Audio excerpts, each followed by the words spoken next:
Born a magic prodigy but afflicted with a disorder from birth, what would Mana feel like? When one door closes, another opportunity must open. Watch the journey of Lewin Ardell, the young man who fell into such a fate. When he was first born, he was regarded as a light that would illuminate the world. Lewin was different from others, and it all began the day the steward and his father had a conversation. The steward was preparing to set out on a voyage to gather sea resources. Young Lewin sincerely warned him not to go along the road near the southern mountain range, because he felt the mana flow there was very strange. On the day Beggins departed, the sky became shrouded in black clouds and lightning. He only hurried home late that night. It turned out Beggins had heeded Lin and taken a detour. Because of that, he managed to avoid a danger. Beggins had heard that the place had been attacked by monsters. No one could return safely if they went that way. From that moment, Lewin's innate talent began to attract attention. Bane thought he could sense mana in the air. Though unsure how, his father felt Lewin was the future of the Ardell family. Sure enough, at 6 Lewin perceived mana, and within a year could summon it. By the time he was 10, Lewin became the top entrant at Ignite Magic Academy, the premier magic school of the Radiant Kingdom. Along with that came the title of prodigy. At that time, Lewin was somewhat arrogant. He was certain he would elevate the family to new heights, but in the end he only got this far. On the first day of class, Lewin realized he was nothing. While the teacher kept urging him to cast magic, Lewin struggled greatly with it. He couldn't even understand what was wrong with himself. For the first time, Lewin and everyone else realized he had a mana disorder. In that moment, everything inside Lewin seemed to shatter. His body lacked the ability to project magic even a meter. For a mage, a body like that was truly pathetic. Then everyone realized he came from an ordinary family with no talent.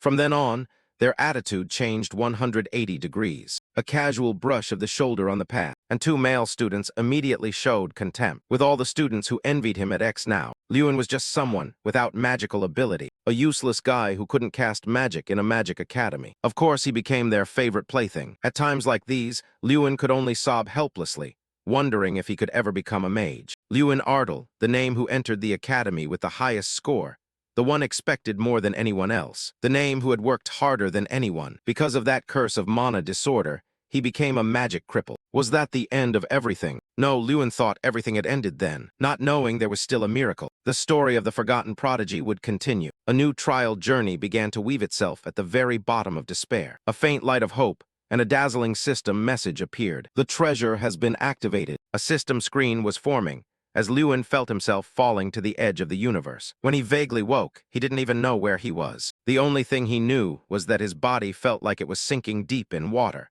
An inscrutable line of text appeared before his eyes. The being claimed he was the incarnation of Oraka, the world destroyer. This giant god was the one who had brought Lewin here. Its appearance was neither human nor like the heroes Lewin had seen. He had no time at all to compose himself. Its lips trembled as if trying to speak something, and then Lewin's pupils dilated in sheer astonishment. A few hours earlier, on the training ground of the Little Ignite Academy, it was Lewin's turn to practice. Professor Heidel gently told him to do as instructed, form a fireball and strike the training dummy. Under the scrutinizing gazes of his classmates, Lewin knew a fireball was a magic any student could easily produce. But for him it was different.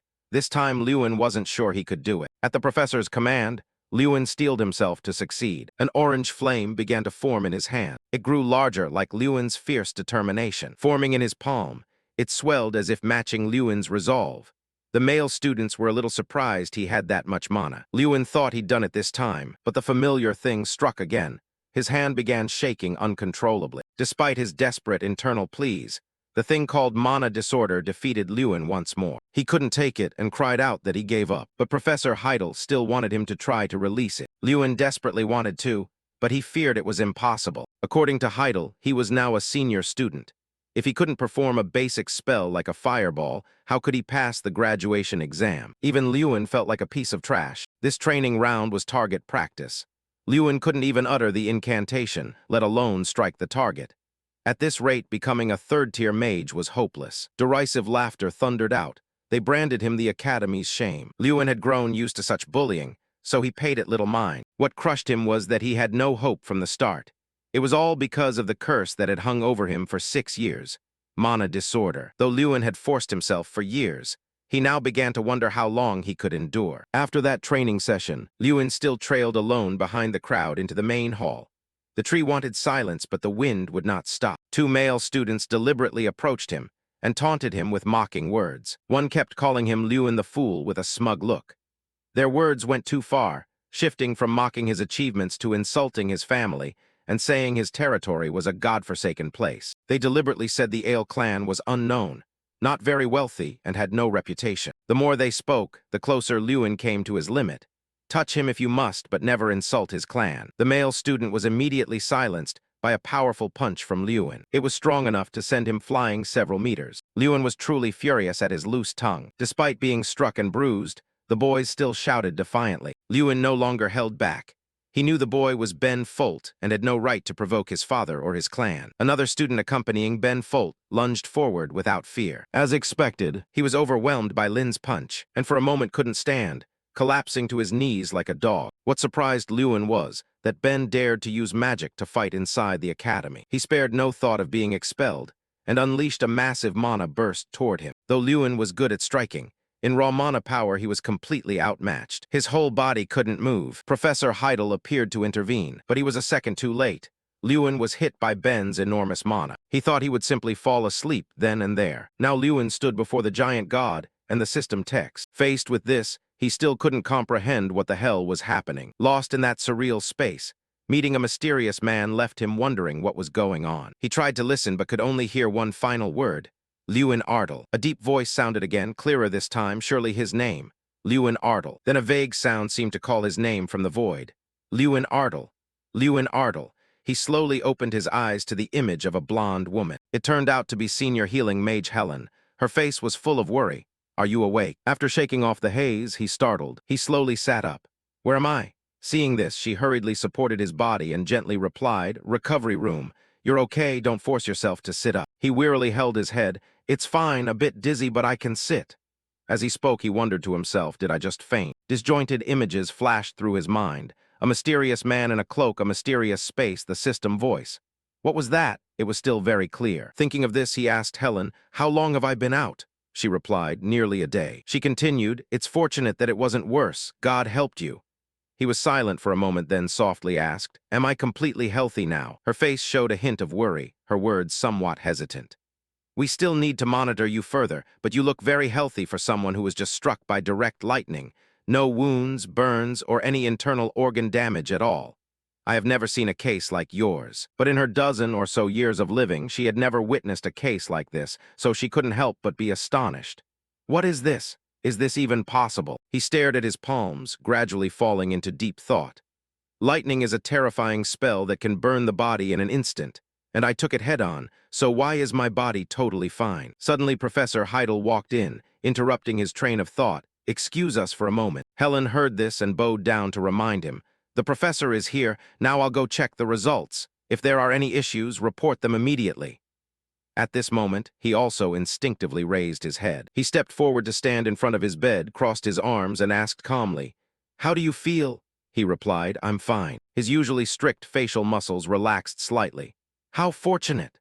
Then he informed him about the situation after he passed out and that there was a meeting taking place among the professors regarding this accident. He looked straight at him while he just silently lowered his head to listen.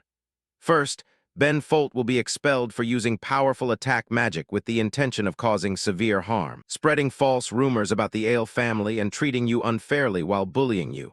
All these matters have been decided by the teachers. His face darkened, muttering painfully, but I also hit Ben Folt back. He immediately replied, of course, you will also have to receive a penalty considering what happened. You will be forced to participate in the Academy's volunteer activities for 1 month. He nodded slightly. Yes, it seemed there was still some lingering concern in his heart. Furthermore, I want to ask this question. Are you holding a treasure? His question made him look up. What? You should know that it is a legendary weapon left behind by ancient mages with an infinite source of mana. He immediately waved his hands in denial. Treasure, I definitely don't have one. If I had something like that, I wouldn't have been bullied. He narrowed his eyes slightly, hand placed on his chin, his voice deepening. Anyway, considering how valuable and rare it is, the Ale family patriarch probably used it for the family's benefit. Unable to hide his curiosity, he spoke up. But why are you asking me? He focused his gaze on him, eyes deep and sharp as if trying to pierce through every layer of thought, saying nothing. After a moment of silence, he recalled the scene just earlier and recounted. Surely there was a red light enveloping your body just before the lightning hit. It looked like a high-level treasure protecting you, knocking Ben's magic away. Hearing this, he looked confused.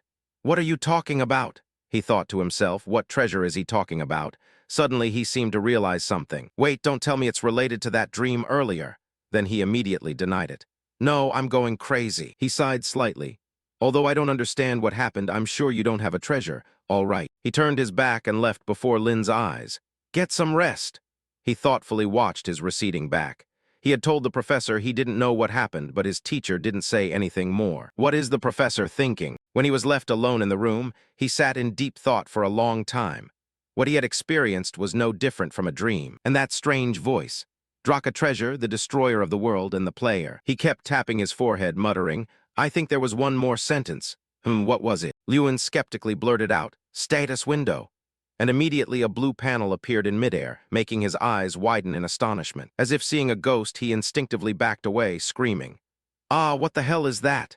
Helen heard the noise and immediately ran in. Seeing his dazed face, she asked, Lewin, are you okay? Do you not feel well?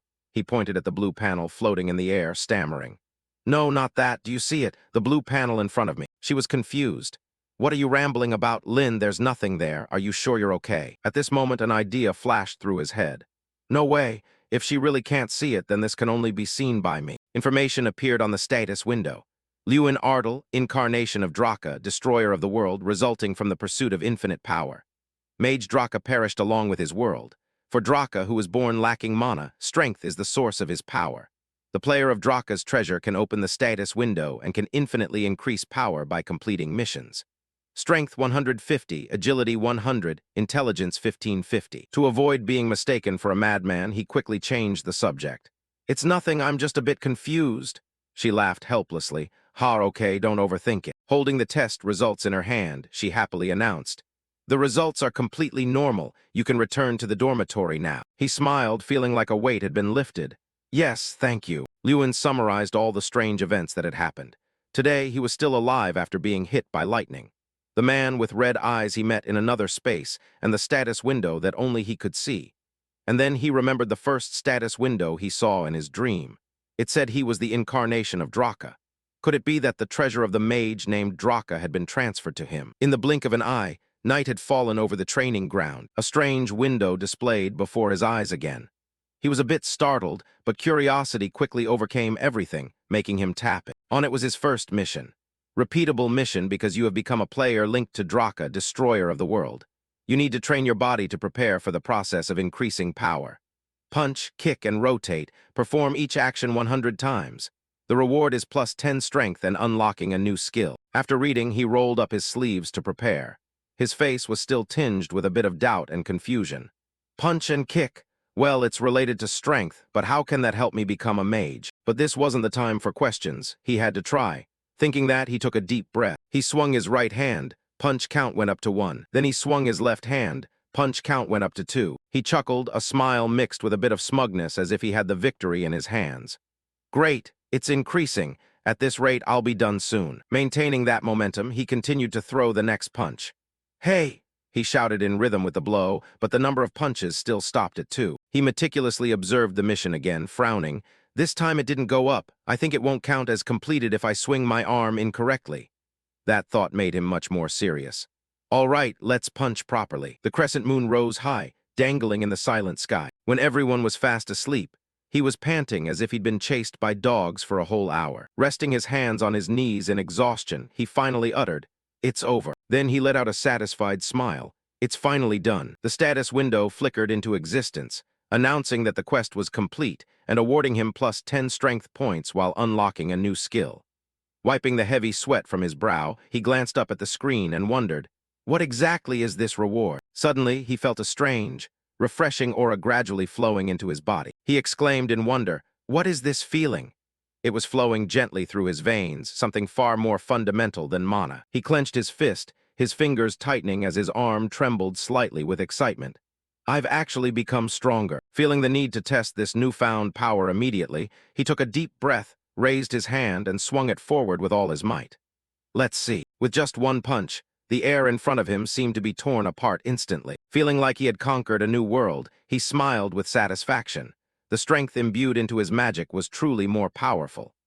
The speed, air resistance, and destructive force had all genuinely changed compared to before. While constantly marveling at his new power, he suddenly remembered.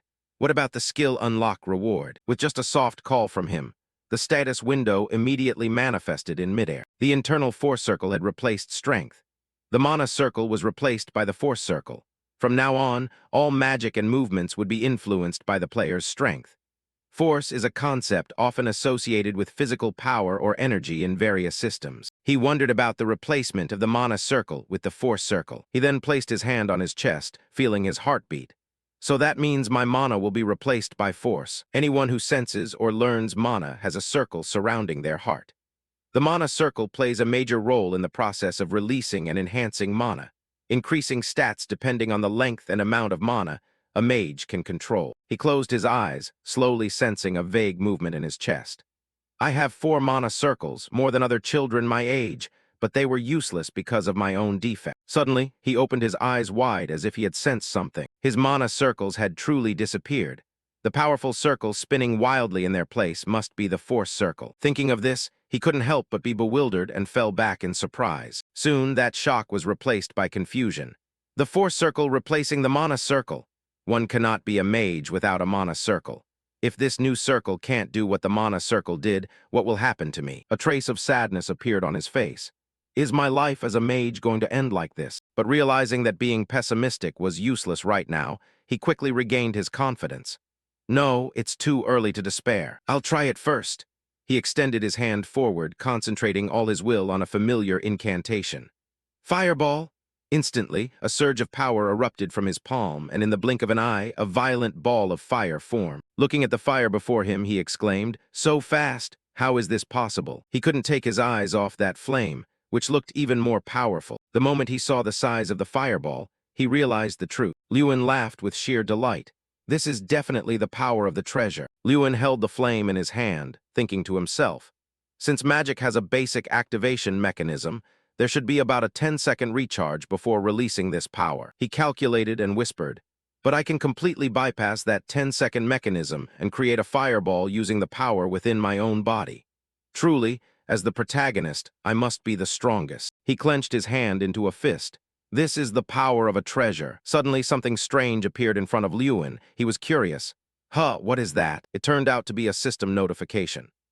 Mad Mage Draka, you who cannot release energy normally have created this ability. Focus mana into your body and your enemies. You are not affected by your own magic. When casting magic, an enhancement effect will be added. Magic attacks will deal additional psychological damage. He read the information provided by the system and mused. Focus mana into the body to attack? How do I do that? He kept asking himself. Reflecting on it seriously now, Lewin realized that Draka also suffered from the same mana disorder as he did, and wondered if he focused mana into his fists and legs. The more he read, the less Lewin could believe it. Why would he create a method like this? Just then a quest notification appeared. The protagonist snapped out of it and cried out, "A quest!" The quest objective was to practice using the Mad Mage method, using the force circle and mana to attack a target. For each target attacked, the reward points would increase by 10. The protagonist looked a bit skeptical. Attack a target. He narrowed his eyes. I've never thought of this method. If I can become a mage using this method. Lewin reached out and grabbed the fireball. I have to try it. The fireball in his hand burned with brilliant sparks, as if it wanted to consume everything. Once finished, a satisfied smile played on Lewin's lips. The system immediately announced, "Quest complete, strength reward points plus 10. Finally, Lewin collapsed onto the ground. He looked up at the starry sky contentedly. I've finally completed the quest. Recalling how he had always failed at the magic release step, he didn't expect to succeed by using his fists. Lewin curiously wondered how Draka actually existed. He wanted to investigate this, but his body felt like lead. Suddenly, strange sounds rang out. Oh, what? Is he sleeping here? It seems he practiced until he was exhausted, but did he really fall asleep here? Should we wake him up? Lewin's head was now filled with the sound of voices. What's going on? Did I die and go to heaven? Whoa, how could he die? He took a direct lightning strike and he's still fine. Incredible. The chatter continued. Lewin slowly opened his eyes. What's all the noise about? Everyone was startled. Oh my God, you're awake? Lewin, you scared us to death. Lewin calmly stretched. What's wrong? Why are you all gathered here? Is this the first time you've seen someone sleeping out here or something? They nodded. Of course, what noble would sleep out here instead of in a warm bed? It's strange. They were suspicious. Hey, Lewin, are you drunk or something? He didn't care much and waved them off. Drunk on what? I was tired, so I went to sleep. Bye. Everyone stood there helpless. They buzzed with chatter. Lewin seems like a completely different person. Someone asked doubtfully, how so? Suddenly, a noble student turned back and saw something. His voice was a bit curious. But what about that scarecrow that was beaten to pieces with only the stake left? Did Lewin do that? But they dismissed it immediately. Nah, probably not. At the noble dormitory, Lewin walked up to a blonde friend who asked, Yeah, what is it, Lewin? He asked, Were you out all night? This is Jason Damon, a sixth-year student at Ignit Academy. He kept asking, What happened? You don't usually leave the academy for this long. The protagonist dismissed him. You don't need to worry about so many things. Looking at this blonde guy, he might seem like just another person, but he is the eldest son of the Damon family, a prominent mining family, and at least he still treated someone considered a failure like me well. Jason continued to tease. Don't tell me you went to see some girl, you just got back. But there was a downside to this guy. He was an alcoholic and a womanizer who frequently sneaked out of the academy. He spoke incessantly. Hey, could it be that after being hit by that lightning you finally learned how to enjoy yourself? Come on, tell me what you did last night. Lewin threw something at him and said, What nonsense, I have to go take a shower. In the bathroom, Lewin lay down in a relaxed mood. I'm alive. Suddenly he remembered something. Right, the quest, let's check it. Lewin called out quest. The notification board appeared. Repeatable quest, physical training. Since you have become someone who can connect with Draka, the world destroyer, you need to train to enhance your strength. Each time you punch, kick, or complete a task, you will be awarded 10 strength points. The protagonist sighed. The reward is the same, but the requirement has doubled. He submerged himself. Who knows, maybe the requirement will double again in the future. I knew it, this won't be easy. But reflecting on it, if I can become a mage through this method. 1 month later, Lewin was still training.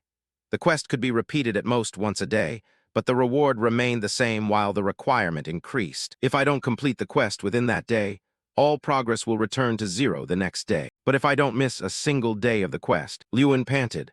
The quest requirement did not exceed 3,000 times a day. If he trained anymore, he'd probably die from doing quests. He pivoted his heels slightly. Finally, the training quest board updated.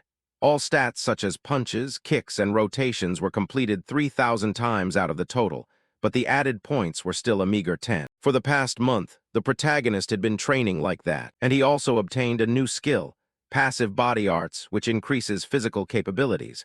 The body becomes more flexible based on the training process. At the dormitory, during lunch, everyone was buzzing with gossip. Lewin is strange lately, isn't he? Before, he never dared to blink during class, but now he just falls asleep like that. Someone else immediately retorted, Is that all you saw? Lately, he almost eats and sleeps on the training ground and only practices kicking. Someone spoke up. Leave him alone. Is this the first time he's been strange? They chatted. Maybe he's just doing that to cope with his mana disorder. It won't work anyway. For Lewin, a month passed just like that. I've completed the quest and have a few clues about Draka, but he couldn't find the name Draka in any records. Everywhere was the same. Not only that, things like World Destroyer Player, quest boards, systems, and status windows had no clues at all. He was constantly curious. Draka, just who is he? At this moment, the status window also appeared. Lewin Ardal, the incarnation of Draka, the World Destroyer. A question always remained in Lewin's mind, just who was providing him with this power. Suddenly, there was a loud call. Lewin, come here. It was Jason. The protagonist was curious. What's wrong? Jason asked back. Have you heard? He was confused. What? Jason's face showed a trace of hesitation. So you don't know anything, which is why you can read so leisurely. Lewin asked again, did something serious just happen? Jason glanced at the Ardal family head who was present here. The protagonist's eyes widened. What? Jason repeated. Lewin, your father. Heavy footsteps landed. Lewin pushed the door open and walked in, panting incessantly. Father. Everyone immediately looked back. His father exclaimed, Lewin, my son, here you are. The two of them chose to sit in a private spot. The protagonist spoke first. It's been 6 years, hasn't it, since I came to this academy. Are you doing well, father? His father nodded. Yes, I'm still healthy. He didn't forget to ask. And what about Lewina? He recounted proudly. Your sister, she's grown up. These days, she's even practicing swordsmanship on her own. She said she'll protect her weak older brother. Lewin laughed loudly. Ha ha ha, how embarrassing. He dismissed it. Is she still as bold as ever? Lewin suddenly changed his expression. Father, he asserted, I am doing very well right now. His father was confused. What do you mean? Lewin emphasized again. I'm really fine, not injured physically or mentally. Ardal family head took a sip of tea. His voice was strangely calm. Lewin, actually, I came to the academy to ask for your opinion on leaving this academy. He comforted him. If you find it too difficult, you can return to our territory whenever you want. I know you're facing many difficulties that you're not mentioning. Right. He also understood clearly.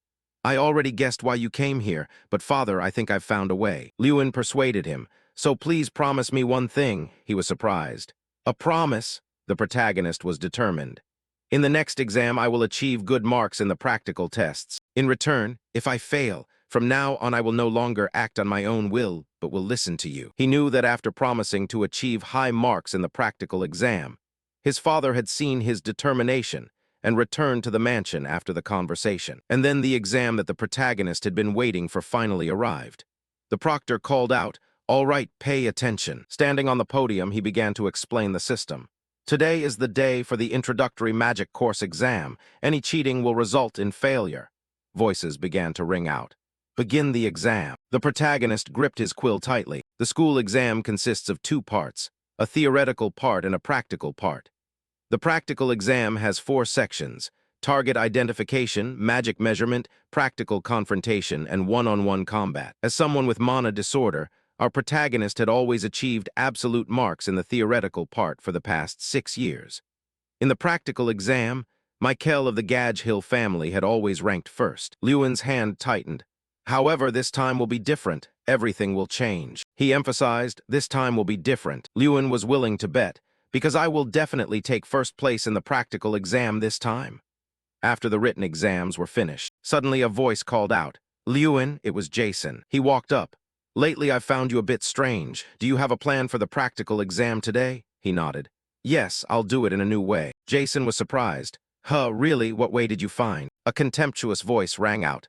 "Lewin, what are you doing here?" It turned out to be Mikkel. He crossed his arms disdainfully. "Don't tell me you're using that body to take the practical exam. It's useless with your mana disorder." Lewin stroked his chin. "So what? I did come here to compete." Mikkel had no intention of letting it go. "Ha, Lewin, as a model student, if I were to give advice to someone who failed the practical exam 6 times like you." His voice was full of mockery. "What should I say instead of just coming here to be humiliated? Why don't you just give up right now?" Lewin retorted, "Who knows? I don't think your advice is useful." Mikkel patted his shoulder. "Ha, I think you're misunderstanding something. Do you think someone with mana disorder will finish the exam?" He wondered in annoyance. "What's wrong with this bastard?" Mikkel gritted his teeth. Before he was so subservient, why is he so confident now? How annoying. He challenged. "I'll show you during the one-on-one combat, just wait." Finally, the exam began. The first part was target identification. Its official name was the multi-target shoot-down exam. The method was simple. The exam would check the number of targets shot down in a single casting. However, this year's exam was different from the previous one in that the difficulty had been increased. The targets moved constantly. The candidates competed continuously, and the organizers would announce the number of targets downed. First, Herc, 1 target. Next, Angelina, 0 targets. Some even hit only 4 targets at most. Because of this, the average score this year was terribly low. Next, the following student got 3 targets. The teachers behind frowned. Just a slight increase in difficulty and the scores have dropped to rock bottom. This year's student quality is too poor." But suddenly a reminder rang out. "Professor, it might be a bit early to be disappointed now." It was Professor Elric, the professor of the alchemy department and the uncle of Mikkel Garyhill. He looked very proud. "It's almost Mikkel's turn, take a look." Professor Elric seemed very expectant of his nephew's performance. "The boy is here." He prepared to strike, his mind still filled with wandering thoughts. "Watch closely, Lewin." He was very confident. "I don't know what you plan to do," Professor Elric shouted. Mikkel was confident. "This is the difference between you and me." Then he struck. A series of scarecrows were hit after that critical blow. Everyone who saw it exclaimed, "Whoa, that's Elric for you. 1 casting and so many targets hit. He'll probably take first place again." Teacher Elric approached. "How was it? The boy is truly worthy of the Garyhill lineage, isn't he?" He didn't stop bragging. "At this level, Mikkel is truly the pride of our academy. He will definitely be this year's student representative." Suddenly an interruption rang out. "All right, Professor Elric, I think we don't need to see the capabilities of this year's batch anymore." The speaker was Professor Tyrion Ignit, the academy principal, and a seventh circle master. Professor Heidel didn't give up. "Why don't we stay a little longer? It's almost Lewin's turn." Professor Tyrion asked back. "Lewin, that Lewin Ardle," he asked Professor Hello. "That kid is still at the academy." He agreed. "Fine, for the boys' enthusiasm, let's stay and take a look. It wouldn't hurt to sit and watch for a while." Lewin rubbed his wrists. "All right, this is a good opportunity to test my strength." The instructor called out, "Lewin, begin." Lewin held the fireball in his hand and agreed. "Yes, Professor." A bright, brilliant flame radiated around him, sparkling as if it were coated in gold. Everyone watching was very astonished. "What is that? What's with that casting speed?" The students were buzzing too. "Whoa, how many targets are those? I really don't know. This can't be." By now, Mikkel was gritting his teeth in pure anger. He sneered, reminding them, "Don't you guys know Lewin has a mana disorder? Even if he casts it 1,000 times, who knows if he'll even hit the target? That useless piece of trash can't do anything right." But without anyone knowing, the power-up system had been activated. Time refraction activated, distorting time refraction for 30 seconds. Speed increased by 200% of power, movement speed will be faster. You have moved through distorted time, cooldown is 5 minutes. Lewin recalled the skill he had just received, time refraction. It helped him move unusually fast to anywhere he wanted. In other words, the energy radiating from the protagonist was so massive, it overwhelmed everything around him. A brilliant flame surrounded and protected him. The professors watched intently. The students' eyes went wide. Finished, Lewin grinned smugly. Done. Wood fragments scattered through the air. Lewin, 27 targets. The professor in charge turned pale, breaking out in a cold sweat. Meanwhile, Lewin stood there, panting as he looked at the pile of targets in front of him. Whispers began to erupt. What was that? He cast magic on his hands and then used his hands to punch the targets. 27 targets, too. He just broke the record for the number of targets hit in this test. How could he move that fast? Is it even right to use magic to punch the target? There are too many surprises here. But then everything fell silent. When a round of applause broke the silence, the principal of Ignit Academy, Tyrion Ignit, he was the first to stand up and give Lewin a round of applause and praise. "Lewin, that was truly excellent." While everyone was still bewildered by his performance that exceeded the pick-serb limit, even the principal gave him recognition. People began to cheer. "That's right, amazing, Lin, congratulations." But mingled with the cheers, there were still those who refused to recognize someone else's talent. Some were angry, some silent, others questioning. But what could they do? A loser is a loser. Of course, Mikkel couldn't be missing. Seeing his angry face, he surely couldn't accept it, but he could only monologue internally. "Lewin, that brat, how could he?" Gritting his teeth, his eyebrows nearly meeting, but he couldn't do a thing. Cheering resonated everywhere. He stood there silently, but was secretly happy to be praised and recognized by everyone. This was something he hadn't experienced in the last 6 years, which explains why he had never received a compliment all those years. His chest felt all warm inside. Lewin stood with his head held high, smiling slightly. Sunlight shone on his young face. His eyes showed pride in himself and the feeling of being recognized. "That's right, this is exactly the feeling I've always wanted." In the meeting room, Elric spoke up uncomfortably, casting magic on his hands and then punching the target. "Professor, are you calling that magic? I've never heard of any magic like that." Seeing the sour expression on his face, you could tell he didn't accept it. Heidel immediately retorted, "But Professor, you know, magic has no limits. This is a field where anything can happen." He turned serious. "If everything only happened within established frameworks, it wouldn't be magic anymore, it would just be math." "True, true, true. If we always follow frameworks, how can we improve? What is level and who is grading?" Elric still wanted to argue against Heidel, but before he could finish, Tyrion signaled him to shut his beak. He spoke softly. "Today I have witnessed a student who performed a miracle." His face showed clear joy. "It's a miracle of magic, isn't it, like how we met?" However, it seemed the professors had conflicting opinions on this. Everyone went silent, as if silently agreeing with the principal. Elric was angry and refused to accept the truth. "Damn it, that guy Lewin has turned everything upside down. Who would have thought things would end up like this?" Jason threw his arm around Lewin's shoulder and said loudly, "Hey, the Supreme Mage has arrived." Lewin was almost crushed into the ground by Jason's arm, but he whispered, "Hey, stop it." Hearing this, a few people approached the two of them. "Oh, there's Lewin." Everyone greeted him. "Lewin, hello, how did you do in yesterday's practical test?" He greeted them back but couldn't say a thing. Questions from his classmates kept bombarding him. "Lewin, do you know my name? We've been in the same class for the last 6 years." He hurriedly escaped the crowd, thinking to himself that until yesterday, he had only been a nobody in this school. Lewin turned his back to everyone, hurriedly saying to Jason, "Jason, I'm heading off first." Even today, he still couldn't believe everything had changed so dizzyingly. Just overnight, everything had changed, so he hadn't adapted yet. Truth be told, being alone was more comfortable. However, he still knew one thing very clearly. There were still plenty of people who didn't like him very much. He slowly opened the door to his room. Some blonde-haired jerk was standing in his room, and upon hearing the door open, he spoke up. "There you are." "Oh, you've already entered someone else's room, and you're still talking with that attitude. What are you doing in someone else's dorm room?" Mikkel darkened his face and asked immediately, his eyes looking like he was about to send him to the afterlife right then and there. He turned to approach him, raising his snooty voice. "Having achieved a few points with that non-magic stuff, you've started acting all arrogant. Your arrogance makes me sick, so I'm here to remind you, don't get cocky." He said things that made you want to use a monkey's hand to scratch your own rear end right away. But he didn't hold back and countered immediately. "Isn't it because you lost face when your score was lower than the person you've looked down on for the past 6 years? I thought he was something special, but it turns out he's only that much." Just by saying that, he successfully provoked him, making the blood rush to his head as he went crazy, lunging to grab Lewin by the collar. "What did you say? You bastard!" Meanwhile, Lewin's face remained cold, showing no emotion at his insanity. He calmly grabbed the hand that was grabbing his shirt and gently pried it off without much effort.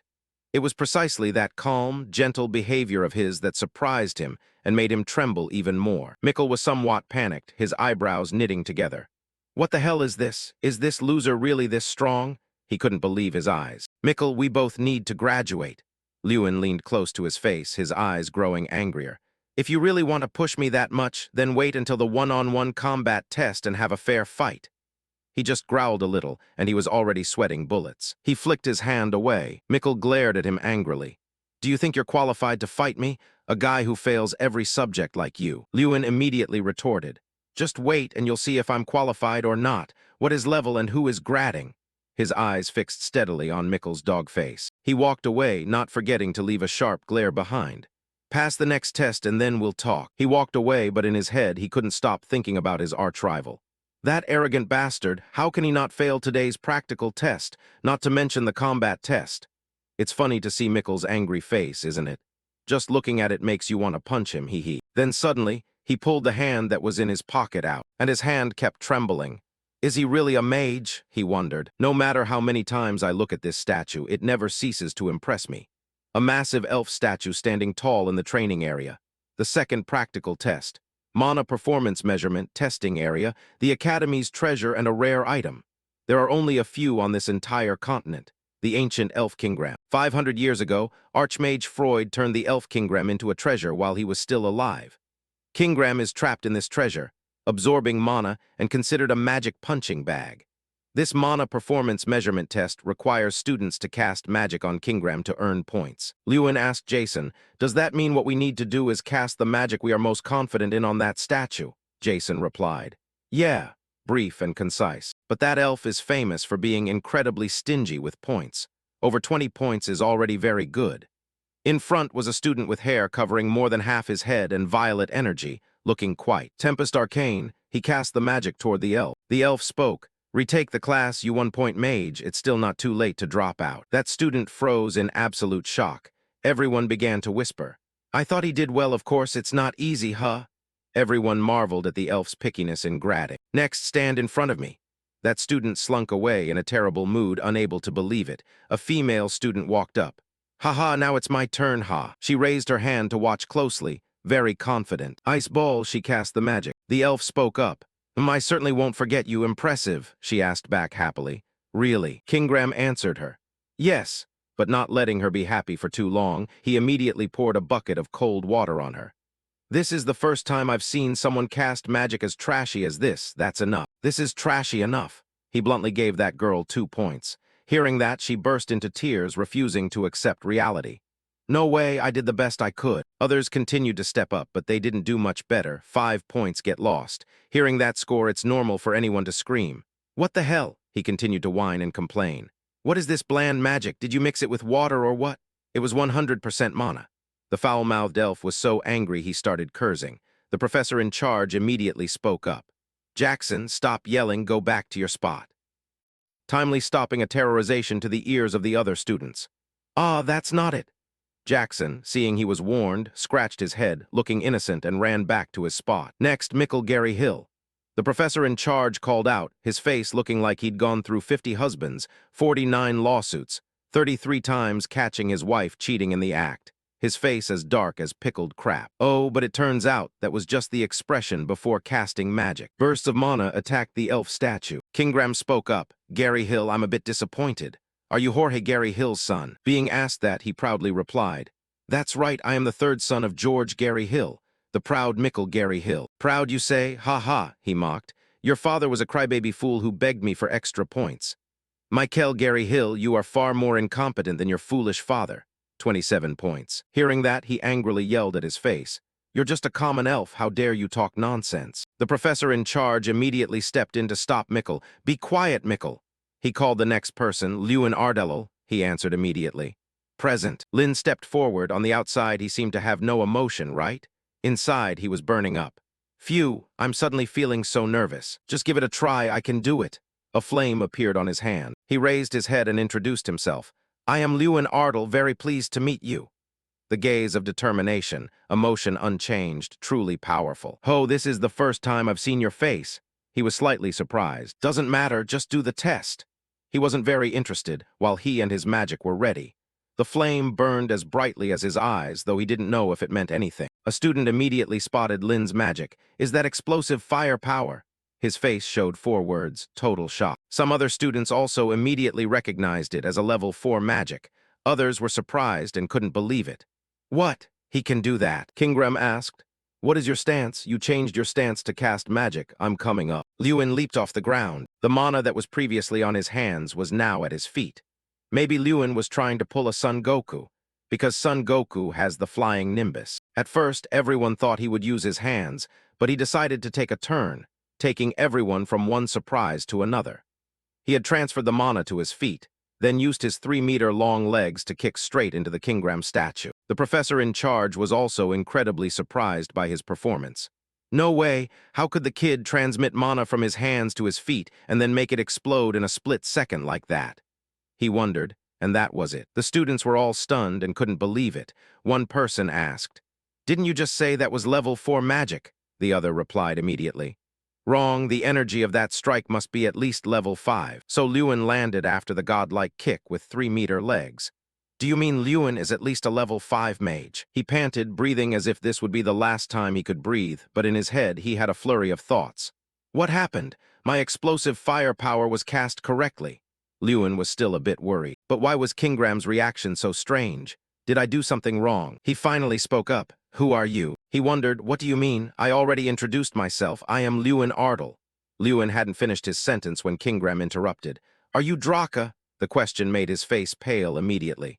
Draka, I have always been waiting for you. Even though he only had those blood-red eyes, it was enough to imagine his expression. Desperate and longing, Kingram's voice echoed. I have always been waiting for you, Draka. That whisper cut through the silent space, spreading confusion. The crowd around immediately started buzzing, searching gazes, sparking countless questions. Draka, who is that? Did he mistake Lin for someone else? Curiosity mixed with skepticism spread throughout the space, drawing wrinkles on many people's foreheads. In Lewin's mind, memories of 2 months spent diligently scouring every related document suddenly rushed back. He had flipped through every dusty page, dug deep into every ancient record, but absolutely found nothing. I have scoured related documents for the past 2 months, but still haven't found any trace of Draka. But unexpectedly, Kingram knew. Lewin's face immediately darkened. A gloom enveloped him because he truly understood, truly realized the deep meaning behind his cryptic words. Do you know Raka? Lewin asked, his voice carrying surprise and a glimmer of faint hope. Answering that probing question, Kingram uttered only a single word, concise but full of weight and certainty. Yes, seizing this rare opportunity, Lewin decided to make the most of it. He hurriedly asked a few more things, hopping to dig up even a little bit of information about that mysterious person. So can you tell me more about him? A mysterious smile flashed across Kingram's rugged face. He whispered, Very interesting. Didn't expect to meet his incarnation at this academy. His deep voice sounded again, words without beginning or end carrying strange incomprehensibility. Lewin blinked, trying to grasp the meaning of each word, each sentence. What does incarnation mean? Suddenly a sudden question rang out from Kingram, interrupting Lewin's train of thought. What is your name? Though surprised, Lewin quickly replied, Lewin Ardellel. He answered the question suddenly. Good Lin, I will remember it well, Kingram said.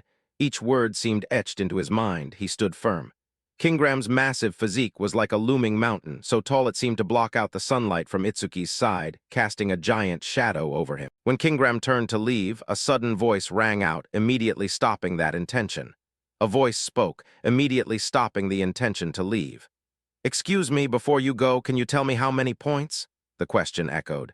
There are too many people here, I'll tell you later. The assessment ends here. This magic is not something I can evaluate. Kingram's cold, decisive verdict was like a lightning strike, making his counterpart scream in astonishment.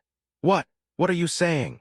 He couldn't believe what he had just heard, resentment clear on his face. According to the school's rules, you are required to provide an evaluation for the academy. This step must be followed for 500 years after Archmage Frone Zignit's passing.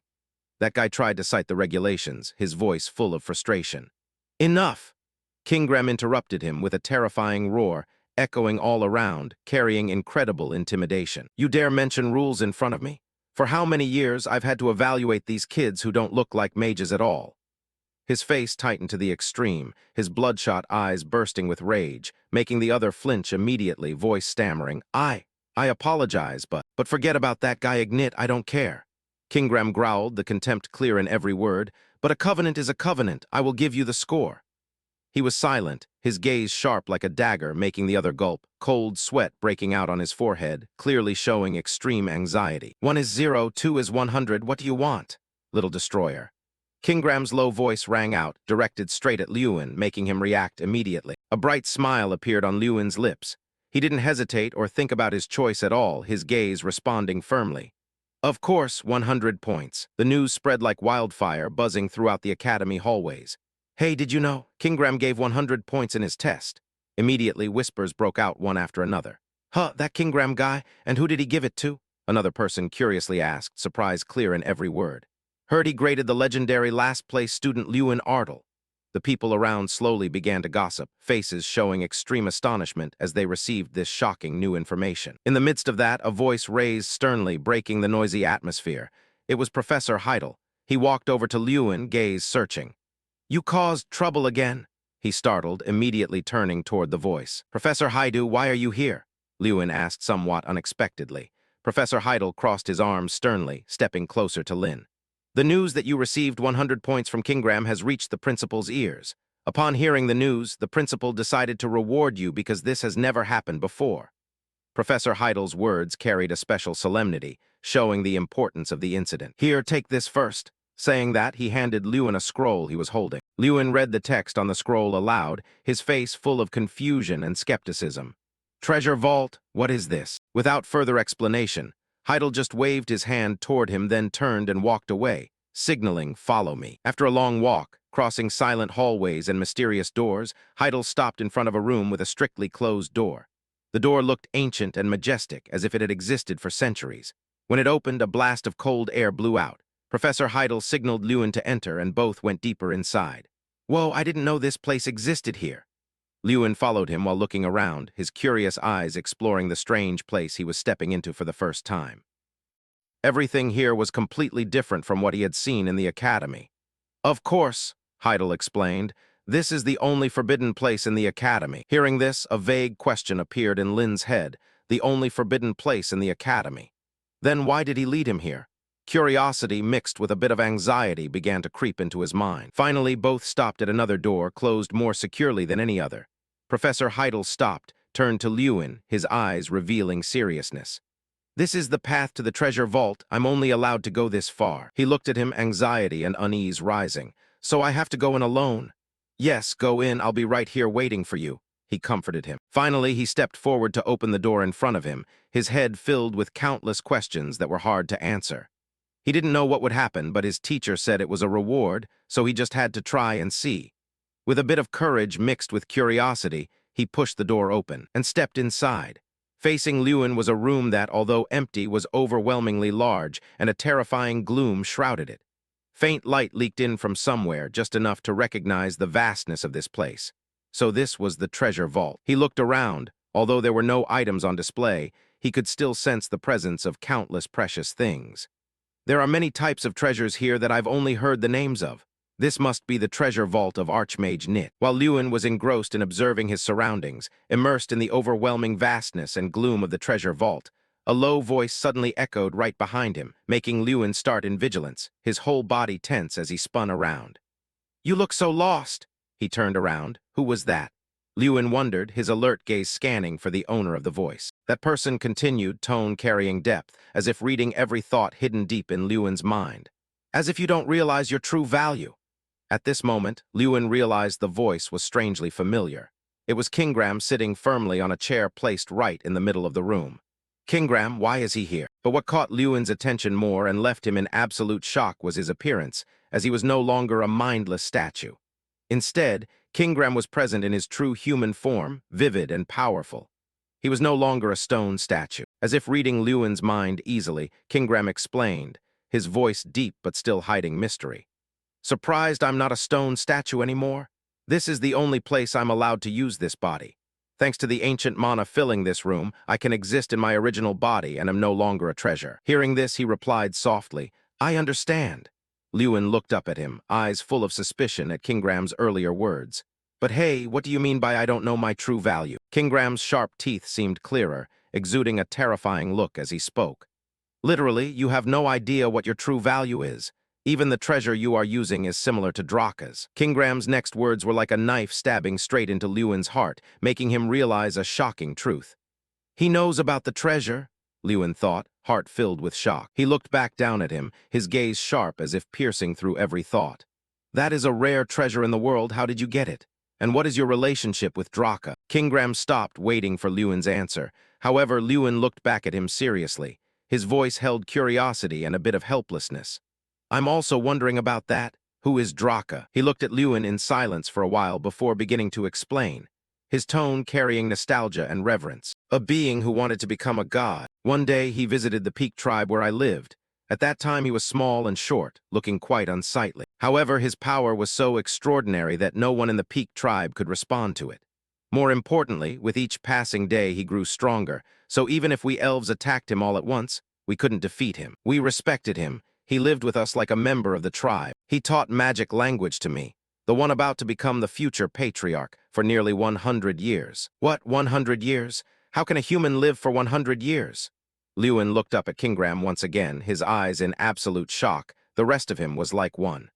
Lewin's reason almost couldn't believe what he had just heard. Kingram laughed cunningly, his sharp teeth shining in the room's dim light. Maybe because he wasn't human. This affirmation was like a heavy blow, revealing an unimaginable truth about Draka, sparking countless new questions in Lewin's mind. His true identity is the Black Dragon Drakagania. Kingram's words echoed. A huge shock struck Lewin. "Unbelievable," Lewin blurted out, his voice choked with surprise. "So dragons really do exist?"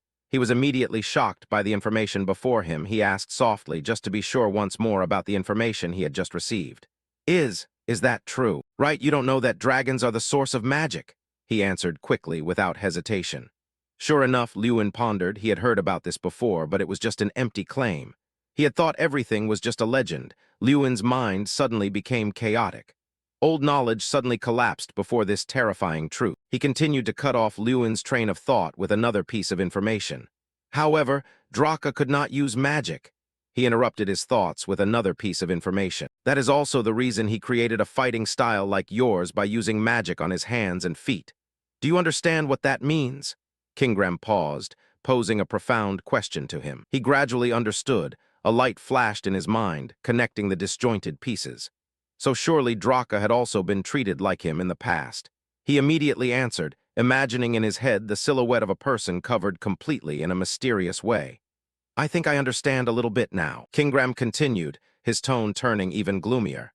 "Draka created a power that only he could wield, a way to transform magic into pure physical strength, just as you have done. By mastering that power, Draka became the strongest entity in the world. However, he remained unsatisfied and continued to expand his power toward infinity. In the end, he destroyed everything, including himself." Lewin was once again stunned by this new information. He destroyed everything, so that's why he's known as the World Destroyer. Lewin couldn't imagine the magnitude of a power that could annihilate an entire world. A sense of awe mixed with a creeping fear settled in his heart as he visualized that terrifying strength. Suddenly, a familiar system interface appeared before Lewin with new content. You have achieved a milestone, seeking the traces of Draka.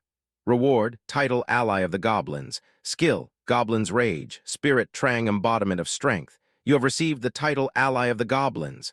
Title Effect, increases affinity with goblins and allows communication with them. Lewin read each line, bringing a hand to his chin in thought. Why a communication reward all of a sudden? Well, it's better than nothing. Despite his confusion, he accepted the unexpected gifts. The system panel flashed again, displaying details for the new skill. Goblin's Rage, active. Borrow power from the rage of a goblin to instantly increase physical strength. Strength reaches 300 for 30 seconds. The effect will gradually increase under the influence of physical body skills. Cooldown, 3 minutes. Staring seriously at the reward information, Lewin muttered, "This seems to be a high-tier skill." As he reached out his hand, a glossy green sphere immediately appeared, resting in his palm. However, there were several pre-existing cracks on the sphere, as if it had existed for a very long time and endured much damage. Trang, the embodiment of strength. What exactly is this? It just appeared in my hand, Lewin wondered, his curiosity tinged with anxiety. Kingram stood up from his stone throne, his massive frame casting a shadow over the room. "It seems you've received your quest reward." Draka used to stare into empty space and talk to himself just like that. Kingram's words acted as confirmation, leaving Lewin with no doubt about what he was experiencing. Still holding the green sphere, Lewin looked up, his eyes full of questions. "In that case, do you know what this is?" Kingram responded with a confident tone. "Indeed, bring it here for me to see." Leaning down to inspect the glowing sphere in Lewin's hand, Kingram examined it thoroughly before concluding. It is Strang." Eager for more information, Lewin listened as Kingram spoke with profound gravity. "An item? No, it is not an item. It is an embodiment." Lewin looked back at the sphere in his hand skeptically, barely able to believe his ears. "What? This thing is an embodiment." Kingram spoke convincingly, as if he had witnessed the history himself. "He was always by Draka's side. How could I not know? Looking at its current state, I'd wager Draka sealed him within this spirit stone before he died." He continued to explain Strang's nature. "He is an embodiment of power. Although called a spirit, he is unlike ordinary spirits. He has a fiery temper and begged Draka for infinite power every day. But if you satisfy his hunger, he will grant you infinite strength in return," Kingram concluded, revealing a pact of great power but potential peril. "You mean this embodiment will be reborn from this stone?" Lewin frowned, lifting the sphere higher. It looked slightly more cracked than it had moments ago. Tiny fissures were beginning to web across the surface. "Precisely. You need not worry too much," Kingram reassured him. As Kingram finished his sentence, the unexpected happened. The sphere suddenly broke further, the fissures growing into large cracks until the object was about to burst. Lewin held it tight, watching it shatter. "It's breaking," he screamed internally in surprise. But instead of what he had imagined, a small creature fitting perfectly in Lewin's palm appeared as the smoke and fragments vanished. Lewin stared at it, sheer amazement written on his face. "This is the bear." Then the creature rubbed its eyes and began to scold him in a shrill, annoyed voice. "You brat! Did you just call me a bear?" This bear could actually talk. Why can a bear talk? Lewin's internal questions and visible shock only made the creature gnash its teeth in fury. "Stop seeing me as a bear, you little!" It shrieked and growled, its irritable voice echoing throughout the vast treasure room. Feeling that Lewin's comments had crossed a line, the Strang bear sulked and pointed a finger directly at his face. "Stop looking at me like a bear," Lewin replied helplessly. "But you are a bear." Lewin's face showed utter bewilderment, a drop of sweat rolling down his cheek. "How can a bear talk?" The creature turned red with anger. Hey, are you deaf?" It stood with hands on its hips, head steaming with rage, talking a mile a minute. "How dare you compare me to those things? I am not a bear," Lewin asked. "Then what are you?" It crossed its arms and gave a smug, confident giggle. "I am an embodiment. I can turn into whatever I like." Wanting to prove itself, it put on a face full of energy and determination. "Watch this, I'll show you my power." Hearing that, Lewin waited expectantly. Yet nothing impressive happened at all. The creature's face turned pale, completely losing its color. It was an incredibly embarrassing moment for Strang. After a moment of silence, it panicked, unable to believe the irony. What's this? Where is my power?" Lewin's face clearly read WTF, wondering what it was doing. It suddenly spoke up. "It must be because I was reborn on an empty stomach." Give me food. Lewin watched and appraised the situation. Why is this bear so rude? He gave it some bad news. There's no food here. I don't even know what you eat. This hit the creature like a bolt of lightning. It shrieked in despair. What? No food? Why is my master so weak this time? Lewin was confused. Master me. Too bored to even argue, it ignored the world, curled into a ball like a piece of cotton candy and fell asleep. Whatever, I'm sleepy. Call me when it's mealtime. Lewin was beyond helpless. What's going on? Calls me master, then calls me weak. He gently placed the sleeping Strang on his shoulder. The innocent scene made even Kingram chuckle. Heh, indeed, a leopard cannot change its spots. Seeing it again brought back a wave of nostalgia for him. Looking at you and Strang reminds me so much of the old days. He seemed to sink into a stream of memories, recalling the days of confronting Strang and Draka in the past while they were still with the Zenith clan. Ending the chain of memories, he sat regally on his chair in the vast treasure room, his gaze fixed on the boy. Lewin Ardle, the tiny destroyer carrying Draka's will. What do you intend to do? Lewin asked back. About what? He quickly replied, the power you hold will make you stronger. It can lead you to the righteous path or it can consume you. I ask again, once you become powerful, what will you do? Hearing this, the boy fell into deep thought for a long time. The reason he wanted this power was to protect his loved ones from monsters, to bring honor to his family name, to prove himself to those who dared to look down on him. Lewin smiled contentedly. Yes, that is enough. He had too much to protect to let this opportunity slip away. Having cleared his mind, he looked up with a look more determined than ever. I will live according to my own will, for my loved ones, my family, and myself. Sensing that the brat in front of him was quite impressive, Kingram nodded in satisfaction. Not bad. I shall look forward to that future of yours. Lewin had learned more about Draka thanks to Kingram, and each day continued to start with quests. The only thing that changed was the training ground. Currently, Lewin was practicing diligently, wiping away the sweat from his exhaustion while calling out, Strang, wake up. Do you plan on skipping your meal? Hearing the word food, it immediately woke up, its eyes sparkling and drool dripping from its mouth. Eating. As if the food would vanish if it were a second late, it quickly ran up onto his body. While waiting for Lewin to cast magic, it opened its small mouth wide. Gulp. Lewin glanced over at its gluttony, feeling helpless. This little guy is crazy about food, and he eats so much. It focused on scooping up the 3 flames burning on Lewin's hands. The crimson streams of fire curled and flowed into its mouth. After eating its fill, it patted its chest with satisfaction and let out a loud burp. I feel much better now, Lewin thought to himself. The food I'm referring to is the strength gained from quests. Strang eats my strength. Strang, embodiment of strength, a 1-star spirit that uniquely reacts to the primal essence of power. Strength is proportional to the vessel. The larger the vessel, the higher the power. Once challenged 7 kings alongside the black dragon Dracagania before being destroyed. After it had finished eating and drinking, Lewin's strength points increased thanks to the special companion's skill. He praised it. You are useful after all. It puffed its chest out with pride. Naturally, Lewin confirmed the details. Each time you grow stronger, I will receive a maximum of 100 strength points. Ah, it explained. If I reach 2 stars, it'll be 200, 3 stars, 300. It keeps increasing like that. Before I was sealed, I had over 31 stars. Lewin felt a chill run down his spine. 31 stars? 3,100 strength points. I haven't even reached 1,000 yet, and I'm already this strong. It seemed the news made him feel a bit envious, wanting to reach that level of power quickly. How did Draka do it? Besides quests, is there any other way to increase strength? Sensing his thoughts, it gave a sinister laugh. Hee, now you realize my value. If you want to know, give me a drink first. Lewin threatened it. Fine, don't tell me, don't blame me when you're starving. Seeing that even a worm will turn, it replied shyly, all right, I'll tell you. It explained in detail.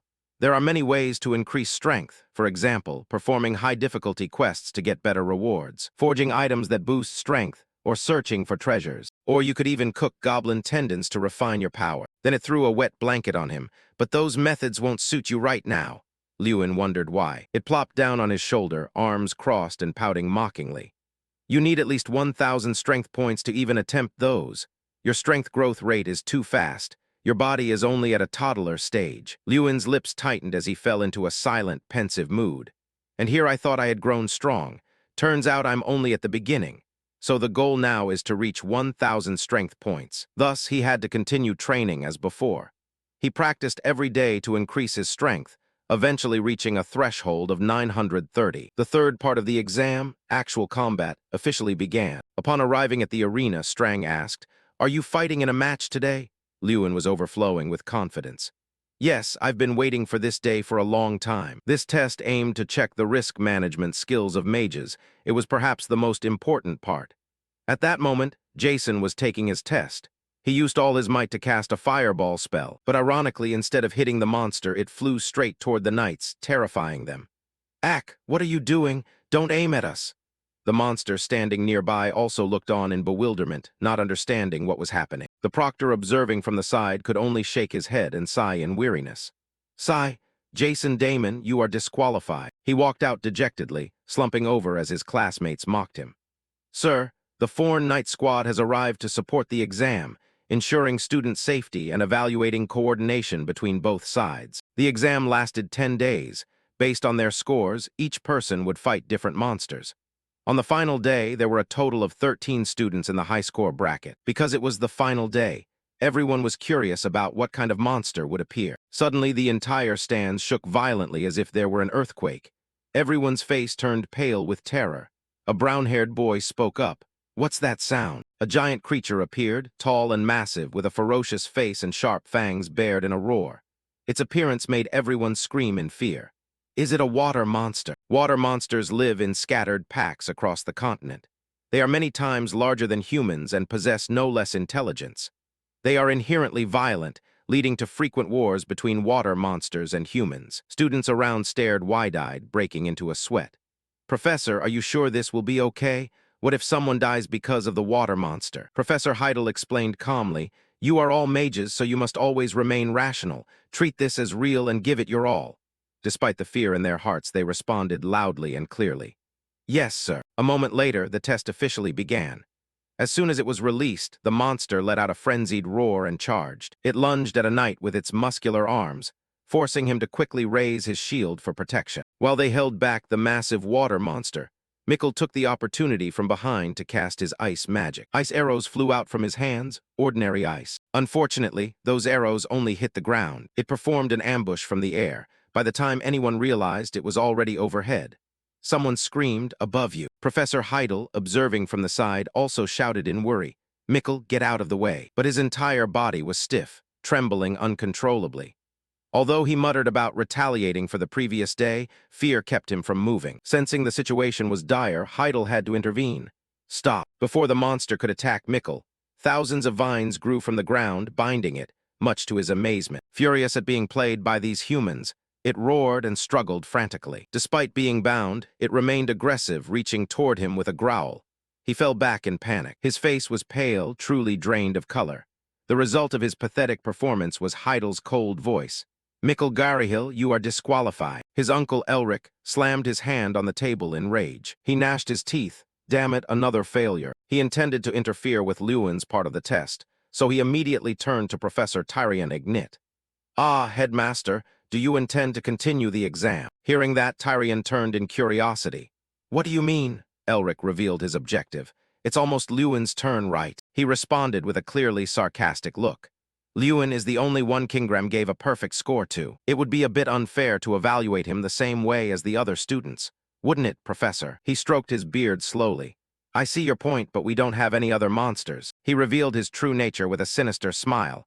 Oh, we do. When the Foreign Knight Squad brought the water monster, they also brought a goblin along. The headmaster thought for a moment. Using a goblin for the exam was extremely dangerous, but with Professor Heidel present and the line of knights in front, he was truly curious about Lewin's capabilities. In a scene where the path stretched through a magnificent castle, lit everywhere by torchlight, Heidel leaned lazily against the wall with arms crossed, his eyes on the boy walking out from behind the long doors. He called out softly, Lewin. The boy looked up in bewilderment and greeted him back, Professor Heidel. He stepped forward, one hand in his pocket, and gave a gentle reminder. I have to tell you this before the test begins. In today's session, your part will be harder than everyone else's. Lewin still didn't understand. Huh, what do you mean, sir? Professor Heidel was very worried for him. The Academy has high expectations for you since Kingram gave you a perfect score. Many say it would be unfair to have you fight the same monster as everyone else, so your test will be more difficult. Lewin frowned. Harder means, the professor replied, your target will not be a water monster, you will fight a goblin. His words made both the human and the bear stare in surprise. A goblin. Strang blinked his round eyes and responded quickly. Aha, your first real enemy is a goblin. This will be fun to watch. The scene shifted to a large, muscular hand, pulling hard on a massive iron chain. It was a sturdy goblin, of massive proportions with a brownish-orange body, letting out a terrifying roar. Two guards on duty looked at it in fear. Jason asked the person next to him, Elric, in curiosity, "Is this the leader of the water monsters?" The dark-haired man scolded, "Stupid. That's a goblin." He grimaced in disbelief. "A goblin? No way." He gripped the sword in his hand. "It's true I made the suggestion," but he was confused and dismissive. "But there's no way they'd let a student fight a goblin in an exam like this. How strong could a student possibly be? Goblins have a similar appearance to orcs, but they are many times stronger. They can crush a skull and snap a spine in a single swing." Elric gnashed his teeth and glanced at the person standing behind him. He asked angrily, "Are you sure? Even knights have trouble catching them." Heidel's face was serious. "I am certain. It was the headmaster's instruction." Elric let out a hollow laugh. "Ah, you must be betting your life on this exam, Professor." From a distance, black leather boots clicked on the floor, approaching the group. A magnetic voice spoke. "Yes, I am betting my life." Elric turned his face to look at the newcomer in surprise. You are." The two faced each other. Lewin stared at him. "I am Lewin, the candidate," he asked back. "You." Elric scanned the boy, unable to help his dismissive thoughts. This kid is going to fight a goblin. How is he going to manage that? Elric was still focused on Lewin. "The professor and I will protect him," but the boy walked right past him. Elric was startled. "Where is he going?" He spoke seriously. "Hey, you're going the wrong way. What are you doing?" Lewin responded as if it were obvious. "I am preparing for the test." "You're in the wrong position. You should be in the back," the man reminded him irritably. He reaffirmed his position to Elric. "I will stand here." The man frowned in confusion. "What?" Lewin's emerald blue eyes were icy, his face incredibly serious as he explained. "My incantation is a bit different." Elric raised his voice. "If you stand in front, we won't be able to shield you. It's not as easy to deal with as a water monster." He reaffirmed his point once more. "Yes, I know." But the man kept the same attitude. "Why are you playing with your life like this?" Lewin swept his hand back, discarding his cloak like a modern-day CEO. He was indifferent and didn't explain much. "I have no choice." Saying that, he stepped toward the goblin. Elric saw him take such a risk and couldn't help but worry. His brows had been knitted together for quite some time. "I don't see any fear in him. He must have something special." Professor Heidel, observing the situation, finally spoke up. "Lewin, get ready." Then he shouted, "Your test officially begins." As he spoke, he snapped his fingers. Click. The shackles on the giant goblin's arms burst open in an instant. They fell to the ground. Its freedom had officially begun. The goblin seemed to explode with energy, roaring in all directions and charging straight at Lewin, and the few soldiers holding swords and shields. He was already in a combat-ready stance, his hand sparking with fire magic as he lunged upward, bypassing the shocked soldiers nearby. Elric shouted to stop him. "Hey, what are you doing? Does he really dare to face a goblin head-on? Wait, what does he plan to do?" He couldn't stop him in time. The goblin and Lewin, with his burning magic, clashed. The goblin growled, reaching out to summon its power. Boom, the sound of the ground crumbling echoed. Lewin charged forward with a shout, hurling a fireball directly at the goblin. A thundering crash followed as the two intense magical forces collided, lighting up the entire area. Bystanders couldn't withstand the erupting battle force. Everyone was caught up in the fiery confrontation between Lewin and the goblin. Elric's gaze remained fixed on the battle, his expression one of shock. He dares to use a close-range incantation in this situation. Professor Heidel waved away the dust in front of him. He must have anticipated this moment. Lewin certainly did not disappoint his teacher. Of course, only he was calm. The others nearby were wide-eyed, squinting in panic. Even those in the stands were the same. The arena was currently filled with smoke. The soldiers stood frozen, unsure of the outcome. "A student dares to fight a goblin in close combat. I hope he's still alive." Before everyone could recover, a back wearing the familiar black shirt emerged from the smoke. Even Elric was startled. "He's still alive." Seeing his face only added to the shock. "He's still standing." Meanwhile, Lewin was ready to attack again. Heidel's face remained the same, but now it held a clear, smug satisfaction, his forehead practically screaming pride. Suddenly a hand slapped Lewin's shoulder as a voice called out, "Hey!" It was Elric. His face was anything but pleasant as he shouted an angry reminder. "You almost got yourself killed." He calmly looked straight at him, still nonchalant but politely replied, "I apologize, but if I had warned you, would you have let me rush in?" Elric heard him say that and didn't know how to refute, so he just asked, "Why?" He shifted his gaze toward the furious goblin. We don't have time to talk right now, let's finish this test. The goblin was obviously angrier than ever. Mr. Elric brushed past Lin, waving his hand as he reminded him, "Back off. I know you're strong, but this one is very dangerous." Not satisfied with just saying that, he opened his mouth to warn him again, his volume noticeably higher than before. "Stand there and let me handle it." Ignoring what Mr. Elric had just said, Lewin nimbly ran ahead and stopped right in front of him. He turned with a serious face. "This is my test." Elk, who had been acting like a deaf person, kept asking, "What?" Lewin still had that determined look. "Let me finish my test." A giant, ferocious monster appeared. Its body was extremely huge, 5 times larger. Lunny seriously observed the monster with ironclad determination. Behind him, Gutter also seemed quite tense at the risk of a surprise attack. He focused intensely, not wavering at all. There were 2 reasons why he could be this brave. Done, he remembered the goblin possession skill. The title obtained from Kingram would help him talk to goblins. The ferocious monster hissed, "Don't come near here, set me free." He wasn't scared because he understood what it was screaming. In the eyes of others, it was a ferocious monster, but to him, this goblin was feeling terrified because it was surrounded by mages and knights. The second reason was because of the emergency mission he was assigned.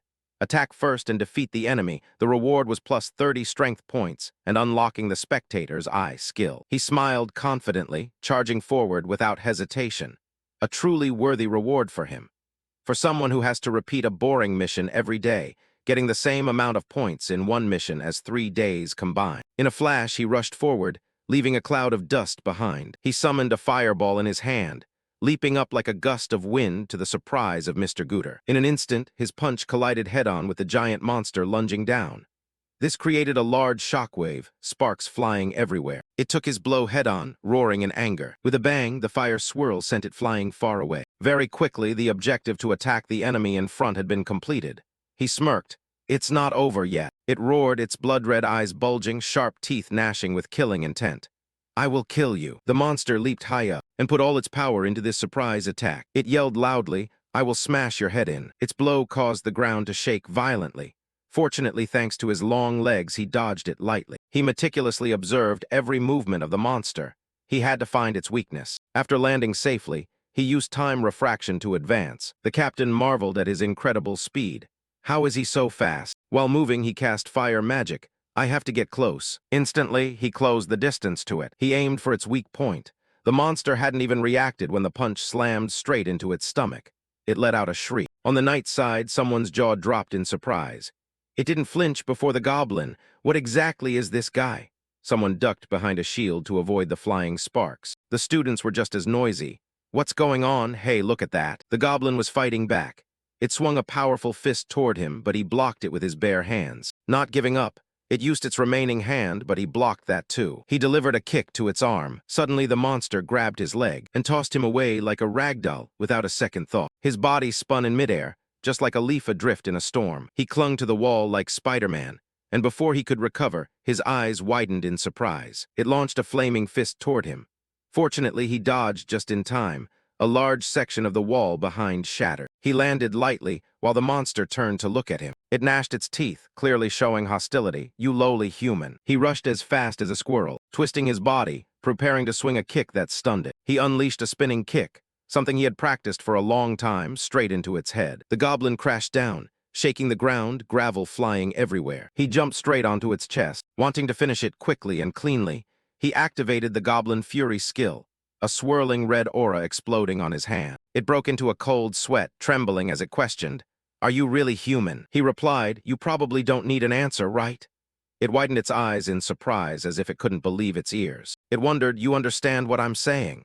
He didn't care much, casting the technique while lazily replying, "You understand me too, right?" It hadn't finished its sentence when explosive firepower, a strike hotter than anything else, slammed straight into its face. Stacking the Goblin Fury effect shifted it into a berserk state. This made controlling the energy source even harder. His pupils contracted, teeth gritted, looking as if he were in pain. Flames shot up, swallowing the monster's giant body. He stopped, the monster's entire body charred, completely defeated. He was vigilant. "Is it over?" Strang stood from afar watching, also admiring. "Not bad, huh? It even exceeded expectations." He stepped off the monster. Maybe because he was exhausted from the fight, he panted heavily. Everyone around was extremely surprised. "He defeated the goblin?" Looks like it. Everyone cheered excitedly, constantly praising him. Rock on, Lin, you're so cool. Elric was visibly annoyed, not expecting him to win. Contrary to that attitude, Principal Tyon Ignit smiled with satisfaction. Murmurs didn't cease. A few people still couldn't believe what just happened. He actually defeated the goblin by himself, how? The guard team quickly advanced to examine the monster's body. Mr. Gutter approached him, wondering, Lewin Ardle, who taught you those spells and combat skills? He replied, no one. His face still showed some skepticism. I taught myself. He looked like a serious young man. Yes. He turned to the professor, who was standing contemplatively beside him.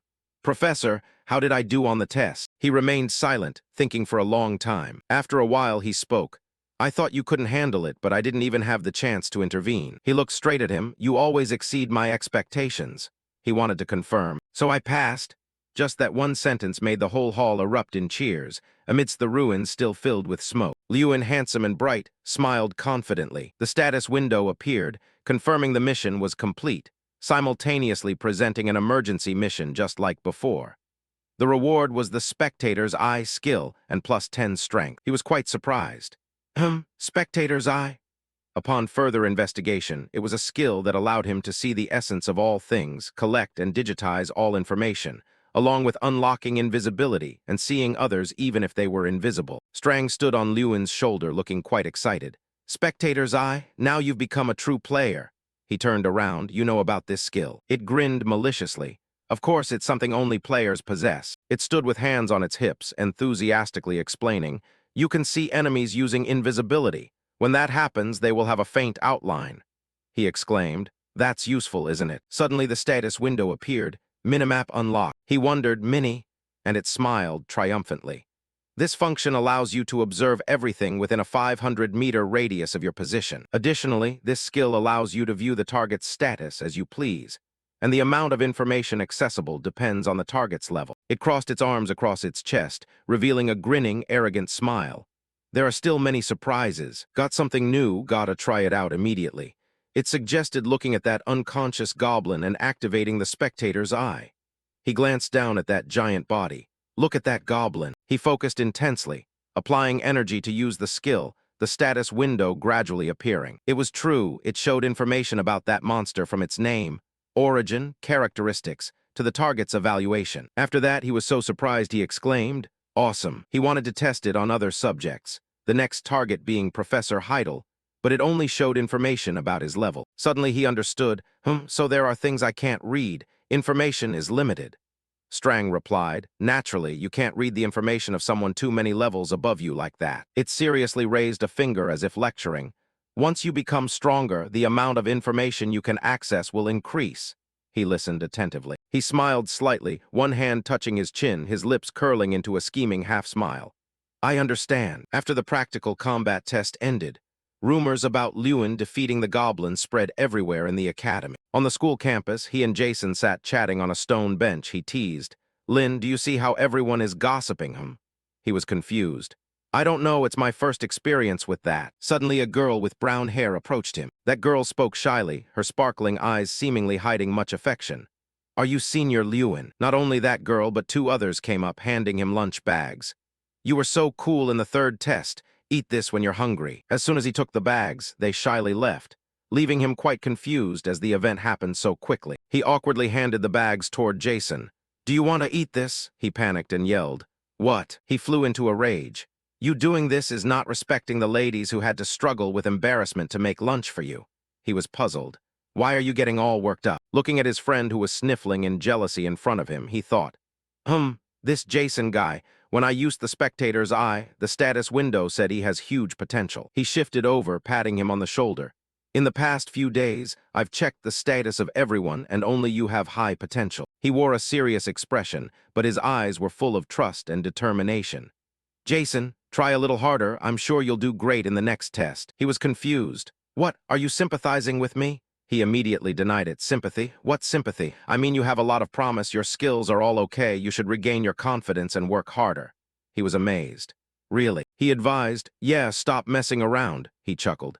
Yeah, okay, in the next test my goal is to make the top 10. He was helpless. That's a bit difficult. 1 second joking, the next he put on a heavy face. Are you serious? Sometimes even I can't believe it. He was confused. What do you mean? He confided, I wonder if you're the same Lewin I've known for the past 6 years. His face flashed with surprise. Oh, Lewin looked up at the high blue sky. Yeah, even I find it hard to believe sometimes, so I understand how you feel. He suddenly remembered. Oh right, there are some rumors about you lately, he questioned. What rumors? He continued. People are saying you will surpass Mikkel Gary Hill, not just becoming the valedictorian, but also the Academy's representative. He didn't care about that at all, stood up tiredly. I don't care about that, let's go inside. Afraid of being left alone, he hurriedly scrambled after him. What do you mean you don't care? This year is the great festival year. Every May, representatives from famous academies would gather, and a magic festival would be held to select the most outstanding person. And every 8 years, all mages would come to the Olympiad Congress to select the strongest person. The Great Festival takes place in years when both events coincide. The Great Festival is a national competition where the brightest students from the academies showcase their abilities. The winner of the Great Festival not only brings home a large sum of money for themselves and their academy, but also receives countless privileges. That's why the number of students participating in the Great Festival is limited. 1 person for singles and 30 for the team event. The top 31 of each academy will participate in this major competition, and the single entry in the Great Festival will be the student representative. At the Academy Hall, everyone was enthusiastically discussing the upcoming Congress, with many speculations being raised. Don't know if this year's representative for the festival will be Mikkel again, right? At his dining table, everyone was also discussing this. Jason spoke first. Naturally, Lewin will be the representative. The orange-haired student sitting next to him agreed. True, he's the only one who got 100 points from Kingram. He chewed while reminiscing. And from what I remember, all the times Mikkel participated in the Magic Festival, do you guys remember how he performed? The brown-haired student at the same table hurriedly replied. Remember, the team event was nothing to talk about, but in the individual round, he ranked 4th out of 5. The orange-haired student from earlier laughed mockingly. That's why we're called a bottom-tier academy. Bottom-tier academy? The academy where the team event fails and the individual event isn't any better. Lunch ended, everyone cleaned up their dishes, but this topic hadn't come to an end. The only way for us to get rid of that nickname is Lewin. Do you guys agree? Absolutely. Lewin, what do you think? His face serious. The test hasn't ended yet, he told himself. It's not the time to be arrogant and excited. After all, the person chosen to participate in the great festival will be the one at the top of the test and receive nominations from the professors. And the 4th test, one-on-one combat between him and Mikkel, is about to take place. He looked straight ahead, gaze determined. That's why I must focus on the next test, he swore to himself. Now my head only thinks about beating him to a pulp. 4 days later, the combat test was taking place at the training ground. Lewin leaped up, unleashing a spinning kick, sweat-soaked, proving he had been practicing for a long time. The status window kept appearing. You have achieved 1,000 strength points. You have received the title, Apprentice Finisher. Strang warmed up, stretching joints. Finally, I've waited for this day. Let's level up right away. It crouched down, concentrating all its might to channel inner energy, the air around gathering toward it. Feeling ready, it leaped up, landing neatly on his shoulder, a powerful flame bursting out all around. The mission difficulty doubled, the reward value tripled.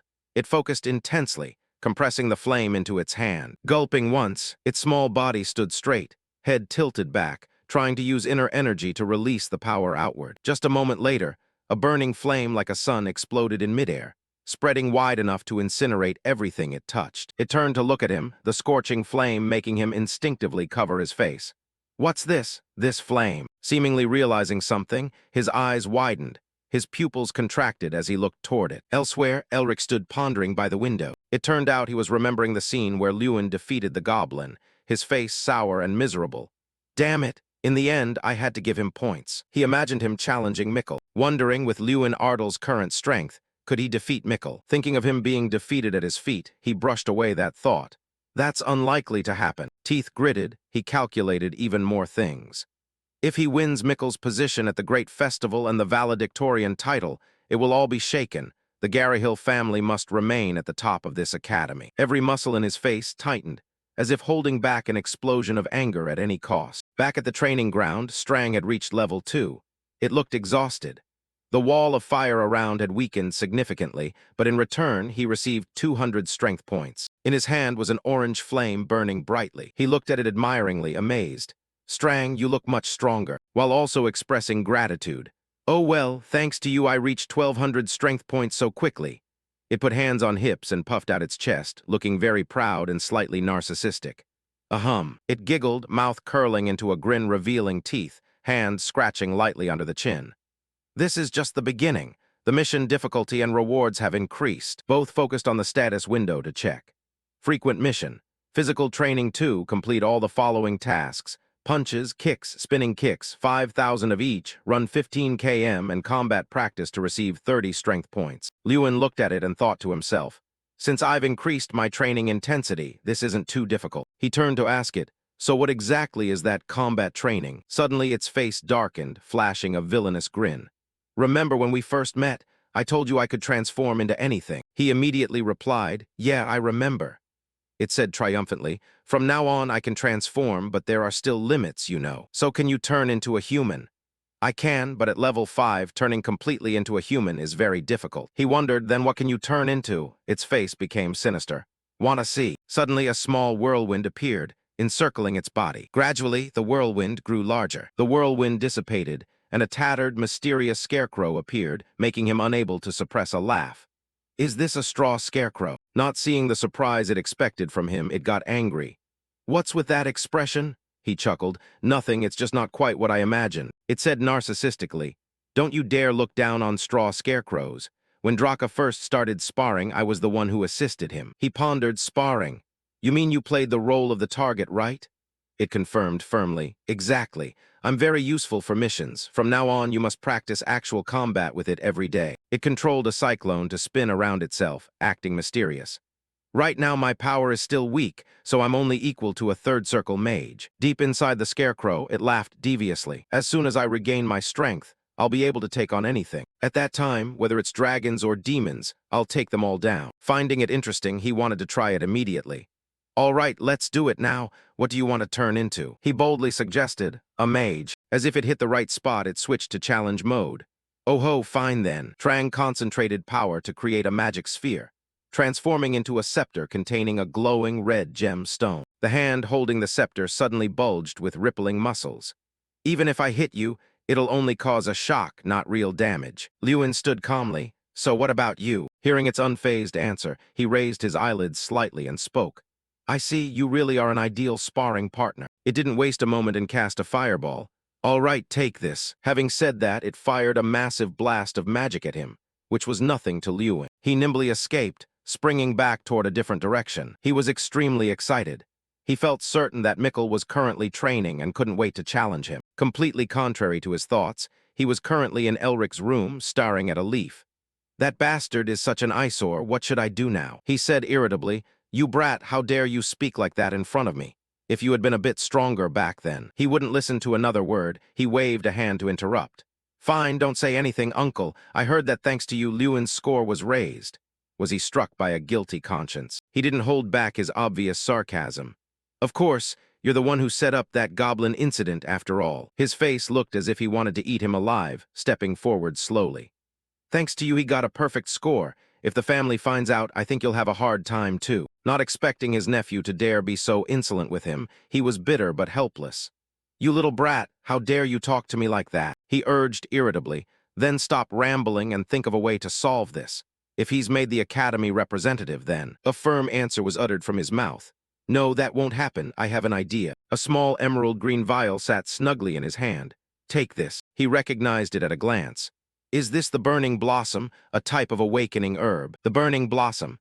This flower grows in the illusory regions of the north. It is a rare herb that some use to refine special spirit elixirs. He instructed, drink it, and you will reach an awakened state.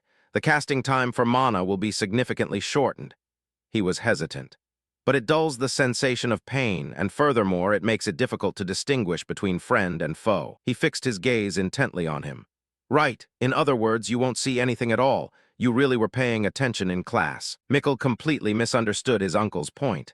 But why do you want me to drink this? Because, he said angrily, are you crazy? Standing before him, he seemed to lose his rights as a citizen. You have no right to speak here. You already lost to that guy, and now you want to bring shame to the family again. However, he understood Professor Heidel's keen eyes. But this is too risky. He knows exactly what my limits are if he finds out I'm finished. He sneered, patting his chest. Did you forget who I am? Checking for stimulants is my job. Like a true pro at playing dirty, he had planned everything carefully. Take this, it helps erase any traces. The remaining purple vial was placed in his hand. Drink the burning blossom first, then this, he reassured his frightened nephew. Don't be afraid, for the Garrahill lineage, this is the only way to move up, so will you take it or not? Not expecting his uncle to invite him to use stuff like this, he kept hesitating, undergoing deep internal conflict. Finally, the exam, the one-on-one combat, arrived.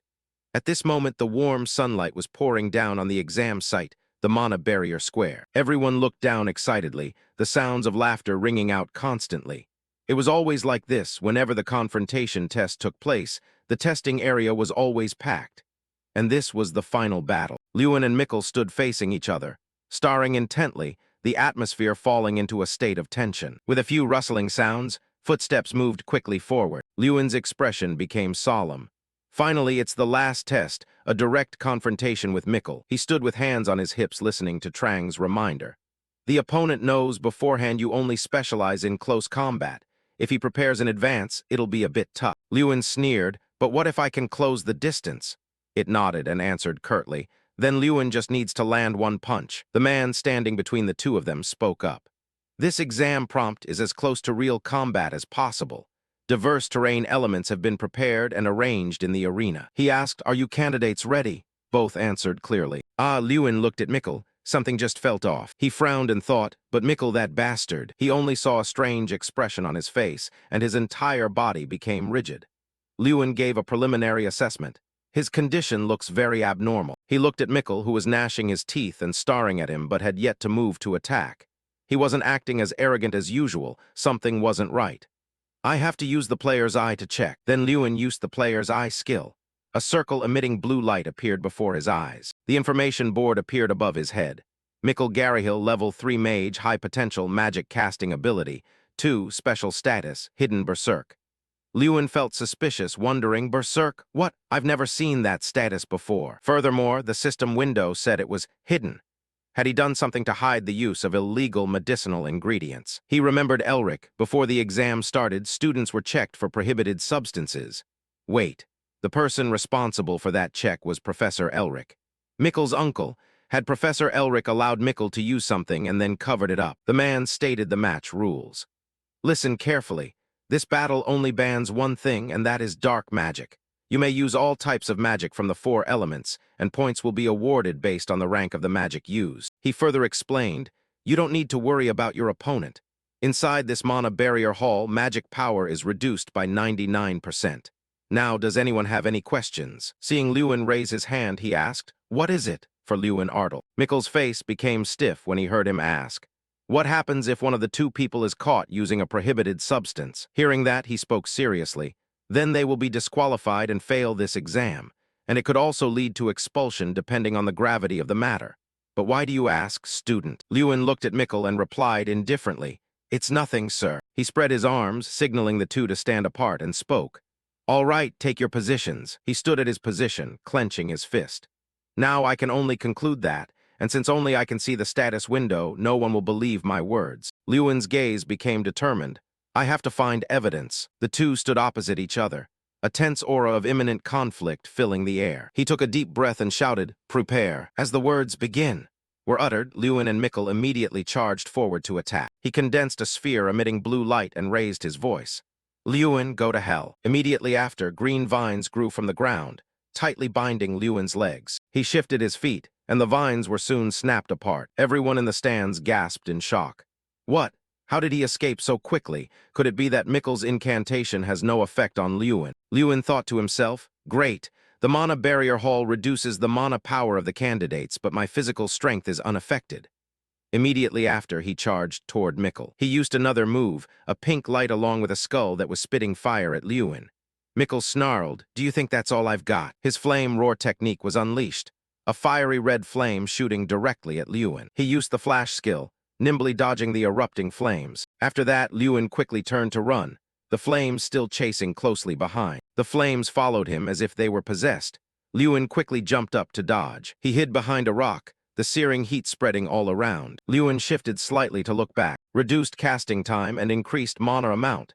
That's the effect of the elixir Mikkel used. Mikkel laughed frantically. Don't hide. Come out and face me, you coward. He focused his mind, recalling what he had learned. It's obvious he's more excited than usual. That elixir must certainly be. An image appeared in Lewin's mind of the awakening herb, burning blossom. He listed Mikkel's characteristics. Trembling hands, extreme excitement, reduced pain perception, and difficulty distinguishing friend from foe. It was too clear. Meanwhile, he was still laughing loudly and taunting. Come out, show your face me. Lewin narrowed his eyes. The only thing yet to manifest is the pain suppression effect. He stood up to face Mikkel, speaking suggestively. No wonder you're so confident. Is it because of that stuff? He startled and cried out, what? Lewin calmly looked at Mikkel, who was panicking, and uttered a name. Burning Blossom. His face became stunned upon hearing Lewin's words. Well, it doesn't matter. To take you down, I don't need any of that stuff. He raised his hand, his voice full of mockery. Here I come, Mikkel. Lewin charged forward like an arrow, while using the time refraction skill. Mikkel summoned ice and snow while cursing inwardly. Crap, why is he so fast? An ice barrier he created appeared before Lewin. He shouted loudly without flinching. It's useless. Lewin's leg swept across the front, a golden light flashing before Mikkel's shot. Conversations broke out among Tyrion Ignit's group. What kind of magic is that? Is it that kind of magic? Is that even magic at all? In the arena, Mikkel summoned a third circle magic, Fire Salamander, and shouted, Take this! Lewin countered, clenching his fist and delivering a blow, Earth Tremor. The moment that punch landed, Mikkel's Fire Salamander was blown away. It recoiled backward repeatedly, its massive body seemingly in immense pain. The crowd in the stands erupted. He used earth to block fire. Mikkel was knocked back and plopped onto the ground, screaming no in agony. Suddenly his pupils contracted in terror, his entire face turning rigid. Mikkel looked up at Lewin, who was looking down at him, his voice dropping significantly. Don't come near me. He snapped his fingers and laughed coldly. Don't be such a coward, take this. Mikkel watched as Lewin's thumb and middle finger met, his voice becoming tremulous. As his hand drew nearer, a golden light also flashed accordingly. After a boom, the scenery inside and outside the mana barrier square returned to normal. As Lewin's two fingertips separated, that golden light grew large and shot toward Mikkel. Everyone in the stands stood up simultaneously, only to see the arena obscured by thick clouds of dust, blocking their view. Mikkel's eyelids drooped slightly. The scene before him left him somewhat surprised, because Mikkel was currently hanging his head, chuckling. Lewin, you dare look down on me. He had just finished his sentence, and barely scratched his forehead before Lewin lunged forward and slammed his head into the side of Mikkel's face. Not giving him a chance to counter, he unleashed a flurry of punches. With a thud, Mikkel slammed into a rock and lay sprawled on the ground. His body shook in intervals, yet his laughter echoed. So weak, and yet you think you can beat me? Didn't feel a thing. Lewin thought to himself, to take those hits and still be conscious. At this rate, Mikkel might die from excessive shock. He grabbed Mikkel's shoulder to pull him up. Continuing would be very dangerous. Next, he was lifted high by the winding green trunks called the prison trees. Lewin raised his hand and spoke. Professor, has Mikkel been using prohibited substances? He walked over and asked doubtfully, What do you mean? Why would Mikkel use prohibited substances? Are you sure? If you're lying, you could be disqualified. Lewin was determined. Yes, I'm sure, because it's possible the substance use was covered up. He continued, or someone found out but turned a blind eye. He hesitated. Do you mean? Lewin spoke deeply, looking nearby. The person capable of using rare ingredients and responsible for the pre-match check. He also looked toward Elric. His voice rang out again. There is only one person in this entire academy who could do that. Lewin acted hesitant. Come to think of it, isn't Professor Elric also Mikkel's uncle? Wait, then, could it be that Professor Elric has? Elric ran over in a panic. Lewin, do you know what you're saying? He snapped irritably. You're saying Mikkel used prohibited substances and I turned a blind eye. Yet Lewin was not afraid, responding calmly, Yes, I have evidence. Elric startled at the words. What? He burst out laughing. Great, then let's check again. He walked toward a different direction. No need, Professor. After all, you already used a special spirit elixir to hide his symptoms. Elric became flustered. So what do you want? Where is this evidence you speak of? Lewin touched a large tree trunk and laughed. Let me show you all with your own eyes. Immediately after, there was a loud explosion. A golden light flashing in the middle of the tree trunk. His hand remained in the same position as before, his fingers still spread wide. Lewin looked at the large chunk missing from the tree.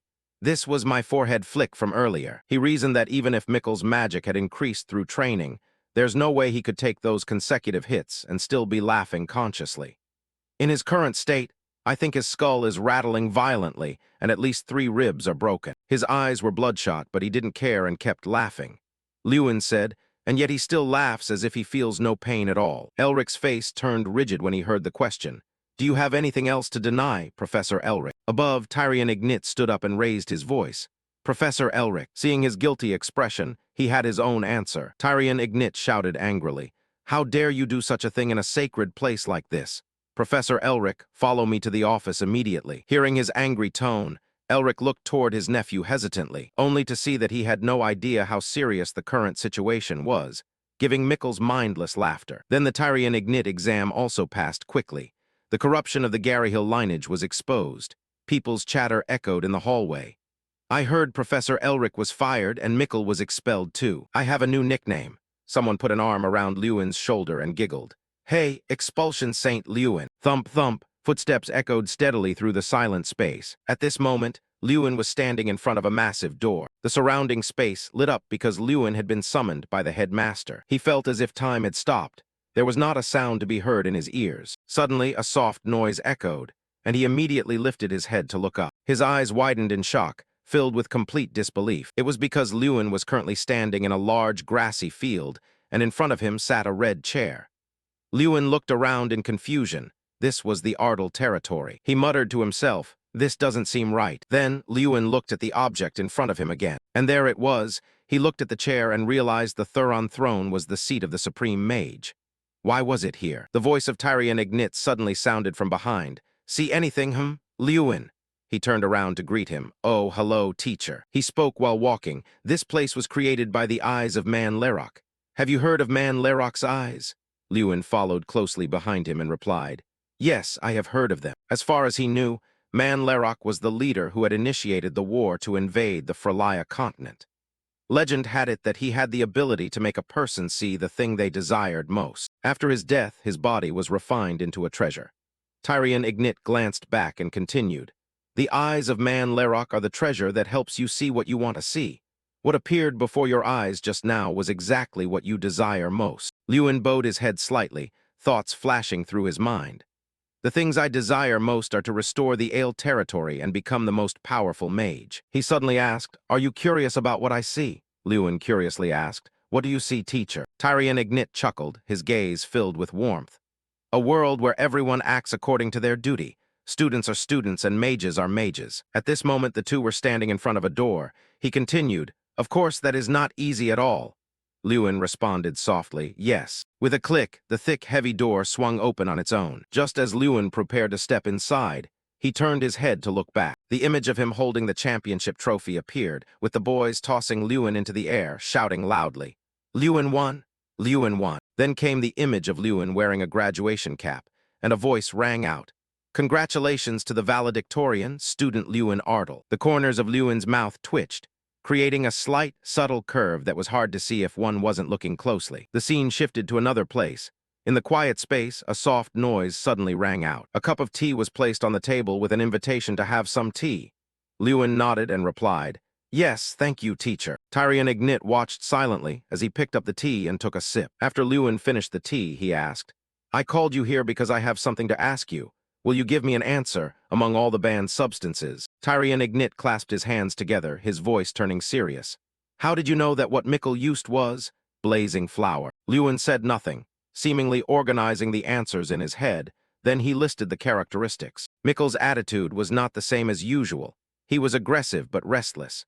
Not to mention the amplification and mana flow were abnormal, so I guessed he used blazing flower. Ignit asked again, but from what I can see, you seemed certain, not just guessing. Why is that? Lewin frowned and explained, the arena's mana barrier only reduces magical power, not physical strength, and what I used was physical strength, not magic.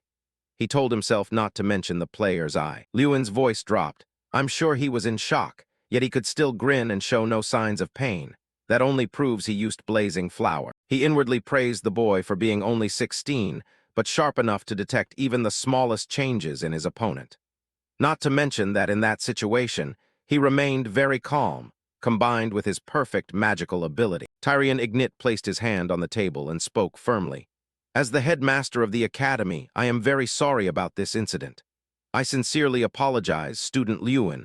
I will ensure the Garrahill family cannot harm you. Having said that, he stroked his long white beard and said, "One more thing, I have a suggestion." Lewin was stunned when he heard Tyrion Ignit's words. "Do you want to attend the Grand Festival this July as an Academy representative?" Although he had mentally prepared himself, he couldn't hide his surprise. Academy representative, a position everyone craved. When he arrived here, he had already vaguely guessed it. Lewin closed his eyes tightly, trying to steady his mind, as if thinking about a very serious problem. Tyrion Ignit listened attentively for his answer. "Thank you, teacher. I feel very honored to receive this proposal." But Lewin's voice became hesitant. "But you know I still lack experience. I haven't had a single real combat fight in the past 5 years." He bowed his head slightly, his voice dropping a few notches. "During that time, I couldn't do anything, and I didn't achieve anything because of my mana disorder. The Grand Festival is a gathering of only the most talented people. I don't know if I have enough strength to compete with them." Tyrion Ignit's voice sounded, making Lewin look up. "That's not a problem as a judge at the Grand Festival." He raised his index finger and said with certainty, "I think you deserve the title of championship candidate." He hesitated and asked, "What did you say, teacher? Championship candidate?" Tyrion Ignit stroked his long beard and said, "I assure you that you are a very potential contestant, but what is even more terrifying is..." Lewin's face flashed with a shade of embarrassment when he heard him speak. "You will be a secret weapon that no one expects." Tyrion breathed a long sigh of satisfaction. "To them, you are a mystery. They have no information about you, don't know what techniques and fighting style you will use, and of course, they won't find a way to counter you." Hearing this, he secretly rejoiced. "So that's it. I've always been at the bottom, so they aren't on guard, and they don't have as much information on me as they do on someone like Mikkel. It looks like this will be an easy surprise." Lewin's 2 hands clenched the hem of his pants when he heard him ask, "What do you think? Participate or not?" After putting on a look of deep thought, he gave his answer. "I will try my best not to let you down, teacher." Suddenly, there was a knock on the door outside. Tyrion Ignit said, "Just in time, come in." He looked at the person arriving and then said to him, "Lewin, I think a physical skills class will be more useful for you than a magic class. I have invited this professor to help you develop those skills." Upon hearing the greeting, "Are you still well?" The boy was at a loss. Lewin was stunned for a moment. This is..." The person who arrived was Gutter Perante. He laughed teasingly. "What's with that face? Are you not happy to see me?" Lewin recognized this person. He was the captain of the knights in the Foreign Territory, one of the few A-level knights in the Jadi Kingdom. He remembered this was also the person he had met during the 3rd exam. Looking at Gutter sitting in front of him, Lewin couldn't help but exclaim, not expecting to take a physical skills class with him. The man then spoke up. "First of all, I need to confirm a few things." Gutter asked, "I heard Professor Heidel say you are a special mage because you can only fight in close combat. Is that true?" He nodded slightly and replied, "Yes, that is true." He gave his assessment of Lewin. "From what I've seen, your movements are quite good, fast, clean, without a single wasted motion." He stiffened when he heard Gutter say, "But honestly speaking, one look is enough to tell you've never learned martial arts." He lowered his voice. "Your moves might have worked on that goblin earlier, but against us, you will be completely red. No matter how strong you are, opponents with good physical skills can recognize your attacks through the way you move your shoulders and hips." His hands on his knees curled slightly. Lewin thought to himself, he's right. My moves are just repetitive motions from quests, so I can't apply much when fighting. Suddenly, Gutter stood up. "But don't worry, if you learn from me, your movements will change from the very basics." He looked directly into his eyes. "So let's start right now." Then the two moved their practice location to another place. Gutter's voice rang out. "For a knight, the most important thing is the feet. If your feet are steady, your sword swings will be strong. Furthermore, your feet will help you predict the enemy's next move, so your first lesson will be to walk correctly." He sat on the platform and said, "Only when you learn to walk correctly can you use physical skills." Lewin held out his hand, looking serious as he followed Gutter's instructions. Heavenly martial arts is a martial art often used in training knights. Each punch was continuously thrown, a whooshing sound echoing in the space. He slowly stood up, watching Lewin punch the air, and said, "This discipline includes a total of 36 martial arts stances, not to mention sword techniques." He was still diligently practicing, his hand clenched into a fist, his whole body ready to rush forward. Punch after punch smashed into the air, the sound of wind being torn constantly echoing. Nearby, Gutter crossed his arms in front of his chest, silently observing Lewin's every action. His expression turned serious, remembering what the boy had said earlier, that he was curious. At that time, Lewin had asked, "What do you even gain from teaching me martial arts? Plus, every day you have to come to the academy. So why, teacher?" Gutter had replied then, "Just consider it a type of investment." Hearing that, he suspiciously asked, "Investment?" He stroked his chin thoughtfully. "I met someone who has the potential to become a talented mage in the future. If I contribute to supporting that person." Lewin remained silent as Gutter continued. "Then it's considered a worthy investment, right?" Then he bowed deeply. "Then I am counting on you, Professor Gutter." Suddenly he coughed awkwardly and suggested, "Actually, calling me professor sounds so stiff. Just call me Hyung, I'm only in my 20s. Hearing this age, Lewin was startled in surprise. Huh? No way. Returning to the present, he was still diligently practicing. Lewin punched from this side and swung to the other. Gutter, nearby, observed calmly. He was somewhat satisfied. This kid is pretty good, he's got guts. Gutter remembered back when he was examining the goblin's wound, while whispers echoed in his ears. Did the goblin's jaw really break? Watching Lewin kick high, he inwardly sighed. A close combat mage who is stronger than a goblin is truly an interesting kid. And just like that, 3 weeks passed. Lewin looked at the notification from the system. Body art skill leveled up. Body art reached level 10. Obtain title. My body is a weapon. Reward, increased Mage Berserk skill effect. With Mage Berserk, you can now channel mana throughout your body. He told Chang, mastering heavenly martial arts was worth it, wasn't it? He laughed triumphantly. Of course, thanks to that I reached level 3. Lewin looked at the notification. Strength, 2130. His hand slowly curled into a fist. This strength is huge. I can feel it very clearly. Chang sighed. The speed at which you achieved this strength is even more terrifying. It took over 1.5 years after meeting me for Draka to reach 2,000 strength points. Is it because of the difference in time perception between humans and dragons? Suddenly, a voice called out from afar. Lewin saw Jason running over breathlessly. Lewin curiously asked, "Jason, what's wrong?" He rested his hands on his thighs, panting, and asked, "Have you seen it?" He suspiciously asked back, "Seen what?" Jason replied, "The list of contestants for the Grand Festival has been posted at the Academy Gate." Lewin was stunned, wondering to himself, Grand Festival. Memories flashed in Lewin's mind and a voice rang out. First place, Lewin Ardle. At the opening ceremony, I represented the new students on the podium. Because of that, I became the object of envy and suspicion. To respond to this jealousy, I engaged in pathetic behaviors for the past 5 years. All I could do was stand from afar and watch Mikkel receive everyone's congratulations. And now, Lewin and Jason were rushing toward the academy gate. By the time the two ran there, they saw a crowd gathering in front. When he saw the content of the announcement, he couldn't help but shout, drawing the attention of everyone around. Lewin seemed not to believe his eyes. Did I really become a representative? The boys also recognized him. Huh, isn't that Lewin? Then they ran toward Lewin and shouted, "Congratulations on becoming a representative. Lewin, I will root for you at the Grand Festival." It had been a long time, but finally I became a representative for the Academy once again.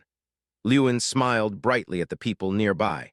Jason was so happy he was about to cry. I also have my name on the list at position 31 in the group competition. The scene shifted to another place. Heidel praised him.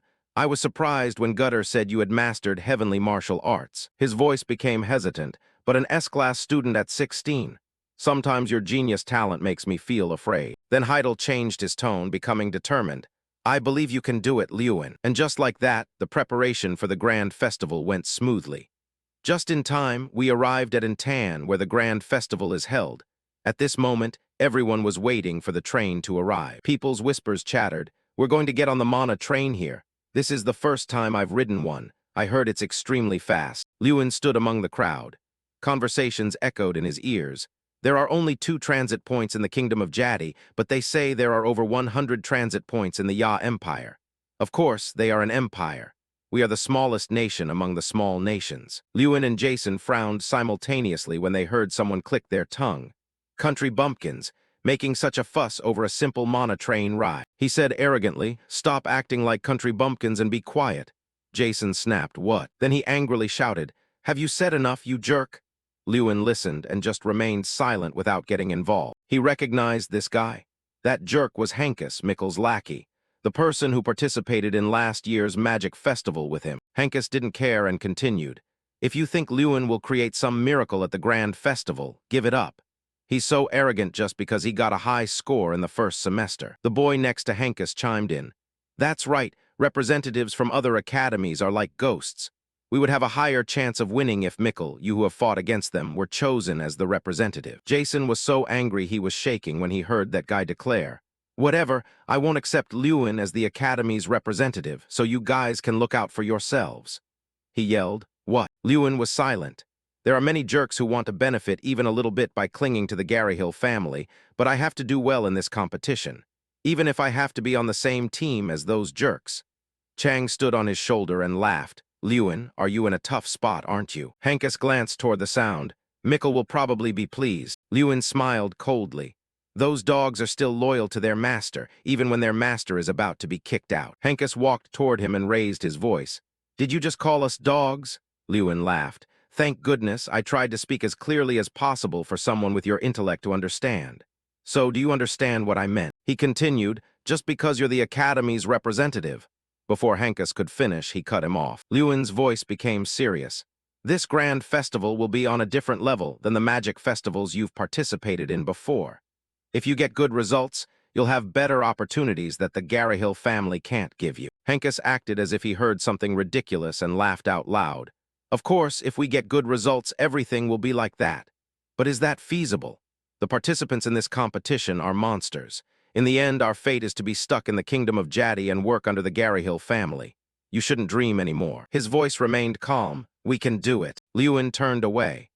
"The Grand Festival is an event where unity is the most important thing. It's better for us to remove elements that hinder teamwork." Hankus saw that and called out, "So that means you'll compete without us." He gave him a meaningful statement. "On the way there, you should rethink who the representative is right now." Hankus was so angry he gritted his teeth when hearing Lewin speak. "And there's no Garyhill house here to recognize your loyalty." He screamed furiously. "You're ruining your first individual match. I won't listen to any of your orders at the Grand Festival." Click-clack echoed repeatedly. The train was moving fast through the forest. Inside the train, everyone looked outside and exclaimed, "It's so fast." Chang stood on his shoulder and laughed. "What's going on here? The world has become a better place. In my time, the fastest means of transportation was..." And Lewin's expression seemed incredibly embarrassed. Suddenly, at the nearby door, footsteps rang out. Then a voice spoke up in Lewin and Jason's ears. "Oh, I think I smelled a loser somewhere." There were 3 boys standing there, and the one in the middle spoke up mockingly. Well, who do we have here?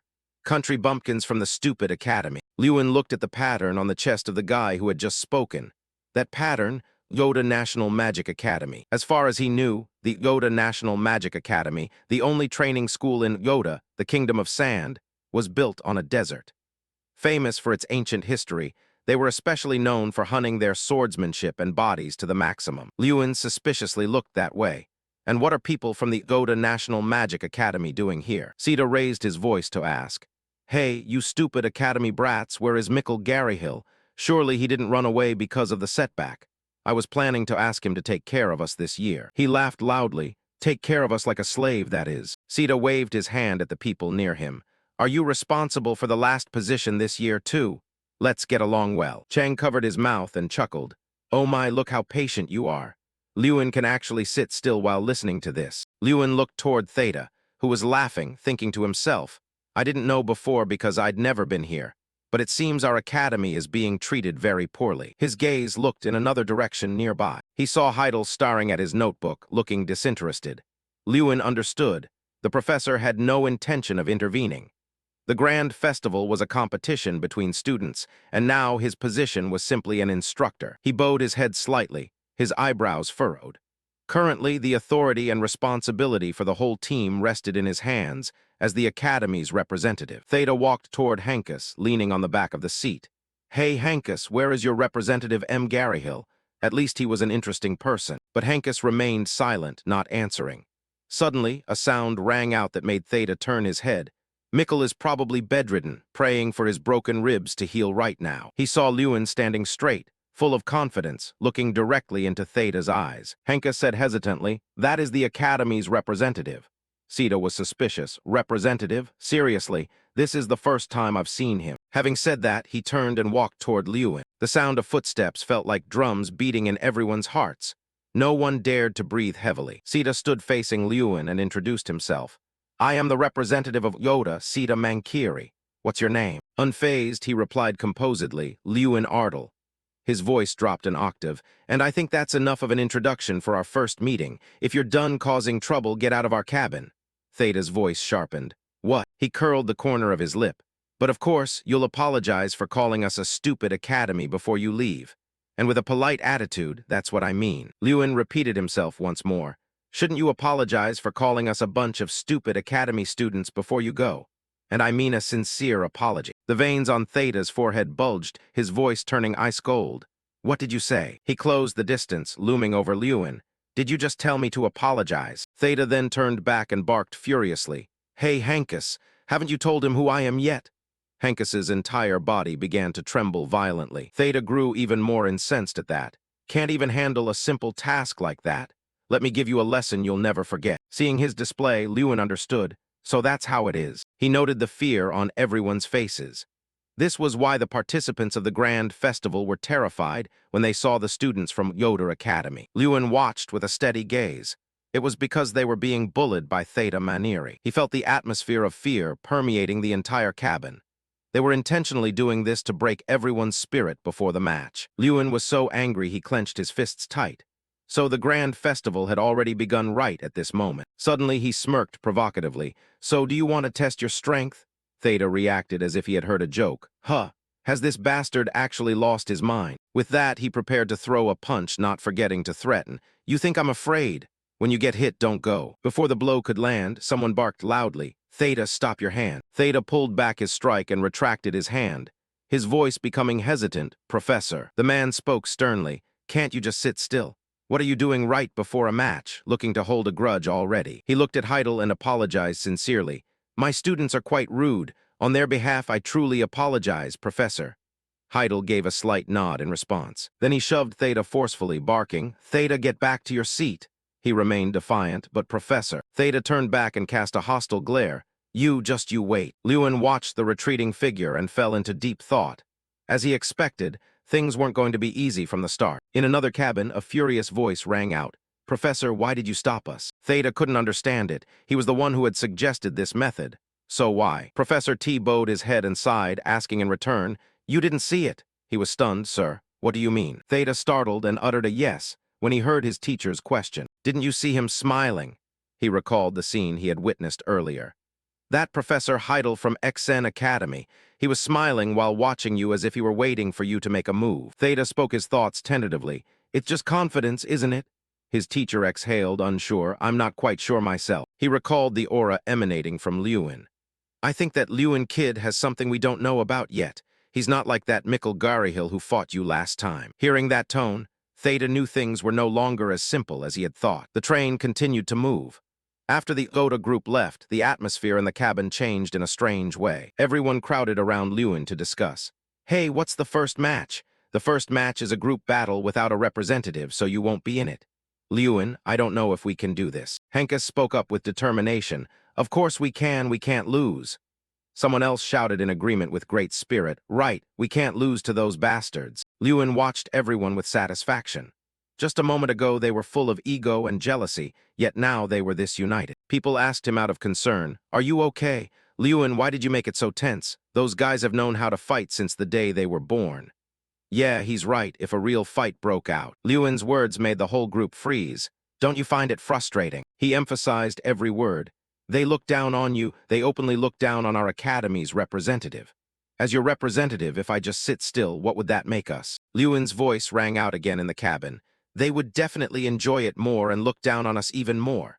Furthermore," someone hesitated, "Well, that's true, but..." But he cut them off. "If we do nothing, we really are the stupid academy they say we are. Is that what you want?" The whole group hung their heads when they heard Lewin's question. "Do you want to be looked down on forever?" Suddenly he raised his voice. "It's precisely because you backed down that they've looked down on us for the past 6 years." Lewin continued. "So what do you want to do now? This is no time to let ego destroy our unity." Someone pushed Hankus forward. We were thinking of letting Hankus be the goalie in the kickball match. What do you think?" He scratched his head in embarrassment. "Me? The goalie?" Lewin was somewhat satisfied. It seemed Mikkel's tail was finally participating. It should stay this way until the competition ends. An announcement suddenly rang out on the train. "Next stop, Antonucci," followed by someone urging, "We've arrived, everyone please take your luggage down." Antonucci was a small state belonging to the Zanak Royal League. It was also the only state recognized as a neutral state of the empire.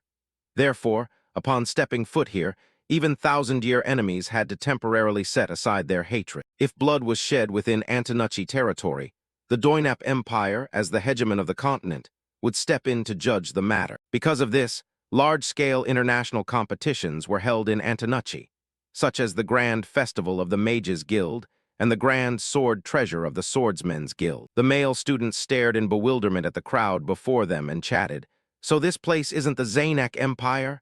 Someone snapped at them, "Stupid. It's not the Empire, this is just a royal league under the Empire's administration." Someone pouted, "What's the difference?" Jason looked around. "This place looks like a different world. Hey, Lewin, our Damon district was already cool, but this place." Lewin's eyelids drooped slightly. So this was Antonucci. He watched two men chatting happily, truly worthy of being the kingdom's capital. Then he looked over at two girls laughing delightedly. Everything exuded an ancient charm, and everyone seemed so relaxed. Lewin told himself, "Coming here makes me realize how small our place really was." Suddenly a voice rang out, "We're going to the lodging now. Everyone please get in the carriages." After that, everyone boarded the horse-drawn carriages one by one. The carriages followed each other down the road. Heidel, sitting opposite Lewin and Jason, spoke up to remind them, "I'm saying this just in case. Don't go near the other academies, even by accident." He glanced up at Lewin. "Causing trouble at this time won't do any good." He became awkward. "Sir, why did you say that while looking at me?" Suddenly Strang looked in another direction and cried out, "Ho, look over there." Lewin looked at him suspiciously and asked, "Huh, what is it?" Strang raised his eyebrows. He continued, "I just caught an extremely interesting scent." Lewin's eyes widened in surprise. "What scent?" Suddenly it leaped down from above and stood on Lewin's leg, opening its mouth. It seemed Strang sensed it and said, "Draka's ruins are here." Scene shifts to the next day at the XN Academy's guest house. Jason watched Lewin quickly putting on his coat and asked sleepily, "Huh, Lewin, are you going on a date?" He didn't answer but dashed away like the wind. The system screen lit up before Lewin. While running, he asked Strang, "Are you sure?" It nodded and replied, "Of course, you'll see it appear on the minimap in a bit. Even I can see it." When they arrived at a place with a crafting workshop sign, a memory vibrated and Strang cried out, "There it is." Lewin slowly opened the door and stepped inside. He looked at the scene inside and remarked, "I thought a black dragon's items would be in a very special place. This place looks quite ordinary." Lewin brought a hand to his chin and thought, "Shouldn't it be somewhere like the black market or some rich guy's basement?" Strang put hands on his hips and laughed.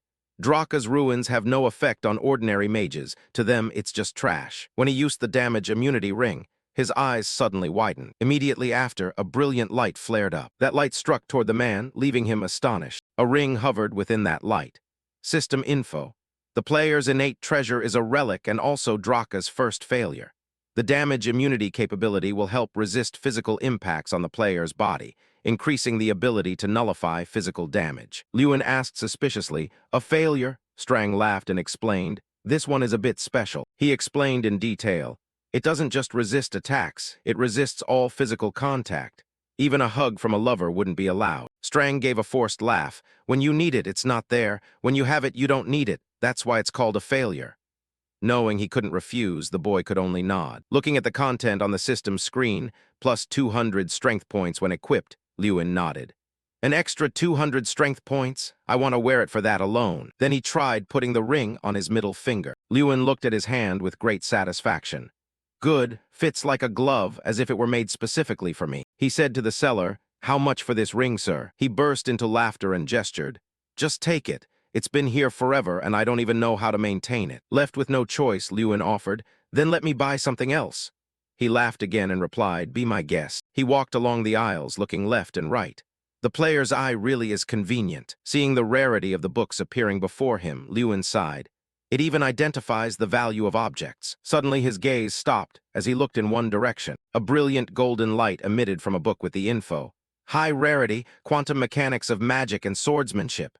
Lewin was startled. This. As he reached out to touch the book, someone suddenly appeared and blocked Lewin's hand. He looked at the white-haired girl before him in shock. This was the info that appeared above the girl's head. "Irene Prouse, S-rank mage, very high potential." Lewin recognized her, Irene Prouse, from the Seiki Women's University. The king of mages, the supreme mage Thuron Artemis, had personally chosen her as one of the 11 successor mages. Lewin's expression turned grave. He had heard she was a genius on the verge of reaching S rank. He looked at Irene and recalled the info from just now, but the truth is she's already S rank. It seemed rumors had understated her abilities. She growled, "Let go." Lewin didn't back down. "I got here first." Irene's hand still pressed down on his. "Based on your uniform, you must be from X-Knit Academy. I am Irene Prouse from the Seiki Women's University. You've already found what you needed and are just looking for more, right? I came here specifically for this book." She suggested, "If it's nothing major, could you let me have it?" Lewin frowned, thinking to himself, "So she heard me talking. Is she buying this book for the grand festival?" He asked, "What do you need this book for? Not many people would want a book like this." Irene's voice became hesitant. "Well, She withdrew her hand, turning her slightly flushed face away. "It's for an assignment, I can't say. That's all you need to know." Lewin speculated that it probably wasn't a school assignment. Could it be related to the Infection King? He suddenly spoke up. "Fine, you take it. It's important to you, just take it." Being granted the book without any further argument left Irene flustered. Thanks." Lewin resumed his search. "So what should I buy now?" Irene watched his retreating back, a look of confusion momentarily crossing her face. When they returned to their lodging after hearing Lewin recount everything, questions followed one after another. "You met Irene Prouse? What did you two talk about? Is she as beautiful as they say?" Jason and Hankus's eyes sparkled with excitement as they asked, "Where did you meet?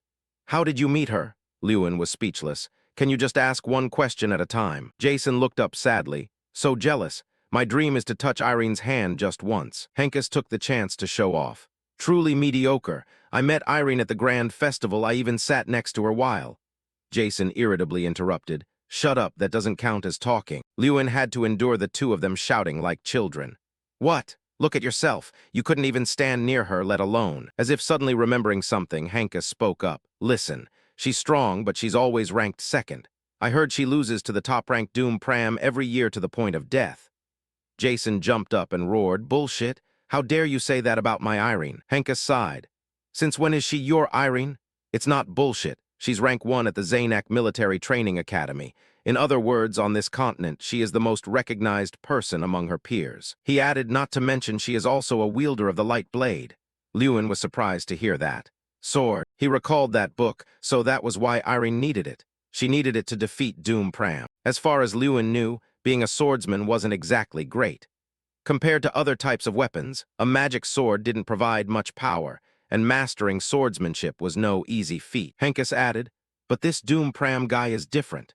His light blade is an S-rank treasure, and as far as skill goes, he's at least on par with a regular knight." Jason gave a long sigh. "Mastering swordsmanship, proficient in magic, plus an S-rank treasure. He's a total outlier. Not to mention he's rich, has a powerful father, is handsome, and girls are crazy for him." Hearing him lament, So someone like that actually exists," Lewin just remained silent. He thought of Irene, someone who was a fifth circle mage at only 16, and that swordsman who always took the top spot. Lewin frowned in silence. Would he stand a chance when facing these geniuses? He recalled the encounter with Theta. Surely no one would pay attention to someone like him. But Lewin closed his eyes and recalled Tyrion Ignit's words. "You are a candidate for the championship." "That's no exaggeration," he told himself.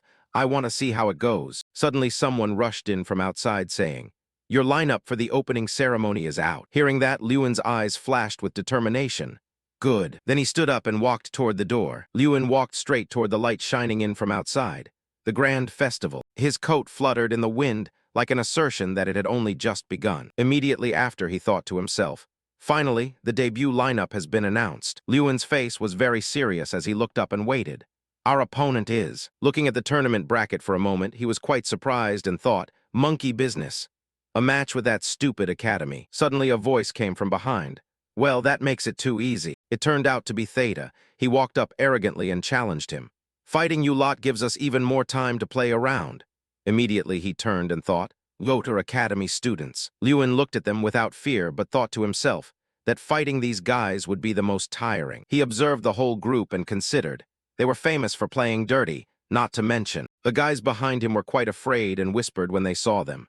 "Damn it, why is it them?" "Yeah, they look scary." Hearing that, he thought, "Many at school have been traumatized because of them." Theta mocked them arrogantly. "You guys are so weak you can't even get us excited. So boring, boring as a dead fly." His subordinates laughed uproariously. "Ha ha ha." Looking at the crowd whispering around them, he spoke with a challenging tone. I didn't expect to fight a stupid academy. It's like winning the lottery.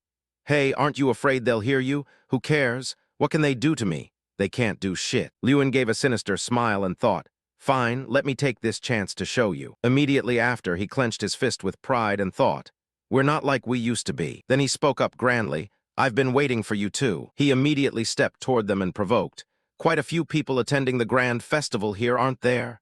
Hearing that, he became furious and asked, what do you want? He stepped closer and said softly, I want to make a brief introduction. Then he aggressively shouted his introduction. Nice to meet everyone. I'm Lewin Ardle, the representative of that stupid academy you all keep talking about. Lewin continued, I'm not going to say much, just have one small request. His expression turned sinister and terrifying as he added, don't ever call us a stupid academy again. It's unpleasant to hear. Hearing this, Theta was so furious he gritted his teeth and shouted, HMPH. He bared his teeth in a terrifying way and threatened, I'm sick of being at the bottom of the rankings from now on. Lewin looked straight at them and declared, catching them off guard, I want to be the one at the top. The others reacted violently and cursed, if we don't call you the stupid academy, what should we call you? Quit talking nonsense and stop acting so high and mighty. Hearing this, Theta felt annoyed and said, do you think this place is some small-town competition? At the top. That sounds like nails on a chalkboard. Who do you think you are? Hearing that, he thought of the old man with white hair and muttered to himself, ah, I am. Lewin's face was extremely confident as he clearly played his trump card. Deep down, he had made a resolution. He would never back down again. The scene shifted to that white building where they were whispering and gossiping intensely. Who is that guy? Lewin Ardle. The whole group was headache-stricken as they discussed. I looked into it. I heard he used to be the worst student. Can the worst student even be an academy representative? One of them replied, rather annoyed. I'm not sure, but I heard that at the beginning of last semester, he suddenly did a 180-degree turn with sky-high grades. Theta heard this and asked, confused, a 180-degree turn. Hearing that, the other continued, yeah, maybe that's why he's so confident. In his head, he recalled the old man's words, that kid. There's something about him we don't know yet. Immediately after, he sighed and said, maybe I'm just overthinking it. He stood up, stretched his limbs, and said, those arrogant guys, let me teach them a lesson. His face was full of confidence and pride as he said, in the traditional way of our school. The scene shifted to the dorm area of the X-Knit Academy. Here, Lewin's group gathered to discuss their plan. Tomorrow is the Mana grenade throwing event. The rules are group battles, and except for the academy representative, all team members are allowed to participate. He then analyzed the tactics for his teammates. The challenge requires participants to throw mana grenades at a Midran golem. The team that takes it down faster wins. At this moment, a team member turned and asked, without you tomorrow, I wonder if we'll be okay. Lewin stood up and announced to everyone, it's true that our individual abilities aren't as good as Yoda's. But with his intense belief, he encouraged the whole group, but I believe you guys will win. Hearing that, his teammates were fearful and asked in confusion, win how? Seeing this, Lewin stood up and told everyone, this is a team battle. If you all coordinate, you will definitely win. Then he rolled out the plan, let's start by splitting into small groups.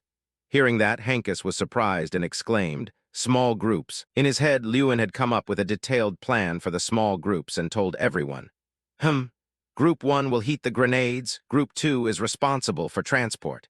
Group 3 attacks the golems, and Group 4 hinders the opponents by healing their golem. Hearing this, they all started whispering excitedly, if that's the case, it'll take a long time to take down the golem. Right, on the Yoda side, 30 people attack at once, if we have fewer people, not to mention they aren't pushovers. At this moment, he looked at his teammates with a sincere gaze. Then he raised his voice and shouted, what's wrong with you guys? Hearing that, Hankus stared blankly and gasped, huh. Lewin's face was extremely serious as he declared clearly, remember what I said in front of them? I said we would be the ones at the top. I was serious. Right after that, he slammed his hand on the table and shouted, whether I participate or not, I will help you with all my might. He stood before everyone and persuaded them. When Yoda lands one blow, we land 2, 3 blows. Their members have excellent abilities, which is why they can do it the traditional way. But if we do that, it'll take a lot of time. Seeing this, Jason, looking extremely determined, declared, all right, I believe you. Liu and Ken, C-letter-1 EDD next to him, also agreed. Me too. Right after, the others were also fired up and declared, us too, we believe you. Immediately, Lewin looked at them and assigned tasks. All right, Hankus will be the commander. Zola Min. Imora Ayik Freya. You guys will heat the grenades. Then he turned to the others and continued ordering. After the grenades are ignited, Westgate will carry out transport. He stared at the plan and reflected on how he had split the groups based on everyone's abilities, which he could only do thanks to his passive skill. Right then, he used his special eye technique. Player's eye. He looked at his teammates to examine the opponents. With the ability to see through their abilities, he could minimize disadvantages and focus more on everyone's advantages. Everyone was now full of faith and chatting excitedly. This time it'll be okay, right? Yeah, we might actually win. Seeing everyone so excited, he thought to himself that once in the right group, everyone would gradually gain more faith. Everyone was happily chatting. I'm not good at throwing, but I can heat it for 5 seconds. What do you mean not good? Am I good at throwing? Lewin saw this and was extremely satisfied, thinking to himself, lucky. Watching everyone laugh and chat happily, Lewin felt better and thought, everyone is starting to be more confident. Their faith has been solidified. Suddenly, someone rushed in and pushed the door open. His face was covered in wounds as he collapsed. Seeing this, everyone in the room panicked and shouted, Fun Lewin, his mouth trembling as he uttered, Lewin. Seeing him like that, he was extremely worried and frantically ran over to check on him. What happened to your face? Are you okay? He mustered all his strength, stuttering, the Yoda. What about Yoda? After a long while, Fun Lewin finally managed to speak, leaving Lewin very surprised. Their representative called his cohorts, and they dragged me away. The scene shifted to the other team's room. Theta saw him enter and exclaimed, Oh wow. Seeing him, he looked at him with disdain and said, See, I told you he'd come. So what are you planning to do? Huh, you think you can do anything to us? His face was extremely serious, aiming a killer gaze at him as he said, Bring Sita Mankiri out here right now. In that room, Lewin raised his voice and shouted for that guy. Sita Mankiri, get out here now. Seeing that, Theta laughed contemptuously and cursed. Damn it, is this guy crazy? Then he stood up, moved in front of the guy, and gritted his teeth. What makes you think you can act all high and mighty all the time, huh? At this moment, Lewin aimed a murderous glare at him, placed his hand on the guy's shoulder, and growled. What makes me think what? Immediately after, he applied force with his hand onto the guy. Instantly, he was forced down onto his knees by Lewin. Theta's face was extremely panicked watching this scene, thinking to himself, what is this strength? He immediately stood up with a furious expression, clenching his fists and shouting, You bastard! Lewin saw this and very quickly dodged his punch. And very quickly, with just one move, he twisted his arm, causing Theta to yelp in pain. His face was extremely dangerous and threatening to the others. I'm warning you. If you dare to touch our people one more time, this won't be the end of it. Theta was now severely injured by him, falling to the ground, screaming in pain, Ugh! His underlings saw this and panicked, running over to check on him. What happened? Theta, are you okay? His face was full of pain. He clutched his shoulder and screamed pitifully. Lewin stood before him, threateningly saying, So, want to make a bet with me? Back at their own territory, Lewin told his brothers, and they were extremely panicked and surprised, shouting, A forehead flick. The whole group was shocked, not believing their ears. If we beat the Yoda Academy, Sita Mankiri will get a forehead flick from you. Don't tell me it's the same kind of flick as Mickles, though. Right then, he announced another piece of good news. Not only that, he has to apologize to us in front of everyone. Hearing this, everyone was happy and surprised, shouting in unison, Wow, we definitely have to win this time. What great motivation. Haha, our only job now is to win. Right now, someone suddenly ran in and announced that it was time to go to the Wintan Arena. Everyone should get ready. Immediately after, the group was present at the Grand Festival, the festival for mages and the entire continent. And in history, the mages present here. Everyone here looked very confident, all becoming important factors in changing the fate of the entire continent. The audience was extremely enthusiastic, cheering with all their might, X-Nit Academy, go. Lewin's face was very confident and satisfied as he thought to himself, I never expected to be a part of this place, a place that creates legends in history. Right after that, the referee shouted to announce to everyone, The opening ceremony has ended. Please return to your seats. Immediately, the whole group returned to their seats. Suddenly, he met someone. It turned out to be Theta. His face was extremely angry, gritting his teeth as he said, Prepare yourself. This time I won't be careless anymore. Right after, the guy walked away furiously. Watching him, Lewin didn't bother paying attention, thinking, The opponent I'm aiming for right now isn't you, Sita Mankiri. Suddenly, something caught his attention. It turned out he had noticed the guy over there. That person was Doom Pram. Looking at his face made him think, You won the Magic Festival and are also the most outstanding person from the Danak Military Training School. He looked at him with great determination. If I go deep into the final rounds, I'll definitely have to face him. Suddenly, someone's voice called out, "You're probably the type who specializes in causing trouble, right?" Immediately, Lewin turned around and realized it was Irene Prouse. Then she turned to him and asked, "Yesterday, you were causing a commotion everywhere." She continued to ask, leaving Lewin surprised and confused, and even went to cause trouble at the Yoder Academy. He was extremely surprised and asked back, "How did you know?" She walked away and answered, "This place is small. I'm sure everyone here already knows." Hearing this, he felt very awkward and replied, "Ah, is that so? I didn't cause any trouble. It was just a little heart-to-heart." Right after, she turned around and told him, "Anyway, since you gave me the book last time, I'll give you a piece of advice. Don't make yourself stand out too much." Then he replied, leaving her completely stunned, "Like you, right? You're also hiding your talents, aren't you?" Fast as the wind, Lewin ran off and bid her farewell. "See ya, I have to go now. We have to participate in the first event." Seeing this, she was very surprised and astonished, standing there stunned. Immediately after, the competition began. In a few minutes, the Mana grenade throwing segment will begin. The first two teams are X-Knit Academy and Yoder Academy. At this moment, he rallied the spirits of all team members. Ready yet. Everyone encouraged and boosted each other's spirits. "Let's show everyone our strength. Show them we are no longer a stupid academy." Immediately, the whole team marched in heroically. The first event, the Mana grenade throwing segment, officially began. Everyone was confused, and the audience turned to ask each other, "Huh, what's this? What are they doing?" Seeing the formation his group arranged made everyone wonder. Because until now, winning team competitions was always based on individual abilities. Arranging formations like knights was a strange thing to everyone. Even the mage groups outside were very surprised when seeing that. They split into two groups, heating and throwing. "Ah, never mind, Yoda will definitely win anyway." As for him, he was still very calm, ignoring everyone's whispers. "Those guys are just acting like they're the ones on top. Stupid academy, truly stupid. That's why they're at the bottom. They probably don't know there are many things beyond human comprehension." Even Irene's group held their breath and waited. As for her, she was no different, very surprised, uttering, "How is that possible?" Right after, his team shot off an arm of that stone giant to everyone's amazement. "Look at the X-Knit team's golem. It dropped an arm." Seeing that, he immediately directed the whole group to charge in. "Everyone, keep trying." Right after, he shouted commands to everyone. "Kenko, the heating speed is good. Mora Ike, you two help transport. Jason, aim for the right arm." The members immediately received the order and followed through.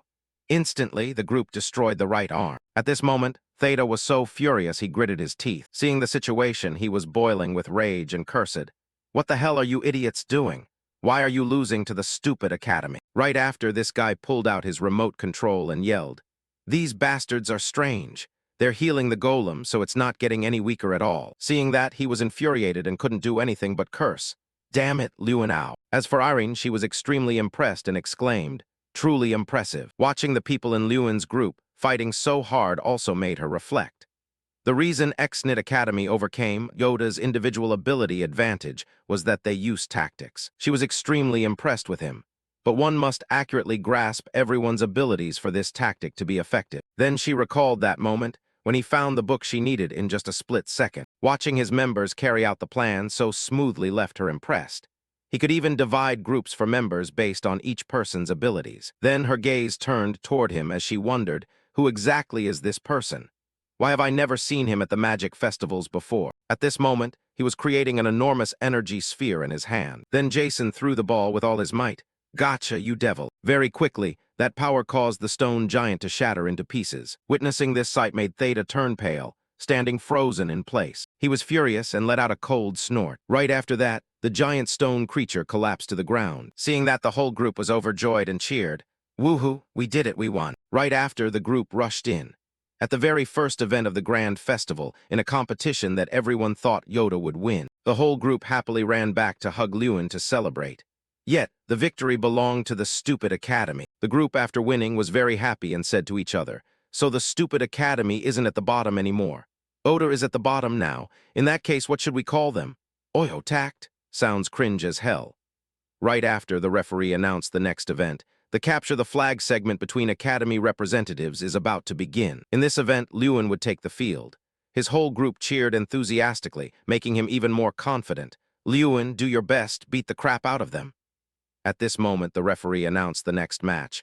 The The first match is between Representative Lewin Ardle of X-Knit Magic Academy and Sita Mankiri of Yoda Royal Magic Academy. As a reminder, he moved closer to Theta, who was furious. Chang saw his tense expression and mocked. "Why do you look so tense, Lewin?" But he seemed not to care and just muttered to himself, "We're currently in the top 20 out of 32 schools, right? That's just perfect." Hearing this, Chang was very confused and blankly asked, "Why is it just perfect?" His attention shifted to the audience's surprise and amazement as he analyzed. "Through the last match, everyone is starting to focus their attention on us.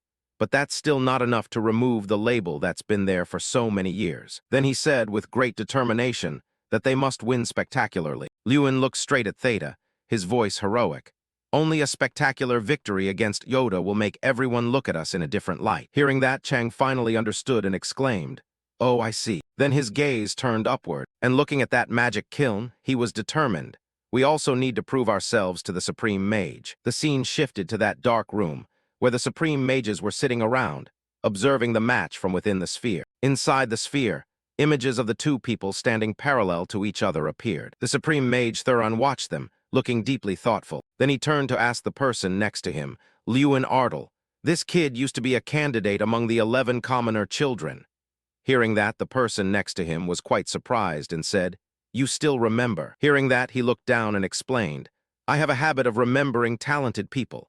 That boy was a natural-born genius to be able to teach himself how to use mana at such a young age." Immediately after, his face began to wrinkle, showing deep disappointment. "That's why I was so devastated to learn he suffered from a mana disorder." Hearing this, Exnai responded with great surprise. "Disappointed?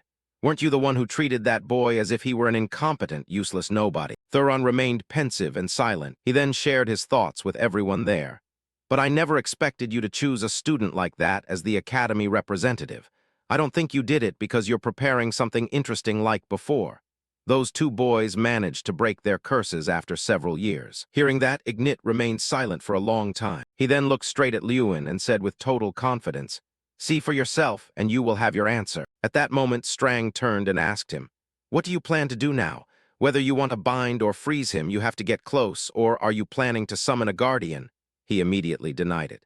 "No, guardians aren't exactly known for their intelligence." Hearing that, it asked back in confusion, "Then how are you going to fight this match?" He stretched his limbs and replied, with a face full of spirit and confidence, "I'll just fight him head-on." The referee was about to signal the match, and as the word "begin" rang out, he immediately lunged forward at full speed, charging straight toward Theta. Seeing this, he didn't back down and immediately unleashed his power, shouting, "You'll pay for what you did to me the other day." Immediately after, he released his power to summon a guardian to fight against him. Seeing the giant guardian closing in on Lewin, he didn't panic at all, instantly using the time refraction technique. Very quickly, he skillfully and easily dodged the guardian's strike and continued to charge straight ahead. In an instant, he was already right behind Theta. Seeing this, he moved to strike back in a rage, gritting his teeth and cursing, "Damn it." But he wasn't afraid at all, calmly using his bare hands to block the strike. With a smug look on his face, he taunted him, "Just as I thought." On the other side, seeing that his hand wouldn't move, he cursed furiously,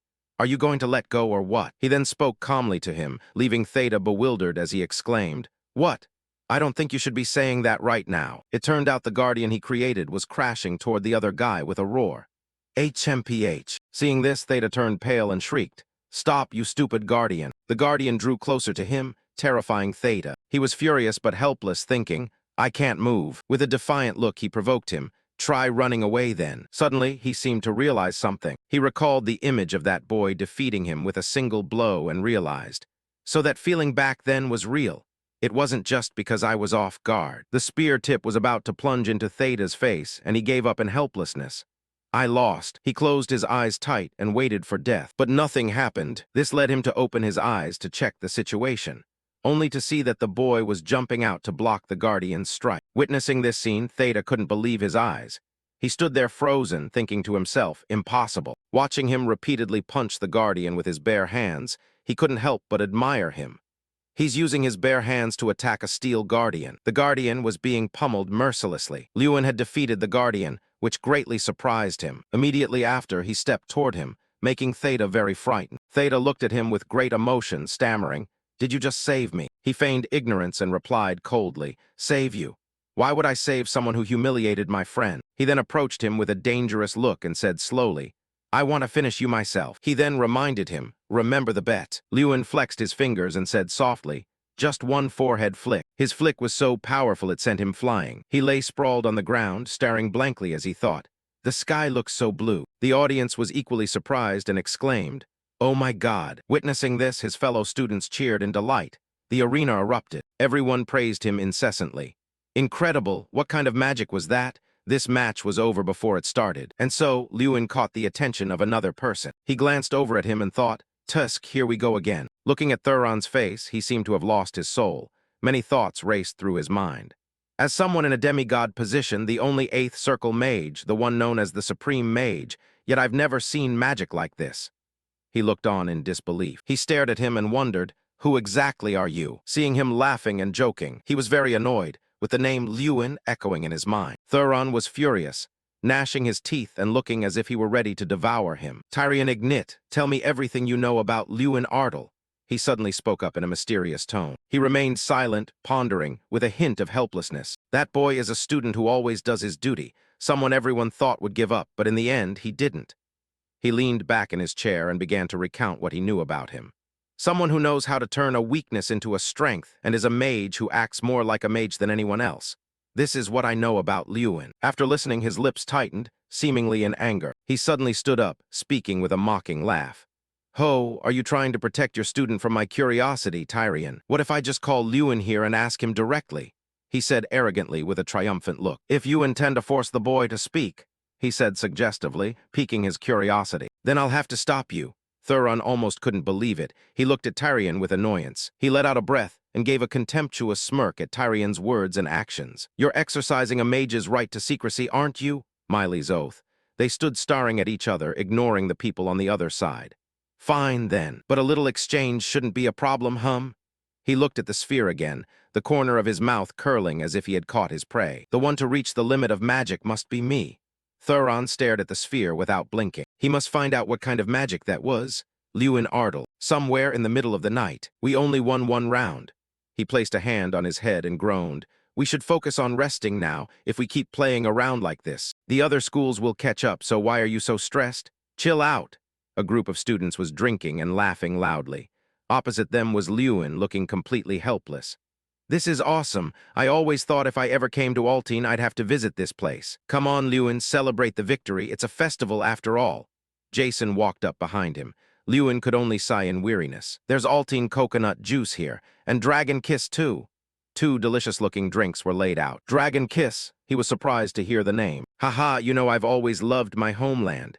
He handed the bottle straight to him.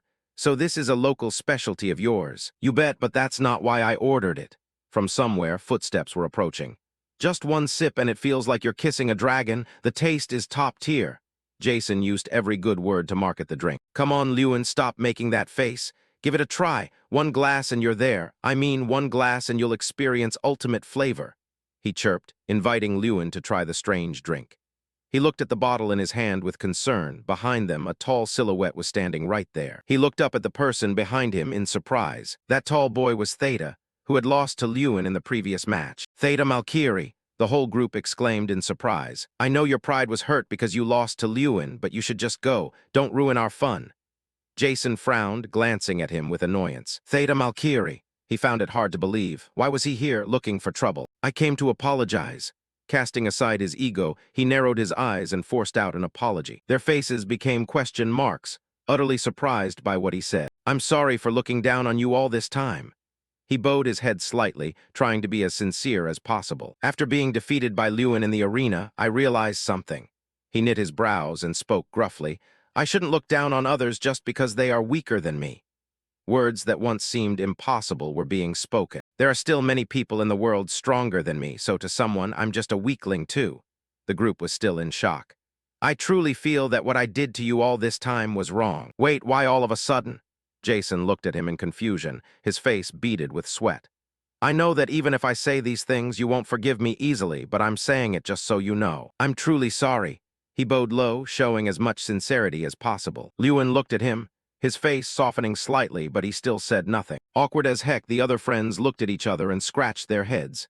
"Yeah, true. I'm sorry for ruining the mood. I'll be going now." After speaking his mind, he stood up straight, preparing to leave. Theta, a call rang out, making him turn his head in surprise. Are you apologizing because of the bet, or do you truly want to apologize? Lewin looked at him seriously. He half believed and half doubted his sudden apology. It's for real. He looked at him, his honest face saying it all. After hearing that, he breathed a sigh of relief and smiled. Thanks for the manly apology. He stepped forward, reaching out his hand as a gesture of encouragement, making his eyes widen in surprise. Emotion surged within him, his eyes speaking volumes. He reached out to shake his hand. It was a truly indescribable handshake. This is delicious. What is it? They resumed what they were doing earlier.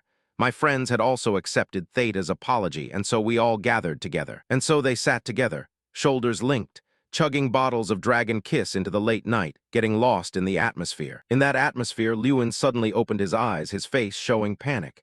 He was silent. Jason and the others stared at him and grinned widely.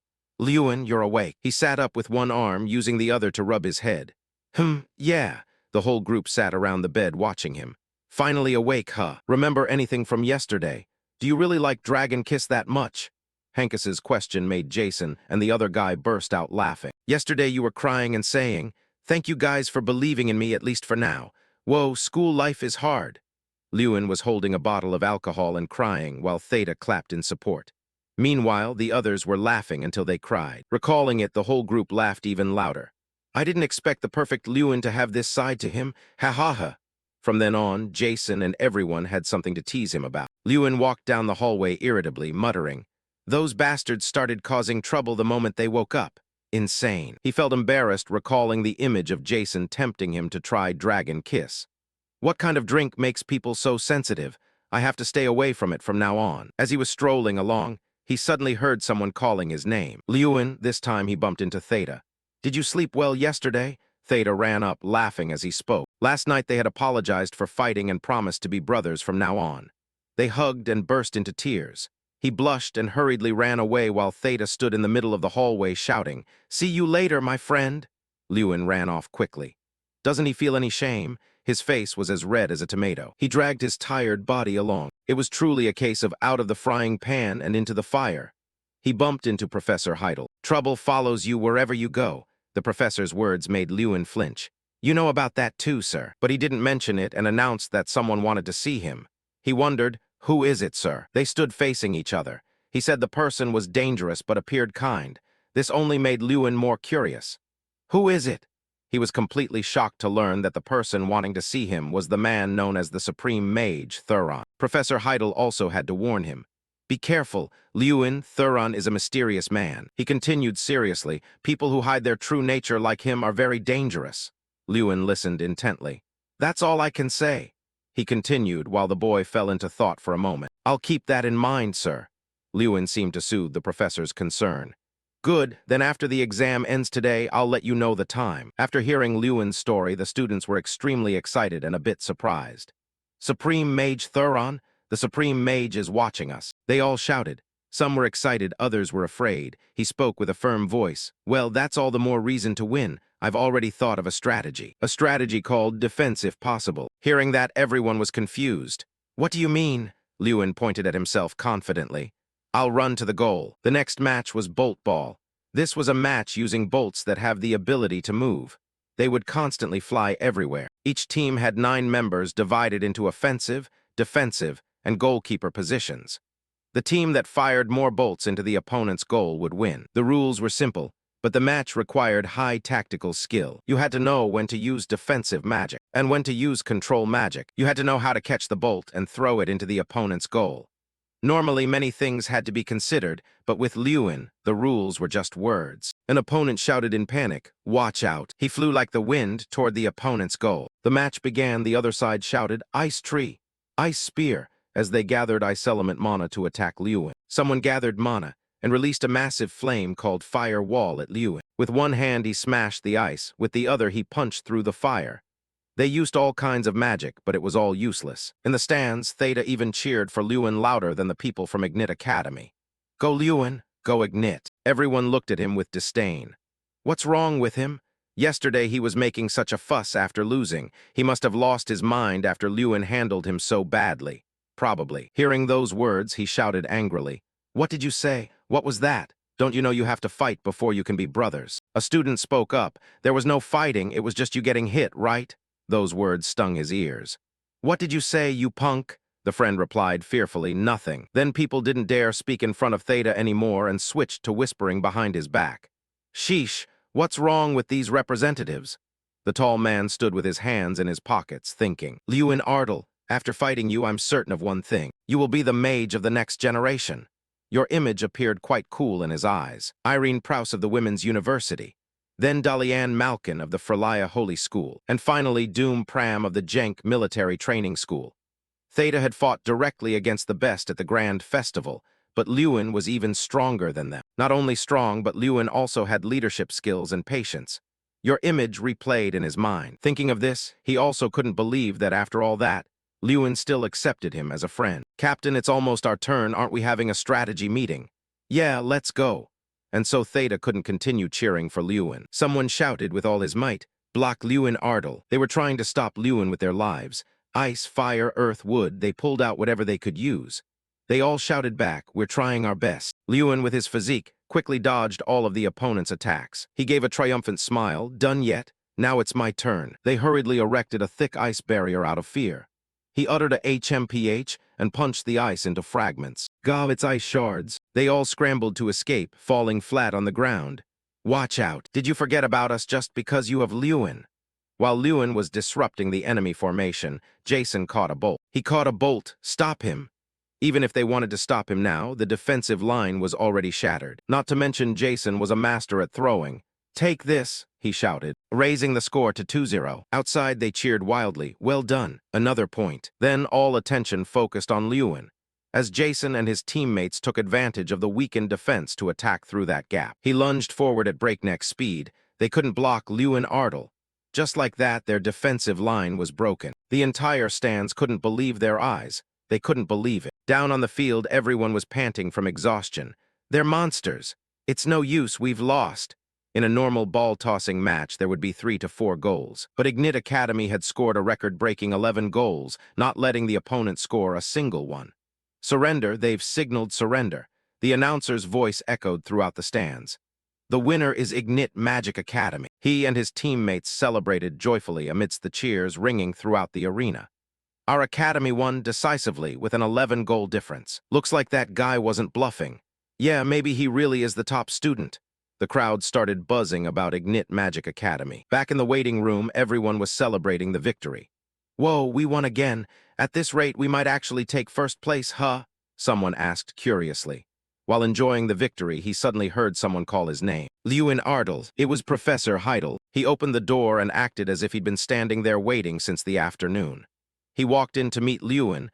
We have an appointment, tonight at 7 o'clock. He placed a hand on his shoulder, which made him think of some kind of romance drama. Shifting to the crimson-red sky, the Yama was enjoying a glass of red wine. Hand holding the wine glass, his gaze looking into the distance. Remember not to eat anything before coming. Lewin. A majestic tower dominated by black and red hues appeared. That very day, as scheduled, Lewin walked leisurely down the hallway. You've arrived, Lewin. Tyrion Ignit suddenly stepped out, catching him off guard. He quickly realized the silver-haired man who had suddenly appeared was his teacher. Hello, teacher. Lewin cleared his throat and greeted him quickly. Tyrion Ignit stood there, silently observing him for a long time, then smiled at him. Let's go inside. The door opened, and Lewin and Tyrion Ignit stepped out together. Welcome, a steady, calm voice resonated.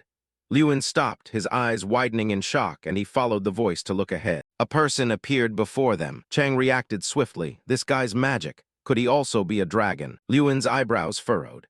Lewin tried to recall, and then a thought flashed, quickly making him realize that this was the supreme mage, nearly reaching the threshold of being half-human, half-dragon. That was Yama Teron. A sumptuous meal had been prepared on the dining table. You probably don't know that we've met before. Teron remained very calm. Back then, I saw you from a distance. Meanwhile, Lewin was a bit curious when hearing that saw me. Teron spoke while eating. It's been 5 years now. At that time, I was looking for the true essence. You were once on that list. Hearing this, Tyrion Ignit turned to look at Lewin and nodded in confirmation. Lewin was surprised. Before he could speak, he was cut off by Teron. It seems everything is much different now. I'll get straight to the point.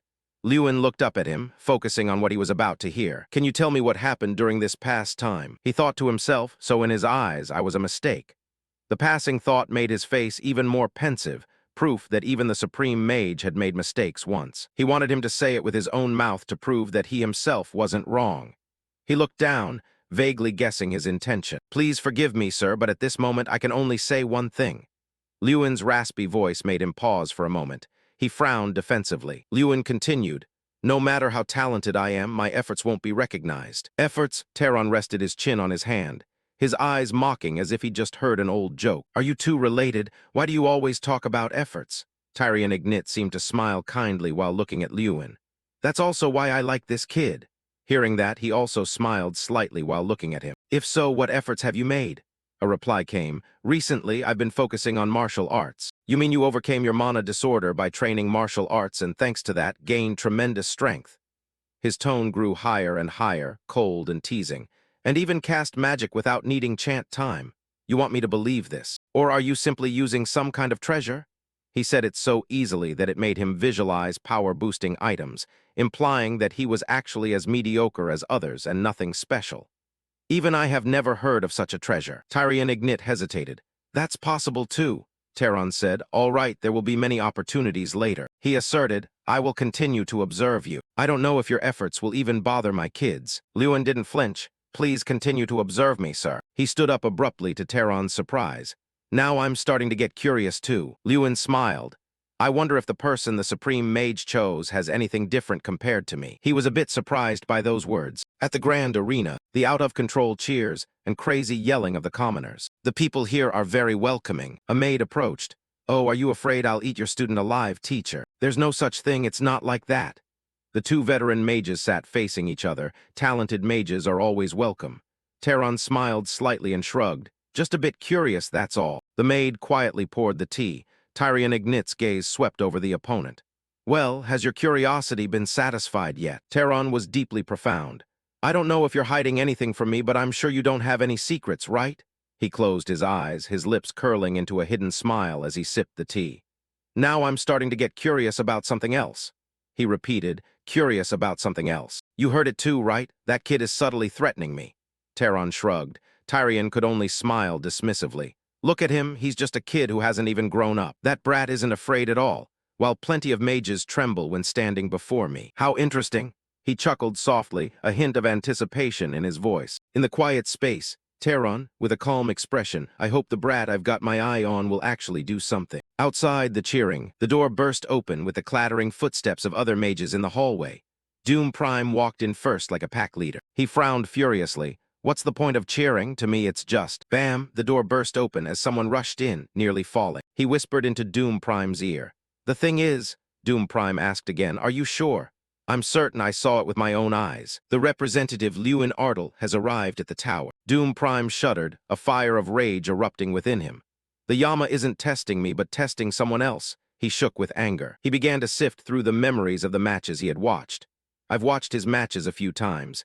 At this grand festival, he's caused a lot of commotion. There are many rumors that he's a tough opponent because his magic is special, but I don't care at all.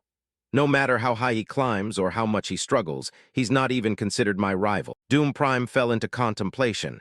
In his eyes, he was just a freak, simply put. Reaching a breaking point, he seemed to lose control of his very thoughts and his jealousy. Others noticed the abnormality and hurriedly observed him. What's wrong, Doom? What's the matter? The voices echoed with concern. They were worried and a bit wary. I cannot forgive you, Lewin Ardle. The only one who should be recognized by him is me. On the other side, the mysterious gate creaked open. Behind the gate was Lewin, the guy everyone was talking about. He stepped through the door and stood there looking at the black cloak in front of him. It's him, Doom Prime. He, with a slightly annoyed expression, was staring straight at him. What did you say to the Yama? He glared, baring his teeth fiercely in interrogation. You waited for me just to ask this. Didn't you think there'd be someone in this world that free to be so? Damn ridiculous. In the middle of the great hall, the man's shouting echoed, his eyes blazing with anger. Answer me? Contrary to his rage, Lewin replied indifferently. He didn't flinch before his fury. A calm voice rang out, Why should I answer? The sentence, though soft, was like splashing 10 buckets of water in his face. Doom Prime frowned without hesitation, drew his sword as a threat. for no reason at all. The air in the hall seemed to thicken. His sword emitted a cold light. "But I want to hear it." His voice resonated. Facing his anger, he remained calm, not wavering in the slightest. This guy really wants to start a fight. His face hardened, eyes flashing like bullets as he glanced at him. "Challenging me? This isn't the arena, you know."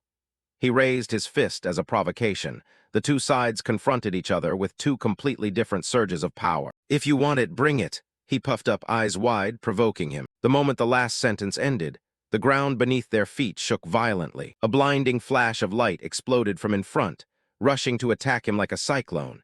His reflexes couldn't respond in time before the danger was right before his eyes. Their energy sources spread everywhere around the great hall. "He's truly strong. I can't spot any weaknesses." His initial arrogance had been extinguished before his power. Is he really planning to cause trouble here? This is outside the arena. He doubted reality as he saw him still trying to fight him. He silently drew his sword, preparing for the next move. The two stopped far away. A sudden voice screamed, making both of them jump. Irene Prouse, a girl with long white hair, walked over to them. "Is today a reunion day? Everyone's here," she said, stepping closer to them. "Reunion? It's just that I don't know if I should properly greet you two or not."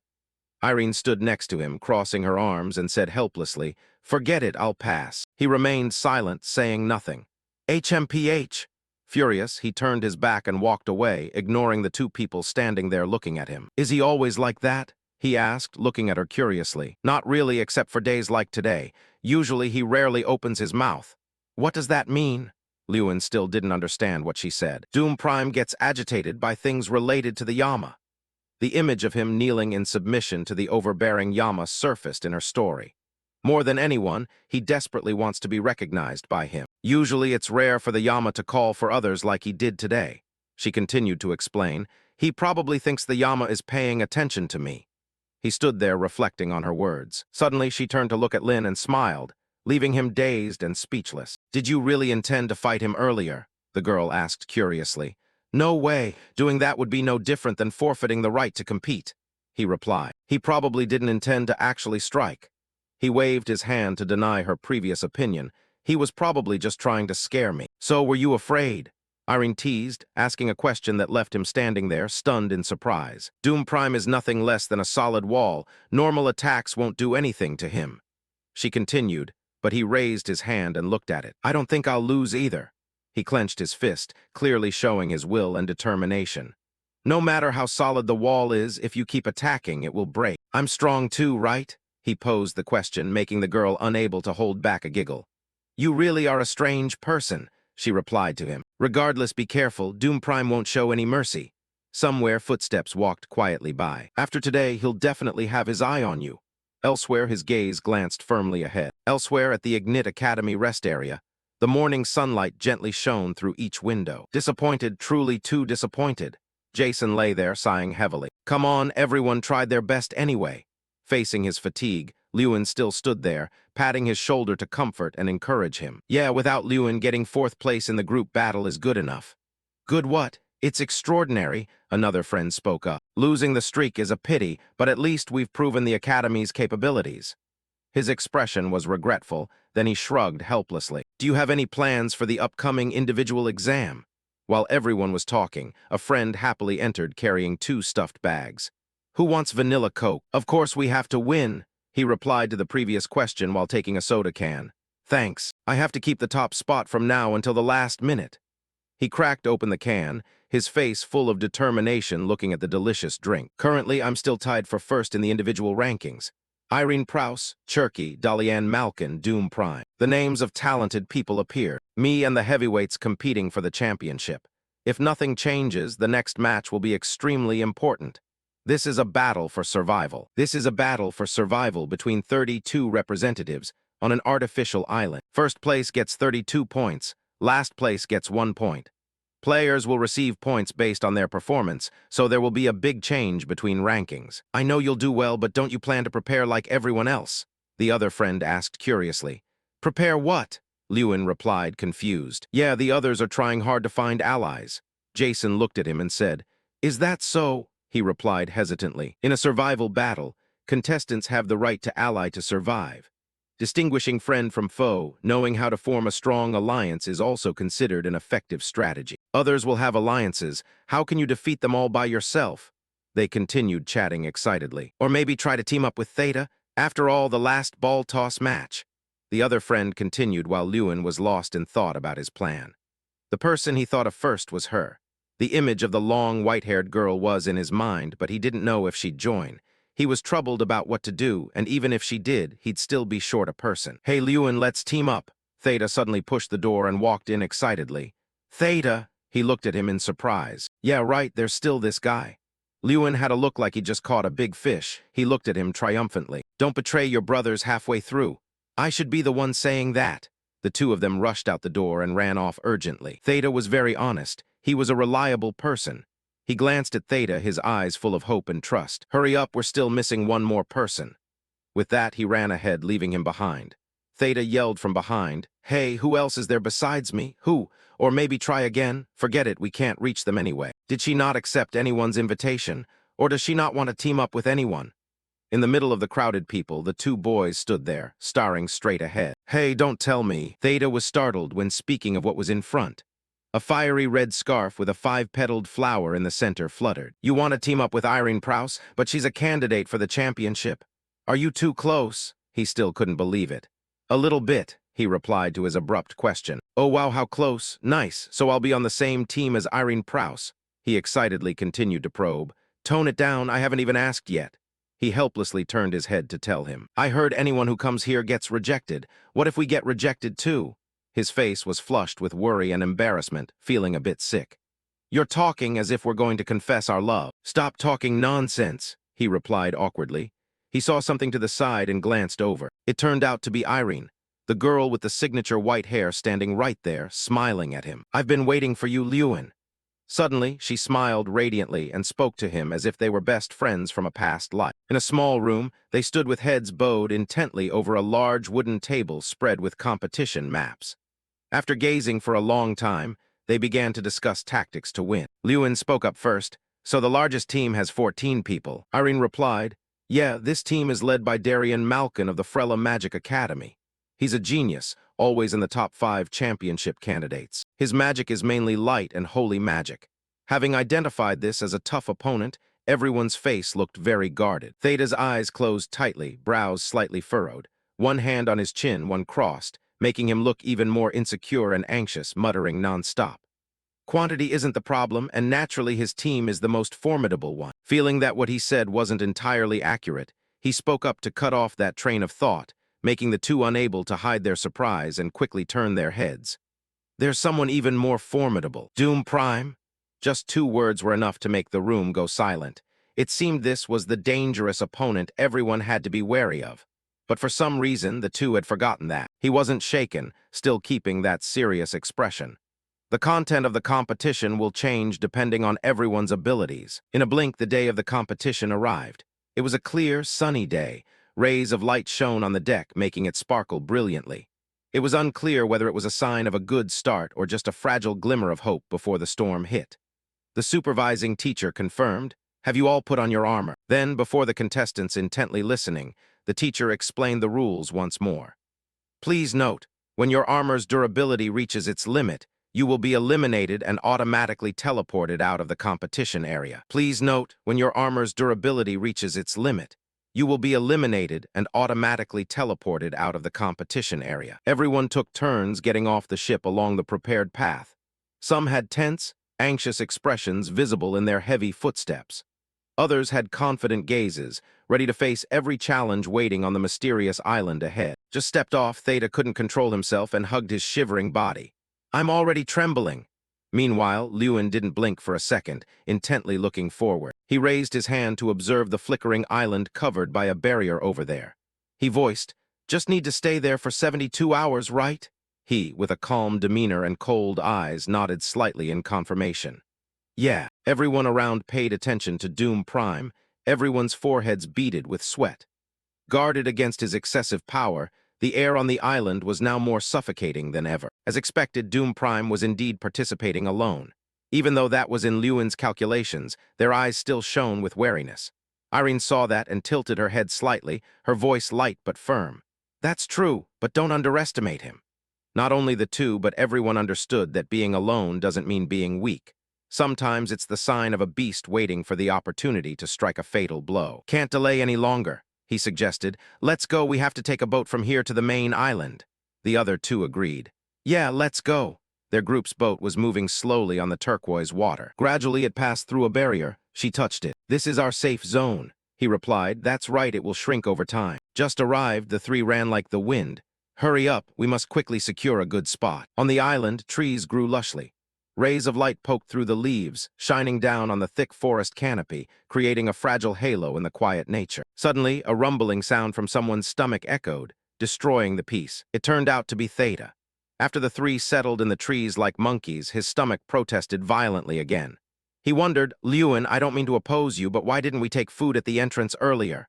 His gaze was weary, 3 parts helpless and 7 parts annoyed. He could only smile dismissively. Standing beside him, she couldn't help but tease. Weren't you the one who insisted on an ambush first? Huh, Lord Theta Malkiri. He looked embarrassed, sweat beads forming on his temples as he stammered. Fine, whatever, we're in the same boat now anyway. How long are you going to keep acting like a stranger? Suddenly, a massive noise erupted from behind, cutting their conversation short and making everyone whip their heads around to look. In the distance, a violent explosion rocked the middle of the forest. A blinding light flared up, forcing everyone to instinctively shield their eyes as the powerful shockwave made the entire area tremble. He looked bewildered. A fight already? We just got here. Lewin stood with his arms crossed, looking down like a wild predator that had just spotted its prey, a clear look of excitement on his face. Theta, it's our turn. Seeing the other man still confused by his words, he calmly reassured him. I told you not to worry about food. Now you're going to eat until your stomach bursts. Our prey is here, he said softly. Below them, a group of 5 was creeping around cautiously. They were scouting the area like weak prey, terrified of being attacked at any moment. One person in that group couldn't take it anymore and spoke up. Can't we just wait a bit and get food later? I'm exhausted. The leader looked worn out as well but didn't give up, encouraging the others. Hang in there, those spots are easier for finding food and water. Suddenly, an ice arrow materialized out of nowhere and shot straight forward. It struck an unlucky member directly, sending him tumbling backward as he let out a pained cry. Ugh! Meanwhile, the people around him stood there in a daze, not understanding what had happened. They finally realized the gravity of the situation and scrambled into defensive stances, screaming, Ambush! It's an ambush! Hello there, I've been waiting for you. Theta stood there with a sharp, cold grin, manifesting a magic orb in his hand. These brats really kept me waiting. Iron Spear, he bellowed, releasing a surge of power that sent a storm of ice arrows flying toward them. Beside him, Irene also clasped her hands together. Her face remained expressionless.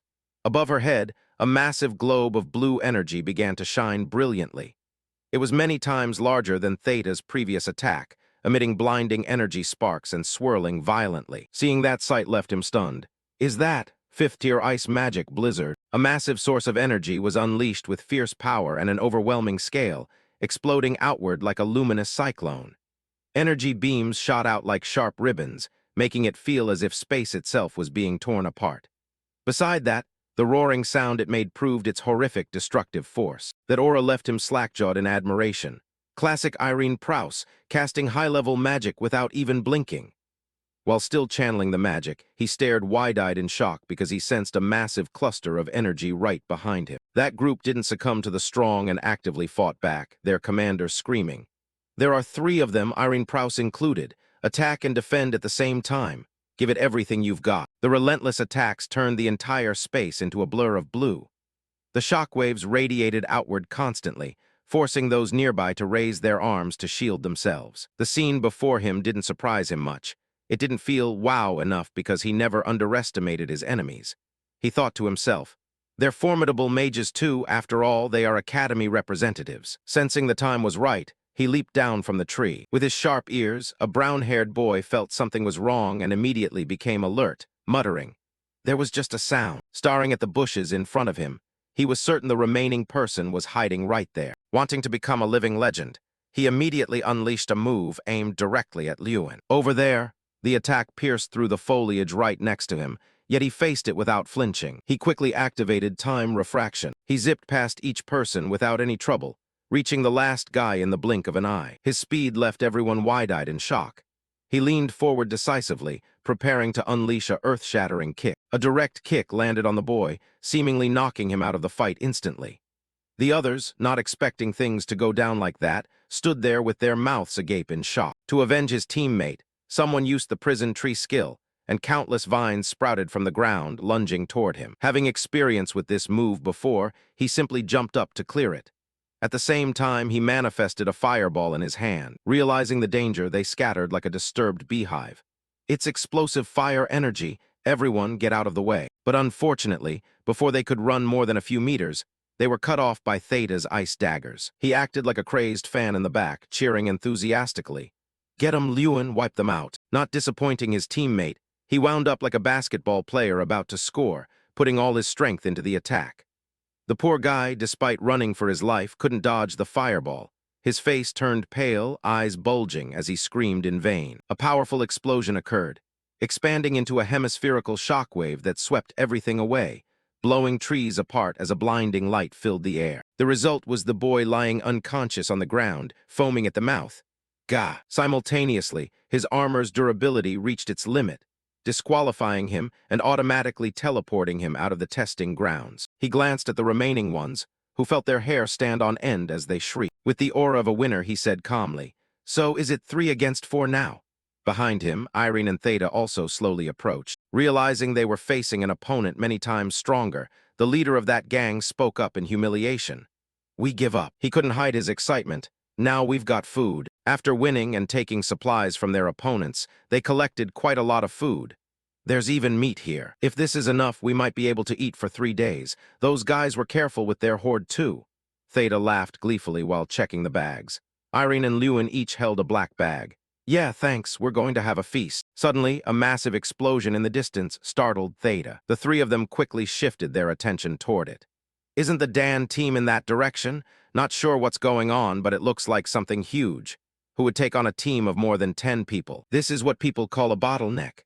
Irene crossed her arms. "Very few mages ever reach this level of power. Man, I haven't seen him in a year and his skills have improved that much. He's actually reached that level," Theta exclaimed in shock. Lewin heard that and fell silent. "You're really strong." His face became serious and a bit intimidating when he thought about the elite swordsman, Doom Prime. The door creaked open, letting the orange light of the sunset into the dark house. Everything was going exactly as he had planned. Lewin remained silent, lost in thought. This is the central village, the only place on the island large enough to hold a lot of people. On the paper was a large island with countless big trees and hills. The Dalian team will likely head here. Yeah, makes sense. And Doom Prime might show up there too. At the mention of that name, his expression grew even more serious. Even knowing there are so many people there, he still decided to go alone. "Isn't that too reckless?" Irene voiced her doubt. "No, he'll definitely show up. It's the best way for him to secure the win." Hearing Lewin's words, she didn't understand why. Slaughter points. Every time someone is disqualified, the slaughter points go up. If I were Doom Prime, this would be a brilliant plan, pure genius, smarter than everyone else. Oh, I was just trying to put myself in his shoes and think about what I'd do. He smiled sheepishly. Not to mention he's currently trying to get the attention of the Lord of the Dead. The only way is to act recklessly. "You really are strange." Irene looked at Lewin with suspicion, making him feel awkward. At night, a silhouette hovered outside the house. "Have you checked how many people there are?" Lewin looked through the gap in the curtains and asked Irene. "Just one." Knowing someone was lingering nearby, they didn't let their guard down and quickly investigated. "I turned off the lights in case they spot us. I don't think they know we're here." "Is he coming this way?" He was extremely cautious while watching the stranger. "Go wake Theta up," Irene whispered. While danger lurked outside, that guy was still fast asleep. "Let me take the watch." The mysterious person slowly approached the door, the sound of footsteps rustling on the grass echoing through the silent night. He stood at the door, seemingly probing to see if anyone was inside. Lewin had already set up an ambush inside, ready to grab him the moment the door opened. If he was truly alone, his face was incredibly tense. The person stepped in and closed the door. He walked in without noticing Lewin hiding right beside him. He immediately grabbed the man's cloak from behind, catching him off guard. Then he threw him down hard, sending him sprawling on the floor. Before the person could react, Lewin covered his mouth. Light, Irene appeared and used an illuminating spell, shining it directly on him. As his face gradually became clear under the light, Theta froze slightly. You're Canales." Lewin let go and the man lay on the floor in pain. "I'm sorry, everyone. I didn't mean to break in. I just needed a place to rest." If I'd known you were here, I wouldn't have come. Lewin was still pinning him down. You're alone? He asked alertly, his brows furrowed. Yes. What about the rest of your team? I remember there were 6 others. Theta carefully peeled back the window curtain to check the situation outside. Doom Prime? When that name was uttered, the tension inside the room spiked even higher. We fell into his trap. He imagined Doom Prime's fierce face as he slaughtered everyone. We made some bold moves from the start. Relying on our numbers, we planned to ambush Dalian's team for slaughter points. The group in black cloaks was quite large. But then he appeared. Doom Prime dropped from above, ambushing their group. He targeted the moment everyone scattered to find supplies. You mean all 6 of you fell for Doom Prime's trap? Irene was shocked. No, just one person. We had prepared for situations that required timely defense, but what happened after was the problem. After hearing the explosion, Dalian brought the whole team to attack us. They had to fight Doom Prime while being cautious of other opponents. Even though we fought back hard, I couldn't hold out. Including me, only 2 people made it out. But that wasn't the end of it. While Canales and another teammate were both heavily injured and struggling to flee, Doom Prime appeared yet again. He was radiating murderous intent as he stood before his prey. He had been hiding and watching us from the start. He waited for the battle to end and then followed us while we were wounded. He recounted with a look of pure rage. He used the situation to his advantage, a smart move. Lewin couldn't help but praise Doom Prime's cunning. This time he was definitely going to benefit. So I know it's a bit shameless, but can I join your team? He pleaded pitifully. What? Theta was surprised by the request. He really is exhausted right now, but this guy has good tactics. He rubbed his chin, thinking. No, when Lewin said that, both Theta and Irene were shocked. Why not? Why not? How did you escape? Canales? He asked with a cold stare that made the man break into a sweat. If it was Doom Prime, how could he let you escape while you were wounded? His face turned serious, like he was interrogating a prisoner. Only then did the other 2 realize something was off. Theta pointed. Oh, you mean, there are only 3 possibilities. 1, you're lying. 2, Doom Prime deliberately let you live. Or 3, someone is watching everything here from a distance. Lewin started deducing like a pro. Otherwise, he'd have to use the system to check his identity. The result came back as 5 big question marks. Identity unconfirmed. The imposter felt exposed and gnashed his teeth in anger. You're not Canales, are you? Lewin raised his fist with a terrifying look. A loud noise rang out in the silent night, startling an owl into flight. There was a large hole in the floor, even smoldering with fire. Now only the cloak remained while the person had vanished without a trace. A clone. Witnessing this, Irene and Theta were stunned. Hurry up. At dawn, the sun just started peeking over the high mountains. Kali's might have been attacked by the person who created that clone. Most likely all 7 members of Kali's team have been disqualified. Lewin, Irene, and Theta had packed their things and left early. Maybe that clone wasn't entirely lying. I want to say something about the person who faced Kali's. Irene's attention turned toward Lewin. Checky, her expression became serious. In the Sea of Mazeros, there's a saying. If you want to fight pirates, you have to use pirates. Lewin calmly shouldered his backpack. Let's go catch the enemy. He smiled with determination in his eyes. In a fairly large house deep in the forest. Have you found their location yet? They're hiding like rats on the west bank. Ha ha. He laughed mockingly while Dalian looked at him with a look of weariness. I faked almost everything, but unfortunately they found out in the end. Your puppet was discovered? How? Dalian raised an eyebrow in confusion. I don't know. Even he was surprised. The puppet was destroyed because some guy pinned it. He grinned widely, his face as wicked as a psychopathic killer. What are you going to do now, Dalian? He fell into deep thought, his brows furrowed. Irene Prouse, Theta Malkiri, and Lewin Ardle, all troublesome opponents. It seemed he knew their information well and would likely come up with a counter-strategy soon. Behind you, ambush. A blinding light suddenly appeared from behind, shocking the 3 of them. The holy spear suddenly lunged out with a weapon in hand. It's not Lewin Ardle. He thought he was the one creating a surprise, but he was the one surprised. An explosion of light shook the entire forest. It's Dion's holy art. Everything is going according to plan. The 3 of them were actually hiding in the trees watching.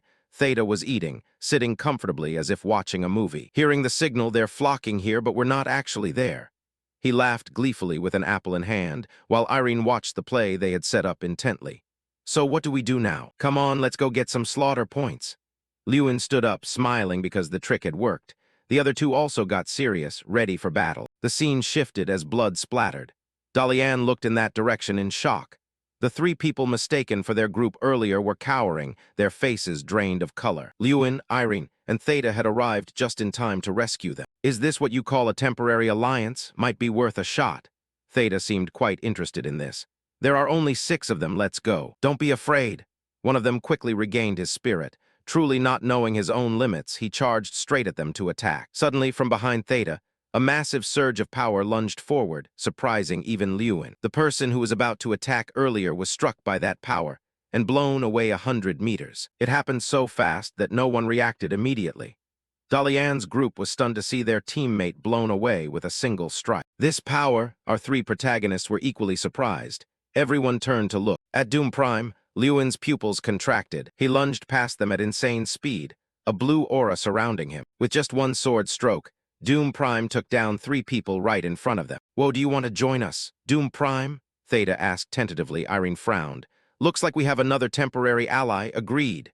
Lewin, though still wary, saw the benefit in this. Take out Dalian's team first. He began calculating everything with a sharp gaze, observing everything. The survivors were all present here. Perhaps the match was nearing its end. Why are only we being attacked? It's Doom Prime, everyone back to base. The members of Dalian's team fled. Cherky and Dalian still tried to fight back. Don't retreat, everyone join forces and fight. Earth tremor. Lewin punched the ground, creating an earthquake to attack those lunging at him.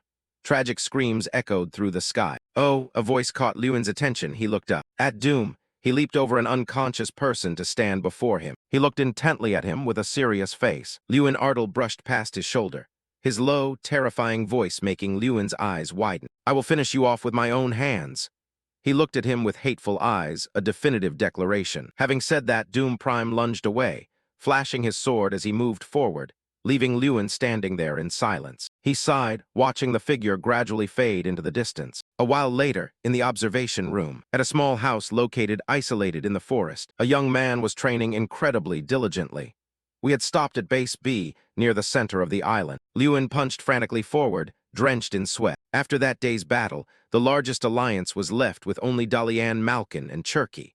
The temporary alliance group had also vanished along with Doom Prime. Daily quest: punch 505000, kick 505000, run 15 km 11, live combat practice 1. He stopped, looked up at the notification board, and panted heavily. Good, finally finished. It's been a long time since I did quests. The door opened gently, and he turned to look. You're up, Irene smiled and walked out. Yeah, just training him. She walked down the hallway toward him. Yeah, just felt a bit restless. You were fighting intensely just yesterday morning, weren't you? Hearing her ask that, he didn't know how to respond, so he remained silent. Theta left breakfast for you, remember to eat. I'll come in later. Lewin quickly changed the subject. Ah, thanks. On the table was a plate of beef and eggs, neatly arranged. Irene took a bite of the beef. The thick, juicy piece of meat was well cooked and looked very appetizing. As soon as she took a bite, her eyes lit up as if seeing stars. Delicious, right? He's quite talented, too. Lewin walked in from outside, hands in his pockets, looking cool. Yeah, I went to sleep last night without saying anything. Sorry about that, Irene said shyly. He smiled, walked closer, and comforted her. It's okay, you were tired after finishing your guard duty. Lewin sat down at the table and poured himself a cup of hot tea. Hey, Lewin, why? He was just about to drink his tea when he shifted his attention to her. There's something I've wanted to ask for a long time. What is it? Lewin replied indifferently. What do you plan to do after graduating? Irene looked at him seriously. He was silent for a moment. Why do you want to know that? I'm just curious. Your abilities are so extraordinary that you probably won't choose a normal path. The mages competing against each other in this contest will eventually step out into the society out there. That moment is when they begin a symbiotic life. Some join the ranks of knights in some territory, taking on the responsibility of protecting the country under the royal army. Others become members of the Magic Tower, or some join special task forces to earn money. Those are the normal paths. Lewin looked thoughtfully down at his tea. What about me? Actually, I don't know. I've never thought about this. He put down his cup, clasped his hands together, and spoke seriously. Just last year, I was still the bottom-ranked student. I didn't have time to think about the future. His eyes were fixed on the table, while Irene focused entirely on him. Back then, I still had to figure out how to become a mage. Wait until this contest ends. I'll probably have some ideas about what I'll do. Maybe I'll go back to the academy, right? Lewin smiled and let out a sigh. She remained silent. What about you? Irene, I'm like you, I don't know either. I've never been sure about what kind of mage I'd become. I just did what people around me told me to do. Now it was Irene's turn to look down at the table. Like Irene become a great mage. She lifted the cup with both hands and took a sip of tea. Seeing that, he said nothing. So I've made my own decision. Irene placed the teacup on the table. I want to defeat Doom Prime first. She placed her hand on the table and said seriously, I think that way I'll find my own path. Determination shone in her golden eyes. It was a definitive declaration of Irene's future path. I'll know what kind of mage I want to become. The atmosphere suddenly became tenser, no longer like a normal conversation. The battle with Doom Prime. Every year, Irene was ranked second. Doom Prime was the mountain she was forced to overcome, the lesson she was determined to complete. All right, let's do it. Lewin understood her feelings and smiled. He respected her ambition, because everyone has their own problems to solve. Hearing him say that, Irene smiled radiantly. Thank you. That night, the full moon shone brightly in the starry sky. The safe zone is shrinking faster and faster. An hour from now should be about right to leave. The three of them looked out the window together. So tonight, the only safe spots remaining are the central village and the base. Theta was using magic to illuminate the map in Lewin's hand. Assuming Dalian and Checky are both at the central village, taking control of that place is also a good idea. But we can't rule out the possibility that Doom Prime is ambushing us. When he said that, the two were immediately stunned. And if we just sit around waiting for them to attack first then? Theta looked nervously out the window. Irene became anxious. In that case, we'll get into trouble with the safe zone. Does anyone have any ideas? He clasped his hands behind his head. Can't we just attack like that? Irene was speechless with this musclehead. This is not the time to draw attention. We must be very careful. That's true. Lewin crossed his arms, his brows furrowed in silence. Wait, I have an idea. Irene and C stopped discussing and turned their eyes toward him. Now there are only a few people left, so increasing just one rank will earn a lot more points. As Irene said, everyone will act very carefully. Lewin began to present his tactic. Not to mention, we just caused a commotion with the brawl this morning. The likelihood is that no one will react to our actions. Yeah, so what? Now is our chance to capture Doom Prime. The other two couldn't help but be amazed that Lewin chose such a bold move. Dalian and Checky just lost all their members. The remaining survivors are very weak, so they will definitely choose to hide. But if it's Doom Prime, he will show himself because he's confident in his skills. Moreover, we can't ignore him, otherwise we'll be in danger too. Lewin frowned, his face extremely serious. But where can we find Doom Prime now? Irene's question was very practical. If we don't know where the opponent is, how can we capture him? Without waiting for Lewin to answer, an explosion from outside shattered the door of the house. From within the smoke and dust, a tall figure stepped in. Doom Prime appeared with a furious face, his eyes bloodshot. He glared at Lewin with murderous intent. Did you sleep well? He didn't change his expression, remaining calm and facing Doom Prime. We need to go somewhere. Outside, the night sky was silent, the atmosphere extremely tense and oppressive. Lewin, did Doom Prime capture you? Theta cautiously stepped forward out of worry for him. Lewin raised his hand to reassure him. Captured? What are you talking about? I brought him here. Brought him here, my ass? We were supposed to act discreetly and find a way to ambush him.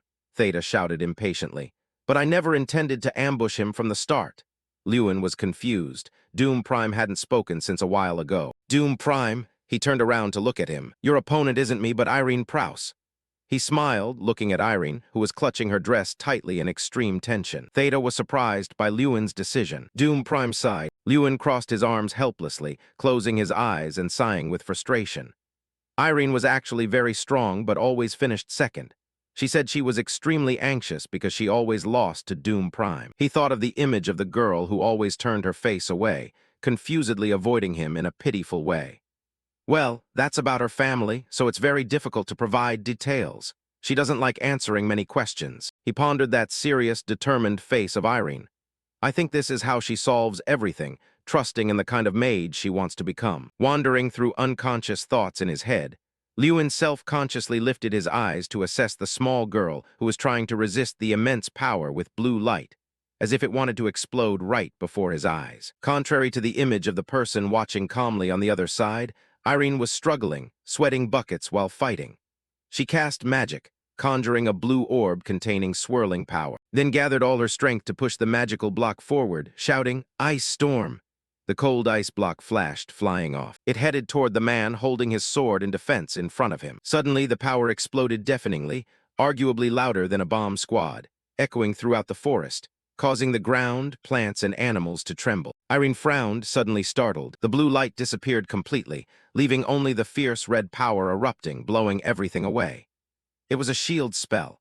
A red orb appeared, surrounding and protecting the area where Doom Prime stood. Only a moment later, the orb cracked, the light inside creeping out into the pitch-black sky. Then it exploded, and he stood in the middle, appearing as cool as a male lead hand holding the sword.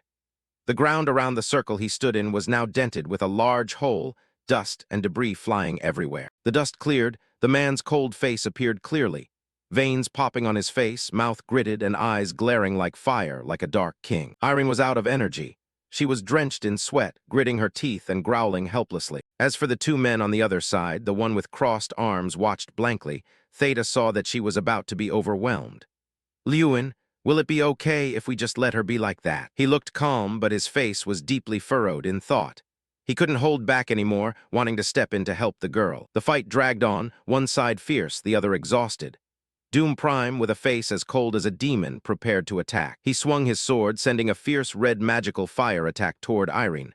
Exhausted from a long time ago, she panicked, helplessly watching the surge of power getting closer and closer, unable to dodge it. A man's body stepped in front of the girl, blocking the lethal blow. The two were like surfing, sliding through the magical wave. It was Lewin. She looked up in surprise at him in front, protecting her. Lewin stepped forward to fight Doom Prime, unafraid, calmly turning his head to answer the girl's question. "I said I'd let you attack first, but I didn't say I'd let him finish you." Hearing that, she felt reassured and sat down on the ground. He glanced at her with a half-smile, looking more like a CEO than ever. "I can't lose a useful teammate like you, even if it's just for the sake of victory." Irene was speechless. She must have been moved to tears. Lewin turned back to look at him, aggressively stomping through fire and wind, shouting directly in provocation. "Doom Prime, let's make things chaotic." He scoffed, his disdainful face assessing the group. You intend to face me alone. Your group isn't going to gang up on me and leave that musclehead standing there." The musclehead over there wasn't deaf. He looked potentially more CEO-like than the male lead, frustrated and kicked back. "What did you say, you son of a B*TCH? Lewin walked closer to him. "Naturally, I'll do it alone. Aren't two people too many for you?" He was somewhat smug that he had learned how to face a swordsman from Mr. Jur. He recalled observing that for a knight, the most important thing is their feet. It not only helps channel power into the sword, but also allows them to predict the enemy's moves. "So if I can handle Doom Prime's feet," he said while acting. At the same time, he also leaped up. With sword raised, he rushed straight forward, preparing for a fierce clash, ahead of the opportunity to act as he was predicting. Right at this moment, Lewin's eyes widened with satisfaction, having the result in his grasp. So when Doom Prime swung his sword, he used his quick hands and eyes to flip, dodging the fierce slash. Lewin smirked, that very sneer perfectly done. But seeing that doesn't mean it's what it seems. He rolled his eyes in shock at the shadow that flashed past him like lightning. Dog's heart is hard to eat. Human's heart is hard to predict. Before he knew it, he had zipped forward, the stream of magic moving with the sword in his hand, slicing past Lewin. While his brain hadn't even caught up. Drops of blood trickled onto the pitch-black night. "I'm not a knight, I'm a mage." Doom Prime snarled, powerfully reminding him who was barely standing. His hand grabbed tightly onto the wound on his arm, his head drenched in sweat from it. But he still tried to lift his head to look in the direction the provocative voice had erupted. He continued to raise his sword gently, reminding, "That's because they haven't seen a real magic swordsman with their own eyes." Immediately, a sound rang out. Doom Prime stepped forward, each step swinging his sword once, while he continuously retreated step by step. He yelled furiously, "Defend, Lewin." He clicked his tongue, looking struggles, unable to accept that he had never fought someone like this before. He racked his brain for the moment when facing mages. His method was still using time refraction to approach, then creating opportunities to exploit the opponent's weaknesses. Reflecting on the man he was confronting, he remarked, but Doom Prime overcame this by using a sword. Lewin stopped. There was no more room to retreat. He had stopped, but he stared wide-eyed at the scratch piercing through the fabric of his pants on his thigh. That place was not only oozing blood, the bruised area around the wound turning purple, the blood darkening. He didn't wait for him to wonder and quickly continued. "This is called radiation impact." Speaking while moving forward, "This wound will continue to absorb your movement, and then you will be completely trapped just like Irene." Doom Prime's face changed momentarily, growling in a terrifying tone. "All right, let's end this." He slammed the tip of his sword into the ground, emitting a swirling light, no longer the fierce red color. The power had now been transformed into a brilliant, deep black-purple color. That power surrounded Doom Prime. Boom! Wings of the purple night flashed open, feathers from them fluttering around him, blending into the night. The two watching from the sidelines saw the situation change, felt uneasy and worried for him. Lewin. He rolled his eyes, the situation hanging by a thread, doing 5th-level magic. Doom Prime summoned and shouted loudly, "Demon wings!" The magical stream erupted powerfully, emitting a beautiful jade-green light. But looking at the dark black wings, those feathers clearly didn't look beautiful or bright at all. Whoosh, whoosh, whoosh, the wind swirled out from him, sweeping away everything around. Truly terrifying, it even blows away the human body. Exactly the two people standing outside, stumbling, grasping onto a nearby rock to avoid being swept away, both screaming in terror. Oh God! Doom Prime stood in the middle of the battlefield. The rocks, the entire path had been shattered into pieces by the power from his palm. Where was Lewin? He hid behind a large rock to avoid this devilish power. Unbelievable, that man is truly worthy of being the perennial champion. He's really too strong. He struggled, gritting his teeth to tear off a piece of fabric from his sleeve, then managed to wrap the fabric around the wound on his thigh to prevent infection. Confused by the light, he looked at his other hand. The ring on his middle finger was emitting a light. On Doom Prime's side, he stood there, surrounded on all sides by only dust and rocks. Nothing remained intact, and the plants were also dead. He sighed, acting as if he were very sad. Lewin, I had expectations of you, but it seems I must be disappointed. He peeked out from behind the large rock like a mouse, looking at him. Yes, I admit it. Having said that, he stepped out completely, facing the massive, majestic figure standing there. Doom Prime, you are truly very strong. There was a moment I thought you were a solid wall. He glanced over, opening his poisonous mouth. Have you given up? It's not that easy. Lewin changed his expression, his eyes sharp as if containing a gaze that pierced right through him. This gaze was like a sword containing power. Yes, power built upon the faith of those who had placed their trust in him.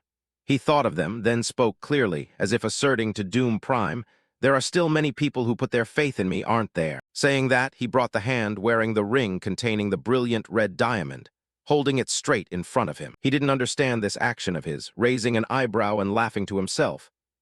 You're crazy. Then he lifted the sword from the ground to provoke.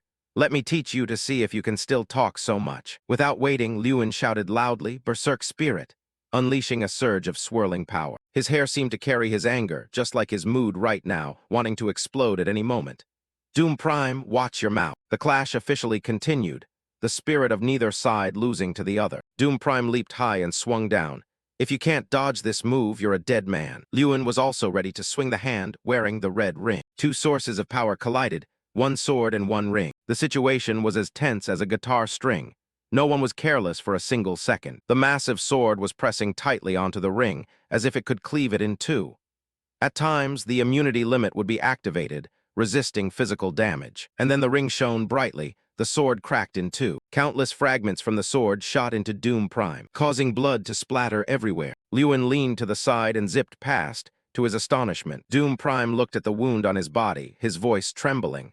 HMPH, how could? He took the opportunity to kick the back of his knee, making Doom Prime collapse. His whole body lost balance, and he fell thud onto the ground. Following that, a foot stomped onto Doom Prime's chest. Lewin slowly opened his mouth. Doom Prime, listen here. He looked down from above and spoke. You're not on my level.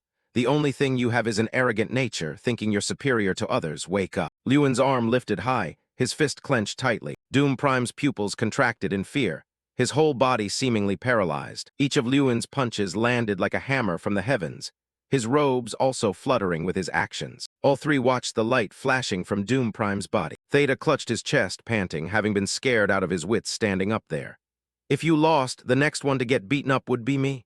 Lewin laughed. Just luck, I almost lost. Suddenly his gaze looked toward Irene, who was sad nearby. Her eyelids were slightly drooping. Her mood didn't seem too comfortable. Lewin walked closer and spoke. Sorry for interrupting your match, Irene. Irene gathered her sorrow and smiled, replying, Why apologize? The one who should say that is me. She lowered her head, her voice filled with self-reproach.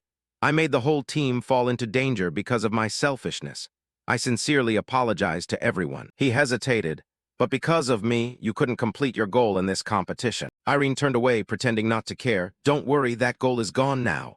Lewin still couldn't understand. He uttered, huh. Irene chuckled softly. My goal is no longer defeating Doom Prime. Having said that, she pointed at him. My goal now is that. Lewin. Lewin frowned and smiled back. This goal isn't easy to play with. Irene gave a mischievous smile. I know that already, just prepare yourself. One day I will definitely surpass you. The situation became tenser. Now there were a total of 5 people left, including us. Dalian, Malkin, and Checky were all fighting back fiercely. The 2 of them and Irene weren't pushovers in fighting back, but they were no match for our team. Suddenly, a loud boom, and a flash of light appeared from within the forest. A dense dust mixed with that green light. The 2, Dalian, Malkin, and Checky, lay motionless on the ground, the green light covering them. Dalian Malkin's whole body lay there without moving. When seeing the 2 slowly disappear, Theta gasped. Lewin opened his mouth. So there are only the 3 of us left. Irene beamed. That's right. While Theta couldn't hide his joy, I never thought I'd make it this far. He suddenly proposed, do you want to fight the final battle? Irene's voice sounded, wait, Lewin. Irene said, I'd like to withdraw. My current condition isn't good. Sorry about that. Next time I'll try harder. Lewin agreed heartily. All right, let's meet another time for a rematch. He thought to himself that Irene must be very tired. Theta winked and laughed. Well, is it my turn? Lun, even if you're the team leader, I won't go easy on you. You haven't seen my true skills yet, have you? Lewin assumed a fighting stance. Then come at me. Theta panicked and shouted, wait, hold on. His whole body flew into the air. Theta's voice still echoed. I said, wait a second. Elsewhere, there was an excited voice shouting. Congratulations to our Academy representative for taking first place. Everyone sitting at the table raised their glasses in celebration. Congratulations, Lewin. Lewin is number 1. Suddenly a voice spoke up, making him look over. When everyone said you weren't at the dormitory, I knew right away you'd be here. The 2 people standing outside the door were Theta and Irene. Irene spoke first. We've fought side by side for so long, how could I miss the opportunity to congratulate you? And this Mr. Theta here was determined to come along. Lewin puffed his cheeks, listening to Theta justify himself. What is that? I thought when the contest was over, it was over. Why the mister again? She curled the corner of her lips. Can't help it, that's just how I am. Lewin smiled slightly. Everyone's still the same. After the survival battle, I've become the only one at the top. Although Doom Prime had many slaughter points, his ranking slipped due to low survival points. Dalian and Irene, despite being on the list of championship candidates, still rank behind me if I can continue to maintain this. Lewin imagined his hand holding the championship trophy, being cheered by everyone for the victory, which would no longer be a distant dream. Jason's eyes were filled with hearts.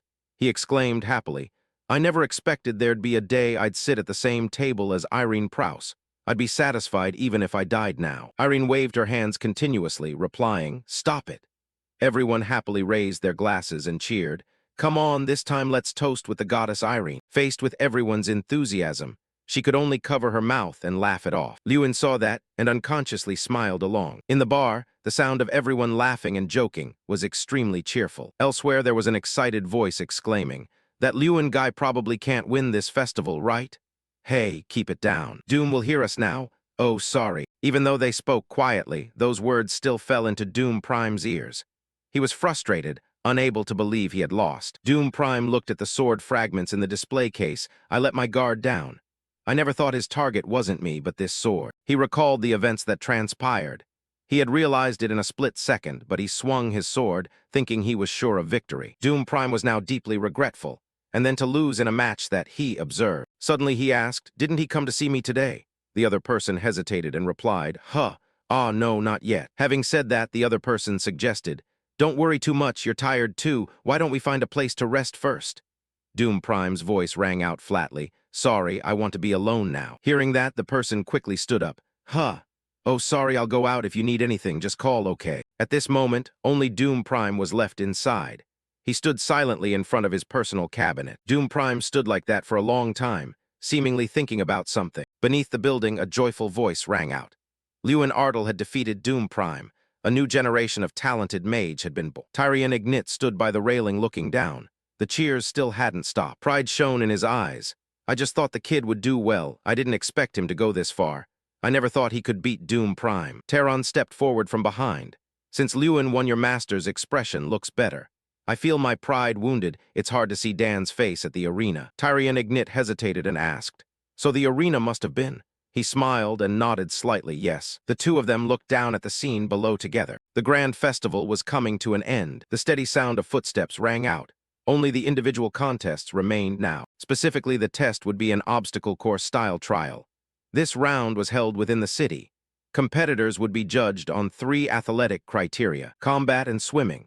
Since it's a contest among mages, contestants may summon mounts or use teleportation to travel through space and time. Theta turned to ask the person beside him, "What do you think, Lewin?" His gaze swept to the excited crowd in the stands. "Everyone's cheering your name. What's it feel like to be a star?" Lewin also turned to look. About that I don't really know, actually." His brows lifted slightly, his expression darkened. "I want to savor this thrilling moment, but now's not the time." Nearby, Doom Prime's eyes were still fixed on Lewin. After all, celebration can wait once the winner is confirmed. It was a sunny day. Warm sunlight and a clear blue sky made everything pleasant. Theta folded his arms and cleared his throat. "Today's is the individual trial. No one will withdraw, so don't put yourself in danger." You laughed out loud and replied, "Yeah, got it. I'll try my best." A man fired a signal shot into the air and shouted to signal readiness. All 3, Irene, Dalian, Malkin, and Cherky, adopted ready-to-fight stances. With a bang, the gunshot echoed loudly, followed by a cloud of dust. The pounding of running footsteps sounded intensely. Each moved in different ways, but all had destinations. Suddenly the group halted, for before them a band of goblins raised their weapons high. Suddenly the group halted, for before them a band of goblins raised their weapons high. Irene spoke, "I thought you'd be a bit slower." Dalian Malkin's whole body was flung through the air. Dalian Malkin proposed the 3 of us form a temporary alliance. "What do you think?" Irene politely declined. "Lord Malkin, I'm not fond of team-up deals." Nearby, the clatter of horse hooves rang out rapidly. Doom Prime rode atop his horse, his face very serious. A beam of golden light shot from his sword straight at the goblins. Irene said they seemed to prefer attacking individually, while Dalian Malkin nodded. "Even after watching Doom Prime for 6 years, I still find it hard to approach him." "Fine, we'll go our separate ways. No one bothers anyone." The image of Doom Prime appeared in the green eyes of a goblin. It hadn't even managed to counterattack before it took a downward slash from his sword. Doom Prime's gaze flicked back, wondering why. Why hadn't he shown up yet? Then he sliced another goblin's body cleanly in 2. "Has he left us behind? No, that can't be." Doom Prime looked back again. If so, then he's surely still behind. He frowned and asked Irene, "Why hasn't he shown up yet?" She hesitated and replied, I don't know either. Now that I think about it, it's strange." Irene remembered the goblins they had just wiped out. "We've been leading so far, so why haven't Lewin and the others appeared?" Dalian Malkin's voice grew worried. "That's right. They still had time to catch up with us and the others, but not a single one had." He hadn't finished the sentence when a gust of wind shot past them. Lewin stood there and called out a greeting. "Caught up." Doom Prime's brows knitted, his expression darkening. Earlier in the stands, people were buzzing. "What's going on? Why hasn't Lewin Ardle moved? Did he give up? What's the matter? Just watch in silence. He's the one who beat Doom Prime." Lewin ruffled his hair. "I've been waiting for this day since I decided to enter the festival. After half a year of physical training, I'm confident for this round. You have your own worries too, but I'm a melee mage. If I turn my back to pursuing opponents, I'll be at a big disadvantage." After a moment of thought, Lin's gaze hardened. He dashed off quickly. "I'll take out each one from behind, then push forward." At that moment, those moving ahead heard a rustling from behind and turned their heads to look. They only saw Lewin sprinting up and flinging 3 people away. He counted to himself 29, 28, 27, 25, 24. After that, he forgot which number he'd reached. At the same time, a voice rose. "Oh, what's that?" Theta glanced back in puzzlement. Seeing Lewin, he asked in surprise, "Lewin, since when did you cut off Theta's call?" Lewin put on an innocent smile. "You know me, right?" Then when he opened his eyes, his voice turned icy. "Sorry about that." Lewin delivered a kick that sent Theta flying into the... His silhouette faded. Theta, furious to tears, shouted Lewin's name loudly. After hearing the story, Irene asked shyly, "So you eliminated them all?" Lewin replied nonchalantly, "Just a few. The rest surrendered on their own." A sharp glint flashed in his eyes. "Now no one can stop us." Doom Prime gritted his teeth and called Lewin Ardle's name. He stared at Lewin. This time things would be different. Strong gusts of wind blew toward the group, the atmosphere turning suffocating. Doom Prime's voice was solemn. "I'm ready to face you now.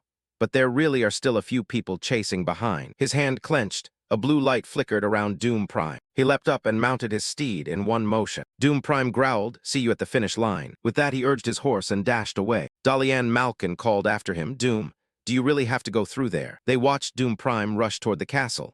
Everyone knew that area was a trap. Lewin remained silent, staring into the distance, his face marked by deep thought. The trap zone?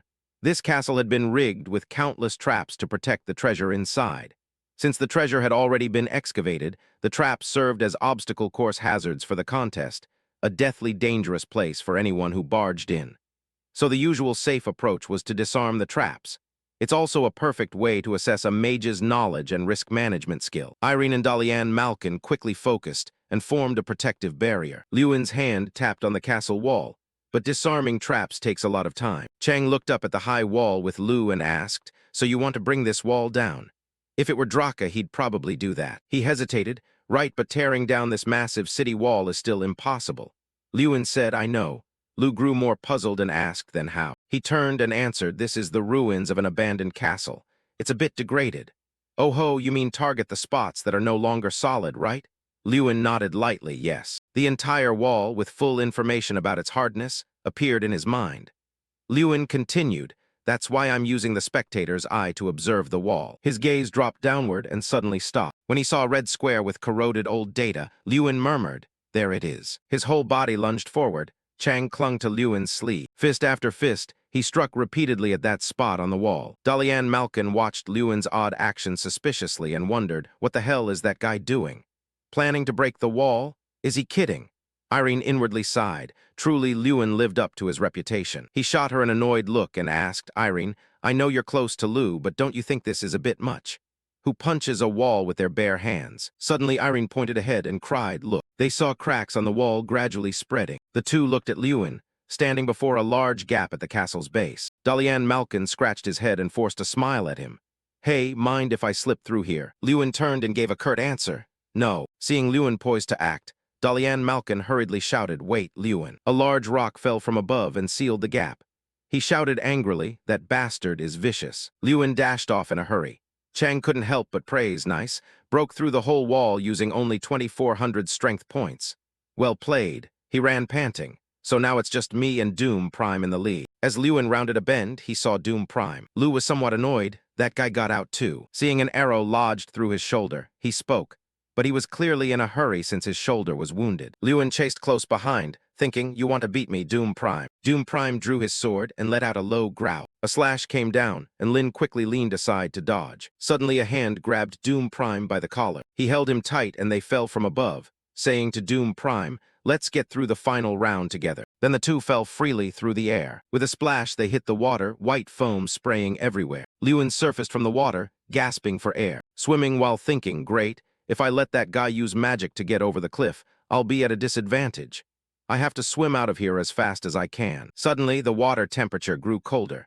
Lewin turned to look, only to see the water behind him freezing and spreading closer. Seeing his opponent focusing on using magic, he shouted, "Doom Prime." The more Lewin thought, the angrier he got, shouting, "Hey, you jerk, do you not see someone swimming, or are you just freezing the water on purpose?" By now, the water around him had frozen, locking Lewin in place. Doom Prime sat on horseback, standing on the ice, looking down at Lewin and replying, "Is this something worth caring about right now?" With that, he smirked.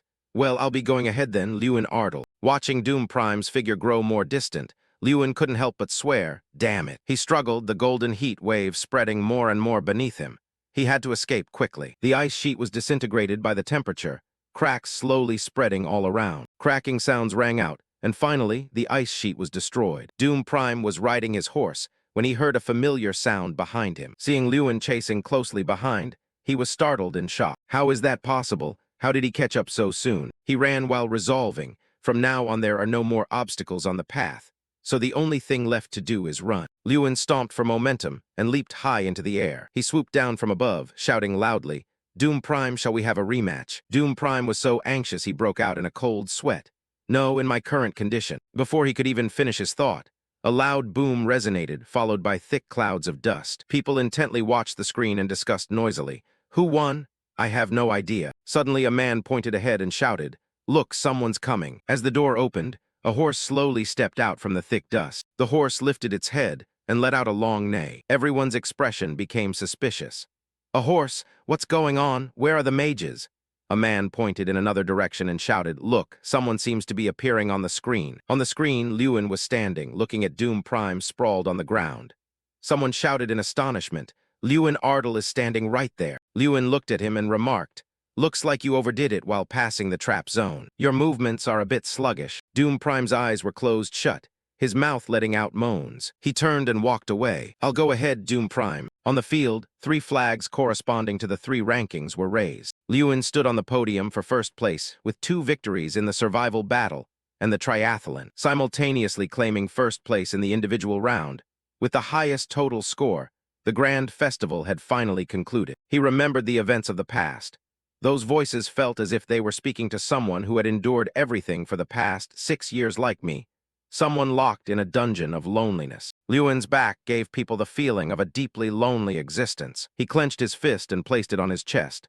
The sound of everyone's happy screaming echoed in his ears, saying, "You've worked hard all this time." Lewin's face shone with joy. "Those cheers are like a reward for all my efforts over this past time." He raised both hands high to respond to them. "Thank you, everyone. I don't want to lose this applause." Outside the door, carriages were moving in a line. A voice spoke up. "Wow, so many carriages." Jason rested his chin on his hand, looking out the window. "But they are all selected nobles, right?"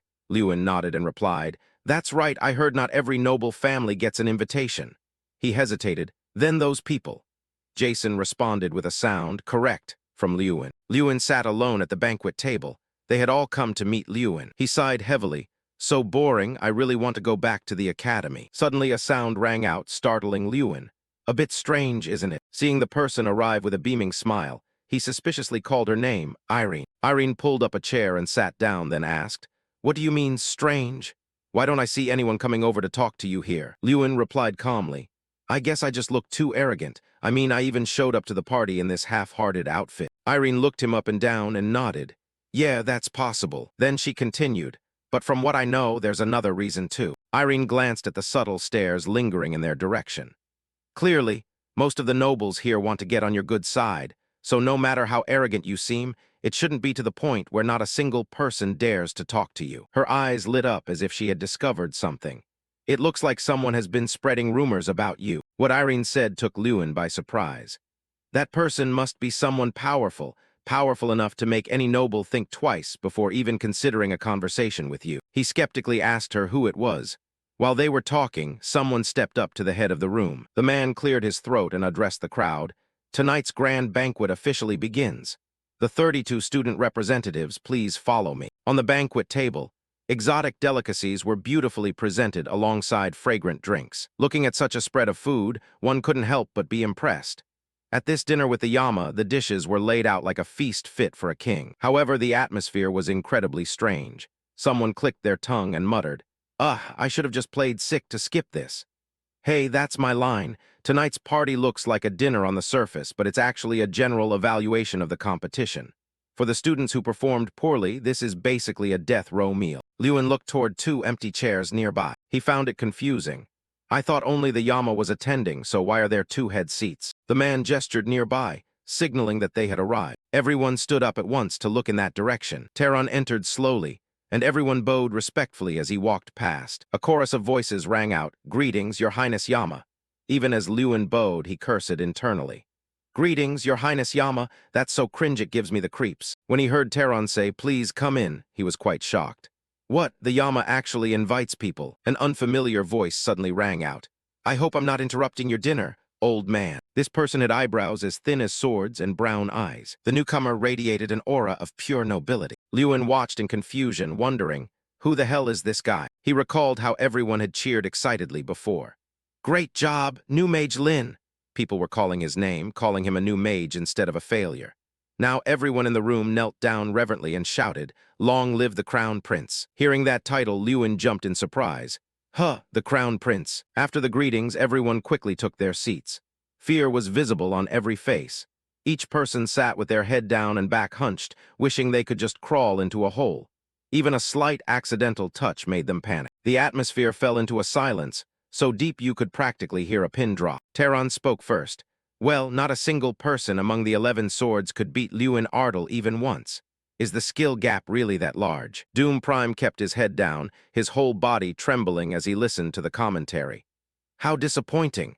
I'm ashamed to even call you my disciples." He didn't dare look up, only managed to pledge, "I promise I will never perform that poorly again." Teron's voice turned cold. "Second place is a rank for the incompetent. This grand festival has proven the old saying, right? Even a small stream can produce a dragon." Lin's mood wasn't any better. He wasn't comfortable at all. It felt like this party was staged just to insult the 11 swords, and he was just the tool the Yama used to deliver the message. He shifted his gaze to the person beside Teron, who wasn't the only one making him feel uneasy. This guy had been staring daggers at him since the party started. That man's name was Shomerton Rainak. He was looking at Lewin without any attempt to hide it. Lewin remembered what he knew about him. Despite his disadvantaged position as the third prince, he used his brilliant strategic mind to successfully oust his siblings from the dynasty and become the sole crown prince. Lewin suddenly broke into a cold sweat. A man as skilled in both literature and martial arts as him could be described as nearly perfect in every way. He suddenly remembered Irene's words. "It looks like someone has been spreading rumors about you. That person must be someone powerful, powerful enough to make any noble think twice before even considering a conversation with you." Teron suddenly spoke up, asking, "Lewin Ardal, how do you feel after winning the grand festival?" This question plunged him into silence. Then Lewin gave his answer, "I feel uncomfortable." Teron, confused, asked back, "Uncomfortable?" His voice became firm. "Yes, I'm satisfied with the results of the competition, but I'm not comfortable at all with my achievements being used to belittle and degrade the honor and effort of the students here." Irene, sitting next to him, quickly grabbed his arm and whispered his name. Everyone there looked horrified to hear such an answer. Lewin remained silent. Despite the situation, there was no fear in his eyes. Teron's voice was indifferent. "You mean you don't want your results used to look down on others, but isn't inferiority one of the factors that helps humans grow? You understand that, right?" Lewin expressed his view bluntly. "In my opinion, it seems more like you're inciting others to be hostile toward me. There's a difference between pointing out weaknesses to encourage people to try harder and inciting hostility by obsessing over their shortcomings." Having said that, he looked Teron in the eye. "Aren't those two completely different things?" Lewin's voice turned ice cold. "My IGNIT Academy is not a place for others to belittle by calling it a small stream either." The corner of Teron's mouth curled up as he let out a loud, intrigued "oh." The two locked eyes, and the atmosphere fell into silence once again. Suddenly, a small chuckle escaped Shomerton's mouth. Then he burst into a loud belly laugh, and everyone turned to look at Shomerton. A flash of annoyance crossed Lewin's face. Shomerton wiped a tear from the corner of his eye. "Oh boy, my stomach hurts from laughing. This is hilarious. I'm actually tearing up. Where did this guy come from?" Irene clutched her chest and let out a huge sigh of relief. "Thank God." She spoke to him crossly. "Lewin, you're not planning on pulling another stunt like that, are you?" Lewin gave a forced smile and replied, No." But in his head, he added, "Maybe." Teron laced his fingers together and spoke up. "But it will probably be a bit different, something fresh compared to Tyrion. I'm looking forward to what's coming." Shomerton suddenly looked at Lewin and called out to stop him. "Wait a second." He stood up and made an offer. "Lewin Ardal, would you like to have tea with me?" Then Shomerton gave a cold smile. "I don't want to hear no for an answer." Afterward, the two moved to a different location. Now, Lewin and Shomerton were sitting across from each other. He slowly called out, "Ardal Lewin." Shomerton put on that punchable face again. "Work for me from now on. This time I won't accept a no either." He spoke as if it were a given. "You have a month to get settled. I'll move you to the cavalry training grounds and arrange housing for you." Shomerton seemed to remember something and added, "Oh, and the citizenship issue. The crown prince's right-hand man can't be a foreigner, right?" Lewin became more and more bewildered. What citizenship?" He asked him in confusion, "But why? The Empire already has countless talented mages like Doom Prime, for example." Shomerton spoke slowly. "Oh, that guy." He bowed his head and sighed. "In the end, he still lost to you." Shomerton's voice turned cold. "Are you suggesting I keep a failure by my side?" Lewin lowered his head and didn't answer. He continued, "One more thing. When you talk to me in the future, remember this well." A glint appeared in Shomerton's brown eyes as he lowered his voice. "I prefer to hear yes rather than a question." Hearing Shomerton's tone, Lewin looked up with eyes tinged with anger. Shomerton urged him, "Well, go on, answer me." He said, "The first reason is that the old man recommended you. For several years, I asked him to consider which talented mage I should take, but he never mentioned anyone's name." Shomerton explained further, "Another thing is that I like your guts." He pointed at Lewin. "It's the kind of guts it takes to dress like a beggar in front of a bunch of power-hungry leaders." There was a hint of praise in Shomerton's voice. "And the kind of guts to dare express your disagreement with the old man." Finally, he said with a half-smile, "The kind of guts to keep questioning me despite my warnings." Shomerton spread his arms casually. "In politics, you need a jester every now and then." After Shomerton's long speech, Lewin summarized it with a question. "So my job is just to give advice, right?" He looked displeased at yet another question.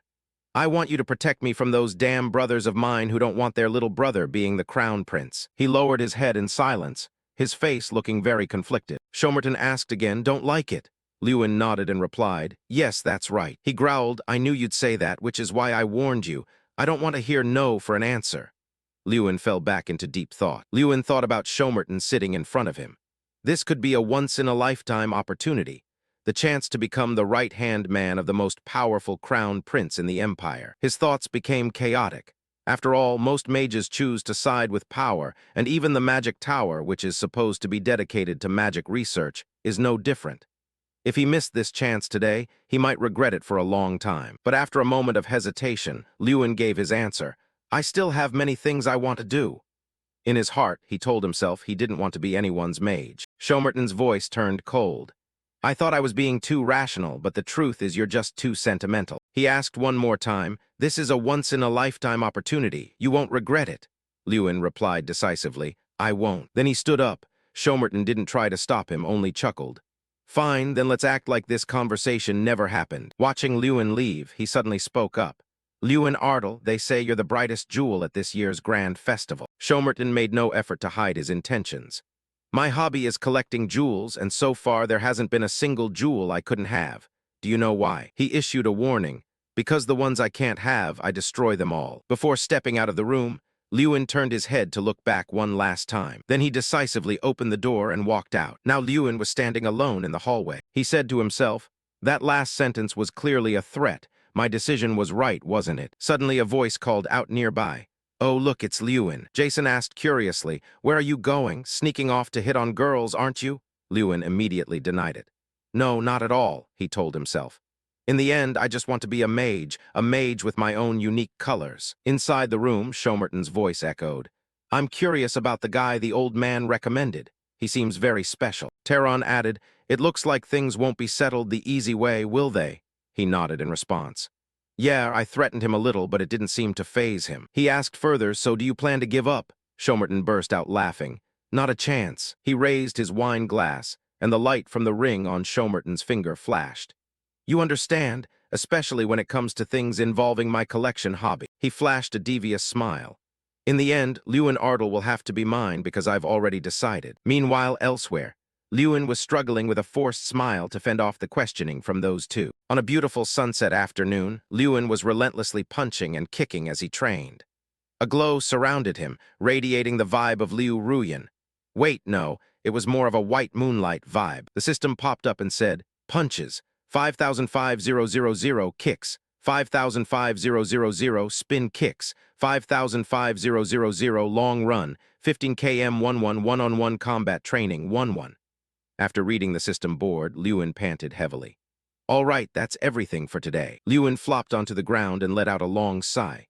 Trang appeared out of nowhere beside him. Ho, I feel like your body is getting better every day, huh? Hearing that, he turned to look at the tiny bear, barely the size of a palm. I don't want to hear that from a man. It immediately fired back at his comment. What are you talking about? I'm a girl. Lewin jumped up as if he couldn't believe his ears. What? How can you be a girl? It answered immediately. Why? Because I was born this way. He still couldn't believe it and asked loudly, does a demig even have a gender? Trang angrily put her paws on her hips and shouted right in Lewin's face. Who says we don't? You just didn't ask. But we've showered together. He remembered the times he and the bear had bathed together. Trang snorted coldly. There was nothing to see anyway, a comment that basically admitted everything. Lewin's face darkened as he growled every word at it. So you mean you've seen everything? Asked this. It trembled like a leaf and looked away to hide its embarrassment, knowing it couldn't be hidden. But contrary to Trang's embarrassment, he only gave a light laugh. He slowly stood up, stopping his teasing. Enough, I'm heading out, okay? Hearing this, it turned back, looking at him blankly. It ran after him and screamed, hey, let's go together. But he had already strode ahead, leaving it to chase after him while he still called out. Then stop joking around. It stammered, trying to explain it was telling the truth. No, I'm not joking, it's true. But in return, he still didn't believe it and laughed to mock it. Do you think I'd believe that? Hearing that, it could only stay silent. What else could it say? The scene shifts to a train station under a clear blue sky, white clouds, and golden sunshine. The weather was absolutely perfect, but a terrifying voice shattered that peaceful atmosphere. Jason was hugging Lewin with 2 streams of tears flowing like a fountain. I'm leaving first, Lewin. Please stay healthy and safe. Got it. He fussed over him like a mother giving instructions to a son before a long journey. Lewin, red-faced and helpless, patted his friend back. I'm not dead yet. The friends around them burst into laughter at the sight. The loud whistle of the train blared. Jason and the others had boarded the train. Lewin stood watching the train slowly fade into the distance. The voice of the wild cat echoed. All right, then we should head out too. He turned back to look at him. After my friends left first, I headed to Leverdine to complete my schedule as the champion of the grand tournament. He and the wild cat sat next to each other on a different train, but both were silent, neither saying a word to the other. He recalled the first time he met him. Just call me Wild Cat. The wizard named Wild Cat was a guide from the wizard tower. The system appeared again to identify the wizard. Name, age, special notes. Meanwhile, he sat pensively reading the paper in his hand. The system couldn't find a single bit of information, displaying only 3 big question marks.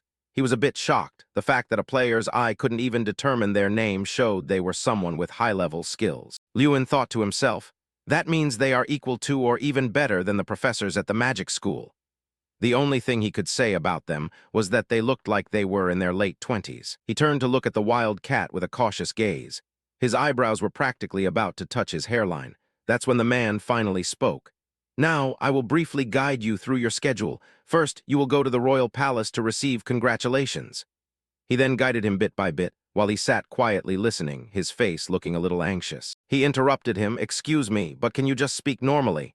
His suggestion took the man a bit by surprise. He continued, I'm only 16. He replied, this is more comfortable for me. His face didn't change at all, remaining as cold as a sheet of paper. He resumed his work to review the schedule again, while he could only give a forced smile and think to himself, they are very thorough and very professional. I've learned something new again. He spoke up to announce his next schedule.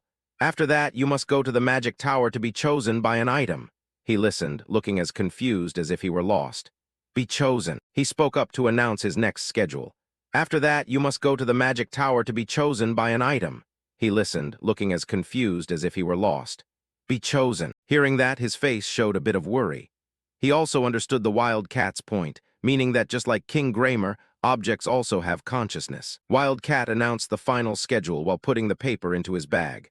Finally, you will be assigned a mission. He explained, normally, as a student, you wouldn't be given an official mission. But the champion of a grand tournament is an exception.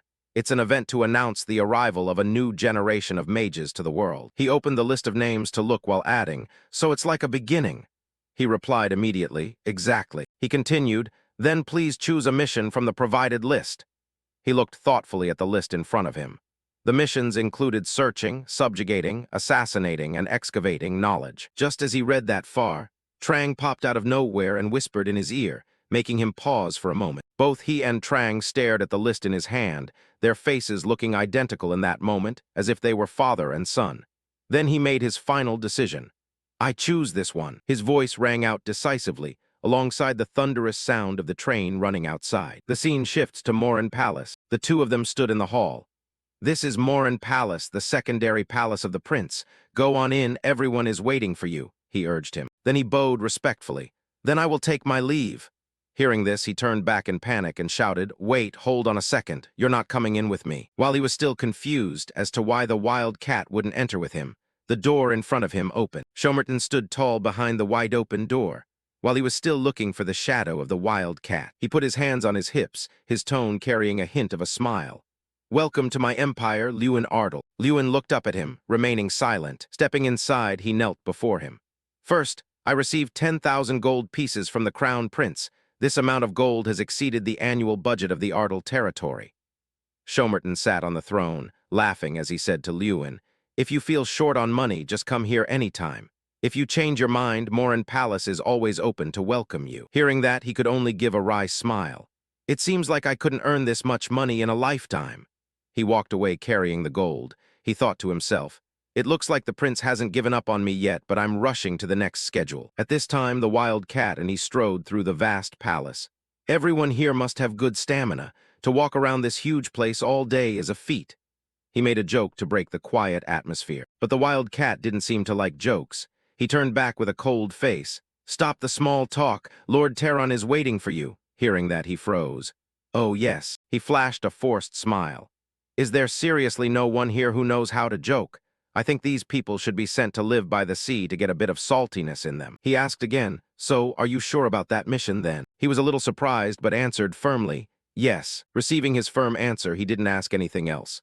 I understand, you've chosen the hardest one, he replied cheerfully. Haha, it sounds like it'll be a lot of fun. Hearing that, he added, I wonder what Mr. Teron will say. Their conversation ended. The room door opened, revealing a gloom so cold it made his skin crawl. Lewin stepped inside. Teron was already sitting there, waiting in the room. He called out to him, come in quickly. A conversation took place over cups of hot tea. Teron started by asking him first, do you want to choose that marvelous mission? He replied immediately, yes. Hearing that, he picked up his teacup and said slowly, the safest mission is submission. You could be escorted by the royal guard to clear out a few bandits near Siciliano, and you could even be welcomed as a hero, he explained, while Lewin sat and listened in silence. Then he wondered a bit, but why go there? It's just a barren wasteland. He remained silent, but his eyes were different. Inside his head, he already had the answer to his question. No, it's quite similar to Heavenly Mountain. Rewinding time to when he was choosing the mission and Chang appeared, it pointed to a mission on the list. What is that? He curiously asked it. That's your first task, choose that one. But he still didn't understand exactly what it was. It explained that is the homeland of Kingram. He was stunned upon hearing that. It continued, and that's where Draka lived for about 100 years. The image of a massive dragon appeared on a vast green meadow, inhaling the fresh air. Heavenly Mountain lay at the northern edge of the Ridden Kingdom. A mountain peak piercing the sky appeared behind a thick layer of fog. It was believed to be the dwelling of the ancient orcs, but there were no orcs there anymore. Those massive, muscular orcs were now only a thing of the past. Except for the Kingram artifact at the academy, they had all perished in the Great War. All the orcs lay flat at the feet of the enemy leader. The place where the orcs vanished was now just a desolate wasteland. An orc skull flew with the wind, chilling to the bone. There was a reason why the search mission in this place was considered extremely difficult. Because of the barrier there, an invisible barrier surrounding the mountain. A barrier that couldn't be broken by any magic. Up to now, countless scholars and mages still hadn't found a way to break it. Everyone just clutched their heads in defeat. The search mission was to find the identity of that barrier. Determination was evident in his eyes as he remembered what Chang had told him. Teron was still quite curious. I'm curious why you want to do the search mission in that desolate place. He continued, do you find the theory of gravity to be like a child's story, suggesting that the orc gods were enraged and turned that place into a sacred site? He just turned to look at him, remaining silent without saying a word. He pondered deeply, but no one else would have any reason to care about that place. However, that place destroyed by the world was where Dracagania resided for 100 years.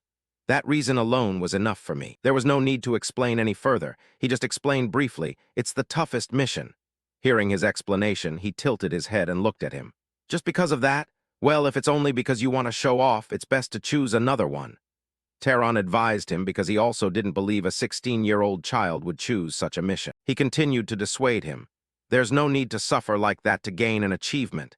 It's only difficult because it's a mystery that no one has ever been able to solve. Lewin gave a defiant smile. If a 16-year-old mage finds the answer to such a mystery, wouldn't that be a remarkable achievement? He didn't stop poking at him. You could just end up as a failed mission in the history of the Grand Tournament. He didn't hold back and retorted immediately. That would also be a way to create a remarkable achievement, wouldn't it? His remark made him slightly annoyed.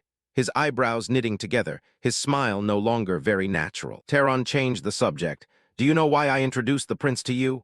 The question left him a bit stunned for a second. Seeing his reaction, he explained, to keep you in Raverdine, I wanted to observe you further. Everything had been calculated from the start. He remained silent, the tension clearly visible on his young face. Teron explained further. Because of your unique capabilities, I wondered if it had any connection to why you chose this mission. The atmosphere was a bit tense.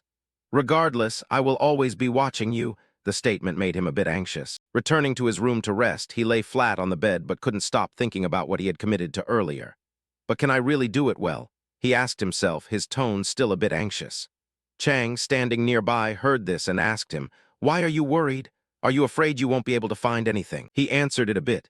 After all, that world has been disconnected for how many centuries now? I wonder if it's possible to discover anything at all. It immediately retorted, humans haven't discovered anything up to now, but you can do it. Hearing that, he reacted immediately. I am a human too, you know. It replied, you've surpassed human capabilities. He heard this and wondered, me? Yeah, sure. To surpass even human capabilities like Lewin is a whole process. While the two were talking, there was a knock at the door accompanied by a request for permission. Mr. Lewin, may we come in? He jumped up and called out, Ah, yes, come in. The two people outside the door stepped in. He greeted them, hello, Boar, Wildcat. Chang, sitting on his shoulder, saw him call them that and was puzzled. Boar, Cat, what are you talking about? He sighed and explained to it. That's the prince's hobby. The mages of Maup all like to call people that. It heard that but was still clueless and couldn't for the life of it understand what kind of farm this was. Boar happily walked toward him. All right, Lewin, shall we go? To the artifact room to receive the reward area. The three walked along the hallway, explaining to Lewin about the artifact room as they went. The Magic Tower's artifact room was divided into 4 zones. Zone C, Zone B, Zone A, and Zone X. The items in Zone C were the most common and Zone X had the rarest. Boar walked in front. Lewin and Wildcat followed behind. As they walked, Wildcat explained and listed the zones for him. Wildcat added, Lewin will be allowed to explore Zone A. He curiously asked, You didn't mention going to Zone X. Seeing him ask that, he turned away, his face turning serious. That area is not open to anyone unless something special happens. Even for the prince, that's an issue. His gaze scrutinized, wondering inside something special. Following the guide, I got to start exploring from Zone C. The three entered the Zone C room. He picked up a sword bigger than a pig spear. He asked the other two, Is this a dark sword? Boar replied, Yes, that's right. We only collect items that were well guarded after battles with monsters and demons. He looked at the sword, thinking for a moment, truly impressive. It looks like the brilliant sword used by Doom Prime, right? The shiny sword reflected his face. Truly the Matop artifact warehouse, even Zone C costs many nobles their fortune, he exclaimed. Suddenly he noticed a book on the ground. The Special Transformation of Tin Brown. I heard it stopped being written, but why is this book still here? Boar saw him curious and was happy. It seems you know it. That's a book over 100 years old. He laughed and replied, Ha ha. There was a time when all I could do was read books. Beyond the 7 classes of Maum yachts, exploring unknown lands, searching for ancient creatures. He read the titles of the books stacked on the shelf. Can everyone freely read these books while at the Magic Tower? He picked up a book, opened it to look, and turned to ask. Wildcat explained, Occasionally, the tower headmaster allows members the opportunity to read the books, but ownership is not possible. Zone B was a treasure trove of knowledge, from forgotten magic books to rare ancient texts and even legendary manuscripts. Ignoring the allure of Zone B, I proceeded to Zone A, but not a single artifact in Zone A responded to me, which made him a bit anxious. He turned back to ask the other two, Has anyone else ever not been chosen by artifacts before? Boar scratched his head, smiling awkwardly as he replied, It has happened, but very rarely. For a mage capable of going to Zone A, or even being responded to by 1 or 2 artifacts, it shows significant skill, he explained. His mood immediately sank. Being ignored by all zones was truly disappointing. He was very sad and could only force a smile. Chang saw this and crossed his arms, laughing like a CEO. It lifted his spirits. Nothing to be disappointed about. They're all trash. He heard this and was shocked to the core. What did you say? It explained for him to understand. Naturally, to humans, they are all rare items, but they're not truly rare. Over there, it pointed toward the door, emitting a killing intent like from the depths of hell. He asked it in Zone X. The Zone X door was scary enough just to look at, and it even had a dragon head in the center, mouth agape as if wanting to devour anyone who came near. Chang stared fixedly at that room. I think there's something in there created by a dragon. There's even a scent of unrefined dragon gold. Hearing it say that, he just sighed. He didn't care much. No matter how valuable the object in there was, he couldn't get it out. He didn't have much faith in his own abilities and bent down to search. Let's just focus on finding artifacts. But before he could find anything, a blue light appeared, catching his attention. Chang smirked because it knew what was about to happen. That blue light also startled the other two. Boar even started stuttering. That stream of light was from the Zone X door. If they didn't hold steady, the 3 of them could be blown away and stuck to the wall, framed like paintings. Boar shouted loudly, It's happening, something special is happening. It's been 56 years, aha, that door is gradually opening. Scene shifted to Tehran's room. He furrowed his brows. Maybe they're about to get a marriage license. He asked, Is Kun Khan's Fang reacting? Wildcat replied respectfully, Yes. He pondered deeply. Is this a sign for him to be the next successor? 3 exceptional artifacts are kept in Zone X. Algal's scepter, Morshi's scale. and Kun Khan's Fang. These artifacts share a common trait. They allow their masters to stand at the peak. Algal's scepter was used by the first human mage. Algal, the infinite artifact, amplifies the power of destruction and symbolizes the wizard king. 56 years ago, Terran was chosen by Algal's scepter. Whoever is chosen by it is brought to the peak of the magic tower, the impenetrable armor that resists all magical attacks, Morshi's scale. This armor only chooses its master once in a century. Those chosen become legendary knights. However, Kun Khan's Fang, the first leader of Molar, is a mysterious artifact. It has been 100 years, and it has never chosen a master. Terran mused Kun Khan's Fang has chosen Ardal. Does that mean he is truly destined for the throne? He wondered. He asked Wildcat again to be sure he was reporting accurate information. Lewin Ardal was actually able to lift Kun Khan's Fang, he confirmed to Terran. Yes, he picked it up very easily. Terran fell into a flurry of thoughts once more. Kun Khan's Fang is an artifact that almost no generals could bring into the tower. He recalled the image of 6 men lugging just one fang. Everyone's face clearly showed the strain of carrying it. It's not something anyone can just pick up like that. It possesses a power similar to an ogre's. Thinking of that, he seemed to understand something. A power reminiscent of an ogre. The chosen special mission is to search at Heavenly Mountain. Kun Khan's Fang, the first leader of the ogres. He organized all the information he possessed, then suddenly spoke up. Immediately, summon the Scream's mages. He gave the order to Wildcat. I have decided to head west to Heavenly Mountain. Wildcat advised Lewin. The time for the mission is 1 month. Make sure you are on time. After giving instructions, he handed him items for the road. And this is your fee, ID card, and train ticket. He received the items and sent his thanks. Thank you. Wildcat stood silently watching him put the items into his bag, as if wanting to say something to him. He put the items away, looked up, and seeing him just staring, asked, Do you have anything else to say? Seeing him ask that, he replied, Yes and no. That answer is so frustrating. Hearing him reply like that, he was slightly confused. What do you mean? He replied, As a mage at the Magic Tower, I am not allowed to express personal opinions. But as a senior, I have something I want to tell you. Lewin's expression was momentarily surprised. He didn't understand why he would say that. The Magic Tower is very attentive to the mages under its command, but for others, it's very cold. You know, the best place you should belong to. Lewin, he hinted at something that he was certain he would understand. Be careful and suspicious of everything. Saying this, he turned serious, making the atmosphere tenser. Seeing this, his face naturally became more serious. The ancient city of Tesseran, a city near Heavenly Mountain built to protect the continent from monster attacks. It is also known as the Shield of the Continent. Therefore, Tesseran is always equipped with high walls, strong military power, and soldiers with brave spirits comparable to the capital. At least that's what I read in books. He stood in a place almost completely devoid of people, talking to Chang. His face carried a bit of worry. It was unexpectedly empty. Chang answered that it was because this was a city. Their purpose had disappeared. But now the threat, the ogres, is no longer there, it explained. It pointed toward a pub. Look, the guards are drunk in the middle of the day. The soldiers each held a massive beer mug. One drink and they'd probably be full without needing to eat anything else. Shouting all day long, Lewin felt a bit annoyed seeing that. Tusk. They said this was the city where people fight bravely, yet they returned to this during the day. Suddenly, a large guy with a sword-shaped scar on his face appeared from nowhere. Hey, pretty boy in fancy clothes, hand over everything you've got.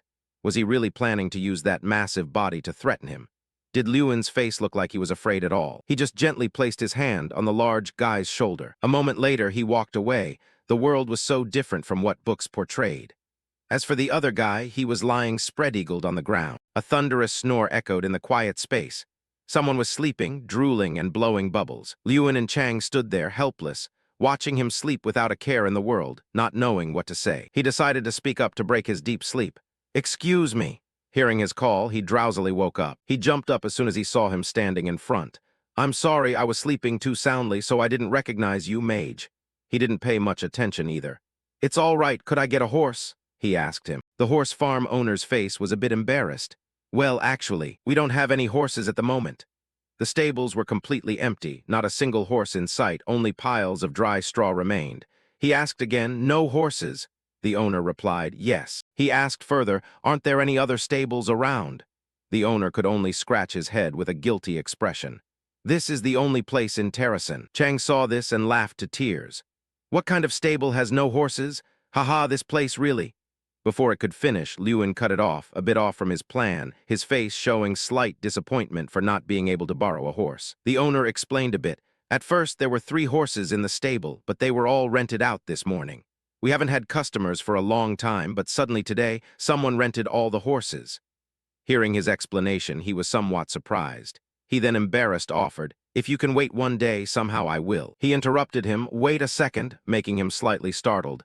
"Yes," he asked the owner. "It's been a long time since anyone needed horses, but today someone rented them all." He was also a bit puzzled. "That's right, but why?" He started to have some suspicions. "Terrason is rarely visited, but someone else renting all the horses here besides me. Is it just a coincidence?" He wondered. But then he recalled the words Wild Cat had said to him before leaving. Be suspicious of everything. He turned to ask the friend sitting on his shoulder. "Chang, you've realized something, right?" It heard him ask, sighed, and crossed its arms. "Hey, human, you're only realizing it now? I told you since we were on the train." It answered his question. "That's right." Both turned toward the same direction simultaneously. "We're being followed." Behind the house opposite where he and Chang were standing, a hooded figure was watching them. After realizing they were being followed, we immediately took action. I instructed the inn staff to report if anyone asked about me. He handed a gold coin to the inn owner, whose eyes immediately lit up, and he agreed right away. "Just relax with me. Truly, money can bother the whole world." I decided to become bait and walk around Terrason. He strode down the street. "They definitely saw me leave the inn. They will definitely come and ask about us, right?" They were clearly people from the Rienich Empire.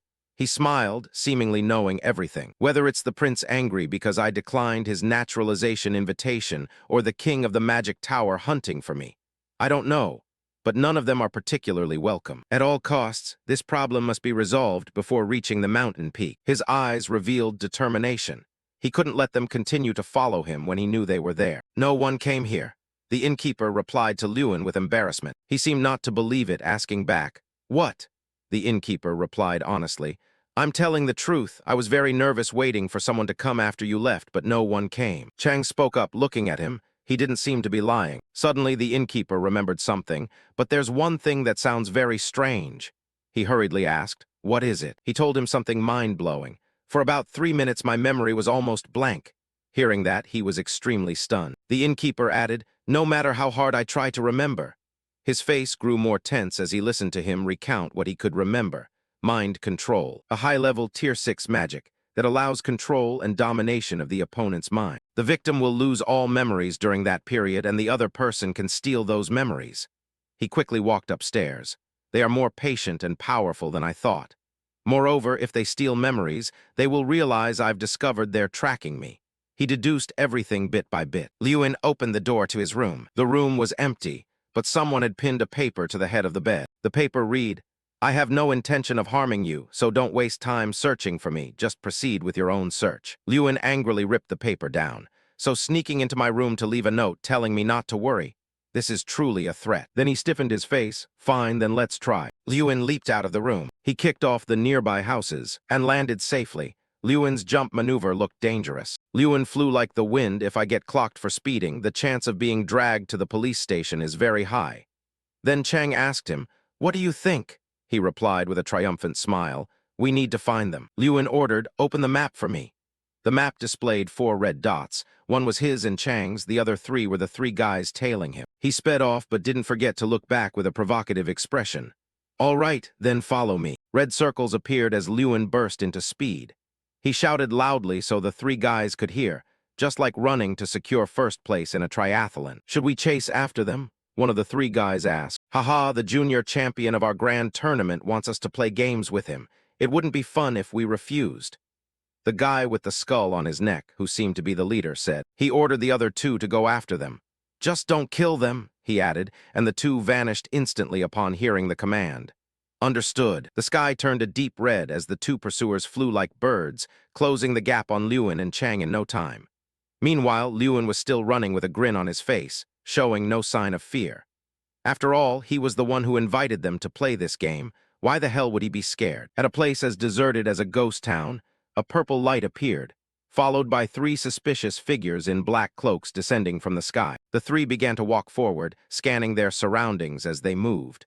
The one in the middle noted, The trace of the mage from Scream's Lin Ardle has vanished. The leader turned his head and said, "He hasn't vanished, he's waiting for us." Wait, what? They continued their conversation, completely oblivious to the wooden crates stacked around them. Suddenly, Lewin lunged straight out from the crates, catching the three cloaked figures completely off guard. They cried out in shock, "Lewin Ardle." Before he could say another word, one of them was punched squarely in the face by Lewin. He quickly spun around to face the second one, whose jaw dropped in absolute terror. Lewin lunged with his fist, but the man managed to quickly cast a spell, conjuring a defensive wall in front of him. But please, as if that could stop our protagonist. Lewin punched right through the magic wall in an instant, delivering a blow so heavy the man coughed up a mouthful of blood. Before the fight had even truly begun, two out of the three were already down, sprawled out on the ground. Lewin turned his gaze directly toward the last man standing. He suddenly let out a chuckle. "Ha ha ha, I was curious what kind of person he was. Turns out he's an actual monster, isn't he?" Lewin, eyes burning with murderous intent, glared at the man and growled, "Who are you people?" The bearded man in the black cloak remained calm, smiling despite Lewin's defensive stance. "Did you know? The high priest of the magic tower sent us here. We were told to protect our youth." Lewin shot back, "You look more like spies than protectors." The bearded man's expression grew more mysterious. He tore up the paper in his hand and said, "It's all the same, really. Besides, watching you has been quite entertaining." With that, the old man vanished into a cloud of gray smoke, leaving behind his two unconscious subordinates and a parting message. "See you later." Lewin looked at the skull tattoo on the neck of one of the fallen henchmen and muttered, "This skull tattoo. Dark mages, dark mages." Lewin crossed his arms, staring at the two unconscious men, and answered Chang, "Yeah, it's a secret society. A group of mages from the tower who handle all the dirty work." With that skull wrapped in mysterious blue flames and those shadowy cloaked figures, it was obvious at a glance that this group was up to no good. Lewin referred to them as the Dark Mage Secret Society. All that was known about them was the group's name and that tattoo.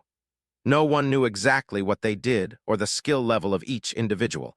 Even the identity of their leader remained a total mystery. Chang, looking incredibly excited, turned to Lewin and asked, "So, what's your impression of them after meeting them?" Lewin looked at Chang, a thought crossing his mind as he smiled. "It's doable. They don't seem to be on the same level as the representatives at the recent grand tournament." Chang, somewhat confused, noted, "But we still haven't verified the strength of that other guy." Lewin replied casually, "Fair enough." He put his hand to his mouth, recalling how those damn mages had attacked innocent people, and said, "They used 6th-tier magic.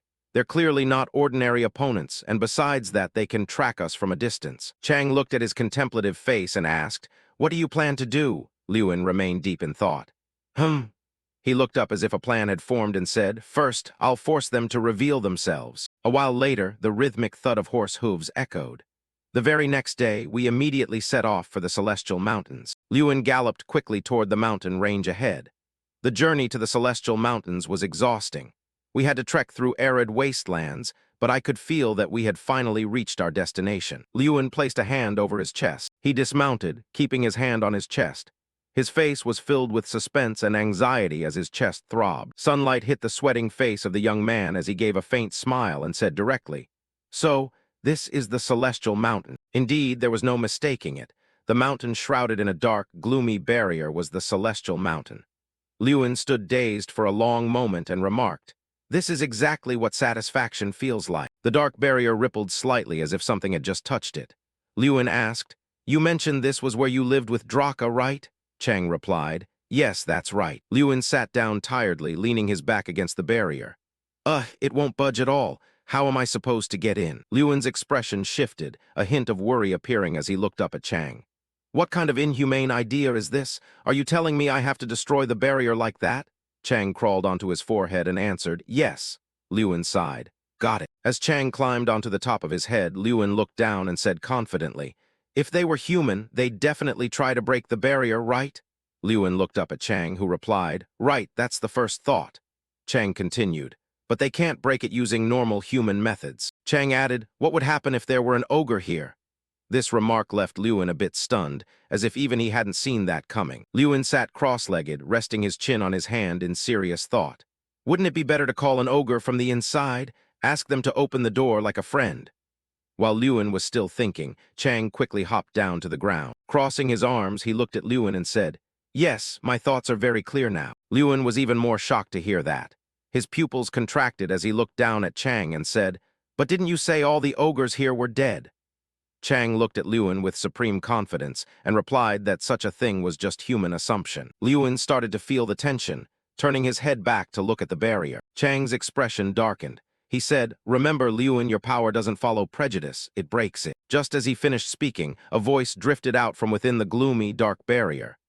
"I'm breaking it right now," it said, taking Lewin by surprise as he stood outside. Lewin placed a hand on the barrier and spoke. He then placed both hands on the barrier, his face showing a bit of hesitation as he said, "Can you hear me?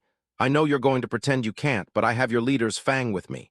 Kun Khan. Keeping both hands on the barrier, Lewin continued, "If you can hear me, open the door." The atmosphere suddenly turned dead silent, making both Lewin and Chang feel a twinge of anxiety. A moment later, an incredibly powerful violet blue light erupted from Lewin's hands. A massive explosion sent shockwaves between Lewin and the barrier, putting him in a difficult spot. But with a resilient will, Lewin stood his ground, forcing himself to endure the raw power before him. Lewin's pupils suddenly dilated, as if he were seeing something horrific coming straight toward him. The dark barrier then began to fade away. Lewin gasped it. It opened. The mysterious old man in the black cloak appeared out of nowhere, running forward in a panic.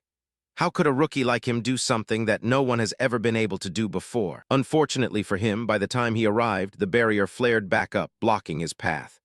Helplessly, he could only stand outside, pounding on the barrier and screaming, "What's happening? It closed! What the hell is going on?" Before he could process what was happening, a fist, that everyone knew belonged to whom, lunged at him. Lewin lunged forward, punching him squarely in the face and sending him reeling backward. Lewin's face was flushed with intense rage as he shouted, "Seize the moment. You won't be able to run like you did the other day." Giving him no chance to counterattack, Lewin unleashed his next move, an earthquake strike. He slammed his fist into the ground, creating a tremor that shattered the earth and rocks beneath their feet. The old man was hit by 2 consecutive heavy blows, causing him to cry out in agony. Not stopping there, Lewin shouted, "Vine summon," calling forth long vines that shot forward to ensnare his designated prey, the mage. In an instant, the man was bound tightly by Lewin's vines, left lying helpless on the ground before him. Unable to speak or move his limbs, the old man could only let out muffled, helpless groans. "Erg, Erg," Lewin said, "did you really think you could get close to me this time?" Lewin calmly looked at the bound man before him and said, "What level are you anyway?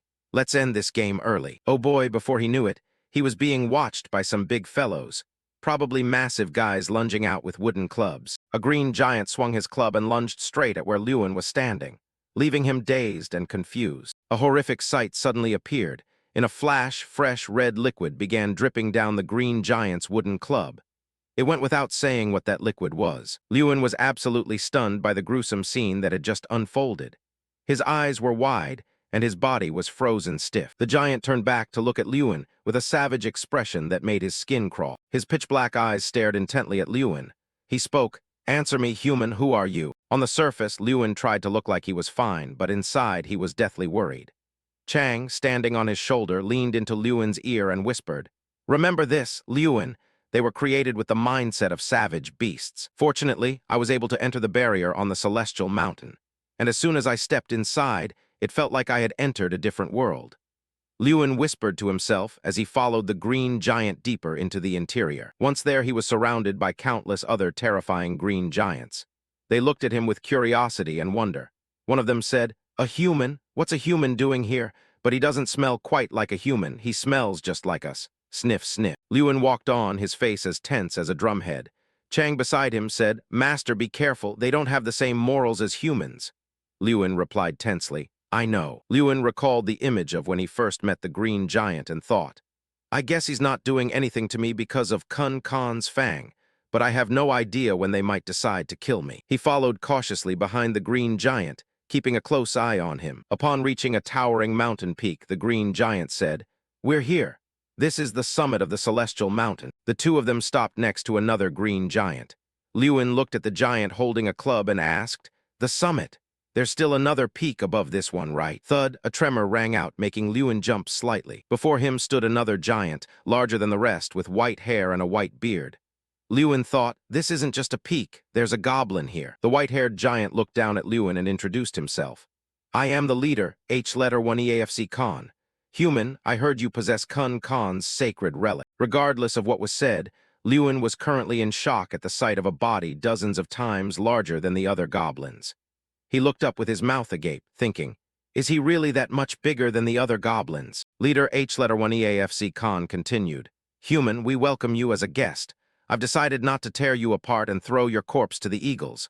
Who are you? Lewin tried to keep his composure and replied, I thought I already said this at the gate, but I am the one chosen by Kun Khan's fang. Leader H-letter 1 EAFC Khan sat down and said, Lies, that is not an item a human can handle. Lewin replied, but it's the truth. Lewin pulled out an object wrapped in a white cloth. He said, I can show you, can't I?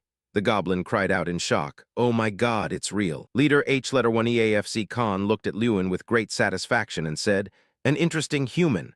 I smelled our scent on you, and I also smelled the scent of power. Lewin replied happily, That's right, I'm pretty strong. And I also smell the scent of power, Leader H-letter 1 EAFC Khan said. So answer me, who are you, human? Lewin hesitated for a moment and said, I am. Suddenly, Lewin and Chang locked eyes as if they were both thinking of the same thing. Lewin said, Do you know about Dracagania? That is the name of a dragon that lives on this celestial mountain. Leader H-letter 1 EAFC Khan's jaw dropped in surprise at what he had just heard. Leader H-letter 1 EAFC Khan hurriedly looked down at Lewin and asked, How do you know that name? Lewin laughed, hands on his hips, and replied, I heard it from Kingram. Leader H-letter 1 EAFC Khan was even more shocked to hear Kingram's name. He shouted, Kingram? Is he still alive? Lewin recalled the first time he faced Kingram and said, He's living as an artifact in my academy. Should I mention that he's considered one of the professors? Lewin looked at Leader H-letter 1 EAFC Khan and said confidently, You're curious about who I am, aren't you? The green goblin who had been guiding him stood silently as Lewin said, I am a friend of Kingram, the former leader of the Celestial Mountain Summit. Lewin continued, I am also the one chosen by Kun Khan's fang and the inheritor of Draka's world-destroying power. With every word Lewin spoke, Leader Khan became more and more surprised. Facing the two massive goblins, Lewin stated clearly, I am Lewin Ardle. Lewin faced Leader H-letter 1 EAFC Khan and asked, After all that, do you still plan to crush me and throw my body to the eagles? Leader H-letter 1 EAFC Khan pondered for a long moment before saying, No, we will celebrate your arrival.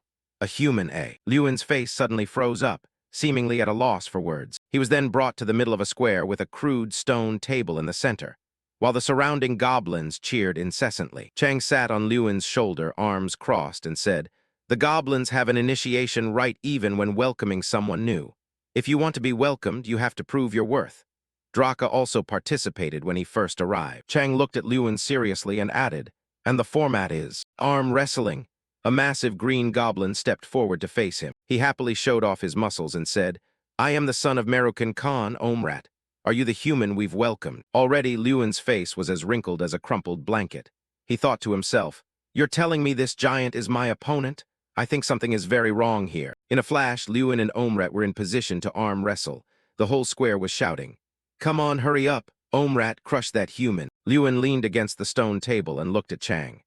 If I lose the arm wrestling match, they won't throw me to the eagles, will they? Chang replied helplessly, I'm not so sure. Facing the giant Omrat, the atmosphere was tense. Lewin looked tiny compared to him. The two gripped each other's hands tightly. Lewin thought this giant goblin was definitely trying to intimidate him, but that didn't mean he should let himself be blinded. Lewin's face was incredibly tense. He thought a match between a goblin and a human sounded ridiculous, but he also had the special power granted by the artifact. The white tooth was hovering amidst the flow of magic. Lewin noted that since obtaining Kun Khan's fang, his strength had increased by 1,000. Lewin frowned, showing his seriousness, and thought, Now that my strength has reached 3520, this is possible. Omrat looked supremely confident. He said, I don't think you're an ordinary human, but the feel of your hand is quite different.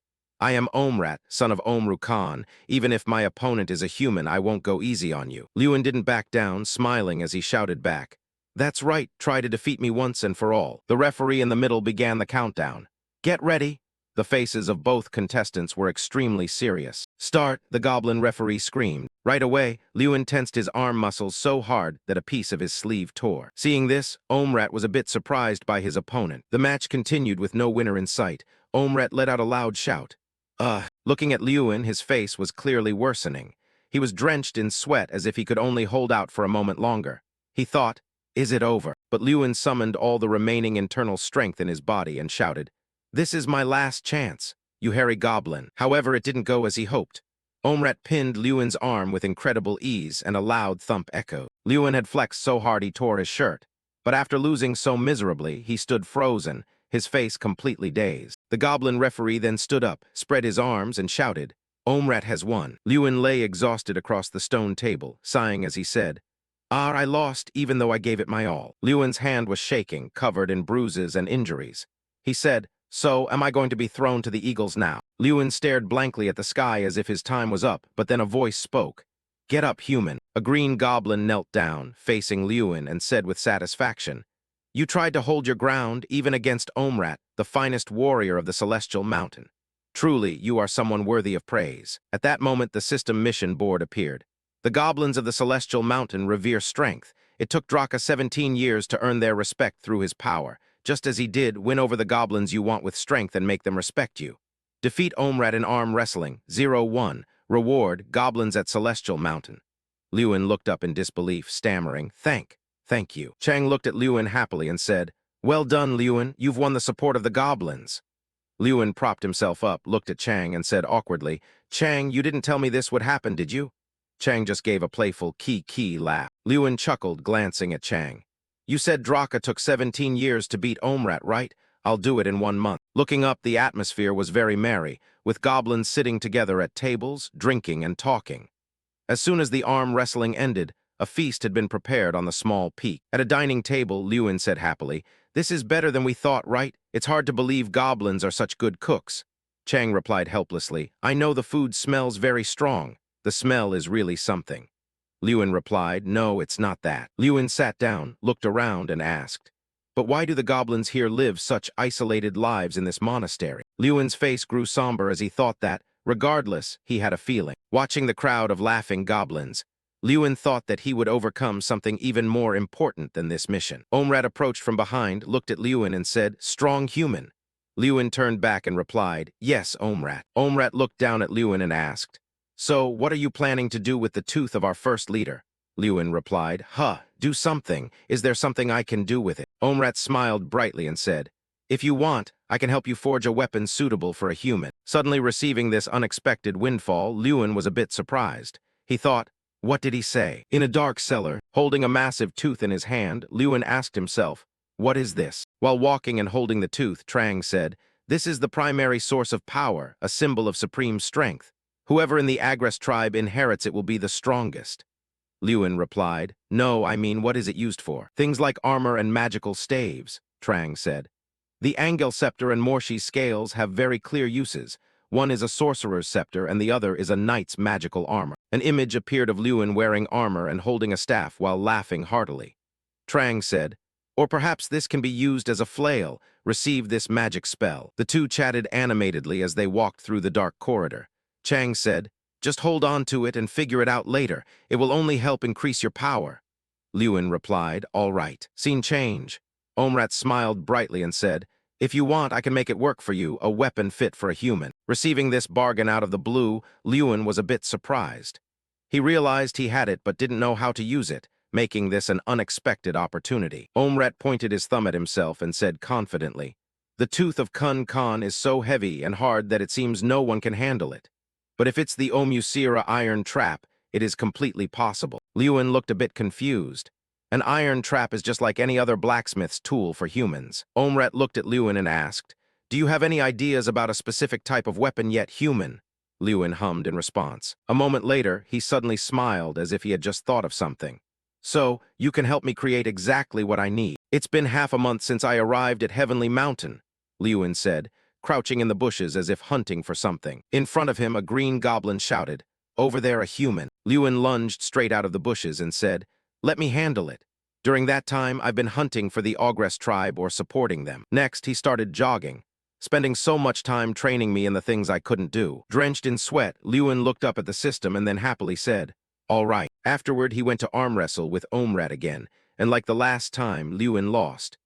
However, the main mission that took up most of my time was something else. Trang announced clearly, 15 losses in 15 matches. Arm wrestling with Omrat, Lewin constantly lost 15 matches, so he sulked and rubbed his arm, saying, "Lost again. This really keeps happening to me." Behind him, Omrat just laughed, ha ha. Lewin stood there rubbing his arm for a moment until Chang came over to encourage him. "Keep it up, master. You've improved a lot already." Omrat smiled and said, "Stand up, human. You've been using your power more efficiently now." Lewin, refusing to give up, looked at Omrat with confidence and said, "Thanks.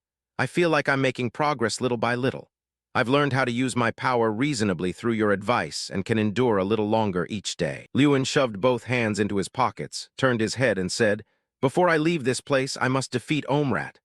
Omrat, behind him, was completely stunned at being called out. Even inside the cave, the conversation between them could be heard clearly.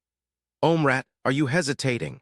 Omrat replied, "No, not at all. When it comes to arm wrestling, you stand no chance against me, human." A few days later, Omrat was wearing a stiff expression. Oh, so Lewin's small hand had finally defeated Omrat in an arm wrestling match. The referee announced, 17 matches, 16 losses. Chang couldn't believe his eyes and said, "1 win." Lewin happily stood up, raised both hands and shouted in Omrat's surprise, "I won." The system popped up, side quest at Heavenly Mountain. Win an arm wrestling match against Omrat. Completed, one you will receive the Ogre Heavenly Mountain reward. You are now respected by all ogres. Omrat wasn't angry at all about losing. On the contrary, he constantly praised Lewin, saying, "You keep surprising me one after another. I lost." Young Master Ardle. Lewin rubbed his wrist and looked happily at Omrat, saying, "This is the first time you've called me by my name like that, Omrat." Omrat turned his back to walk away and said, "It seems you're ready." Lewin looked at Omrat's retreating figure and asked, "Ready for what?" Omrat turned his face back and said, "Come here." Omrat said, "Actually, it was finished a long time ago. I've been waiting for this moment to give it to you." Lewin quickly walked over to Omrat and said, "Why didn't you give it to me even though the weapon was already done?" Omrat rummaged for the item and said, "I was waiting until you could defeat me. If you didn't win, I might not have given it to you.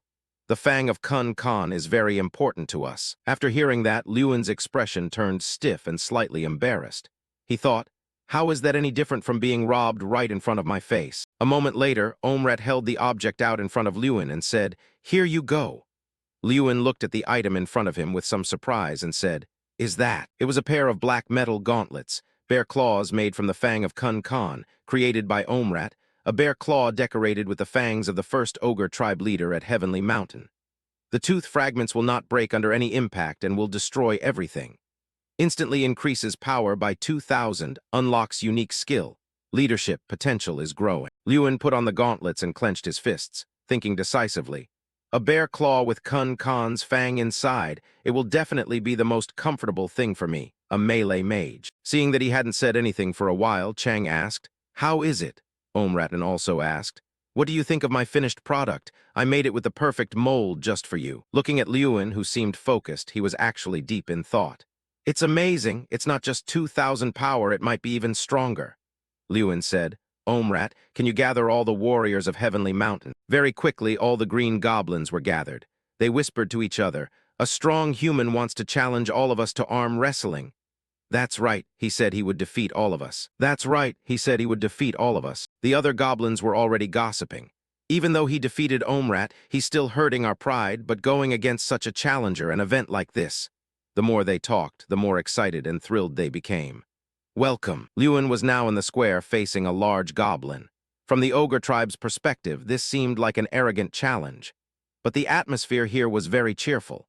For the ogre tribe, who worship strength and love competitions, they seemed to appreciate my competitive spirit. Not only the large goblins, but also the young ones came to watch and cheer. A child shouted, "Go for it, Dad." Trang folded his arms and laughed. "Ah, it reminds me of the old days. Draka did this once too." Lewin leaned against the stone table and looked down at Chang, saying, "Although it resisted 17 consecutive opponents over 30 years, it's different from your case. Humans can't live as long as dragons, so I have to be fast." Trang lost his smug expression and replaced it with helplessness. Lewin placed one hand on the stone table, looked at his opponent seriously, and thought, "Just yesterday I said this was impossible." But looking at his shiny black gauntlets, Lewin was confident that with the Kun Khan Fang bear claw on his hands, he felt he couldn't lose. The goblin referee stood outside and began to shout, "Prepare. Start." The two tried to knock each other's hands down, but from Lewin's side it looked like he was at a slight disadvantage. Oh, but with the strength he had trained along with the power of the gauntlet, Lewin was easily able to pin his opponent's hand down. At a plain, the group of goblins gathered as if to bid farewell to Lewin on his journey. A goblin said, "Will we come back, young master?" Lewin replied, "Yes, now we need to go to Leverdin." The goblin regretfully said, "You gave us a memorable experience." "Thank you, young master." Lewin looked at them happily, but said nothing. Lewin reached out his hand. Omrat saw it and said, "Do you want another arm wrestling match, even though you've already defeated all of us?" Lewin said, "That wasn't an arm wrestling match," which made Omrat a bit taken aback. He held out his hand to shake Omrat's, saying, "That's called a handshake." Omrat didn't quite understand and said, "A handshake." On Lewin's face was a hint of nostalgia as he said, "It's a way for humans to greet each other." Omrat seemed enlightened. He listened in silence as Lewin explained what to do when meeting someone and saying goodbye to a friend. Then he set off on his journey, accompanied by the goodbyes of those goblins. Lewin waved his hand and said loudly, "See you later" is a type of farewell. Late afternoon at the academy, new information. In the office, Taron sat at his desk listening to a report. "It's not very important news, sir." He listened to the report while resting his chin on his hand, thinking. The report on the Screaming Witch is still missing. It's been quite a while since the other two returned with serious injuries. There has been no news since the Screaming Witch started following Lewin Ardle alone. Thinking back, he remembered the Western-style mage who was beaten to a pulp by Lewin the other day. After sending another scout team, no signs of the human were found near Heavenly Mountain. Then he spoke up, "They have been dealt with." Before he finished speaking, someone interrupted his words. "Headmaster, I have a new report." Another person wearing a black cloak entered. He said, "Lewin Ardle has arrived at Leverdin." Elder Taron was taken aback. His face darkened like a soot-covered pot, brooding for a long time as if plotting something nasty. He gave the order him to return immediately. At this moment, Lewin has already reached the city. The castle was covered in the bright red hue of the sunset, accompanied by a low, disappointed voice. "I couldn't complete the mission." Taron rested his chin on his hand with an expression that was 30% helpless and 70% indifferent, as he listened to the other side present their case. As King Flame said, there is some reason why no one can succeed in conquering that place. When I arrived at Heavenly Mountain, I truly realized that this mission was beyond my capabilities. Lewin sat on the boat with his head bowed in disappointment, explaining, "The barrier there is too strong, so there is no way to get inside." Taron just listened in silence. He spoke up, interrupting the boy's words. "You're lying, you know that, right?" Taron spoke slowly, word by word. "Be honest and tell me clearly, you are the one chosen by the Fang of Kun Khan, aren't you?" He said in a stern voice. "And the mission you chose was to find the ogre stronghold. That seems like too much of a coincidence, doesn't it?" Lewin heard this, his expression guilty with sweat running down his face, and he tried to act calm as he questioned. "So, you've been following me?" Taron replied calmly. "Following you? I was simply worried. I was afraid you might become part of the opposition to the tower." Lewin quickly spoke up. "Any mage who dares to oppose King Flame's words will become an irreconcilable enemy of the people in the tower. And besides," Taron looked him over and replied, "Enough small talk, let's get to the main point. Be honest with me. What did you see inside Heavenly Mountain?" His face suddenly turned ferocious, his voice grinding as he interrogated, "Are the first people of the ogre tribe still alive?" Lewin heard Taron ask that, his face becoming tense, not knowing how to answer reasonably. He slowly left the castle. Lewin breathed a sigh of relief. Phew, that was close. Remembering when Taron threatened, "Don't lie to me, I know everything. I can look back into your past right now if I want to." He interrupted and asked back, "But you probably wouldn't do that, would you?" Making Taron look briefly surprised. "What do you mean?" Lewin curled his mouth into a provocative smile. "A great frontier wizard like you surely wouldn't use such methods, right? Especially to confront a student like me." Hearing that, Taron's eyebrows furrowed and he shouted angrily, "Do you dare to bet with me? That student label seems a bit too modest, don't you think?" Taron said helplessly, "Well, all right." He softened his voice and instructed, "Your first official mission has failed, so go back to the academy." Lewin's face furrowed as he fell into deep thought. "I just bet on King Flame's pride. Fortunately, it worked. Although he wouldn't use such extreme methods, there are still many other ways." He frowned, thinking tensely, "But if King Flame were more unreasonable, I'd probably be caught. Just thinking about it is scary." Lewin comforted himself, "But surely it's over now." He thought of Taron, and in his heart he had a premonition. He was chosen in Zone X, and everyone knew that meant the owner of the throne. Although not explicitly stated, King Flame would definitely keep a close eye on him. Lewin punched his tired shoulder and hurried along, sighing. Who knows, right now I just want to leave here as quickly as possible. The train puffed smoke as it raced forward. Colorful banners printed with Lewin's image were flying with cheers. Wow, Lewin, congratulations on winning the festival. The crowd tossed him into the air, cheering excitedly. Come here, Lewin, welcome, making Lewin embarrassed and shout, stop it, that was 2 months ago. Jason nonchalantly dropped a cardboard box onto the table with a thud. Lewin sat on the bed, confused. What is this? The boy stood with his hands on his hips, laughing as he replied, this is your mail. As expected, the festival winner is definitely going to be famous. Looking at the pile of letters in the box, he shouted, ouch, why so many? Jason interrupted, these are just the recent ones. Facing his question, Jason turned to the white cabinet and continued, and these are the ones that came a long time ago, still being kept here. Lewin's eyes bulged, his mouth agape as he stared at the pile of letters like a small mountain in front of him, unable to say a word. He fell into a state of severe shock, not knowing what to say. Jason stood with his arms crossed, watching Lewin sit cross-legged on the bed, surprised as he read the letter in his hand and muttered, what's this? A letter from a prince, really? From the genius mage and true patriot of the kingdom, sent to Lewin Ardle. The pile of letters in the cabinet kept spilling out along with his steady voice. I was very happy to hear you decline the Empire's prince's invitation.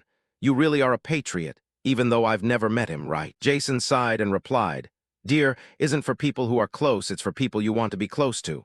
Do you know anything about that? He lay long on the bed, watching Lewin read the letter intently, and couldn't help but wonder.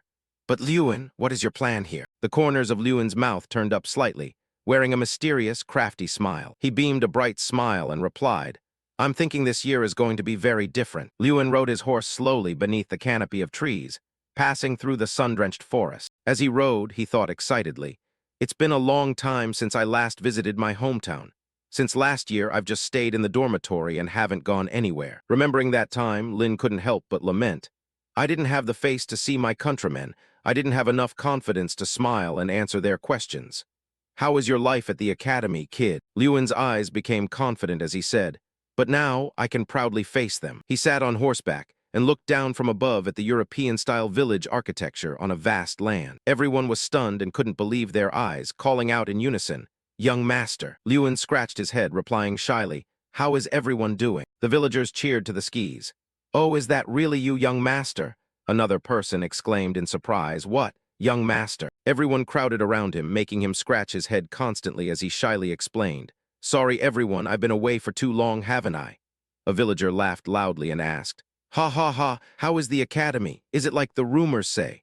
Another chimed in, but our young master is the best, right? Lewin ran up from somewhere, hugged him tightly, and shouted, brother. The little girl put her hands on her hips and pouted, saying loudly, HMPH, not a single letter was sent during all that time, and now you show up.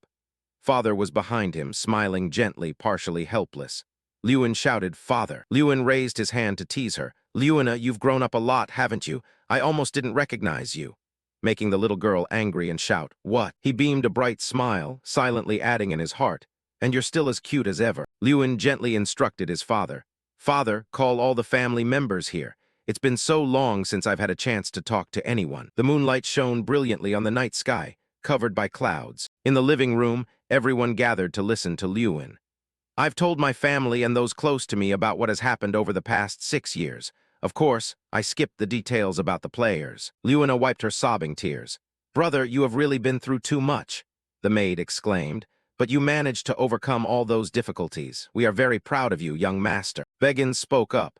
But that means you won a big competition, and you even had a private conversation with the prince of the empire. He replied gently, yes, thinking to himself, that happened 2 months ago, but it's still new news to the people in my hometown. His father held a letter in his hand, his voice proud. Is that why the royal family sent a letter? He laughed aloud, showing off countless letters from noble families that were also sent here, making him smile helplessly. He thought, ha, I wanted to be the first one to tell father. Beggin said in a serious tone, there are a few issues related to that which you need to be aware of, young master. His father replied, let's start, I've finished that discussion. Beggins instructed, you need more knowledge, it will be beneficial for you, making Lewin feel confused in his head, wondering what was going on. He turned to question his father. "Father, please tell me. If I hear about these things from others, I will be very disappointed." His father rested his chin on his hand and replied helplessly, "Ha, it would be useless." Recalling the wooden crates filled with letters he received, he lamented, "As I just said, our house has received countless letters from nobles, all of which are about you. Many letters offer to help our family a lot as an excuse to use you or to have a meeting with you." Luina and the maid both looked worried when they heard his father speak. "Of course I refused them all, but there is one problem." Lewin placed both hands on his thighs, looked at his father, and asked seriously, "What is the problem, sir?"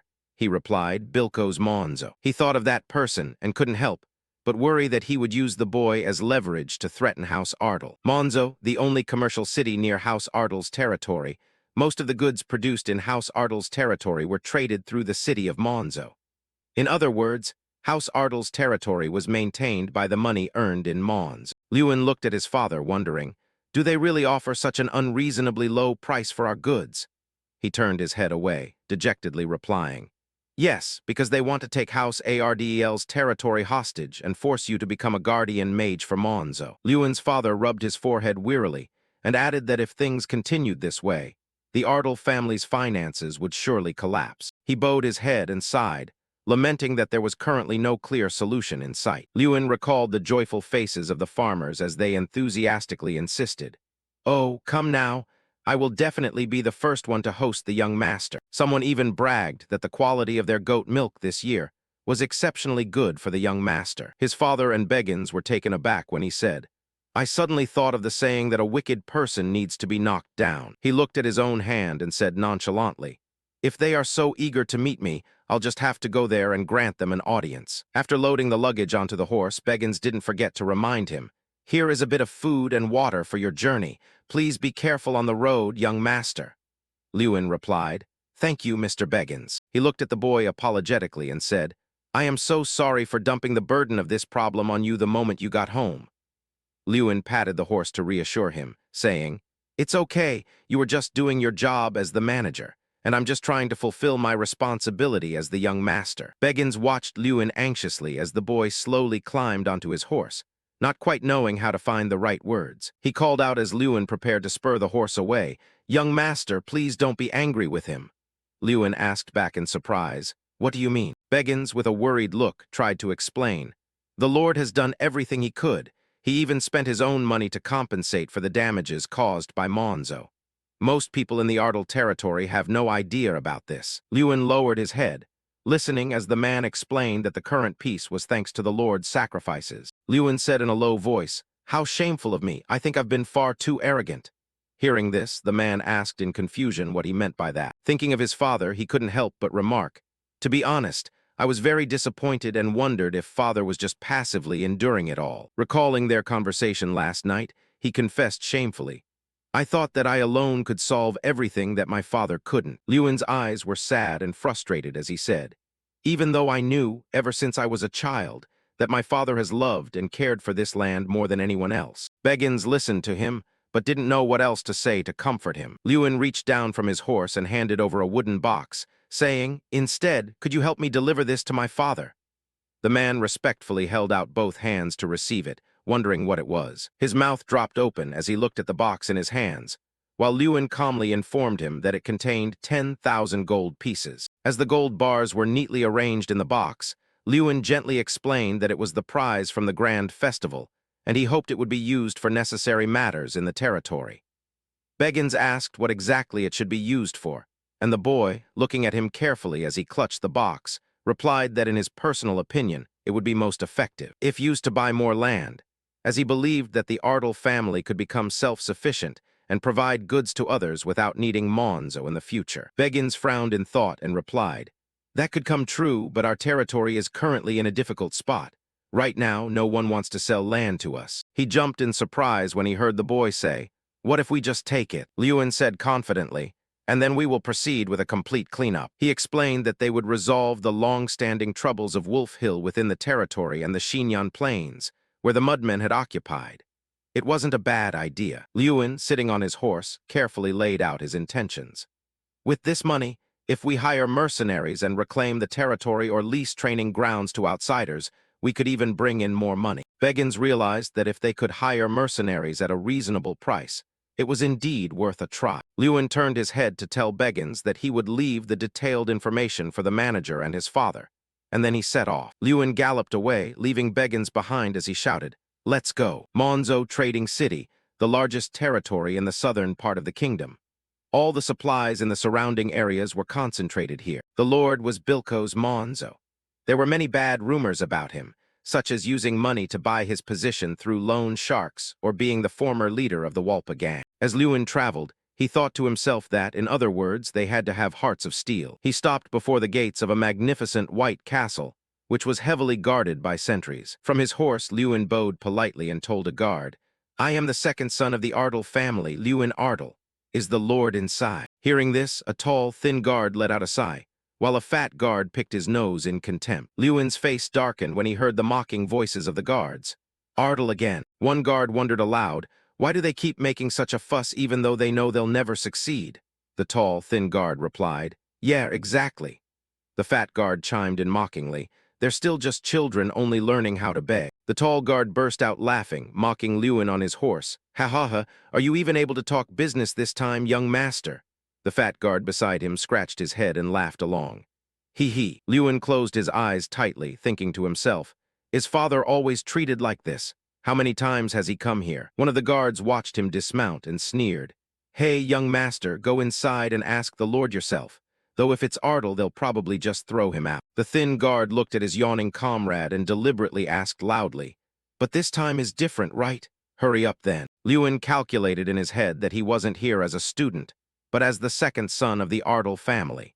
If he accepted such rudeness as normal, it would make the face of the Ardle territory look foolish. The fat guard was surprised to see Lewin taking a stance and shouted, "What do you think you're doing now?" The thin guard narrowed his eyes as he heard the boy's warning. "You guys should go home and train some more." To the guard's surprise, he threw the thin guard backward with immense force. Bilko's Monzo and another guard returned from somewhere, his voice sounding oily and welcoming. "Oh my God, look who it is." Lewin glanced at him as he gave a greasy smile. "The hero who won this year's grand festival, the mage of the new generation. Isn't this Mr. Lewin Ardle?" He frowned and asked, "Are you Lord Bilko's Monzo?" The man bowed deeply, acting respectfully. "Yes, I am Bilko's Monzo. To have someone of your stature visit this humble place. I'm so ashamed I can't even lift my head." The man was stunned when Lewin replied arrogantly, "Then don't lift it." He glared fiercely at the man and said through gritted teeth, "If you're so ashamed that I'm here, then it's best you keep your head down." Bilko's Monzo frowned, speechless at the remark. He then smirked. Bilko's Monzo stood up straight, composed himself, and replied with a smile, "As the rumors say, you're a rather blunt person. Well then, despite the shame, I shall lift my head." Lewin said nonchalantly, "Fine, but you need to train your bodyguards." The man asked flatteringly, "Did my boys do something wrong?" Bilko's Monzo stared as the boy gave him a look of utter disdain. "They treated my family as if we were some goblin tribe, so I gave them a slight warning." He looked behind the boy to see his guards beaten to a pulp, piled on top of each other, unable to utter a word. Bilko's Monzo was driven mad with rage, his teeth clenched and his eyes bulging. Lewin looked at his expression and said mockingly, "Are you all right, Lord?" The man turned and smirked.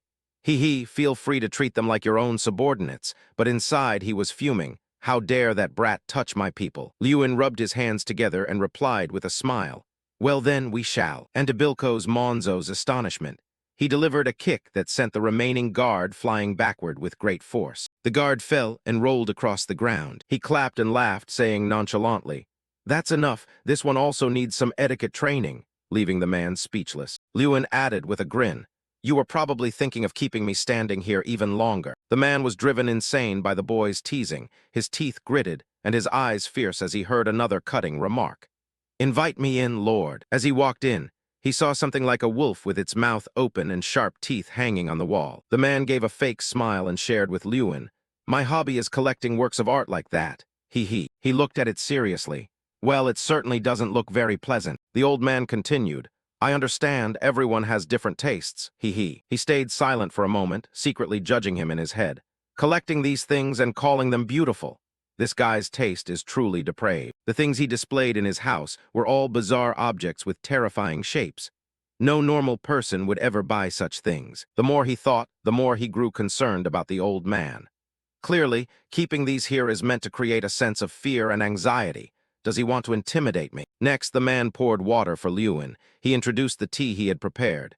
This is a rather rare tea from the south called Param. Give it a try. He crossed his arms and refused the offer. No thanks. Oh, you don't like tea? Shall I get you some juice instead? With his straightforward personality, he asked in return, are you pretending to know nothing? Do you really not understand why I refuse to drink this tea? As he spoke, he poured the cup of tea onto the table, looking directly at the man with an intense expression. The two locked eyes. Though no words were spoken, they seemed to understand what the other was thinking. The atmosphere grew increasingly tense. The tea Lewin poured out mixed with the terrifying silence. A mysterious smile curled at the corner of the man's mouth. Then he calmly picked up a cup of hot tea. It seems you think I would poison your tea, but I have no intention of becoming your enemy. Of course there's no poison. I only want to be your good friend. He emphasized the words, good friend. It wasn't clear if the tea was actually poisoned, but with that best friend attitude where it's every man for himself, there was cause for suspicion. He asked him, do friends threaten each other? That's ridiculous. It was merely a well-intentioned suggestion. He. Lewin, fuming with rage, gritted his teeth and immediately shot back. You call that a suggestion? Is that petty scheme meant to weaken the Ardal territory? Having said that, he flatly and decisively refused the man's offer. Again, they locked eyes. The man lowered his face and spoke in a mysterious voice. Unfortunately, since the moment you rejected our friendship, the prices for the goods from the Ardal territory will remain as they are, practically worthless. He spoke mockingly, with a look like a bully picking on a child. Seeing this, the protagonist's face filled with a threatening, murderous intent. You'd better return the prices of the goods to their original state. A dead silence fell between the two, both as tense as a stretched wire. Right after he spoke, he was called a country bumpkin with no understanding. The old man angrily clenched his fist. Do you think you're the only one who can reject a deal? You should be the one begging. Right now, you're the one in the weak position, not me. He was about to snap. Don't people say that Magic Academy students can't use magic during the holidays? I'll teach you some humility. As soon as the brat finished his sentence, Bilkoz's squad of guards appeared and surrounded Lewin. He wasn't afraid and dealt with it calmly. He didn't plan on letting me leave, did he? Upon his command, Bilkoz's guards immediately rushed to attack him. Kill him. I'll turn that bastard's corpse into a specimen for my display room. He was still able to fight and talk even in such a dire situation. You want to turn me into a trophy? You're even crazier than I thought. The bear on his shoulder also thought the man had truly lost it. Though he had guessed the outcome and hadn't expected much from this conversation, he still hadn't anticipated the man acting so crudely. He saw him as nothing more than an old pig trapped in his own well in the south. As he thought about people like him, he lunged into battle with a guard. When the two were close to Lewin, he suddenly stopped. He raised his finger, leaving the guard stunned for 5 seconds. Flick. As he finished speaking, the burst of power from his flick sent the guard flying away. What followed was a spectacular battle. A golden light erupted from his power, sweeping away and knocking back the guards who were swarming like bees to honey. With a confident look, he turned to tell the man, "Let me tell you something." A special skill appeared. Chieftain's Will, which would provide the support of the first leaders of Mount Harkin and Kun Khan until he was completely exhausted. The man was instantly panicked. "Gah, where did this smoke come from? What the hell are you doing?" Then, out of nowhere, a massive flame appeared, forming the face of something that was neither human nor beast. Lewin proudly informed him that even during the holidays, as long as his life was in danger, he could still use magic. The man was scared now. The fire creature that had just been formed violently lunged to attack his guards. Witnessing the scene, the guards couldn't help but tremble in fear. "If we stay here, we're dead for sure." Immediately, they told each other to run in all directions, none wanting to meet their end right then and there. He raised his hand and clenched it, and the fire creature did the same with a look of supreme confidence and pride. Lewin laughed. "Running won't help you much." He and the deity within his skill lunged forward together. There was a massive explosion of energy, a loud blast that destroyed the entire castle. The people nearby watched in utter bewilderment, seeing the flames growing larger and more dangerous. They all told each other to flee the place to save themselves. Meanwhile, the fat, white-haired man was still lamenting over his bizarre collection. "My 2,000 gold portrait." Lewin stepped up behind him. "You still have time to worry about your artwork." In the next second, he glared threateningly. "Well, now it's time for you to worry about your own life." The fire blazed fiercely, and the space was left in ruins, scorched by the flames. The protagonist wasn't finished yet and said triumphantly, You will have to return Ardle's goods to their normal prices and pay my family 10 times the amount you took. That is my demand. What do you think? Can you do it? The man trembled and knelt. Compensation, how massive is that number? He grabbed the man by the collar. Hand it over right now. Now you see that you should never underestimate others. He had relied on numbers to bully the weak, and the price was being utterly crushed. He truly deserved it. The scene shifts to Lewin riding back on his horse. It's almost over. I wonder how surprised father will be when he finds out I've settled everything. On the road where he rode alone, he felt a sense of relief. And so, I've resolved the issue in Monzo and am heading back to Ardle. One surprise followed another. Before he could even celebrate, things weren't over yet. A voice greeted Lewin. He was surprised and broke into a sweat as he looked at the girl before him with long white hair. An unexpected guest was waiting at Ardle. She gave a gentle smile. It was Lady Irene. The scene shifts back to about 2 months ago at a lavish, magnificent banquet. Lewin stood to one side, resting his head on his hands, looking clearly bored. I'm sick of this. It was interesting at first, but now I just want to go home. As he stood there, the beautiful white-haired girl approached and asked, "Are you talking about that charming little Ardle estate?" The beautiful Irene stood with her hands on her hips, looking pouted. I'm glad the party ended without any issues. I really thought something terrible was going to happen because of someone. He gave a forced laugh. Haha, I'm sorry, but I couldn't help it. He grew serious. Not only did they belittle the students' efforts, but they also looked down on our estate. She wondered, is Ardle really that beautiful? He happily introduced his home to her. Of course, it's a beautiful place that brings peace to the soul. You should visit sometime. Really? Then when that time comes, you're not allowed to ask why I'm there. Haha, I won't do that. And so the story began. But what he truly hadn't expected was that she would actually come. Back in the present, he sat looking flustered and embarrassed as she entered the house. The whole family was happily chatting together. When his father saw Irene, he misunderstood her to be his girlfriend and was moved to tears. Lewin has finally grown up, while the girl beside them looked visibly angry. Regardless of the relationship between him and this girl, she seemed to be jealous. Brother, can you explain this situation? He was a bit fearful, not knowing what was wrong with the little girl. She was fuming as she questioned him. What is the relationship between you two? Is she your lover? Where did you meet her? Tell me. 1,000 questions of all kinds were being fired at him. The scene shifts to Lewin and his father talking about what just happened. He was surprised when that sassy little girl volunteered to be the guide for Irene. Lewin actually volunteered to guide Lady Irene? The moment I suggested you do it, she immediately said she'd handle it herself. He understood, and his father continued. Isn't it cute? She doesn't want to lose the brother she hasn't seen for 6 years. He still didn't trust and was suspicious of the relationship between Lewin and Irene, so he asked once more if he was sure she wasn't his girlfriend. He told him he could speak freely. Lewin immediately denied it. Hearing this, his father's face fell. That's too bad. He wondered why his father was disappointed to hear that. He immediately changed the subject. Let's set aside personal matters and talk about something else. Beggins, come in. A bearded man with brown hair opened the door and walked in. He was carrying something and brought it over to Lewin and his father. Lord Ardle thanked him politely. His father turned and handed it to him. Lewin, I cannot accept this money. He was surprised. He explained that this was Lewin's money, not the Ardle family's. He wondered why not. But aren't I also a member of Ardle? He replied gently. Yes, no one denies that you are the heart of Ardle, but you still have many things to do outside of Ardle, don't you? He stayed silent, staring pensively at his father. He hung his head sadly in thought. I know very well that father is saying this because he worries for me.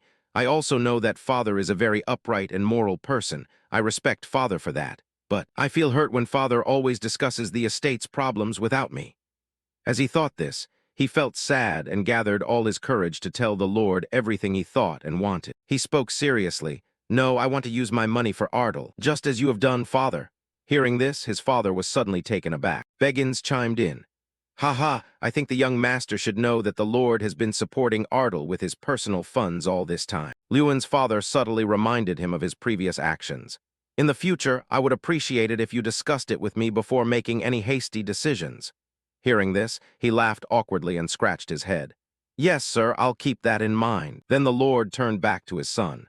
Whatever your intentions, I cannot accept. You're not ready to carry the responsibility of the estate on your shoulders yet. He picked up the money bag. I still have 3,600 gold, don't I? That's the amount we deserve to receive. But finding it now is like discovering a forgotten emergency fund. He turned and whispered to Beggins. 3,600 gold? How can that be? I'm sure I gave you 10 times that amount, he explained. He didn't ask for the rest. He was so insistent that I couldn't even mention the conquest. The two were still discussing it, no different from people plotting something. Why is father so stubborn? Yes, I've given up on trying to convince him. With his blue eyes and handsome face, he looked over. Beggins looked worried but forced a smile. Our Lord has always been like this, hasn't he? He wore a kind, gentle smile. At that moment his mood softened, and a faint smile appeared on his lips. Looking at his father, he could only say, "That's right." Lewin stepped outside. Looking into the courtyard, he saw the figure of a beautiful girl strolling by, with little Luna beside her. "Lewin, Miss Irene." He stepped forward and asked, "Miss Irene, do you like the tour of Ardal?" At that moment, Luna asked for permission to excuse herself, leaving the two of them alone, which made Irene feel awkward. The little girl smiled brightly, waved goodbye, and didn't forget to add, "Remember to get along with her brother. She seems like a nice person." Lewin was furious. "Luna, what are you saying?" It was surprising how her attitude had changed 180 degrees. Gone was the stubborn anger from when she first met Irene. Reflecting on the little girl's words, she couldn't help but feel bewildered. Why is she saying such strange things? Blushing with shyness, he suggested they take a walk together. "Would you like to go for a stroll?" While they were walking, Irene talked about Luna. "Luna is truly adorable. I wish I had a little sister like that, too." He was happy to see the two of them getting along so well. She asked him with concern, "By the way, Lewin, is something bothering you? You seem to be deep in thought." "Oh, do I look that way?" He didn't hesitate to speak up. "As the heir of the family, I want to do something for the estate, but I can't think of any ideas." After saying that, he was deep in thought. Combining the prize from the tournament and the money received from Mons, he had a total of over 40,000 gold pieces. Father said he could use it as he wished, but just as he was lost in a chaotic jumble of thoughts, she spoke up. "You can't stop thinking about the estate, even though I came all the way to Ardal."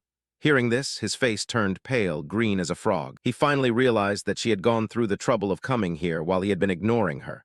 Perhaps she was sulking, so he immediately changed his attitude. "Ha ha, Lady Irene, how did you get to Ardal? Our estate is quite far, so it must have been inconvenient." She opened one eye with satisfaction and replied, "It wasn't that far. I arrived here in 2 days." He hurriedly apologized to her.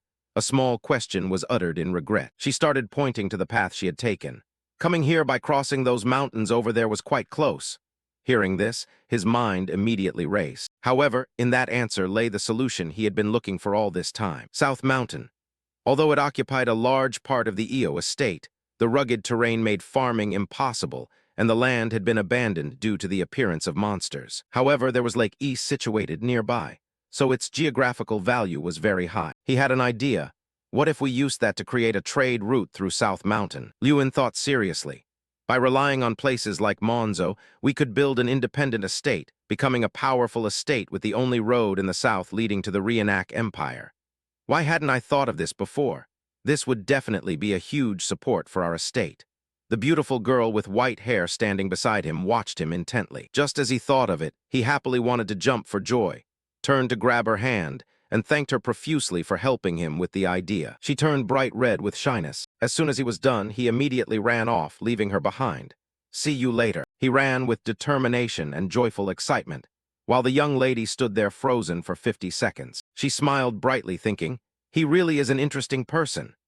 Who knows if she had been struck by love at first sight, thinking like a heroine in a romance novel, just having been left outside by him but still so infatuated. Lord Ardal helplessly declared, "Impossible." Lewin asked him, confused, "What?" In the large room, his gruff voice echoed, "I've tried, but all 8 merchant guilds at Lake 8 refused."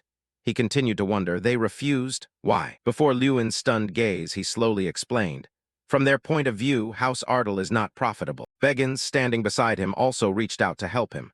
"Sir, even the Lord knows this is a huge opportunity," but he immediately interrupted him. "No, many things have changed. It's small but progressing." In his heart, a very clear train of thought ran. Just because the merchant guilds had refused once, we couldn't give up on something that brought so much hope to the people. Lewin confidently curled the corner of his mouth. Who knows, perhaps a proposal from a champion could make a difference. Lord Ardal and Beggins remained silent without saying a word. Then he sighed with relief. "All right, you still have to deal with the Mons incident, so what reason do I have to stop you?" "All right, give it a try," he replied. "Thank you, father." Just as Lewin stepped out of the door, someone asked, "Are you heading to Lake 8? Irene walked over from a distance, calmly striking up a conversation. In that case, you'll be on the same boat as me, an illegal immigrant. He seemed unable to catch her drift. What? What do you mean? Suddenly, Lewin jumped.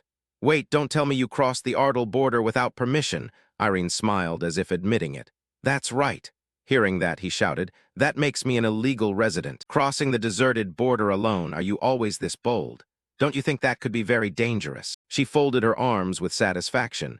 I don't think that compares to what you've done. Lewin hadn't realized what he was about to say. He could only ask. She closed her eyes, slowly listing his crimes that seemed to have been kept secret. You stormed into someone else's dormitory. You didn't even bother to consider the risks, and you used an extraordinary method in the competition. And you won it all. To keep up with someone like you, isn't this just a small piece of mischief? Didn't I say I would catch up to you? Only then could his facial muscles relax a little. A gentle breeze brushed past their shoulders and hair. Lewin announced with great ambition, but I plan to go even further. And Irene quickly decided, then I will follow you. I'm already an illegal immigrant. One more time won't hurt. The two of them climbed the mountain together. So they headed straight for Lake 8, deciding to cross South Mountain to scout the path ahead, exploring together. The terrain was so rugged that even with a compass, it was hard to find the way. They decided to use detection magic to locate the mysterious village of Insaniang. Suddenly, Lewin panicked because he saw something. Of course, there was a rule about not using magic during the vacation. It wasn't clear whose words they were, but the two of them kept running while telling each other, aren't students forbidden from using magic during the vacation?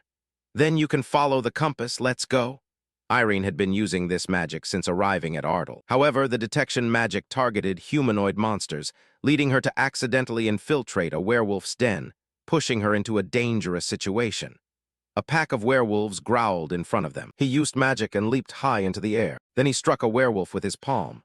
The yellow energy beam created a massive explosion, shaking the entire ground. The werewolf was incinerated in the magical fire. But by exploiting the werewolves' reliance on their leader, they quickly took down the leader and escaped. They also received an unclear mission. Lewin was speechless. A mission. Using the traces of the detection magic, they continued towards their destination. Luckily, they didn't encounter monsters like before. A smile finally appeared on the corners of their mouths. Irene said softly, it seems we've found it this time. Lake 8. Lake 8, a giant guild where the Great Lake 8 meets and connects to the sea.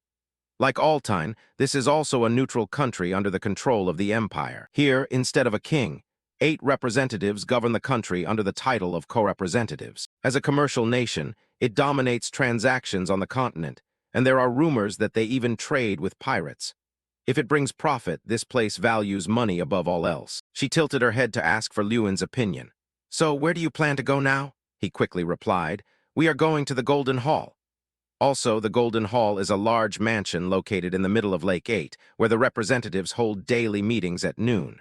Therefore, this is the ideal place to persuade them. The guard, following the strict rules at the door, asked, do you have an appointment? Lewin calmly asked for help.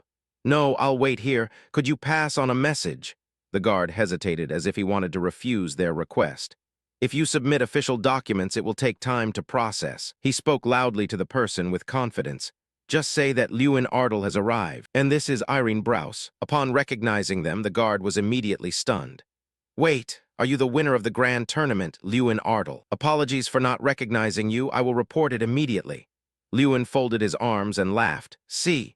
Irene was not very surprised, just as Lewin expected. Luckily, they were allowed in immediately. Stepping inside, the first thing that hit their eyes was a statue of an angel with a trumpet and robes made of gold, looking incredibly sparkling. Irene immediately exclaimed, this place truly lives up to its name, the Golden Hall. Lewin also agreed. That's right, it can't be compared to House A, can it? In front of a large white door, the guard bowed respectfully to them. Please enter. He reassured himself. Don't be pressured, I'm here to make a fair deal, not to ask for a favor. Then he quickly threw open the large door. It's a pleasure, I am Lewin Ardal. The people inside turned their heads to look. Before them was a round table full of people sitting, with only 2 chairs left empty. The group watched them as they took their seats. Someone spoke up. I thought it was just a rumor, but it turns out to be true. I saw you in Altine. You are the winner. A man with a thick beard raised an eyebrow and asked, what brings a reputable new generation mage like you to this remote place? Lewin calculated in his heart for a moment, so the title of the tournament winner held value here.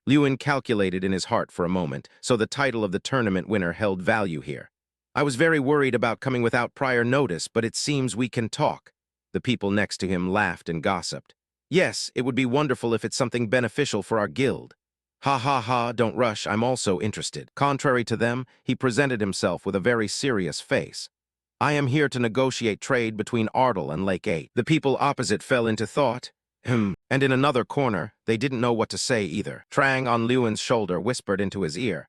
Lewin, it seems you've cooled down the situation. At that moment, quiet discussions began to arise. A man turned to ask the person next to him, Ardle, I think I've heard of it. Do you know where it is? The person also had some knowledge and replied, It's located in the south of the small country of Radian. The woman behind also rested her chin on her hand to join the conversation. Ah yes, that countryside once tried to sell keystone fish and sweet potatoes. I think the Lord visited that place once. How did that go? The man who started the story spread his hands and recounted. We refused. 8 votes against, 0 in favor, a unanimous decision. The woman was curious. Why? The man explained, because it's not profitable, they only wanted to sell unilaterally. Lewin fell into a slight silence. The man at the head of the table opposite curled his lip and declared, In that case, I don't think there's much left to discuss. Now he began to feel tense inside. They were merchants. After all, as soon as they heard something against their interests, their attitude changed immediately. I'm both a new generation mage and a young master of Ardle, but they only see me as the young master of Ardle, a poor guy from the countryside trying to steal their money. Their cold and blunt point of view was terrifyingly clear. Lewin and Trang both expressed discomfort. He spoke up, guessing if it would be the same this time. However, Lewin stood up. It's a pity to see everyone react like this while we haven't even started presenting our proposal. Here, a total of 30,000 gold. The crowd was immediately shocked. He smiled as if he was sure of victory. How about now? Are you more interested in a deal? A vast city-state where 8 Great Lakes converge and open to the sea. Instead of having one king, 8 representatives govern the country under the title of co-representatives. I came here to establish a trade route between Lake 8 and Ardle. I crossed the northern mountains to get here. I encountered many difficulties along the way, but if this negotiation can be successful, it will all be worth it. Lewin's eyes suddenly lit up. So what do you think? Are you interested in making a deal now? I will buy 30,000 gold worth of weapons from Lake 8 for Ardle. In exchange, please allow the trade of Ardle's products. The person sitting next to him asked confusingly. 30,000 gold. Are you preparing for war? If not, why would you need 30,000 gold worth of weapons? He remained silent. Just as expected, they were very surprised. 30,000 gold is the 3-year budget of a rural territory like Ao. It is equivalent to the 1-year budget of a medium-sized city. Spending such a large amount on weapons was truly shocking. But I realized one thing through the Monzo incident. Power naturally attracts wealth, and that power creates peace. If I have to buy weapons from somewhere to gain power, I will build my foundation here. I know that each of the 8 representatives specializes in different types of goods. Who is in charge of weapons? They unexpectedly introduced a quiet child who had been sitting there all along. This is the #1 representative here. Weapons, iron ore, various animals and plants, and even ships. They manage the widest range of goods. Not expecting this answer, Lewin's face was clearly astonished.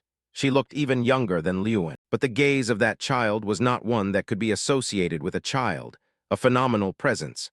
What kind of life had this child lived? Cecilia calmly interrogated, By the way, what do you plan to do with so many weapons? I know that this curiosity is inappropriate, but as a supplier, I'm a bit worried. Lewin also showed a certain respect for the girl. First, we plan to conduct a large-scale hunt for monsters near Ardle. The weapons trade is the first step. Cecilia hesitated, repeating, You said it's the first step. Before she could finish, Lewin explained immediately. We plan to establish a trade route connecting Lake 8 and Ardle, crossing the path through the North Mountain. The person sitting in the chair panicked and whispered to Lewin, Mr. Ardle, please don't mention that mountain range by name here. Hearing that, he didn't understand anything. Sorry. Irene glanced at the people around the table and asked, Why is the atmosphere like this? What's going on? Lewin did the same and replied, I'm not sure either. He cautiously observed the crowd. I don't know what's going on, but I know who caused it. They had turned completely pale. Why was it like that? Cecilia frowned and warned, Are you planning to cross North Mountain? No, that's impossible, because a demon resides there. In Lewin's head, it immediately clicked. A demon, then could it be? Then he told them, Last night I crossed that mountain range myself. The little girl's face darkened, clearly not believing it. You're lying. Lewin asserted his claim while reaching inside his cloak to pull out a trophy. This is no lie. I encountered something in those mountains. Is this the demon you were referring to? This is the silver wolf's fur. Cecilia stood up abruptly in shock. You have completed the mission, earning the respect of the Valtre's family. Lewin confirmed in his heart that it was indeed the truth. A few crystal-clear tears welled up in the corners of the young girl's eyes. Finally, it's finally dead. 3 days later, Lewin and Cecilia walked side by side. The girl politely initiated the conversation first. I'm sorry for keeping you waiting. Naturally, he didn't blame her at all. It's perfectly fine, that's completely understandable. With flushed cheeks, Cecilia confided, I never thought I would face this mountain again. Of course, my heart still feels heavy, but it's different now compared to before. The disaster that took my father is no longer here. It's all thanks to you, Mage Lewin. Lewin replied formally, It was nothing. I just happened to cross paths with it on my way here. The two of them looked up at a tree canopy. Cecilia outlined a very specific route. If we can create a path through the southern mountains, we can establish a direct trade route from Ardal to the western Sand Kingdom. Goda, we won't need to waste time and money bypassing the central region as we do now. And regarding the construction of the road here, our Valtre's family will provide support. He raised his voice in astonishment. Excuse me? Everything was the complete opposite of Lewin's assumptions. I thought we would start by establishing a relationship through arms trading, and the trade route would come later. I even assumed the cost of opening the trade route would be my responsibility. However, if the Valtre's family helps, this is a massive benefit. He stammered in disbelief. Are you saying? You will accept my proposal? She calmly acknowledged it. Of course, any goods produced in Ardal will be purchased at a price higher than the market rate at Lake 8. Lewin noted to himself that buying at a price higher than the market was an extremely generous condition. Cecilia, opposite him, explained softly, Merchants will do anything for money, but we have hearts too. I, Cecilia Valtres, promised to show gratitude and trust worthy of a benefactor. Lewin closed his eyes, finally going along with the proposal. He reached out to shake the girl's hand. I look forward to working with you. Thus, the deal with Lake 8 was successfully finalized. Lewin and Irene walked through the forest. He shared his emotions with her. I'm very happy that everything went smoothly. Truly, I can now send good news to everyone and my father. By the way, that Representative Cecilia is truly incredible for being so mature at such a young age despite having no father. Irene quickly noticed the change in Lewin. You don't seem like your usual self. Lewin, are you feeling emotional? He blurted out an unpredictable answer. I think I empathized for a moment because I'm in a similar situation. She showed a surprised expression. Lewin turned his head back with a friendly smile. Anyway, just wait and see, Lady Irene. If you have the chance to visit Ardal again, you'll be surprised to see how bustling it has become. Irene let out a sigh. You really love your homeland. Lewin, I wish I could feel that way too. He rested his hands on his head and asked curiously, Isn't one's homeland a place everyone remembers and cherishes? She immediately denied it. Not for me.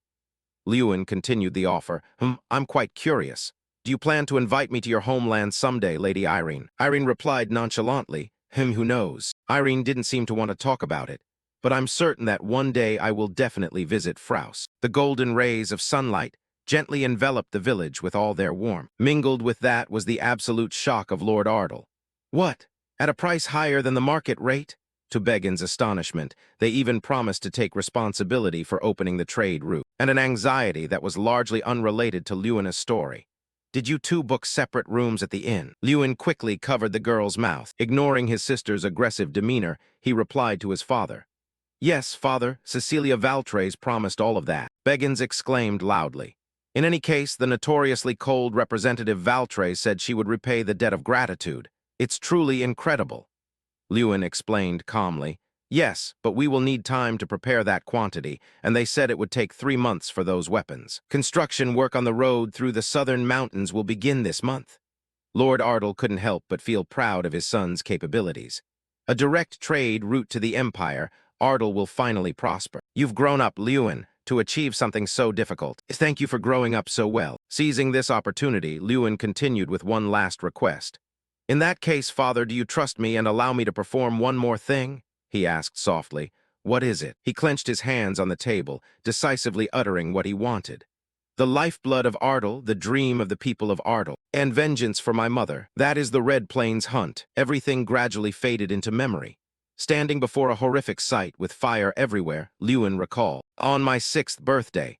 It was supposed to be a beautiful memory, but that birthday turned into the worst nightmare. The mudmen who had occupied the grasslands attacked the village. and countless people lost their lives. The most painful part was that my mother was among them. My mother, now I can't clearly remember her face without looking at a portrait. Too many people, including my mother, lost their lives, and many were seriously injured. On that day, I made a vow for the first time. I must become stronger.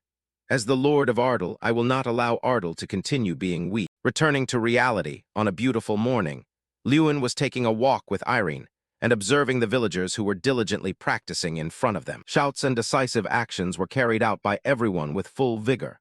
After the extermination order was issued, the villagers began practicing with spears every day. The synchronized movements were repeated tirelessly, without any sign of fatigue. Irene looked at them excitedly. The villagers looked completely different. Lewin also offered words of praise. It's something to be grateful for. They are putting in a lot of effort. As if noticing something special, she felt a bit surprised and slightly admired. By the way, their spear technique seems very unique. Irene wondered, who taught them that technique? Upon hearing that, he looked toward an old man standing formally with his hands behind his back and replied, "Ah, our knight commander taught them." The man with a kind face and wrinkles that seemed dyed by time was once nicknamed the Lightning and fought on the kingdom's front lines. Sir Bolvar Petten, the greatest knight of Ardal. Lewin remembered the image of him powerfully facing monsters, feeling grateful. If not for Sir Bolvar when the mudmen attacked, the damage would likely have been much greater. I still vividly remember how he cut down 5 mudmen in a single strike. He was still immersed in his thoughts. Even now, he often uses a fishing rod rather than a spear. Suddenly, someone from behind called out a name in wonder. Sir Bolvar. Someone's voice pulled Lewin back to reality. He quickly turned his head to respond. "Yes, is there a problem?" Bolvar stepped forward from somewhere. He called out as if to confirm, "Ah, young Master Lewin, is that you?" He saw him approaching from a distance and quickly greeted him. "Ah, it's been a while, Sir Bolvar. I intended to greet you after the practice session." He replied very gracefully, "The practice session just ended, it's quite all right." He replied very gracefully, "The practice session just ended, it's quite all right." Suddenly, Bolvar grabbed Lewin's hand, laughing with excitement. "I heard you made a big impression this time, winning the grand tournament and now leading an extermination campaign." He was embarrassed and forced a laugh. "Yes, that is true." After a warm greeting, Bolvar looked at the girl opposite him and wondered, "By the way, the person next to you is." She placed her hand on her chest and politely introduced herself. "It's a pleasure to meet you. I am Irene Browse." She closed her eyes and remarked, "It is an honor to meet the Lightning Knight Bolvar here." The name being uttered made him widen his eyes in disbelief. Beside him, Lewin was also surprised, glancing at her as if to ask what she meant. After a few seconds of surprise, Bolvar regained his composure. He asked, "Miss Irene, what are you talking about? I heard about you in a night lecture titled The 11 Children." Irene clenched her hands and explained respectfully, "I was certain after seeing the villagers' spear technique." Her hair blew gently in the wind. Facing the middle-aged man, her voice remained full of gentleness and patience. "The only spear knight of the kingdom of Rid. I heard you suddenly retired and vanished when you were only 30, a legend among legends." His voice dropped, gentle yet full of nostalgia, as if returning to a long-past golden age. "Haha, I didn't expect anyone to still remember those trivial stories." She gently brushed her hair aside, her gaze calm and her voice mild as if recounting an obvious truth. "Of course, because it was so impressive, I read about it in great detail." Facing Bolvar, Irene seemed to see a man in armor, holding a spear with immense strength, standing tall behind him. She continued the story about him cutting down over 10 high-level mages of an enemy nation and being a legend. He closed his eyes, calm as if he no longer cared about the past. "I am very honored that you found it memorable, though now I'm just an old man." Lewin approached Bolvar, his voice a bit sad. "Sir Bolvar, why did you hide that?"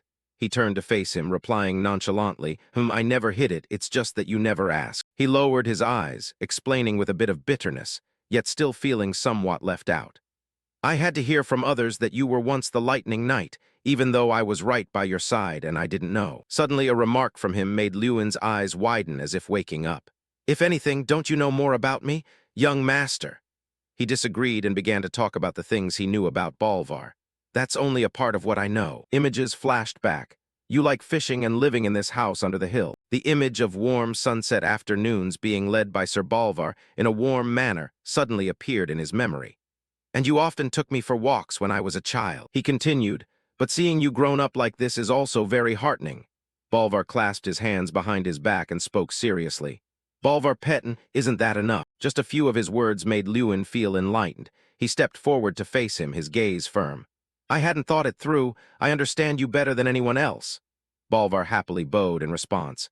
Thank you for understanding, young master. Bolvar didn't let him think for long and made an offer. Ah, by the way, I promised to help the young lady with her swordsmanship training today. Would you like to join us? Lewin was very interested and immediately agreed. To observe, I'd be glad to. Suddenly, he still had a kind face, but his voice was full of seriousness. He interrupted.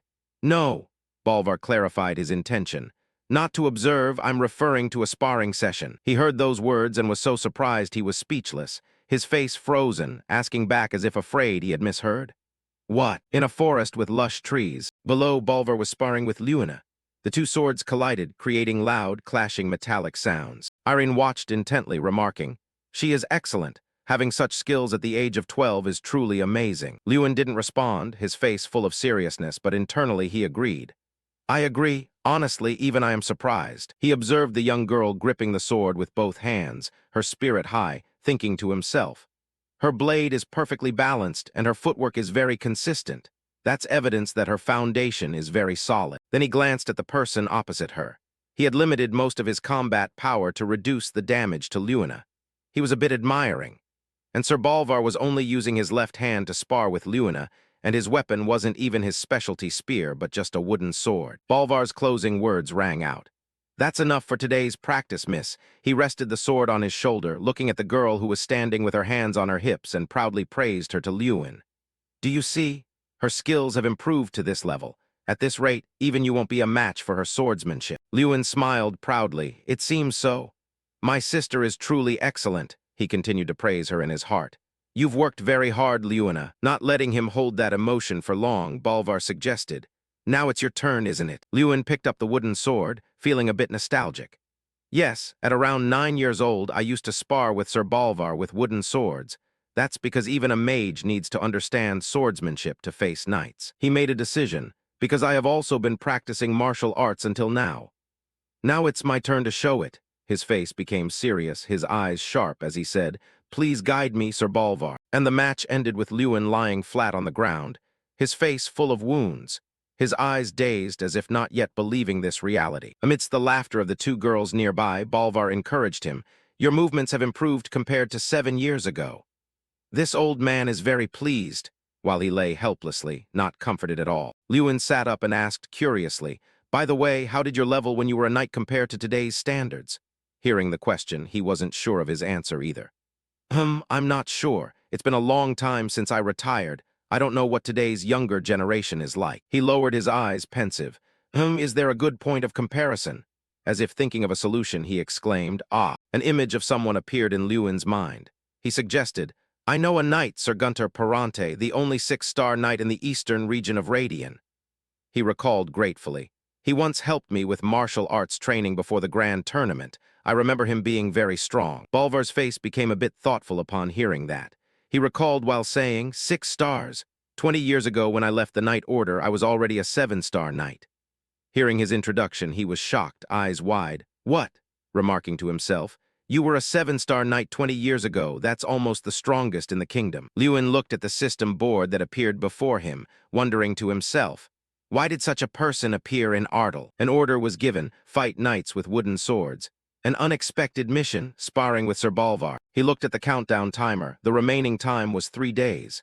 His face was sweating, a bit worried. Will I be able to do it? With my current swordsmanship, I'm far from ready. Suddenly, Irene's words pulled Lewin out of his thoughts. Being trained by a 7-star knight. Young Master Lewin, you're truly having a rare experience. He asked blankly. What? She excitedly explained what she had just said. Sir Bolvar is the only person in the Kingdom of Radian to reach the legendary knight level. This is an experience money can't buy. Lewin smiled as if he understood. That's right. This is indeed a wonderful opportunity. I can't believe I hesitated just because I was afraid of failure. Bolvar still hid one hand behind his back. He caught that moment, marveling. Oh, young master, I really like the expression on your face right now. Meanwhile, Lewin regained his spirit, stood up and lifted the sword. Yes, I'm very determined now. Time to complete the mission. 3 days remaining once again. He seriously gripped the sword and held it forward, his face hardening with a bit of confidence. I must rely on you again, Sir Bolvar. And Lewin was full of vigor. With that much time, I will succeed, it's okay. Lewin was surprised to receive a notification from the system. While sparring with Sir Balvar, a new mission appeared. The mission specified that he had to perform blocking and dodging skills and counterattack using a critical strike when facing Sir Balvar. Lewin told himself, to complete this mission, I sparred with Sir Balvar every night. As the time counted down second by second, Lewin worked tirelessly, his face covered in scratches and grime. He just kept moving his limbs while harboring his thoughts. At first, I wondered if these matches had any meaning. While thinking, he accidentally lowered his guard and was caught by Balvar. There's an opening here. Even so, thinking there must be a reason the system gave the mission, I continued sparring. The final deadline was just over 42 hours away, meaning less than 2 days. Right then, Balvar calmly announced again, there's an opening here too. And finally, when the deadline was only 23:51, Lewin had to concentrate even more intensely. He lunged toward Balvar with the speed of the wind. After a moment, he smiled slightly, his gaze showing clear excitement and satisfaction. It's done. Balvar looked at him with a kind smile and didn't hesitate to praise him. You did very well. At that moment, he also thought to himself, Sir Balvar said the results of your efforts are starting to show. Time passed. The final day of training had arrived. Balvar was worried about Lewin's excessive exertion and asked, Young master, are you tired? He asserted firmly, No, I can keep going. Balvar rested the wooden sword on his shoulder, gently telling him he didn't need to push too hard. Look, dawn is breaking. But Lewin, who was on a mission, had his determination soaring. Yes, I've sparred enough with Sir Balvar, but he stared at the only remaining mission line, critical strike. I still haven't completed that condition. The remaining time was also only a bit over half an hour. Lewin was bewildered, lost in his thoughts, unable to believe this was all he had achieved after an entire night without sleep. Was performing a critical strike against a level 7 knight an impossible mission from the start? His hand tightened with every passing second, and now very little time remained. What is this? Did you stay up all night, brother? Lewina had woken up by then. She persuaded her brother, stop, you've practiced enough. Beggins sighed heavily. Honestly, I followed the young lady as a precaution, but why does the young master push himself so much? Lewina tried to say more with rising worry. Even you have limits. Brother, stop and rest. Lewin didn't look at them. He looked at Balvar and emphasized, just 30 more minutes. He deliberately repeated it as if to say no one should hope to stop him. Just 30 minutes. But Lewin was also full of uneasy thoughts inside. I know all too well. I know it's hard to achieve a miraculous result in just 30 minutes. But he continued, slamming the wooden sword in his hand onto the ground. He shouted, Sir Balvar, and the sword stood still in the ground. Lewin rolled up his sleeves very quickly. I will consider this my final attempt and try a different way, he said while thinking, so from now on I will change my approach. His strange behavior left Lewina and Irene in bewilderment. Both Beggins and his father couldn't hide their surprise. Both frowned, and Beggins muttered something. Balvar was also a bit surprised. He replied gently, young master. Seeing his face and body already in an attack stance, he asked again, are you serious? Yes, I'm serious. Lewin's eyes narrowed, his mind filled with nothing but steadiness. Through those days of sparring with wooden swords, I learned how to anticipate a knight's movements. Now that goal is completed. I need to win using my specialty. Balvar, with his keen intuition, realized, I thought it was strange that you've been practicing swordsmanship all night for the past few days. It turns out you wanted something from me. Lewin didn't hide it either. He smiled slightly at his assumption. You noticed. Balvar therefore looked forward to this final match even more. Very well, then I will add one more rule for you, young master. He had generously given him another great opportunity. In the remaining 30 minutes, you can use magic against me.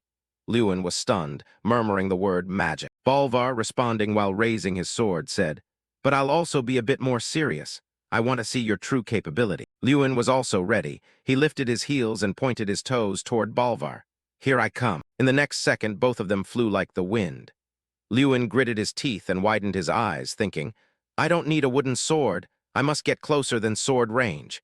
In return, my body becomes lighter and my balance while moving is improved. When closing in to this extent, the sword's blind spot makes it useless. Balvar suddenly stopped attacking for a moment, letting out a delighted laugh. So that's how it is. At the same time, Lewin was also a bit hesitant and confused, but he gritted his teeth, momentarily panicked. He didn't reveal any openings outside the wooden sword's reach. The method I used to face Doom Prime at the Grand Festival. Breaking an opponent's sword isn't a strategy that can be applied to everyone. Knights of Sir Bolvar's level don't directly confront a difference in strength. Instead, they redirect it. Bolvar analyzed Lewin's fighting style seamlessly, as if he had seen right through it. Planning to enter the space just outside the range of my wooden sword. That's a good choice, but once discovered, you won't have many options left. The opponent will always try to keep their distance from you. This only made Lewin more fired up. He leaned in and clenched his fists. Master Bolvar is right. My entire strategy has been seen through. As his fist was about to strike, Lewin suddenly grinned mischievously. However, you didn't foresee this. In a split second, his curled hand opened wide, and Lewin shouted, "Flash!" Instantly, a blinding blue light engulfed them both. Neither Lewin nor Bolvar could be seen. After the light faded, leaving only a hazy smoke, everyone saw that Lewin had grabbed Bolvar by the collar, pinning him to the ground. Lewin screamed in shock, "Brother!" Although Bolvar lost the match, he still smiled kindly at him. "I was worried you'd use some kind of terrifying magic, but you just blinded me with light. You've completely defeated me, young master." Lewin looked at him and replied humbly, "That was all I could come up with in that moment. I'm truly sorry for catching you off guard, Master Bolvar." His words were brief, but his mind held deeper thoughts. Honestly, if Master Bolvar had been in his usual state, I might have failed. He hasn't had a rest all day because of me. And finally, I succeeded. The system notified him of the reward. Lewin received the Steel Destroyer skill. He was standing there happily reading the reward details. Lewin was slapped painfully on the shoulder. "Brother, what are you doing?" Lewin scowled and snapped at him.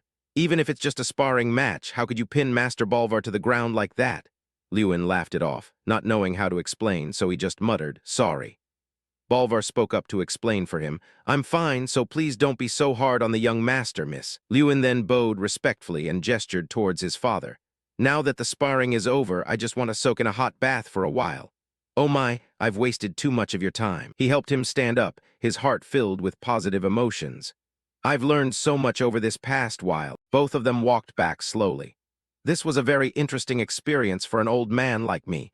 Young master, your vacation is probably coming to an end soon." Lewin replied, "Yes, I will be setting off soon because it takes 10 days of riding to reach the academy. This long but short vacation is coming to an end." He felt a little sad to have to pack up and leave, and the day to leave his hometown arrived. Standing on the bridge, he and his father looked down at the young men working enthusiastically.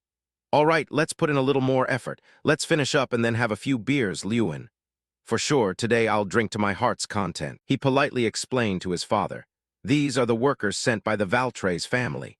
Since we're building a base at Ardal, we need a lot of manpower." He spread his arms to show his excitement.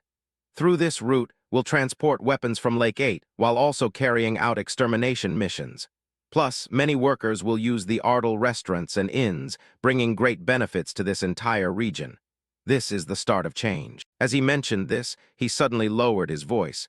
"And there's one more thing I want to tell you, father." He handed him a box. "This is 12,000 gold coins. Father, please use it for Ardal." Lewin's father seemed to want to refuse. He frowned and blurted out, "Son." But understanding what his father was thinking, Lewin quickly interrupted. "I've kept 400 gold for myself, so don't worry too much. You definitely won't refuse again, will you?" He looked at Lewin with a look of love and pride. "I'm ashamed. I'm just indebted to you." To bid farewell to his filial son, he didn't hesitate to give him a hug. "Thank you, son. All right, then you should be on your way." Lewin continued to lose himself in thought. "I must say this was a very effective vacation." I said goodbye to everyone and walked a part of the way with Irene. When the road branched off and I was about to say goodbye, Lewin heard Irene say something and had to ask back quickly. "Huh, what did you just say?" I must have misheard her. Irene deliberately emphasized her voice. "No, you heard me right." She smiled brightly at Lewin.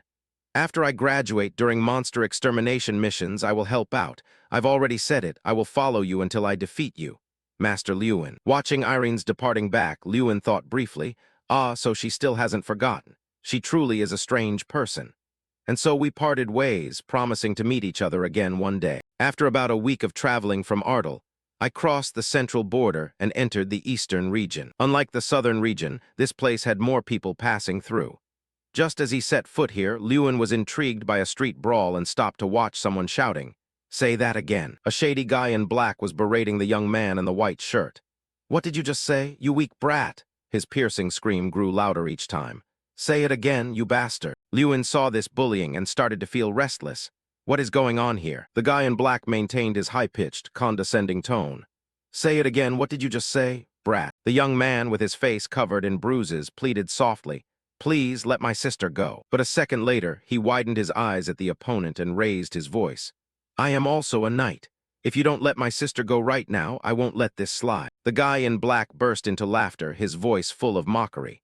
"Did you hear that? What are you going to do if you don't stand still?" Then he suddenly stood up, continuing to lecture the poor young man. "All of this is happening because your family couldn't pay back the money. We have to make a living too." His fist clenched, his mouth spouting provocative and insulting sentences. "So now I'm going to collect the debt your father owes even if I have to sell your sister." Ha ha. The young man frowned, his eyes filled with indignation. What? Upon hearing him touch his family, he immediately didn't think twice and lunged forward. "Do you think I'll let that happen?" For the first time in the conversation, he dared to smirk at him. How ridiculous. But before he could even attack, he was punched by this guy, accompanied by his fierce cursing. "Do I look like I'm joking?" He kept kicking the young man while cursing non-stop. "And you think a weakling like you can become a knight? Hanson, is this the standard for knight apprentices in Foldren?" Not yet finished, he grabbed his hair and jerked the young man's head up, ordering him like he was his slave. "Say it again, what did you just say?" The young man bravely emphasized every word. "Try selling my sister." He fixed his burning gaze on his opponent, his voice cold and devoid of emotion. "I will actually kill you guys." Lewin stood watching, his eyebrows furrowing in dissatisfaction. "Am I really witnessing this? Can something like this happen in broad daylight?" That boy looked like a knight apprentice from a nearby territory. But even for an apprentice, he was terrifyingly weak. However, that wasn't a gaze I usually see. It was the look of someone who has something they must protect at all costs. Lewin was walking toward the fight when someone suddenly patted his shoulder. A terrified man warned him, "Young man, don't get involved in other people's business and leave. If you pick a fight with the Ongi Lumber Gang, it will be a disaster." That's right, they are extremely brutal. Lewin didn't bother to thank him. On the contrary, he wanted to provoke these guys. "I understand, but then what are you guys doing here?" These people wondered. "Huh, what do you mean?" Lewin continued. "You didn't try to stop them, nor did you save that guy." His eyes widened, his teeth bared to reveal his disgust. "You guys should feel ashamed. You're no different from them." Saying that, he continued toward the young man. "That gaze is really good, a gaze that could become much stronger. Suddenly, I'm curious about the true value of that guy." The man who meant well to warn Lewin was now furious at being lectured by him.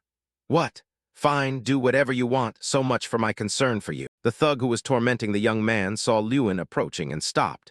He gave him a sharp glare. Then with a gruff and condescending tone, he asked, "Who are you? Did you come here to get beaten up too?" He seemed not to know who his opponent was, quickly shooting his mouth off. "Get lost before I—" Then, before he could even finish his sentence, Lewin applied magic, causing him to be thrown backward. His eyes opened wide with confusion and fear. He looked at Lewin's cold face. "Why did I?" The bystanders watching also widened their eyes and gaped in horror. His minions were also stunned and asked each other, "What the hell is that?" As for him, he could only stand still and let Lewin trample his body with magic. What just happened? After playing around for a while, Lewin officially vented his anger by striking the guy's face with magic. He screamed in agony. "Oh, don't come near, stay away from me, retreat, retreat." The young man from before was still sitting in a daze. He hesitated. "Who exactly are you?" Lewin's back was full of pride. He replied, Lewin Ardle." Then he turned back to look at the young man with a relaxed and gentle smile. He continued, "That's a bastard's name." Night fell and Lewin arrived at the young man's house. The boy introduced himself as Han and invited me to his house, and his story was quite typical. Two siblings bearing the debt of an alcoholic father, and a boy who had to hold a sword to stop his sister from being sold into a brothel. Lewin had a few questions, so he hurriedly asked, "But what is that Ongi Lumber Gang place? The name sounds cute, but their actions are truly terrible." "It sounds like that, but they are extremely brutal." Han felt goosebumps as he recounted. "They tie people to Ongi trees and kill them. Their leader has killed 4 people, so no one dares to mess with them." Lewin still had many concerns, so he hurriedly asked, "Does Foldren territory just let people like that run wild?" Han explained to him that their area of operation was not in Foldren. "They operate in our village and a few other small villages, all of which are too small for the guard troops to help." Lewin slightly lowered his face, hiding his thoughtful gaze.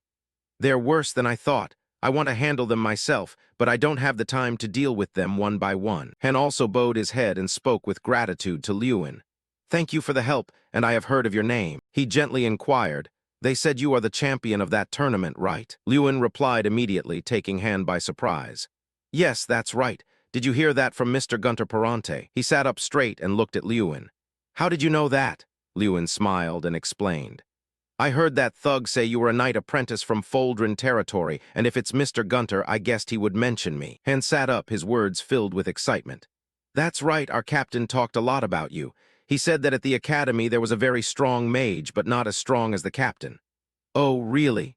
Lewin thought to himself, but I already beat him in the arm wrestling competition. Han still pounded his chest, passionately expressing his feelings. I want to become strong, fast, and become an excellent knight like our captain. Lewin fell silent for a moment. He pursed his lips and pondered. Having a captain as a goal to strive for is very good, but Han was too weak to achieve that. Let alone becoming a knight, he wasn't even sure if he could graduate from the academy. Suddenly, he lowered his voice as if slightly embarrassed, he confessed. Actually, I'm at the bottom of the academy, so I get teased every day. They say, how can you stay in the academy with skills like that? His confiding words were sad, but still glimmered with faith. Everyone criticizes me, but our captain is different. He says I have a talent that others don't. When talking about this, he became radiant and positive, saying that if he continued to put in the effort, one day he would shine. Lewin suddenly realized it was exactly the same. Just like Professor Heidel and the headmaster who had trusted him until the end. Mr. Gunter Perante also trusted Han because he had gone through a similar experience. Lewin didn't hesitate to encourage Han. That's right, effort never betrays you. He put a piece of food into his mouth and continued to encourage his new friend. Even if you're slower than others, if you persevere, a miracle will happen one day, just like it did for me. After seeing Lewin's grimacing face, Han was flustered. Ah, sorry, I forgot to warn you. My sister's cooking is quite unique. He lamented inwardly, why are you telling me now? Both of them were having a fun and warm conversation when they were interrupted by a brazen scream. Get out here, you filthy brats. The Ongi lumber gang members were standing full outside. That damn nobleman, I should have torn him apart, but instead I came here to kill these two brats. The leader gritted his teeth. Don't kill them, we will sell them. He rushed to the house, kicking the weak wooden door open. Come out here, don't hide anymore. But he suddenly stiffened, squinting his eyes in malice. What, where are those two brats? In the house, there was no sign of the two Han siblings, only Lewin waiting there. The leader raised his voice as if shouting. Who are you? Lewin equipped some protection on his arms and smiled, answering, I was wondering what to do, but thank you for coming right in front of me. Less than 3 seconds later, he was attacked by Lewin using magic, his body thrown in a straight line from inside the house to the dirt yard outside. The minions asked each other in panic. What was that? All of them fell into a crisis. They watched without blinking, then whispers rang out. Is that the nobleman from earlier? Why are you here? At this point, the two Han siblings were seen standing close together in fear. Lewin instructed, Han, this place is dangerous, protect your sister. He asked anxiously, Lewin, what will you do? Lewin curled his lip into a smile. His hand then clenched tightly, his words full of spirit. I have to do something worthy of this meal. Everyone, don't be afraid. No matter how good he is, there are more than 20 of us. That's right, let's charge together.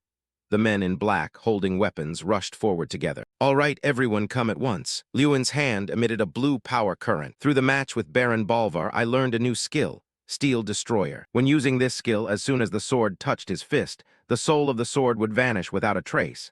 While fighting, he thought, what is this, my knife? Someone exclaimed in panic. Usually I only punish lightly, but clearly they are bad guys. But clearly they are villains. So there will be no tolerance. Lewin's immense power descended upon the crowd. Demons, please forgive us. We have committed a grave sin. The crowd fell to the ground pleading. By now, they surely realized that attacking further was useless. Lewin was thinking when a scream came from afar. As expected, not everyone could feel it. Someone had already been taken hostage. You bastard, if you move even a bit, I'll slit this woman's throat. What are you guys doing? Get up right now, hurry up and tie up that damn nobleman. The leader ordered. He was worried. Damn it, are you the leader of this group? Right, I am the leader of the Ongi lumber gang. He introduced himself. If you understand, kneel down right now. You bastard, he anxiously searched for Han. Han, what happened? Han's sister was injured and spoke up. You were injured when you tried to protect your sister, weren't you? Then there's no other way, I have to handle this. He marched toward him. He yelled, don't come near, do you think I won't kill her? Stay right there, if you move even a finger, I'll carve her up right here. Lewin was angry, damn it. The academy didn't teach how to handle situations like this. I don't have enough time to use magic. Damn it, what should I do now? A sword strike slashed forward. The thug was amazed. You bastard. Han angrily approached with a sword. If you don't want to end up like your leader, then get out of here right now. You bastard, let's run. The gang members competed to run away. Han, are you okay? Han's sister ran up. Han couldn't believe it. I killed someone, how could I? It's okay, Han, it was necessary. And congratulations. Lewin comforted him. Han turned his head, confused. Congratulations. He explained that was the Peridot sword, wasn't it? The mastery of aura. I saw a blue aura radiating from you earlier. Didn't you just reach level 4? The appearance of invisible blue aura energy means. Han was astonished. I reached level 4. Yes, reaching level 4 is considered top tier among knights. Of course, you still can't control your aura completely, but what's certain is that you have shown clear progress. Yes, you did it, just as I predicted. I wasn't wrong. His thoughts were correct. He was moved. Thank you, Lewin. It's all thanks to you. If it weren't for you, I wouldn't have had the courage. Seriously, stop saying cheesy things, Lewin replied. At least now no one will bother Han's sister anymore. Thus, Han's incident was resolved smoothly. As soon as the sun rose, I went straight to the academy, and now I'm back. Before leaving Ardal, I had hoped the vacation wouldn't end. But now that I'm back at the academy, I realize one thing. I really missed this place. Lewin, what did you do during the vacation? Me, He and Jason chatted while walking. What should I say? A lot had happened, but nothing worth telling here. Well, he hesitated. I practiced. He was surprised. You, someone as strong as you, also practices. Swordplay, oh my Lewin, vacation is for resting. Besides, swordplay is part of the night-related classes of the second semester, isn't it? Why are you practicing beforehand? Learning ahead during vacation is called preparation. Both of them were talking when a professor called Lewin. Professor Heidel, so that's where you are. Why did you come here, Professor? Look outside, a guest has arrived. Many knights and the symbol of a golden sun bird on their flags. It must be him. Lewin seemed to recognize who the guest was. I'll be right out. We exchanged letters, but I didn't think I would meet him this soon. The champion of the martial arts tournament had arrived. Opening the carriage door, the princes had arrived. 2 princes stepped out of the carriage one by one. Don't you dare come between me and Lewin, Prince Croster Radian, the crown prince. Don't dream too much, brother. No matter how much you try, young Master Lewin will choose me. While both were still arguing, Lewin stepped forward and introduced himself. It's a great honor to meet you. Dear princes, I am Lewin Ardal. Oh, young master, sorry for coming so unexpectedly. I've prepared a gift, hoping I can talk to you privately.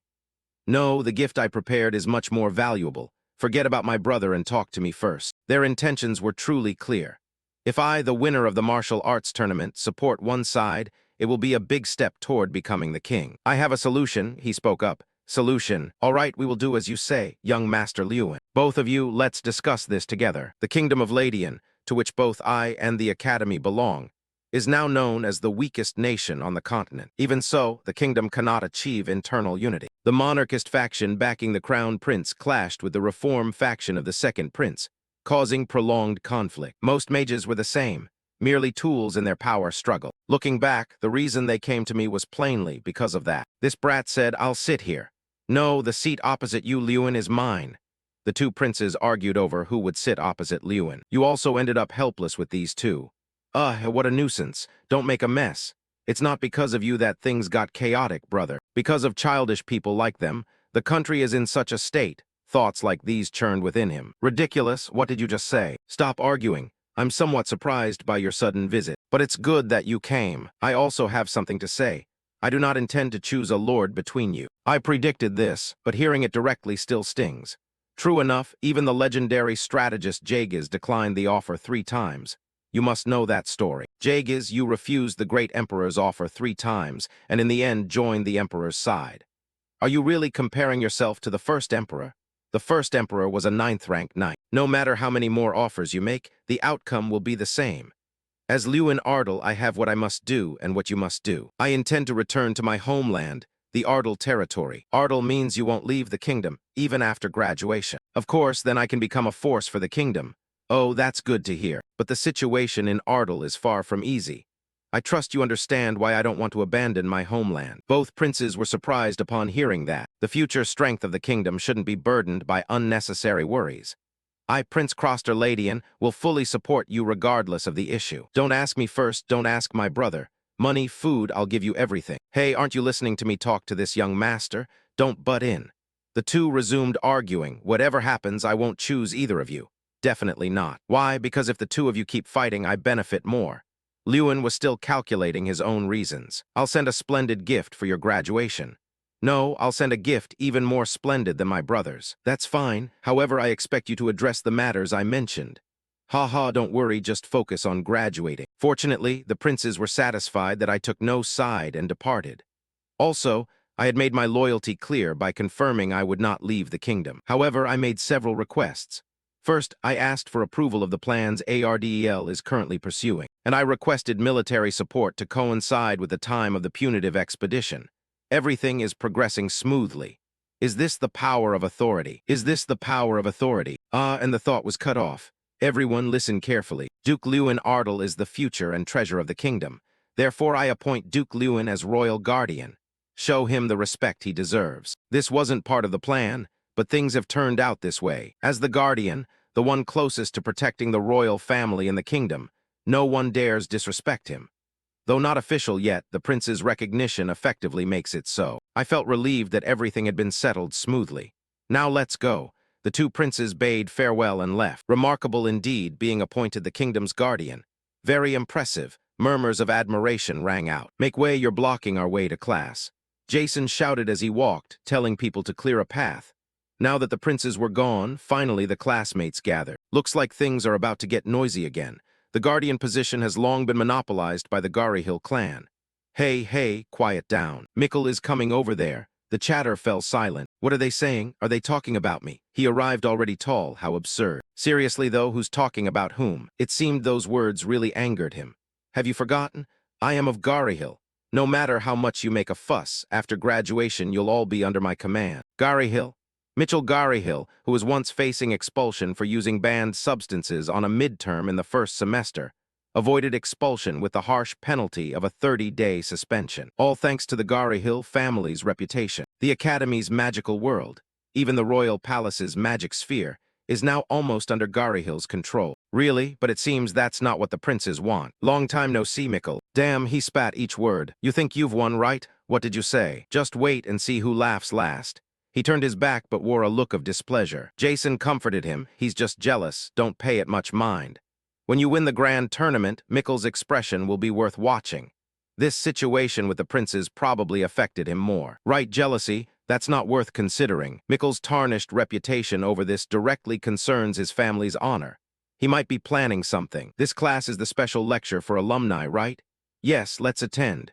Anyway, my opponent is the ruthless Garryhill. Alumni are coming to the academy to give lectures. I wonder who will show up. Hopefully someone decent, Jason silently wished. And somehow that uneasy feeling never lies. It seemed the person behind the door had disappointed his expectations. The whole class turned their surprised gazes toward the pair. He was stunned. What's going on? The person who had been on the podium finally spoke. What's the matter? Why is the atmosphere so strange? Could that person be Lewin Ardel? Nice to meet you, Lewin Ardel. That was Jekyll Garryhill. Second semester of the graduating class focuses more on practice than theory as mentioned before. There will be night-related classes, and alumni will come to the academy to share stories about current mages. A kind of lecture. It's a well-intentioned session, but somehow that uneasy feeling never lies. Lewin and Jason sat on guard. Both silently stared ahead, especially since the invited alumnus was Jekyll Garryhill's elder brother. He held a book and chalk to introduce the lesson. Today, the story I'll tell you is about the relationship between the Garryhill mages and the palace mages. He smirked arrogantly. Everyone knows this, right? Of the 14 palace mages selected last year, 11 came from the Garryhill clan. He smiled, but his gaze was chillingly cold. As a senior from the academy, I'll share a truth you need to succeed. There is nothing in this world I can own by myself. Up here, Lewin listened to every word cautiously. So the weaker ones must band together even more. From now on, you'll focus more on practicality than ideals. Just because you praise student representative Lewin Ardel doesn't mean your lives will turn out like his. He suddenly named Lewin directly, and the hall fell momentarily silent. He drew out each syllable. Lewin Ardel, what do you think? Jason slammed his hand on the table and stood up in anger. Whenever he saw his friend about to do something foolish, he hurriedly rose to cut in. Well, I can say this. In front of everyone, he spoke his mind without restraint. Even if 10 fragments of insight combined with determination, a masterpiece would never be born. At best, it would be just a giant pile of shards. Feeling mocked, he paused for a moment. Were you talking about me? He immediately denied it. No, not at all. Do you think I meant you? The tense atmosphere between them set the students around them whispering. As if struck dumb, he changed the subject. Well, I've heard a lot about you from my brother. Mikkel, you really are unlucky, aren't you? Mikkel replied calmly, I guess you haven't heard the other stories, about how that unlucky fool was beaten so badly. He could no longer maintain his confident half-smile. His face darkened. What an arrogant brat. At that point, both knew the feud between Lewin Ardal and Garahil would be a rivalry not easily resolved. Since Jekyll's appearance, the Academy's atmosphere began to change rapidly. By saying anyone could join Garahil if they wanted, Jekyll dazzled lower-performing students. Jekyll's pragmatic, blunt manner proved quite effective. At the same time, a dispute broke out. A student called out, did you hear what Senior Jekyll said? If we work for Garahil, we could succeed too. The person on the other side immediately rebutted. Ha, do you really think Garahil cares about you? No self-respect at all. I would rather not work under Mikkel, the person who uses deceitful tricks to manipulate others. In the end, the students at the academy were divided into two factions, Garahil and Ardal. With Garahil's petty efforts to humiliate Lewin and his growing anger toward such childish provocations, the atmosphere at the academy became hotter over time. However, not long after, an opportunity appeared to put Garahil in his place. Principal Tyrion placed a cup of hot tea on the table, gently saying, "Oh, come in, sit down." Lewin stepped forward and sat opposite him, hurriedly replying, "Yes, how have you been lately, Principal?" He leisurely lifted his teacup. "Ha ha, I'm still doing well." He spoke in a steady voice, carrying understanding and trust. "Since you are the student representative, we can discuss official matters, right? How is it? How is life at the academy?" He closed his eyes slightly, his eyebrows slightly furrowed. "It's the same as always, except for one thing. There's a troublemaker messing everything up." As a person with knowledge, experience, and wisdom, he quickly understood the situation. He placed his teacup down. "I understand. I have a feeling I know exactly who you are talking about." He leaned back. "Garahil, I don't like them at all, but what can I do?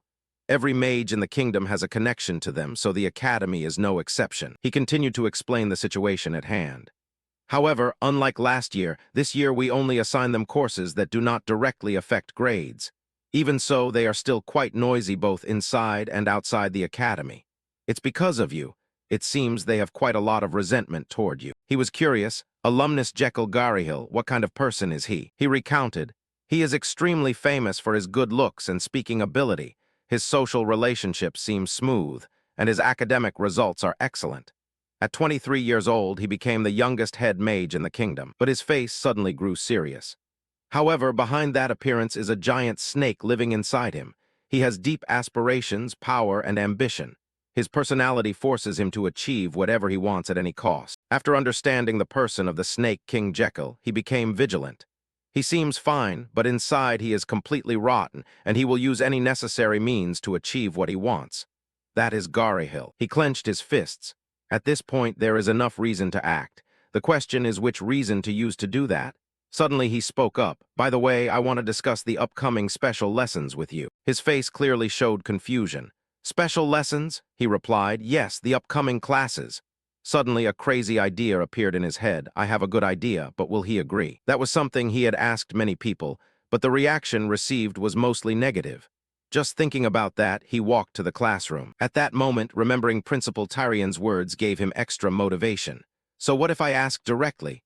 Then he opened the door. Hearing the door open, the students all turned their heads to look. Even Jekyll, who was on the podium, also paused, his voice sounding slightly surprised. "Huh, Lewin Ardal. Dear Senior," he directly proposed to him, "I came here with a request for you, Senior." Mikkel, standing nearby and hearing everything, burst out laughing. Whoosh! He stood up abruptly, pointing straight at Lewin, his grin wide enough to reach his ears, requesting, "Sure, it was only a matter of time before you said something like that." He made a stern face. "Don't misunderstand, it's not the kind of request you're thinking of." Done, he continued, stating his true intention. "I heard you received a proposal from the principal regarding the combined night class next week, and you refused it." Speaking up to this point, the corners of Lewin's mouth curved slightly. "Therefore, I came here to directly make a request. Please allow the alumni and us to have a combined class." In that moment, his whole body seemed to freeze. His face, which was usually arrogant, suddenly became stunned. A combined class? This is a lesson where alumni acting as special lecturers will join the class along with the students.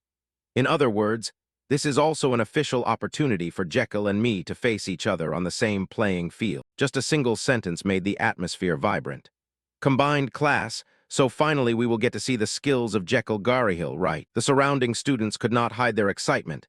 Everyone's eyes simultaneously turned toward him, and both he and Lewin would stand on the same stage to face each other directly.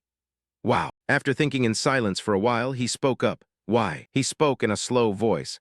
Our alumni are seasoned experts who have worked in the field for many years.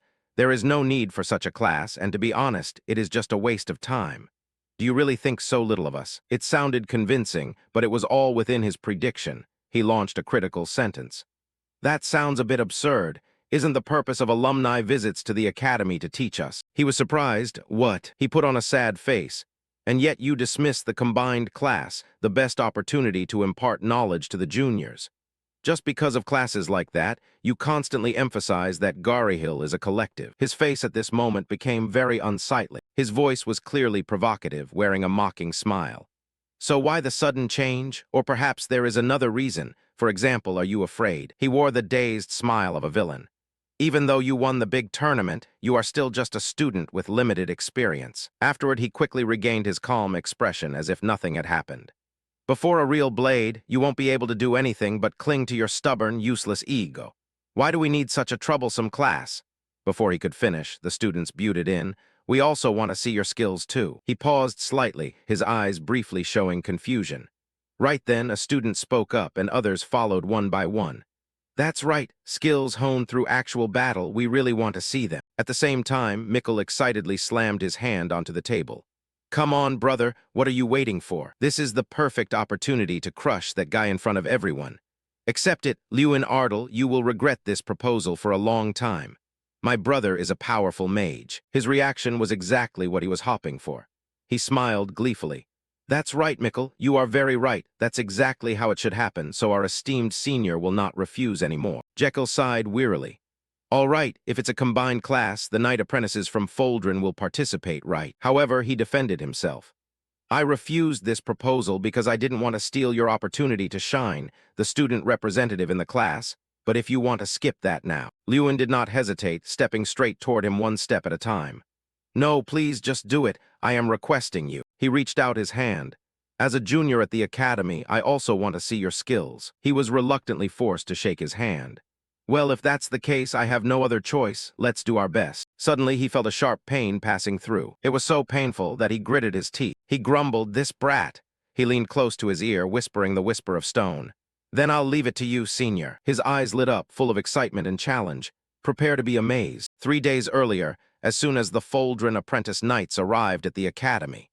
Before the meet and greet, Lewin had a brief meeting with Principal Tyrion. He spoke up a special lesson, seriously, resting his chin on his hand with a calm expression. Tyrion coolly recounted. That day, I thought about pairing up alumni with students to form teams for the lesson, but most of them have already been turned down. He smiled and added, however, if a senior asks directly, he won't be able to refuse. As the student representative, what do you think? Recalling that proposal made him give a wry smile, a grin mixed with helplessness and surprise. The principal is quite a sly one, isn't he? Coming up with a plan that a senior can't refuse. Suddenly, the atmosphere shifted as a surge of excitement broke out. Someone, unable to contain their thrill, pointed straight ahead and shouted enthusiastically, "Look, they're here. It's the Foldrin apprentice knights." The cheers erupted like a tidal wave, sweeping across the entire courtyard. Spotting Lewin in the crowd, Sir Gunter immediately flashed a bright smile, a glint of amusement in his eyes. "Well, look who it is. You stubborn brat, how have you been lately?" He quickly replied, "Fine, of course. How about you, Gunter?" He shrugged, his lazy expression unchanged. Same old, same old. I heard the news a while back. You won the grand festival, didn't you?" He tilted his head slightly, a modest look on his face. "Yes, thanks to your guidance." Gunter, hearing that, let out a hearty laugh. As he spoke, he turned to walk away, not forgetting to wave goodbye. "Haha, I'm heading to see the principal now, so please guide the youngsters for me." He immediately accepted the task. Understood. Placing a hand on his chest, he introduced himself formally. "Pleasure to meet you. I am Lewin Ardle, the Academy representative. Could you tell me who the representative for the apprentice knights is?" An apprentice knight shifted his gaze, looking away.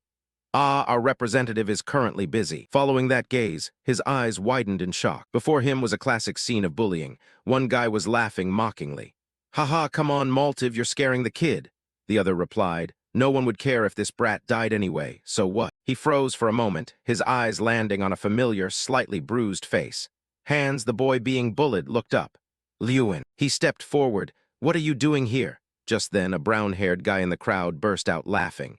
Ah, so you're the famous Lewin Ardle. I've heard a lot about you. Then the guy introduced himself. He tilted his head up, his gaze arrogant. I am Maltiv Jegan, the representative of Foldren. He continued in a self-satisfied tone. Vengras Jegan, commander of the Golden Knights and the only 7-star knight. Have you heard of him? He's my father. He looked at him with an I didn't ask expression. Why bring up his father during an introduction? Was he just bragging about his lineage? He brushed the guy's words aside. Right, but I'd be more satisfied if you answered my question first. The guy's face soured at being ignored. A question? What question? His eyes turned sharp as he repeated himself. I asked, what are you doing? The guy replied nonchalantly as if it were no big deal. Oh, this kid hasn't been listening lately, so I'm personally training him. Is there a problem with me training a commoner? He frowned, his jaw tightening in clear annoyance. And you're being disrespectful, worrying about a commoner while greeting us. Do you even know him? His fist clenched. He's my friend. Is there a problem? The guy's laughter echoed across the courtyard as if he just heard the joke of the day. Wait, are you serious? Friends, huh? I guess commoners really do stick together. Maltiv sneered. The Ardle family isn't much different from commoners anyway. To think the Academy representative comes from such a low background, talking to you is making me nauseous. He didn't understand why the guy's attitude shifted so drastically. What do you think you're doing? Suddenly the guy looked into the distance, his eyes lighting up. Ah, brother. He reflexively glanced back, wondering brother. The moment he saw that person, he finally understood why this guy was so hostile toward him. Jekyll walked over, laughing casually. Greetings, huh? Maltiv, you're here too. Why is an apprentice knight like you showing up here? It seemed birds of a feather really do flock together. Even though Lewin didn't know Hans that well, it was clear they were destined to clash. Sir Gunter shouted, all right, everyone gather up. As you know, we're holding a joint training session today. He stood with his hands on his hips, confident, while Professor Heidel stood by with his usual stern expression. He ordered, before we begin training, let's divide into groups. He continued to explain. Each group will consist of 2 academy students and 1 apprentice knight, for a total of 54 groups. As soon as he finished, Maltiv scratched his head in annoyance. I didn't want to come here at all. Why do I have to train with these brats? Jekyll quickly chimed in. It's been a while since graduation, and I still don't get why I'm here. Those two were definitely on the same wavelength. The guy proposed with a cheerful face. So what do you think? Let's just mess around and get this over with. Obviously, we'll win no matter what. He nodded in agreement. Yeah, makes sense. If we include M. Cole, we'll make a team. The guy laughed gleefully. Hee, sounds good. We'll crush these weaklings in no time. Nearby, the atmosphere grew lively as students quickly formed groups. Yet amidst the bustle, Hans could only hang his head, standing quietly like a forgotten shadow. Suddenly, Lewin walked up. Hans, join my group. He couldn't believe his ears and asked, Lewin, are you sure? Are you really okay with being in a group with me? Having been there himself, he fully understood the feeling of being pushed to the sidelines. He spoke softly but firmly. Why not? You're my friend. At that moment, he looked at Lewin with deep gratitude, whispering his name. Lewin. Jason walked over slowly. Wow, that's a bit unexpected. If we're picking friends, I should be included too. He approached with a bright face. Since you're Lewin's friend, you're my friend too, right? He explained. Thanks, Jason. I saw Hans was in a tough spot, so I thought I'd step in first. He reached out and patted Hans lightly on the shoulder. Your name is Hans, right? From now on, just speak comfortably, okay? At first, he was a bit taken aback, but quickly responded. Oh, yeah, sure. Then he declared loudly, listen up, everyone, our goal here isn't just to get high marks. He stood with his hands on his hips, head tilted and eyebrows raised in curiosity. What else is there? His eyes flickered over to the Vipers, M. Cole, Jekyll, and Maltiv, who were huddling together. He narrowed his eyes, full of vigilance. We also have to deal with those troublemakers. Once the grouping was finished, there was a short break. Lewin and Hans walked together in the hall. He asked gently, by the way, Hans, are you okay? After being hit like that, I can take you to the infirmary if you want. He immediately waved his hands in refusal. No, I'm fine. I don't need to go anywhere. He lowered his head, clutching one arm with his other hand. Lewin, I'm glad to see you, but it might not be good for you to act like you know me. He paused. What are you talking about? Enveloped by self-doubt, his eyes remained glued to the floor. There are a lot of people who don't like me, so when no one else is around. He looked him straight in the eye, his gaze unwavering as he dismissed the boy's childish thoughts. No, like I said before, I'm your friend, so you don't need to be on guard. Besides, that guy from before, the one who harassed you at the training center, was that him? He replied, yeah. With that, both of them turned their eyes toward Maltiv up ahead. When he looked at the guy's information on the status window, he finally understood why Hans was so afraid. A 4-star knight with high potential like Maltiv was bound to be strong. Simultaneously, he glanced sideways, recalling the sight of a blue aura surrounding Hans's body, as he killed a gang leader with a single strike. Though he currently seemed weak and insecure, his information gave him pause.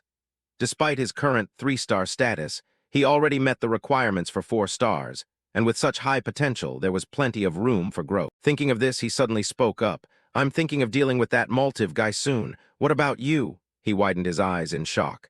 Huh. He continued to encourage him, trying to give him strength. Are you going to let yourself get beaten forever? That determined look you had when you protected your sister, where is it? He hesitated. Can I really win? Without a hint of hesitation, he affirmed firmly, you can. He looked as if he'd never even considered the possibility before, repeatedly asking, I can. Maltiv, overhearing from above, turned around in annoyance. I can't listen to this nonsense anymore. For someone with an ego as high as a mountain peak, losing to someone he'd always looked down on was unacceptable. Hans beating me? This useless commoner who's just taking up space. Hans, get over here. Despite his fear, he dared to stand his ground. No, I don't want to. Since this was likely the first time he'd ever resisted, the guy was furious. What? This bastard must have lost his mind. Just standing next to him doesn't make you special. Truly, just a bunch of idiots clinging to each other. He drew his sword, intending to teach him a lesson. Have you gone crazy after getting beaten all this time? Come here, I'll kill you myself today. He immediately went on guard and drew his sword as well, but Lewin stepped in to stop him. Don't fight him, Hans. He looked confused. Huh, but he explained, you're not like him, are you? You shouldn't act the way that bastard does. Then he stepped forward. Today isn't the day you face him. Wait for the right opportunity to wipe him out. So today I'll handle it. As soon as he finished speaking, the two lunged at each other like moths to a flame. Maltiv's face was flushed with rage as he screamed, Who the hell are you? Get lost. Get out of the way, you bastard. Suddenly, someone kicked him right in the face. With just one kick, he was sent flying 5 meters back, his sword spinning into the air. Lewin's eyes widened in surprise. Sir Gunter. He was frowning in anger. Lewin stared at Gunter's arrival. His actions were completely outside his expectations. Maltiv was hit so hard his entire body was thrown back against the stone wall behind him. He questioned him sternly, Maltiv Jegan, what is the meaning of this? The guy stammered in panic. It was. He immediately made an excuse. They started it, I didn't do anything wrong, I swear. He stood tall, his stern eyes seemingly piercing through the guy's web of lies. And so you drew your sword to cut someone down. His voice dropped, cold as ice. Maltiv Jegan, as of today, you are dismissed from your position as the Knight Captain of the Training Academy. The Vice Captain will take over temporarily, and your punishment will be finalized as soon as you return to the Academy. Refusing to accept reality, he threatened, If you dismiss me, my father won't let this go. But a single sentence was enough to shut him up. Right, I thought so too. But when he finds out his only son drew a sword in the academy and intended to strike someone, Sir Vengras Jegan might just pass out from shock. Hearing that, the guy finally gave in. I'm sorry. Lewin, standing nearby, let his cold gaze sweep over him, silently judging him with a look of disdain, acting all tough but scared to death of his father. He frowned regardless. As he caught the guy's hateful glare that looked ready to tear him apart, he realized, looks like I've gone and made myself a target. The first session of the joint training. The first lesson was on combat and defense. Sir Gunter Perante taught us how to exploit a mage's weaknesses and use their casting time to neutralize them. Professor Heidel demonstrated how to predict a knight's movements and effectively escape their attack range. Each group practiced these techniques according to the instructions. While the students were diligently practicing in the front behind a tree, the vipers were relaxing in the shade and observing. Maltiv scratched his head, his face scowled in anger. That Lewin guy really pissed me off, and now I have to train in a place full of people like him.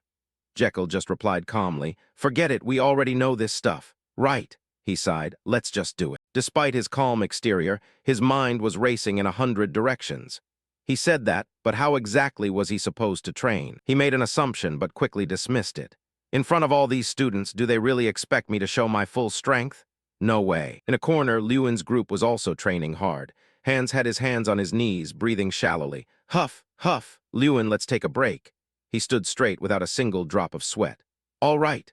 Jason remarked, is this guy even human? I haven't even fought him and I'm already terrified. Feeling like the previous exercise wasn't enough, he casually rested the wooden sword on his shoulder and said blankly, I don't know, but that felt like just a warm-up.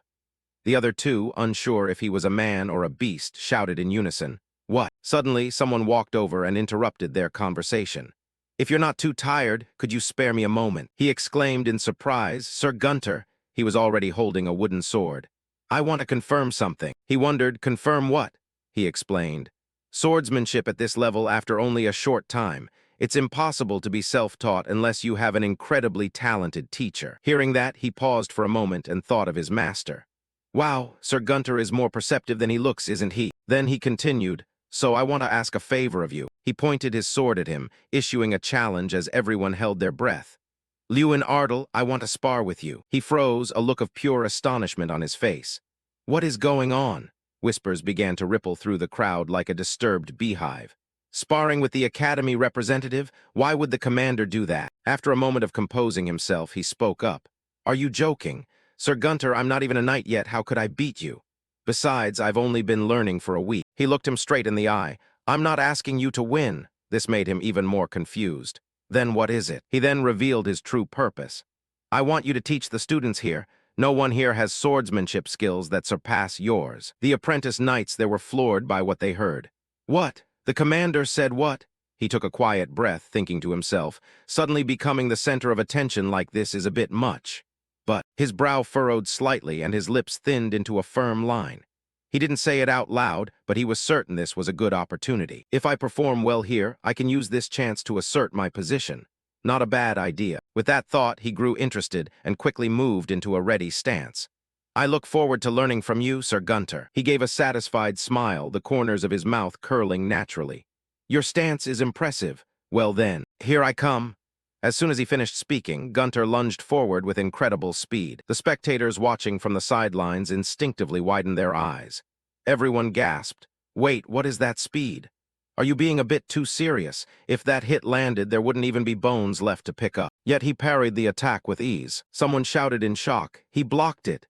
Even so, he let out a heavy sigh of exertion. The force of his swing sent him sliding across the courtyard, even as he defended. He spoke up slowly, looking at him again. I find your skills hard to believe. I'll ask you once more, where did you learn this swordsmanship? He narrowed his eyes, his gaze full of suspicion directed at him. Is it perhaps a name that cannot be revealed? He fell into contemplation, wondering if he should say it. It wasn't like that person was intentionally hiding or anything, so it was probably fine. After hesitating for a long time, he uttered a name. Sir Bolvar. It was a name no one expected. So everyone standing there was slack-jawed in shock, including Sir Gunter. Going from one surprise to another left everyone stunned. Bolvar Petten, the legendary war god? Impossible, I heard he was dead. Gunter regained his composure very quickly. Oh, is that so? He wondered, could you elaborate? How do you know him? He explained. Sir Bolvar retired and has lived in Ardal ever since. He's the person who's been by my side since I was a child. Before he could finish, Maltiv quickly interrupted. Don't lie. He stepped forward irritably, his eyes burning as if to scorch him. Don't lie to me. He was confused. Lie. He pointed right in his face like he'd just caught a fraud. That's right, lies. My father said so himself. Bolvar Petten is dead and you can't prove otherwise, right? He looked clearly annoyed. Why would I need to prove it? And don't refer to someone who is still alive as being dead. He gritted his teeth. His face still wore a mocking smile, but his eyes revealed his spite. Even if what you say is true, it doesn't matter.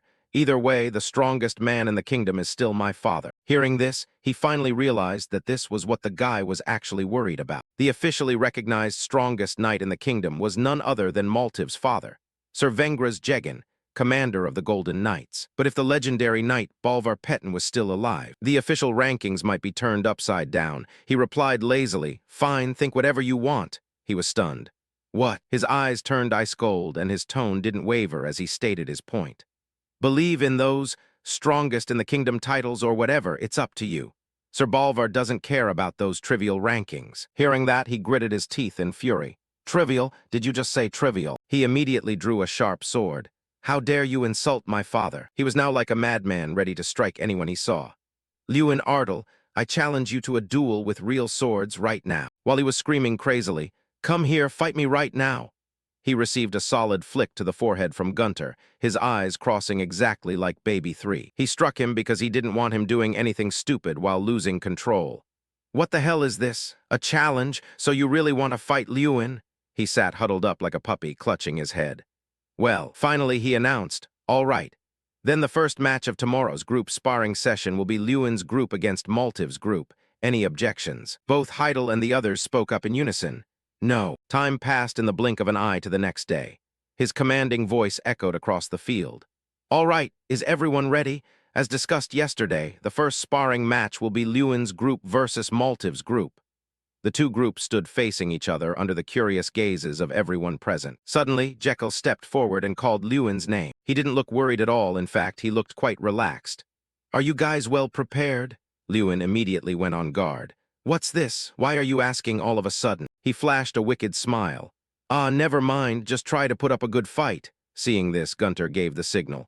All right then, get ready to start. As if just waiting for that, he lunged forward with incredible speed, taking him by surprise. Luckily, he reacted in time.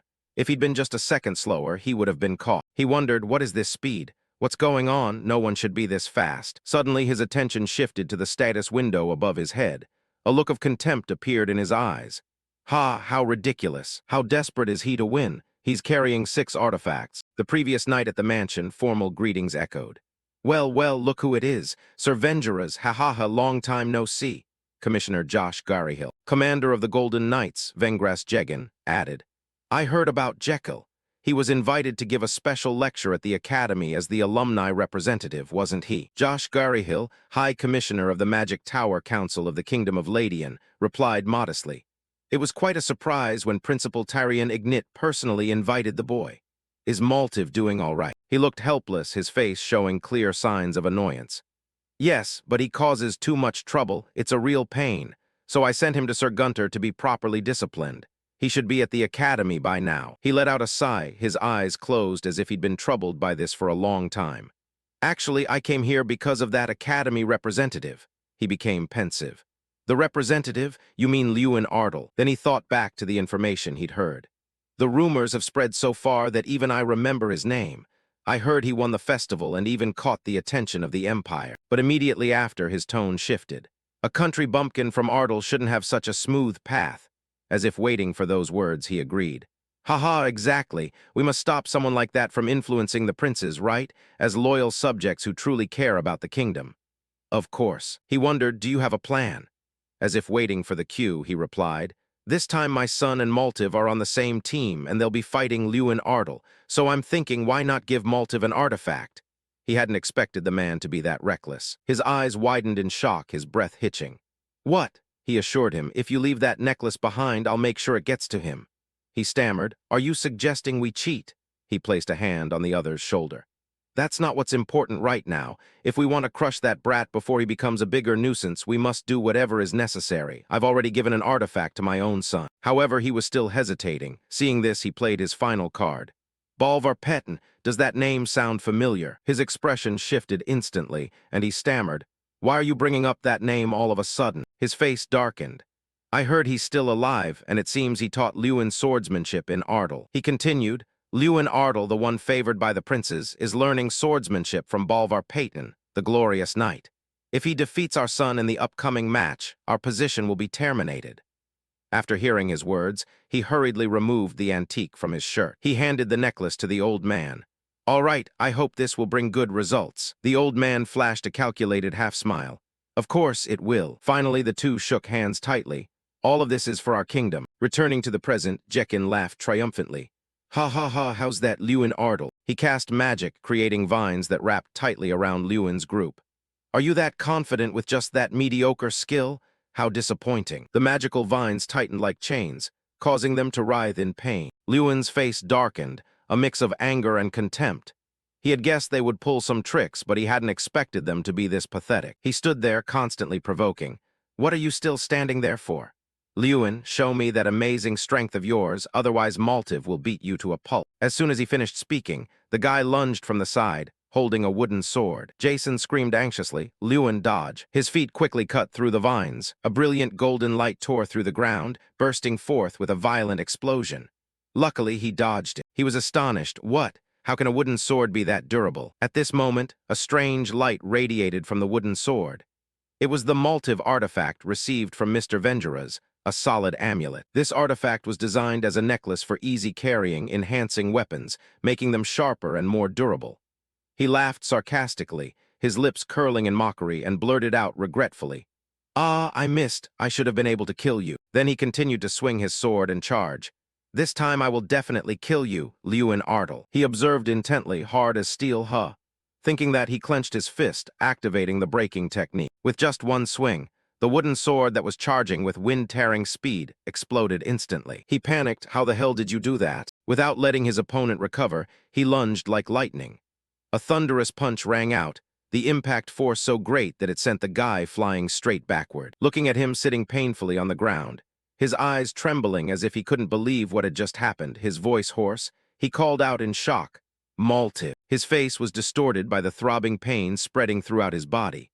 How could this happen?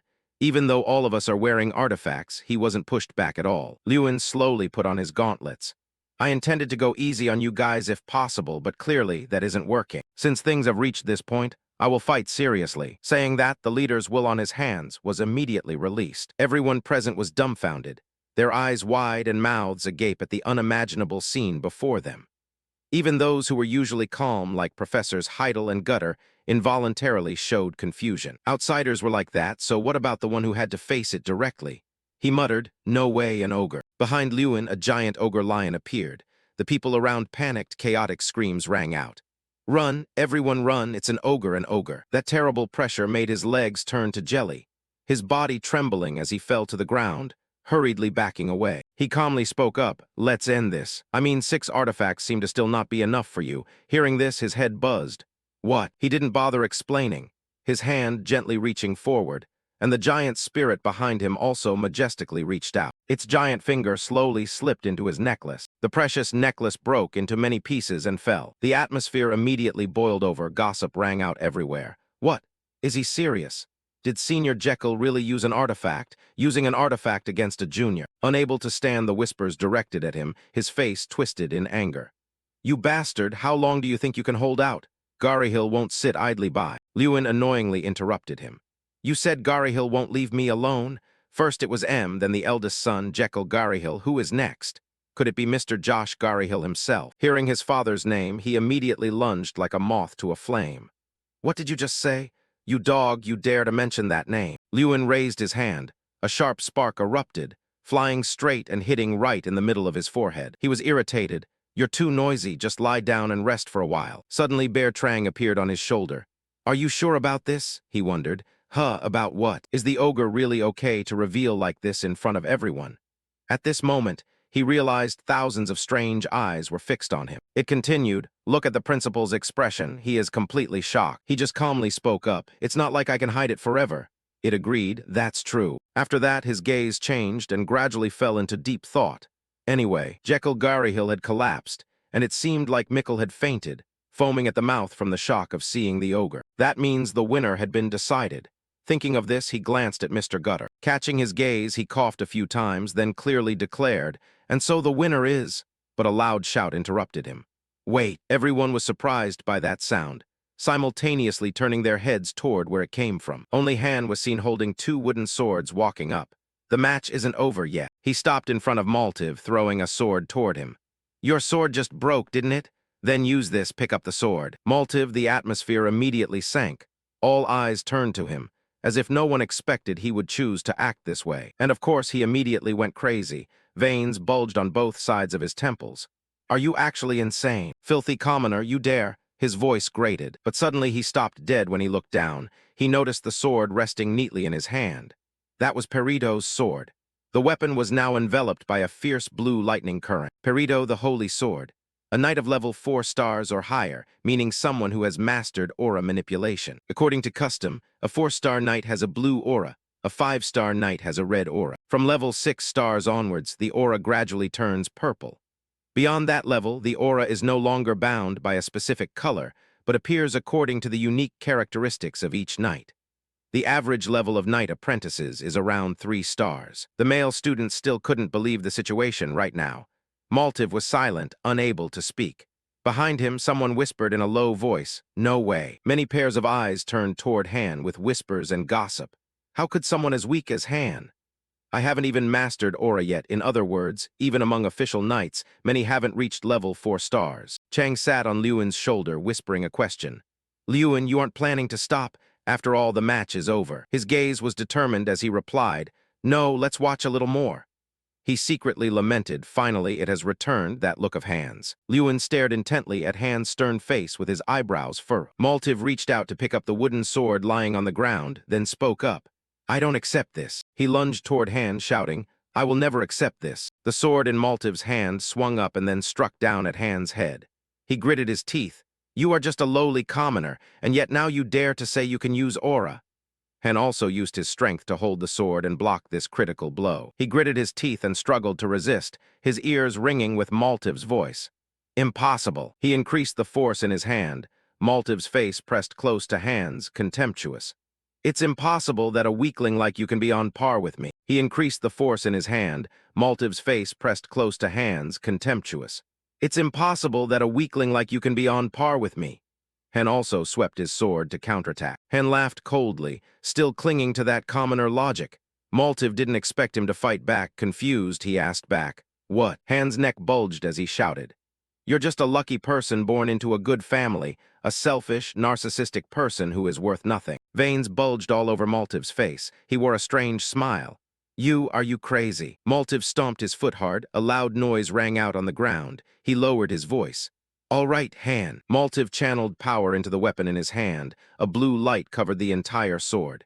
He spoke as if granting a favor. "If you want to die, I will help you achieve that." Man continued stomping his feet to gain momentum, leaped high, and then slammed the sword down on him. Han shouted, "Die, you bastard." Seeing the critical situation, Liuan ran like the wind and shouted, "Han, be careful." Gutter also ran toward the fighting ring.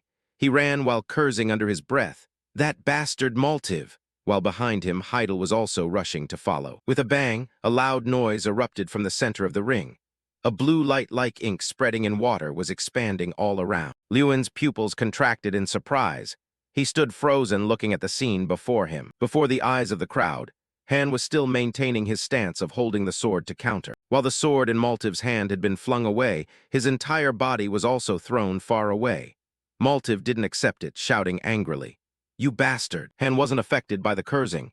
His entire aura exuded seriousness. Looking at Mantip lying motionless on the ring, the male students ran over to sit beside him, calling out, "Mantip, calm down. Damn it, is he unconscious?" Then whispers rang out, "What just happened?" So fast, Han defeated Maltiv, while Han was still standing there like a statue. Before Liuan could run over to him, he hurriedly asked, "Han, are you okay?"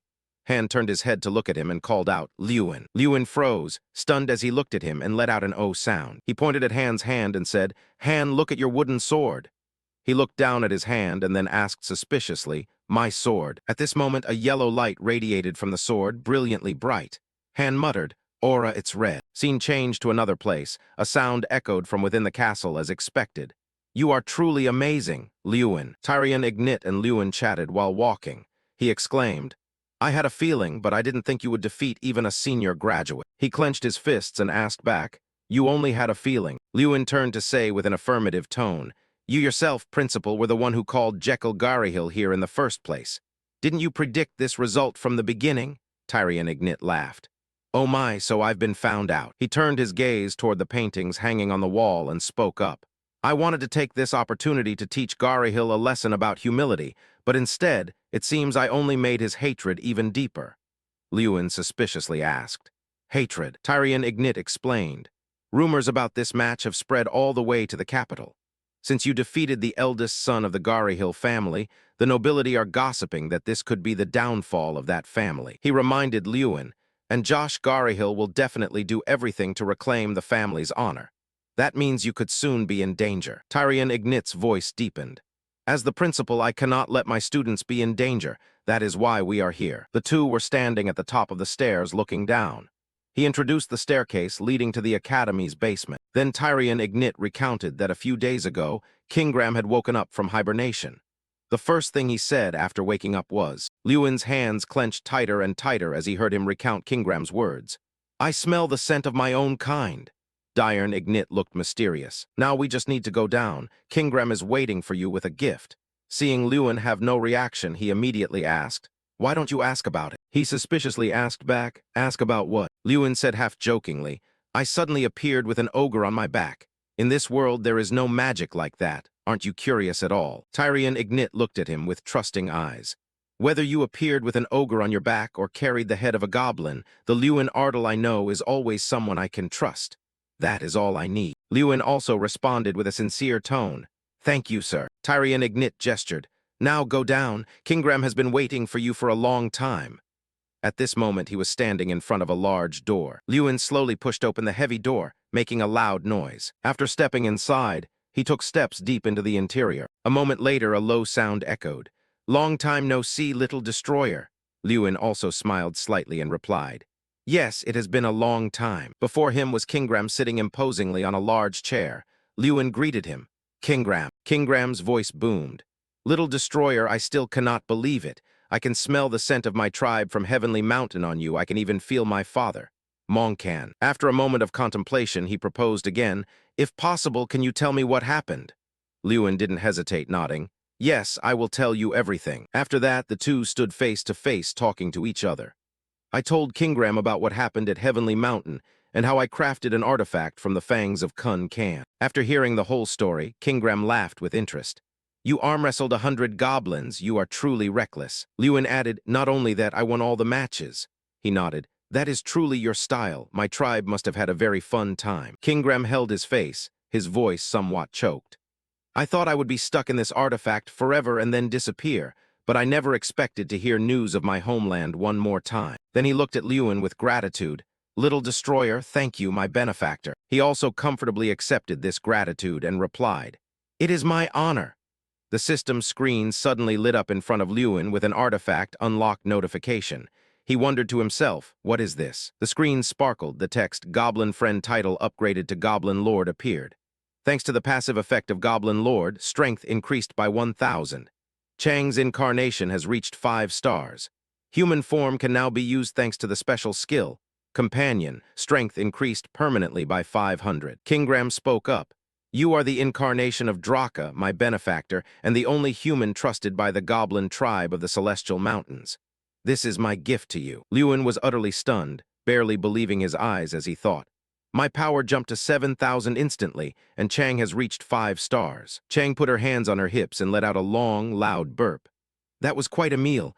I reached 5 stars much faster than expected. Then she jumped from Lewin's shoulder to the ground and exclaimed, I've been stuck in this useless child form for way too long. Chang's body began to enlarge and glow intensely. She frowned, clenching her fists, and asked, Do you have any idea how boring it was? A blinding zone of golden light appeared, forcing Lewin to shield his face with his hand.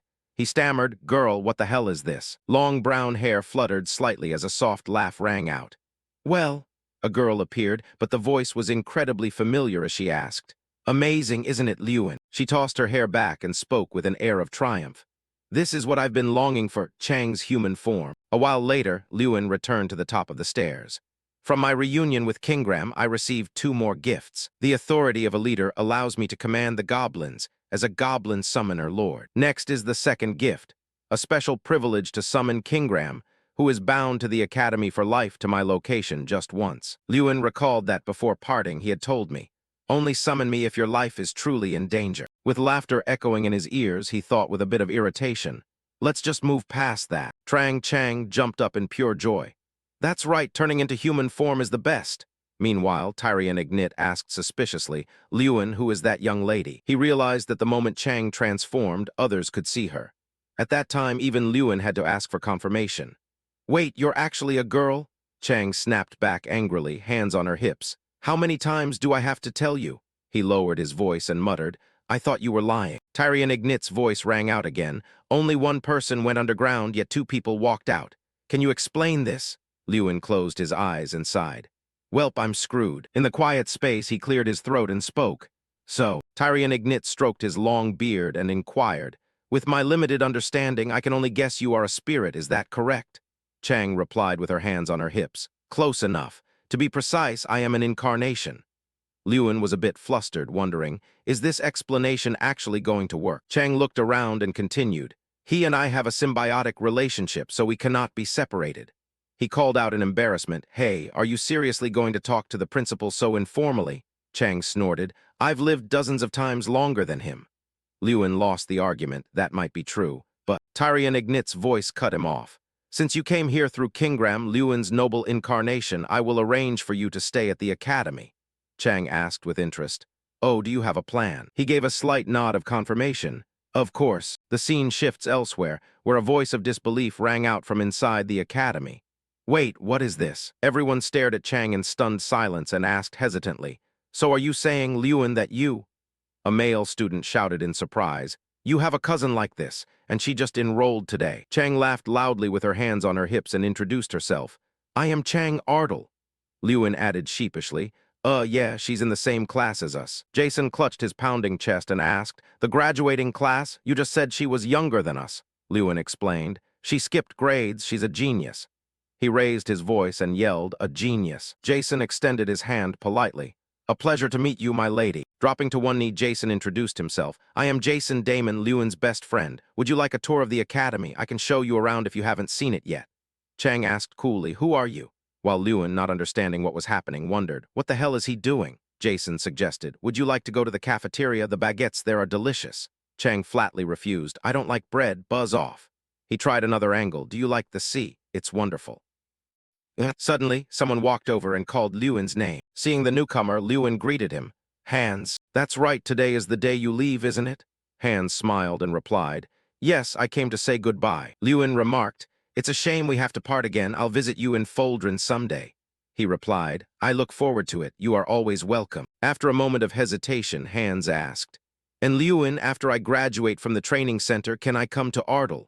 Lewin replied heartily, Ardle? Of course, come whenever you like. He said with determination, no, I don't just want to visit, I want to become a knight of Ardle. Hearing these words, he asked back in total shock, are you serious? Hans nodded firmly. Yeah, I want to do something meaningful like protecting Ardle, the place you will lead, so please give me a chance. Lewin greeted him with a smile. Of course, thank you, Hans. Suddenly, a voice interrupted.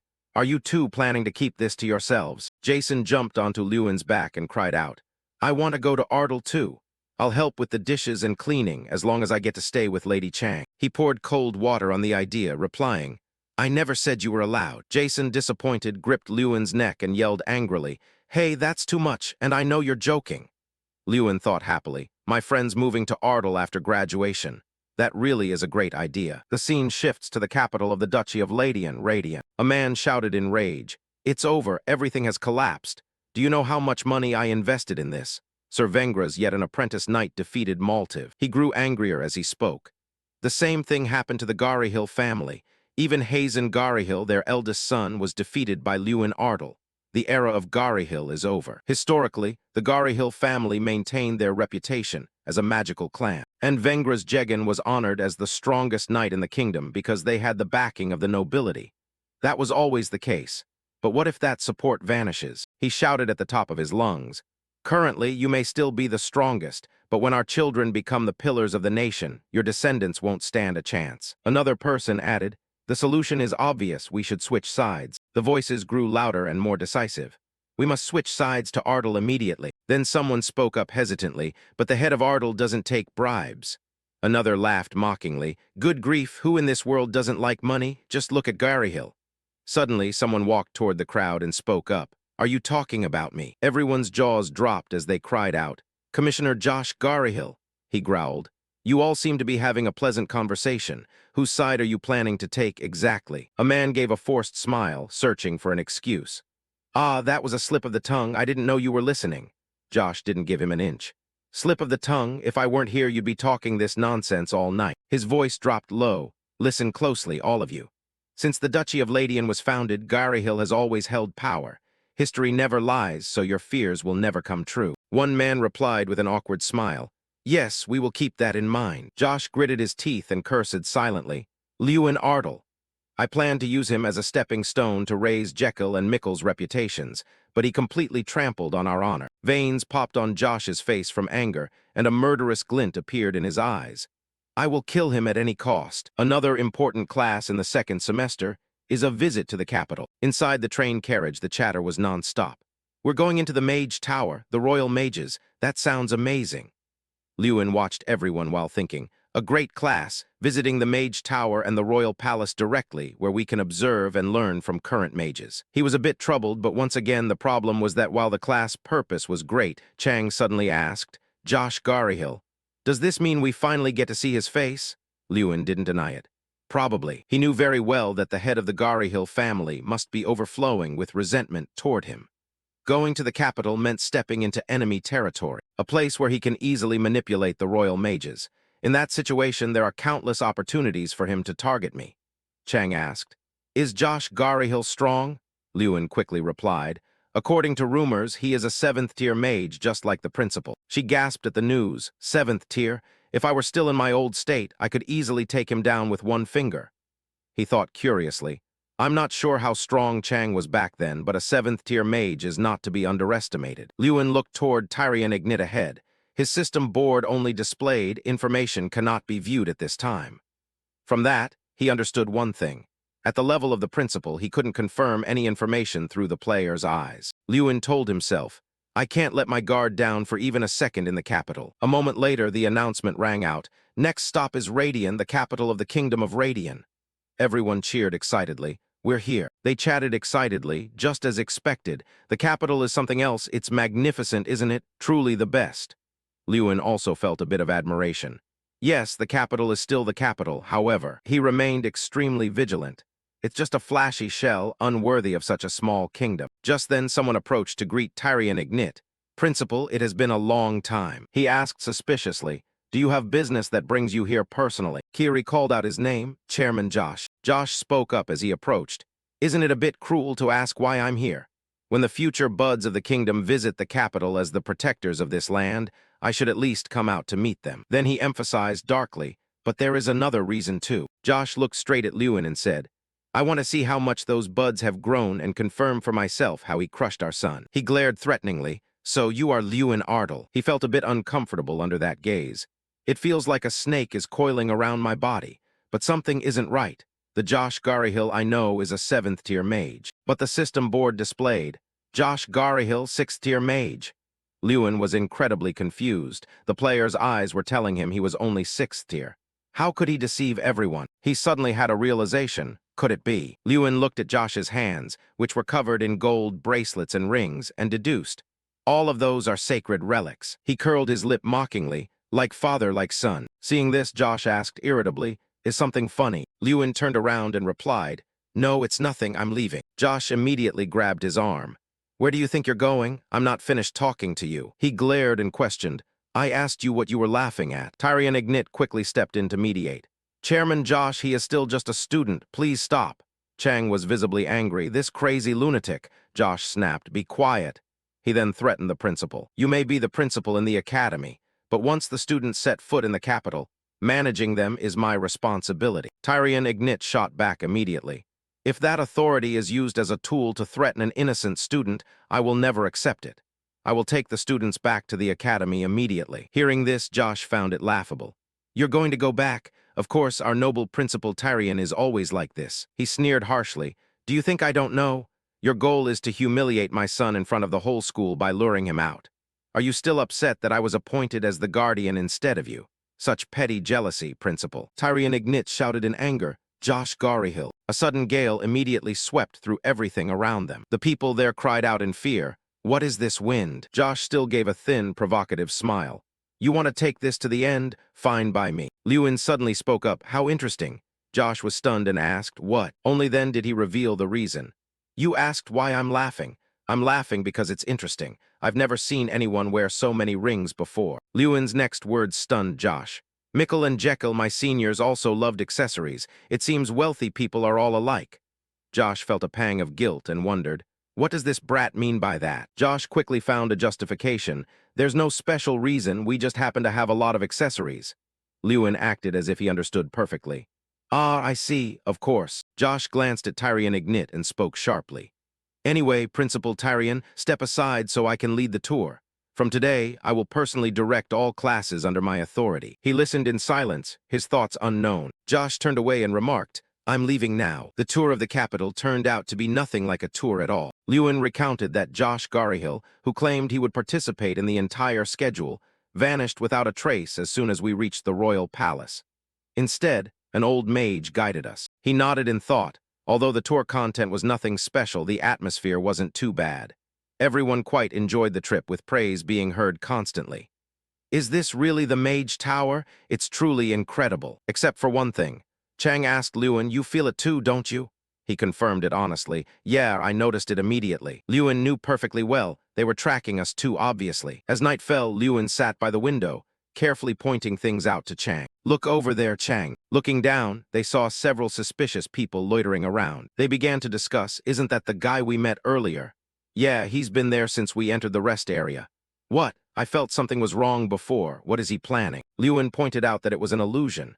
Chang asked in surprise, illusion magic. He revealed a few things to her.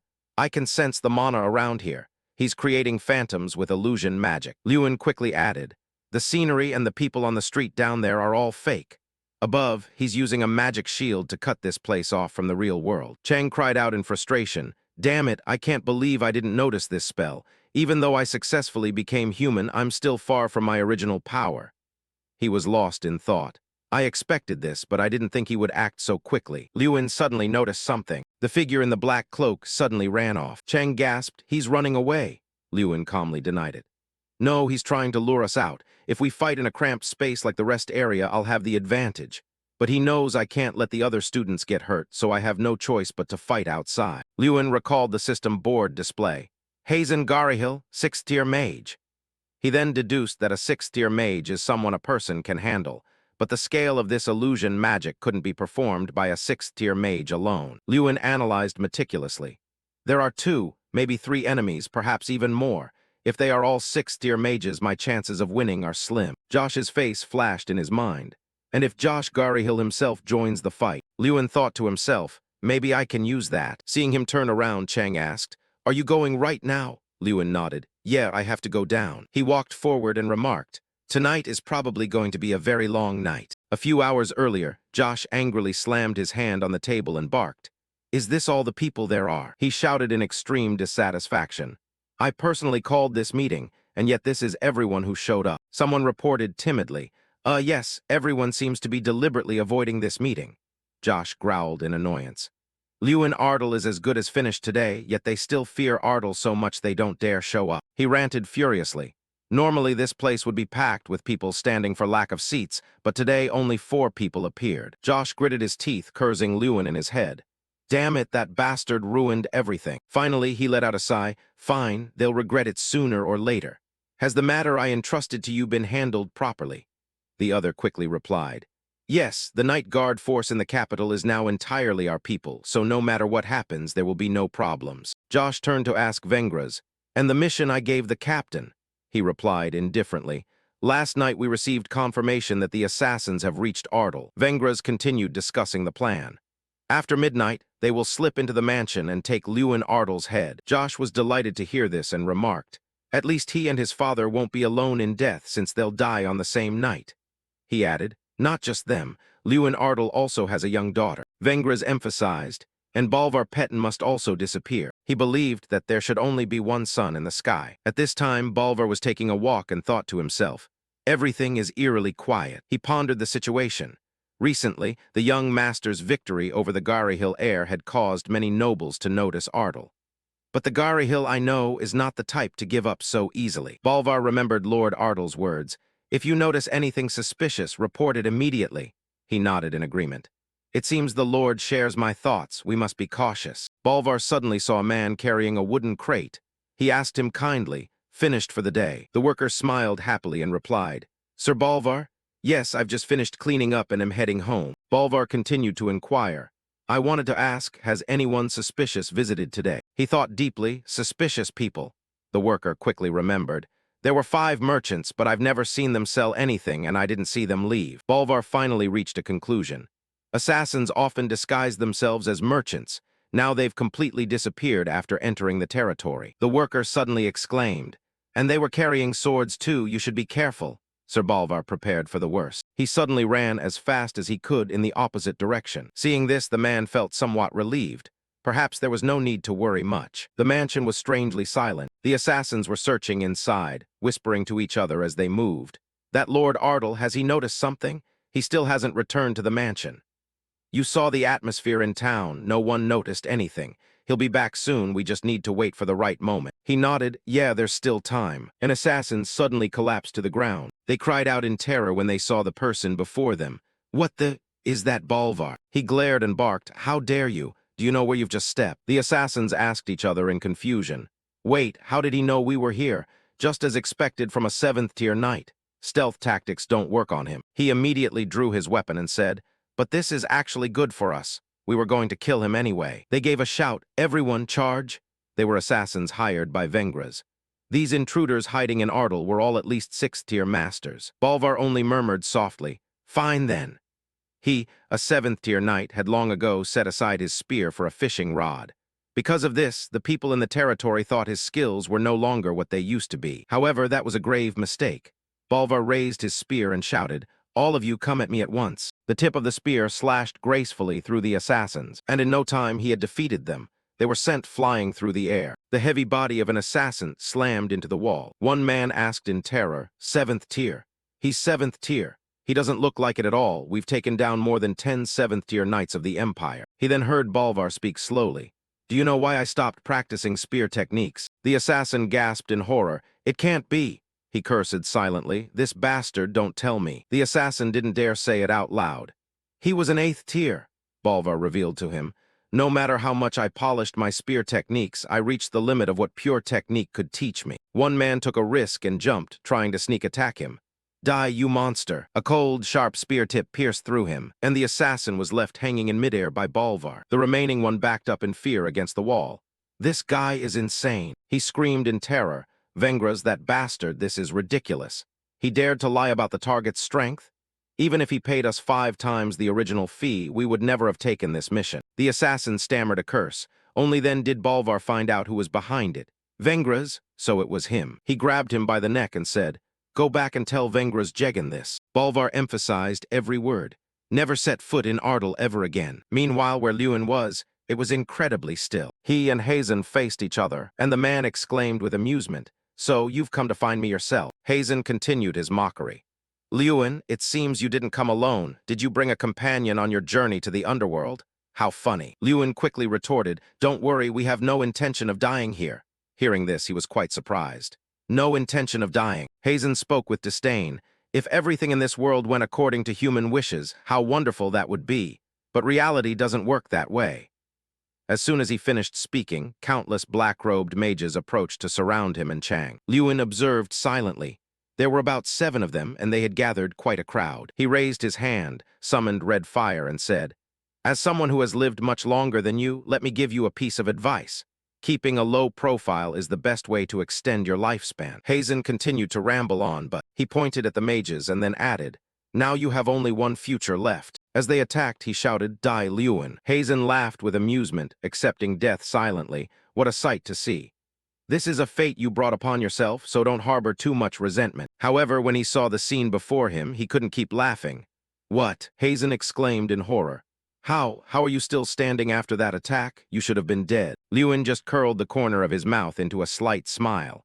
"Right, let's just assume that such people exist in this world." He confidently asserted that those who can never die exist. Lewin knew clearly in his heart about the avatars, entities that cannot be destroyed or dissolved. "The only way to completely subdue Trang is to kill me, the one who binds him." The system table suddenly appeared, unique skill, leader's will until your last breath. Kun Kan, the first leader chosen by the Sky God, will always stand behind you. He raised his fist and shouted loudly, "But as I said, I have no intention of dying here." A powerful punch like a storm was unleashed. Lewin thought confidently, "Good at this level. I can win without too much effort." He suddenly widened his eyes in surprise. Hai gripped his legs tightly, then spoke. "Honestly, I didn't expect you to be this strong, you little brat. But no matter how strong you are," he wheezed, "let's see if you can survive this." Lewin was startled and wondered, Water sealing black magic. There are those who practice forbidden black magic, a type of magic despised by all true mages, the dark sorcerers. Among them, the water seal is a technique created by the dark sorcerer of primal water. Once pressed, it never lets go until it drains the life away. It is one of the most notorious black magic techniques that ever existed. Lewin was in such pain that he broke out in a cold sweat. Black magic. I didn't expect these bastards to dare to go this far. Hazen spoke excitedly. What a pity, Lewin, now that you've seen this kind of magic with your own eyes, you have to die. He continued to mock. Anyway, I intended to kill you from the start. Hazen spoke smugly. Now that even your companion who dared to interfere is completely helpless, everything has become much simpler. Lewin Wai shouted in anger. Damn it, these bastards. He said to him with disdain, but don't be too resentful. After all, your trip to the underworld won't be too lonely. Hearing this, Lewin asked in surprise, What did you say? Hazen's next words terrified him. By now, your father and sister are probably both dead. Lewin stammered. What? He kindly revealed more. Ah, of course you didn't know. If you had known, you wouldn't be standing here anymore. Then Hazen glared and questioned him. So why do you dare to resist the commissioner? Do you really think you can win? He continued to scold, just for that bit of petty reputation. The words hadn't even finished before Hai Dan had his face gripped tightly by Lewin. He shouted in panic, What? How can you use the water seal? Hai Dan's eyes bulged in pain. Just a second later, his head was crushed by him easily. The remaining mages saw this and were extremely terrified. Lewin muttered coldly, Now it doesn't matter anymore. The system quickly appeared, unique skill. Summon Kingram. Summon Kingram to the caster's location once. He gritted his teeth, emphasizing every word. You bastards have crossed a line you should have never crossed. A giant monster suddenly appeared, a loud roar echoing out. Don't harbor too much resentment. You brought this on yourselves. Lewin whispered to himself in this fleeting moment. Only one thought echoed in his mind. Kill. He began to sink deep into resentment, just like the world destroyer Draka once did. I will destroy them all. Kingram asked in a low voice. Hey, little destroyer, why did you summon me? Lewin replied seriously. I want them all slaughtered without sparing a single one. He immediately charged forward with his axe and said, All right, let's decide that way. The mages saw this and screamed in fear. Someone help. Kingram covered for him to attack them. Lewin raised his fist, heading straight toward the enemy. I can never forgive them. The mage was beaten until he couldn't resist, which is why I will kill them all. He resentfully told himself, It doesn't matter what my hands destroy. Lewin lost all reason, massacring his opponents. It's not worth worrying about who I kill with magic. Right at this moment, Trang ran over to stop him. Stop it. It tried to wake up Lewin's reason. Stop it, enough. The mage difficultly spoke up. So you were a lunatic all along. How are you any different from us? He shouted in anger. Let me go, I will kill that bastard. Trang scolded back. Why are you acting like this? Nothing happened to Ardal, trust in that knight. Bolvar, he's stronger than you think. It continued to advise Lewin. Stay calm. If you let yourself get lost in that power, you'll end up like Draka. Don't you remember Draka's final days? Chang reminded him. Why do you think Draka was called the World Destroyer? He went insane with infinite power and eventually destroyed the entire world. It gripped Lewin's shoulder and said, But you are not Draka if you also end up like him. He finally calmed down. All right, sorry for making you worry, Chang. Lewin stood before the surviving mage, then interrogated. You there, tell me everything you know what is happening in Ardal. He difficultly spoke. You will regret it when you hear it. The mage excitedly recounted. Have you ever heard of Myong Dan? It's an elite assassination group consisting only of Bilko's warriors level 6 stars and above. 5 of their assassins have already arrived in Ardal. He laughed maniacally. By now your father and sister are probably dead. Suddenly, a sharp spear pierced through his chest. Josh clicked his tongue lightly. I just came to stand guard and see this mess. He angrily scolded the pathetic idiots, not expecting Garihill's elite to be unable to deal with a brat like this. Lewin shouted in surprise. Josh Garihill, how dare you touch my family? An astonishing force suddenly poured onto him. Josh threatened in a low voice. You should have bowed your head and studied quietly at the academy. Why did you have to provoke us? Both Lewin and Trang were pushed down. They quickly realized what this was. Black magic. He asked angrily, Are you a black mage too? If this comes to light, you'll have to go to prison at the very least. Josh just smirked. Then you dying right here won't be a problem either. You are just a useless brat after all. Lewin, although frustrated, couldn't do anything. Damn it, I can't move at all. The summoning time for Kingram has run out and he has disappeared. He heard him speak up. Now let's end this. Then summoned countless spears from the magic circle. Josh launched the spears toward Lewin and shouted, Time to die, Lewin. Seeing this, he could only think fearfully, no, I can't let everything end so hopelessly like this. A large explosion occurred as predicted. However, nothing happened. He looked stunned at the person blocking in front of him. Principal. Josh also exclaimed in surprise. Tyrion X, why is the principal here? Tyrion Ignit angrily interrupted him. Josh Garyhill. His astonishing power terrified him. No way, illusion field. This simulated world was created by level 6 mages under Josh Garyhill's field, ensuring no one outside could be aware of what was happening inside. However, that only applies to ordinary people. A mage of Tyrion X9's caliber could quickly detect the presence of abnormal mana. Furthermore, the fatal weakness of this magic is that if a higher level spell is cast by someone stronger than the illusion creator, that illusion will easily be broken and destroyed. Just like that, Josh's illusion field gradually shattered. He was not satisfied and threatened Tyrion Ignit back. Tyrion Ignit, do you intend to destroy the entire capital just to take me down? He immediately denied it. No, the only one getting hurt here is you. Tyrion Ignit then revealed. I have established a barrier to prevent any damage to the capital. You not only got your hands dirty with disgusting black magic, but also dared to harm my student. He lunged forward with extreme anger. For that crime, Tyrion Ignit released a massive amount of magic power toward Josh and shouted, I will carry out the punishment myself. He gritted his teeth, you. Josh then shouted in rage, Tyrion Ignit. Chang commented flatly.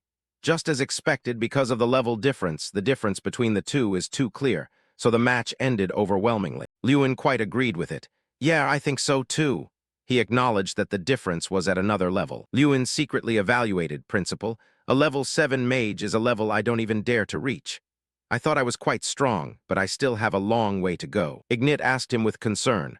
Lewin, are you okay? Lewin stammered. Ah, yes, thanks to the principal. Everyone in the house was awakened by the noise outside. They dragged each other out to gossip.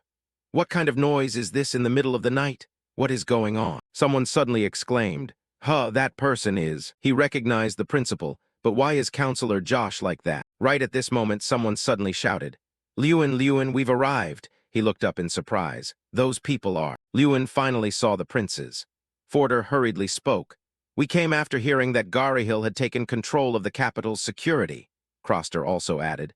And the only one Garyhill is targeting is you, Lewin, who happened to be visiting the capital. He breathed while concernedly asking him, Are you okay? Lewin replied modestly, Yes, I am okay. The two of them rushed to express. All the way here I kept worrying something had happened. I was so scared, me too. My heart was beating like crazy. He was a bit speechless with them. You guys are still the same. They quickly turned to greet Tyrion Ignit. Oh, even Principal Tyrion Ignit is here. Then the person lying there is. Lewin did not deny it. That's right, that's Josh. He tried to target me with black magic, but the principal stopped him. Croster heard this and angrily shouted. That devil, how dare he try to harm my dear Lewin? This is a challenge to the royal family and an act of treason. I will immediately go see father and have Garyhill arrested for treason. Forder also spoke up. It's rare for us to agree, brother. That's right, this is treason. And since we've confirmed he learned forbidden black magic, we must arrest the entire Garyhill family on this land. Lewin suddenly spoke up. Before that, I have a request. Both princes immediately asked. What is it? We will grant whatever you request. He hurriedly spoke out. In Ardal, I need to check on the situation of my father and sister. Lewin waited anxiously. To get information from Ardel as quickly as possible from the capital, we had to request information from the nearest commercial city. Mons. The waiting time for that information took nearly half a day. It felt like the longest time in my life. Someone carrying mail came to him and spoke. Finally, we have received information from nearby Mons. He quickly announced, luckily, all of them are safe. He continued reading. He had already been cautious of potential assassins, and Mr. Bolvar completely subdued the 5 assassins. In addition, they discovered who ordered the assassination. Croster asked impatiently, the one who ordered the assassination, isn't it clearly Josh Garyhill? The messenger also did not deny. That's right, but there are other accomplices. He said a name. The person most deeply involved is Mr. Bengras, captain of the Golden Knight Order. Croster disappointedly slapped his forehead once. Mr. Bengras? Damn it! They are all rotten to the core. Forder immediately ordered. From this moment on, Bengras Jegan is dismissed from his position as captain and George is stripped of his position as counselor of the Magic Tower along with his guardianship. The messenger suddenly spoke. Your Highness, since those two hold very important positions, you must also appoint replacements. He immediately made the decision. The vice-captain will temporarily take over the position of captain. Forder continued to announce.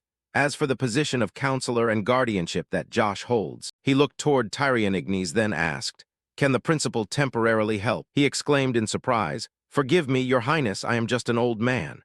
Forder quickly replied, "Yes, I understand better than anyone that you have no interest in politics, but as you can see, the situation is not stable at all.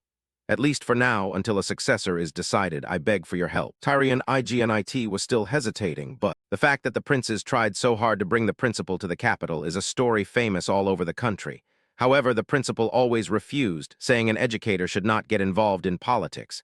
He had refused every offer until now. Suddenly someone spoke up, "Principal, please." The group of students happily spoke. "I think that position really suits you, sir." "That's right, no one is more suitable than you." Their pleas moved him. "Please, principal." Finally, Tyrion Ignit also made a decision. If that is what the students trust, I should follow their wish. He still had conditions, but only until a successor is chosen, okay? Everyone heard this and happily cheered. "Very good, I will rely on you. Our kingdom will be even more prosperous." Lewin had a bit of a feeling in his heart. "I suspect that a new successor will appear soon." His mood gradually relaxed. "I'm glad everything ended well. When this capital tour ends, the graduation exam will soon begin. The long but short time at the academy will soon end. The downfall of Garryhill, the victory of Ardle." Banners with these words began to appear all over the capital, and the news spread not only among the nobility, but all over the kingdom. Meanwhile, in a castle, a shout rang out. "Hey, I said no, get out, wait a minute, just a minute." Jekyll tried to explain. "I really just need a little time." Just then, someone came over to ask what the noise was about. The guard hurriedly cried out, Sorry, this man keeps trying to get inside." Jekyll immediately knelt before the newcomer. "Apologies for coming so abruptly.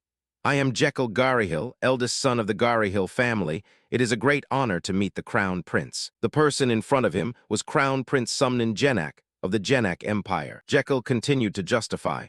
"Although I acted rudely, please understand that it was not intentional." Sumnan coldly opened his mouth. "That is enough." He then asked, "So why have you come all the way here?"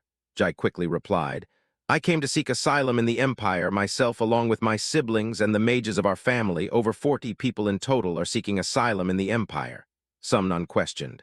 "The reason," he earnestly said, "to offer a part of our strength, even if only small, for the great Crown Prince and for the endless glory of the Empire's future."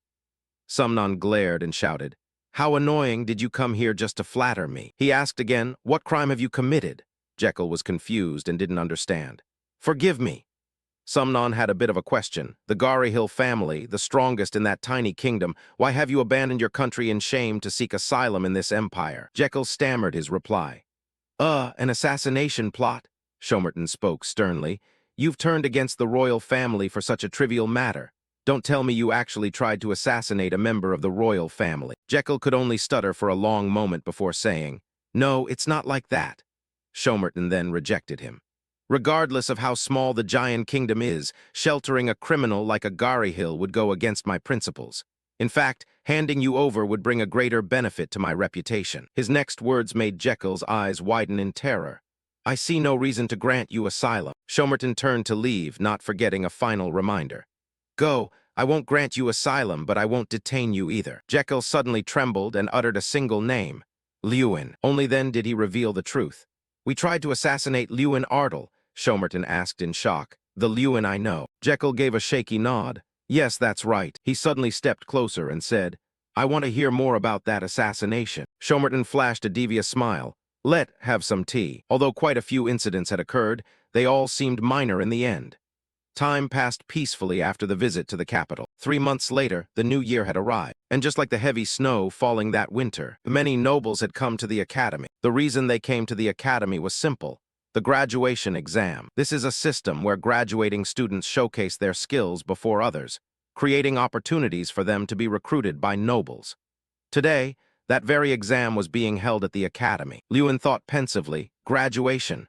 Once this exam is over, it'll be time to graduate. 6 years, both long and short, were finally coming to an end. Jason suddenly asked him, "Lewin, what's with that face? Don't tell me you're nervous." Lewin quickly denied it.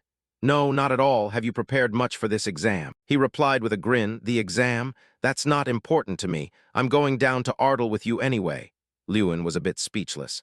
"I never said I was taking you anywhere." Hearing this, Jason barked angrily, "Hey, are you serious?" Right then, someone walked over. Oh, brother. The moment he saw the girl, Lewin's eyes widened in astonishment. He thought to himself with a touch of emotion, I heard you were safe, but seeing you in person makes me feel much more at ease. Now Lewina stood before Lewin and greeted him. It's been so long, how have you been? He quickly walked over to her and replied, Thank you all for coming. Nothing has happened since that day, right? Lewin lowered his head in self-reproach. I'm sorry. In the end, father was put in danger because of me. Lord Ardle spoke gently. It's okay. You don't need to feel that bad. I'm truly proud that we didn't compromise and that we stood up against them. He then turned to Bolvar. Thank you, father, and you too, Sir Bolvar. Thank you so much. He let out a polite, hearty laugh. It was nothing, young master. I only did what I had to do. Luna suddenly spoke up. But Opa. Lewin turned back, wondering, yeah. She pointed at Chang and questioned him. Who is this girl? He felt a pang of guilt and cursed silently. Damn it, even the cousin excuse won't work with my own family. Luna asked suspiciously.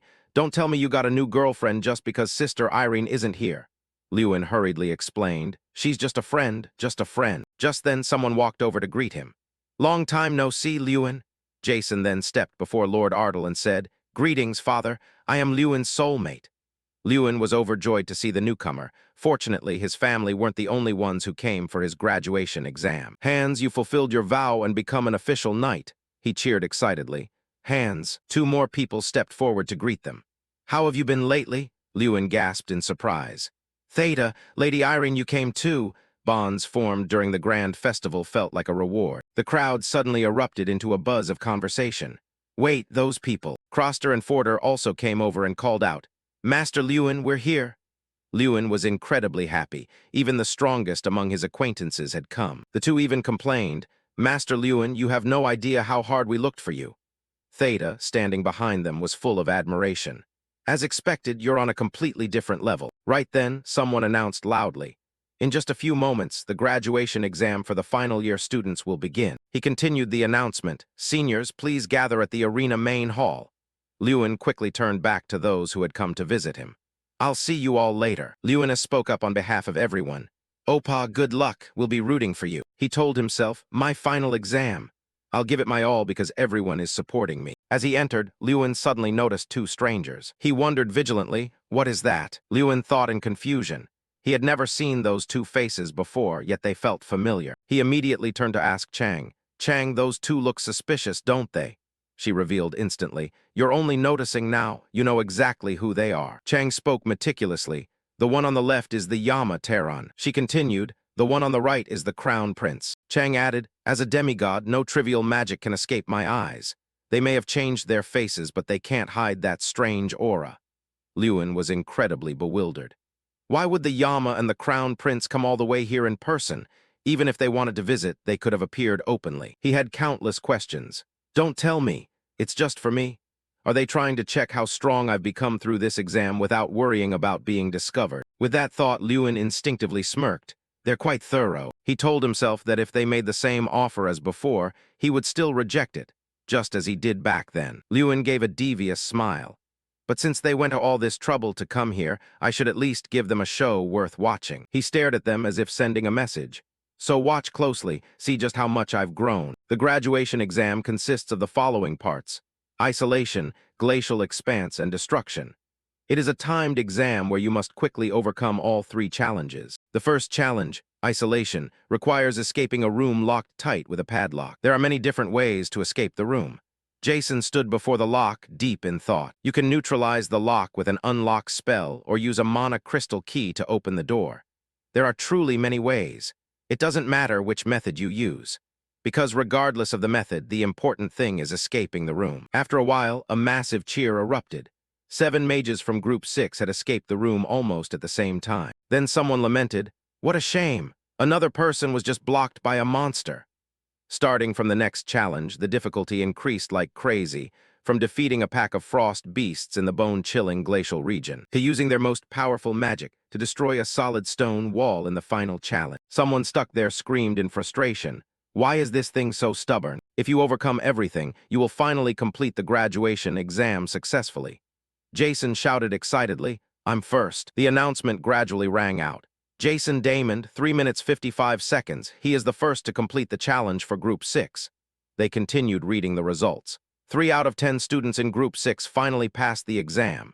Students who hadn't taken the exam yet murmured fearfully, "What should I do? I don't feel confident." Lewin stood to one side and thought coolly, "Jason, you act all casual, but you actually prepared a lot, didn't you?" Then he grew serious again. Only 3 out of 10 passed, and most finished with less than a minute left in the 15-minute limit. "I'd better come up with a plan to get through this as fast as possible," the examiner announced again. "Next is Group 7, please step forward." Lewin moved quickly. Finally, it was his turn. People in the stands asked each other curiously, "This group has Lewin Ardle, the pride of our academy, doesn't it?" The whispers were constant. "That's right. I heard many distinguished guests came just to see Lewin. I'm eager to see how he performs." Shomerton also spoke up. "I'm looking forward to seeing how much stronger he's become. What do you think, Godfather?" Tehran only commented indifferently. "He hasn't changed." He suddenly asked, "By the way, what do you plan to do?" He wondered, "About what?" Tehran instinctively looked toward Lewin. "The reason you came here today, you called it your final lingering concern, right?" Shomerton didn't deny it. "Yes, that's right, my final regret." He believed that if he joined his side in the future, he would certainly be a valuable asset. "But if I can't bring him under my command, he might become a threat someday. When that time comes, I'll handle it myself." As he walked toward the locked door, the announcement rang out simultaneously. "The challenge for Group 7 begins right now." Lewin calculated as he tapped on the door. "The principal must have gone all out on this. Even with my strength, breaking that wall won't be easy. Should I just pick the lock like the other students?" He suddenly gave a confident smirk. "No, that wouldn't be any fun. Didn't I learn this at the Grand Festival, that nothing in this world is perfect?" Lewin understood that no matter how solid a wall seemed, it always had a weak point hidden somewhere. The system board appeared instantly. "Steel breaker, can destroy anything made of iron in a single use, regardless of what it is." People in the stands chatted curiously. "Is his name Lewin? I wonder how long he'll take. I hope he lives up to his reputation. After all, he is the champion of the Grand Festival." A massive explosion suddenly rang out, and everyone's eyes widened in shock. "Wait, what was that explosion? Hold on, look over there." When they saw Lewin walking out, they gasped in disbelief. "No way, Lewin Ardle." Everyone looked at him with pride. The door that normally took 5 minutes to open, he had opened in one. Both Shomerton and Tehran gave excited smiles. The examiner's words echoed. "In just 13 seconds. This graduation exam will once again solidify Lewin's already legendary reputation." Either way, Lewin was going to win. He headed straight for the second challenge. The system announcement rang out clearly.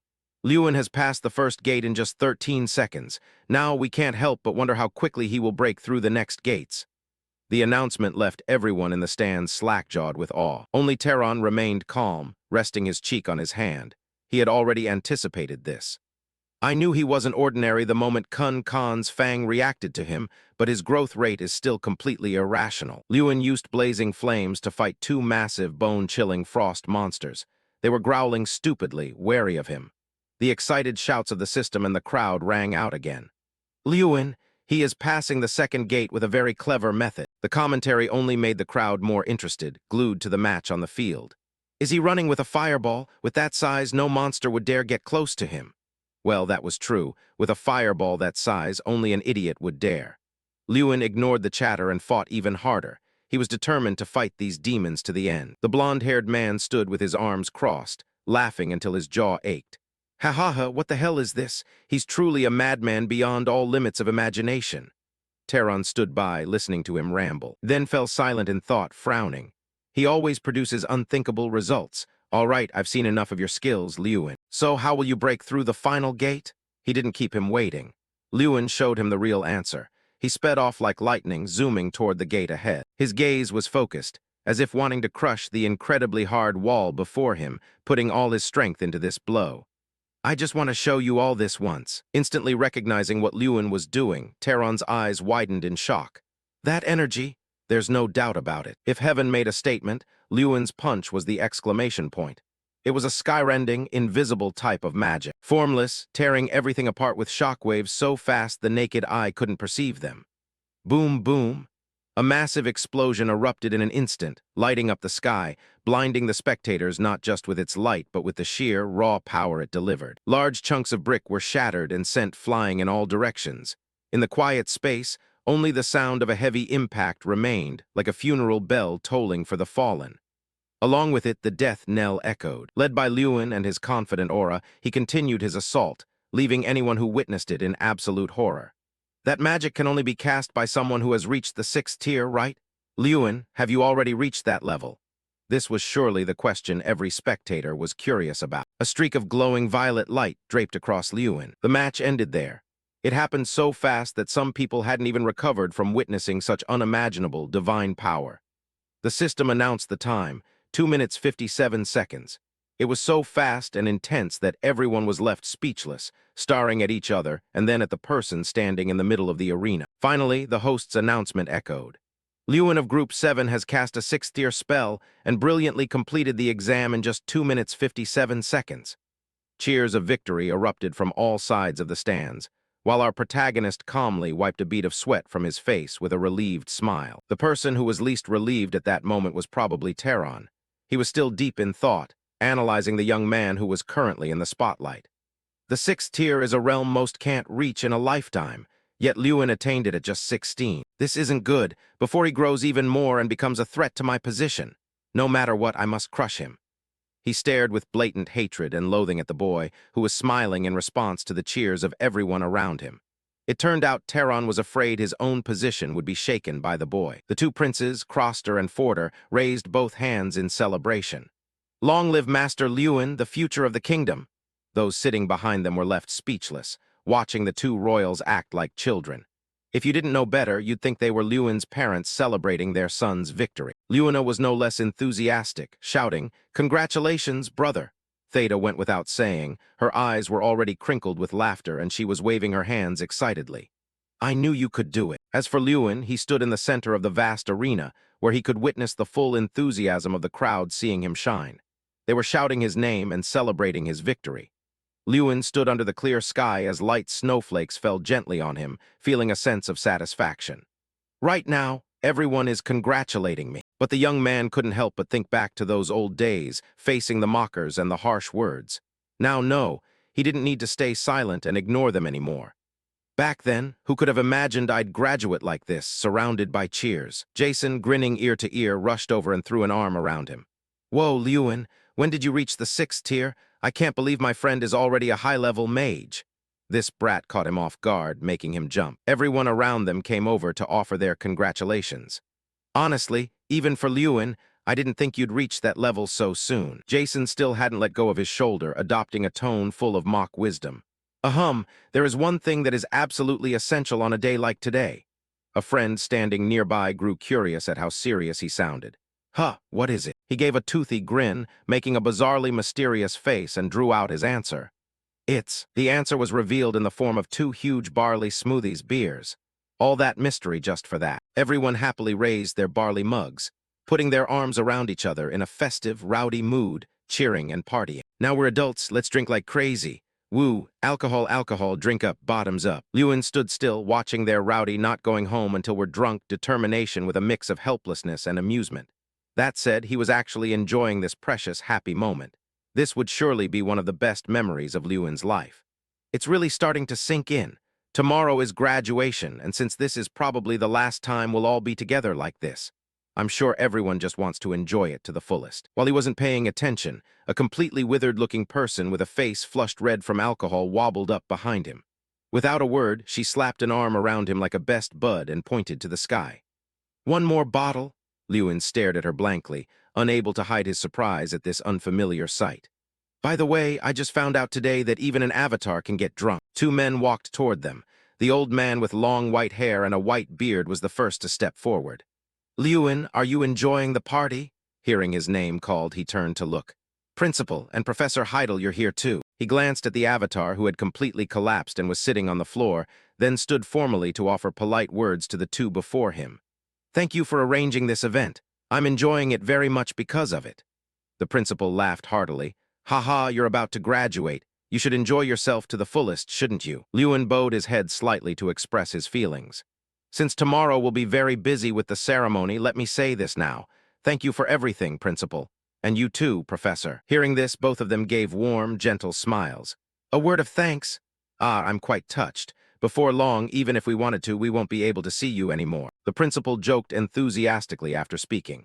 In that case, we'll have to invite Lewin as a guest lecturer for next year's graduating class.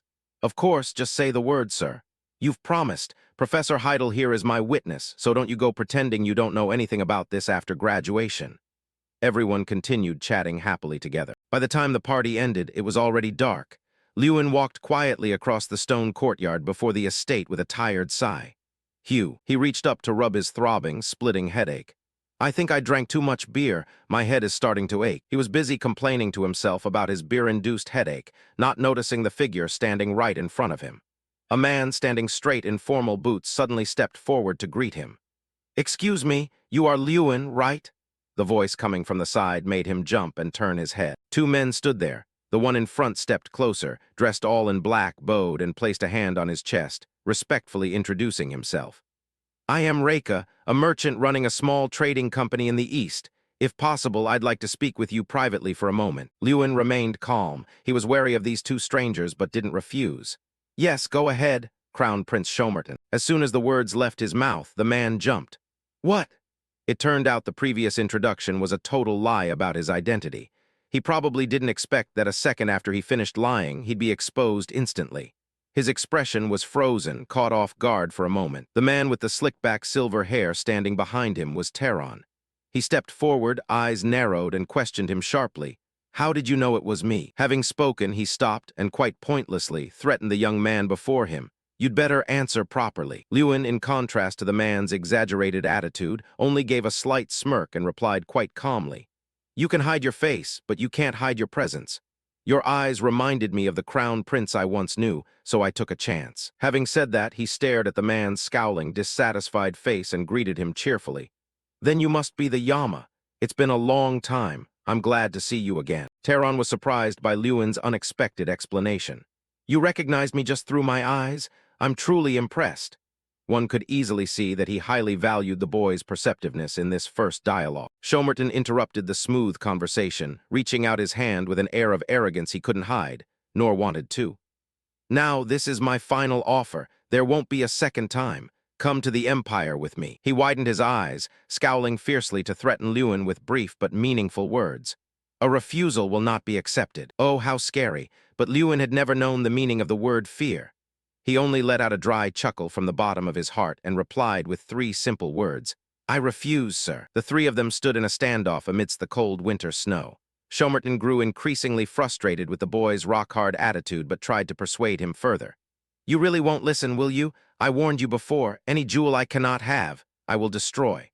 Wow, what's with the attitude? But Lewin only remained indifferent. "You could do that, it's true, but I don't think you will." This answer was certainly not what Shomerton expected, but it somehow made him change his mind. He asked again, "What makes you so certain?" "Because the prince I once knew would never stoop so low as to sneak around under a fake identity and order the killing of an ordinary student." Lewin's words stunned him and instantly infuriated him. Shomerton offered a twisted smile, his tone turning sarcastic. "Ha ha, are you calling yourself an ordinary student?" Lewin replied modestly, flatly. "That's right, after all, our graduation ceremony is tomorrow." Hearing this, he pursed his lips and offered a deeply mysterious smile. "I don't know if that's courage or just intuition." After dallying for a moment, Shomerton turned around with an arrogant attitude and with great conceit gave him one final reminder. "I'll withdraw for today, but look forward to our next meeting, because next time we'll meet as enemies." Faced with his words, Lewin remained silent and didn't respond. With that, the two men, radiating an imposing aura, quietly walked away in opposite directions. Not long after they left, Lewin turned to see Jason stumbling toward him. Jason hadn't stopped partying, his face flushed red from heavy drinking. Once he started, he couldn't stop rambling. "Lewin, what are you doing? Not drinking anymore? You have to be at the party. Without you, it's meaningless." Seeing him keep pestering, Lewin happily complied. "Yeah, I'm coming." But what you would never expect at that moment was that I didn't know that, because of this drinking party, a disaster far beyond anything I could imagine was about to befall me. The next day, when the sunlight just peeked through, illuminating all living things, white snow still clung to the treetops and the red roofs. In a corner of the magnificent, massive castle, empty wine bottles lay scattered, rolling all over the table, and someone's voice moaned in exhaustion.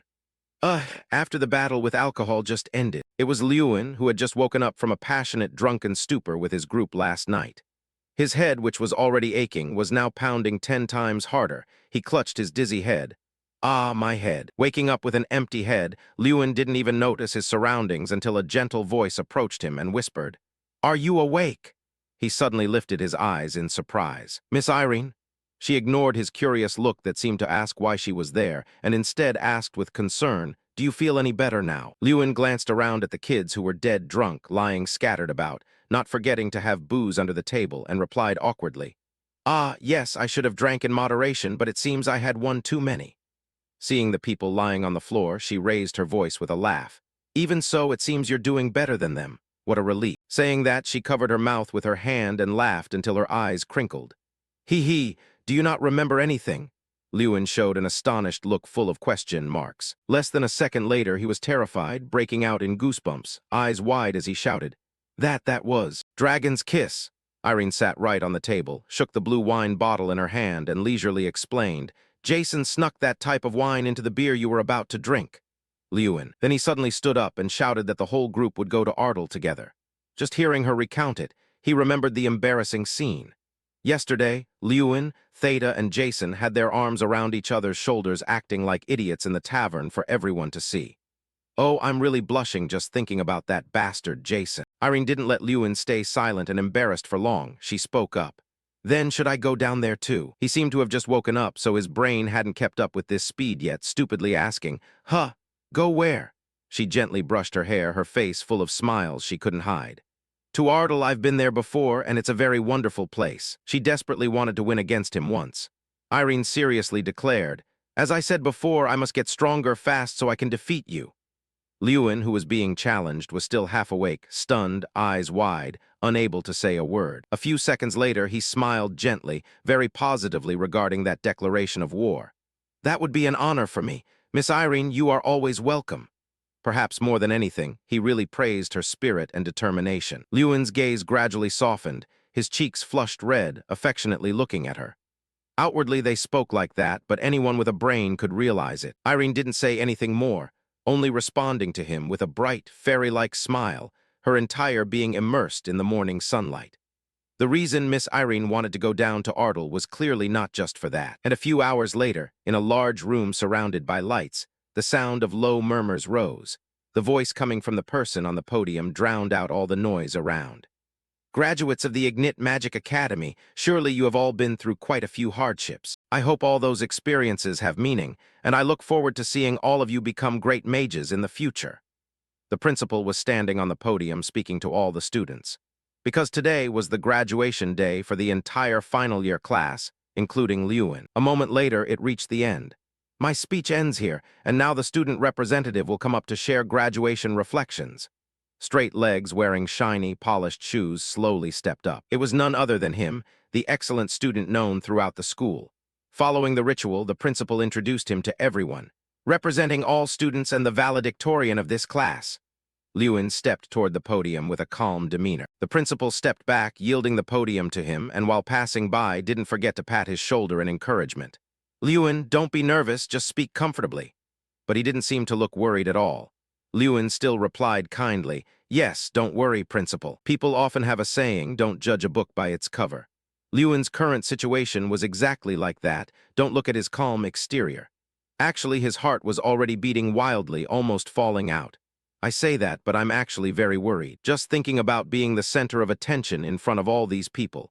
I was so nervous that I forgot everything I had prepared, because in front of Lewin now were thousands of students sitting there, intently watching and listening to him speak." Lewin stood in place, taking a deep breath to steady himself. "But it's okay, even if I forget the words I've written, I still remember clearly what I want to say." Under the expectant gaze of everyone, including Irene and Han, who were listening intently, he began his speech. "As you all know, I won the competition tournament, an achievement I reached in just 1 year, but the journey there was not smooth at all. I had to suffer from a condition called mana release disorder for 5 years. Lewin recalled his days, his voice sinking as he continued. "For a mage like me, not being able to release mana was truly a heavy blow. But worse than that was how people looked at me. Many wondered why I still stayed at the academy, why I still refused to give up until the very last moment." Speaking up to this point, he didn't seem to blame or resent their words from the past, just gently smiling. "But I didn't want to give up because magic is everything to me, and it is the only way I can protect myself, my family, and the people I care about. That is why I persevered until the end. Winners and losers, let's just see how fate turns out, shall we? The speech hadn't reached the end yet, but one could easily see the boiling response, excitement, and enthusiastic cheers from everyone. Above all, it struck a great chord of empathy in them. Lewin continued, and if there is anyone here struggling because they haven't seen results despite trying, today I definitely have to tell you this. Just keep moving forward. He stood there, valiantly declaring, encouraging everyone to step forward. Lewin's gaze swept over each person sitting in the stands who was listening. Even if you fall, stand up. Even if right now you feel no one is paying attention to you, out there, surely someone will notice. As long as you don't give up, miracles will happen. Everyone, thank you for your efforts over the past 6 years. Here, the eloquent speech officially ended, also closing today's graduation ceremony. The applause, mixed with many levels of emotion from everyone at the ceremony, rang out like thunder that never seemed to stop. Scene changed to the end of the session. Pure white snowflakes had soon covered the trees, the roads, and the sound of horse hooves clattered evenly on the cold, snowy ground. Different carriages followed each other as they left the academy. From inside the luxurious black ebony carriage, there was the sound of people chirping in conversation. That speech was great, brother. Everyone seemed to like it too. You're always awesome. Thank you, Lewina.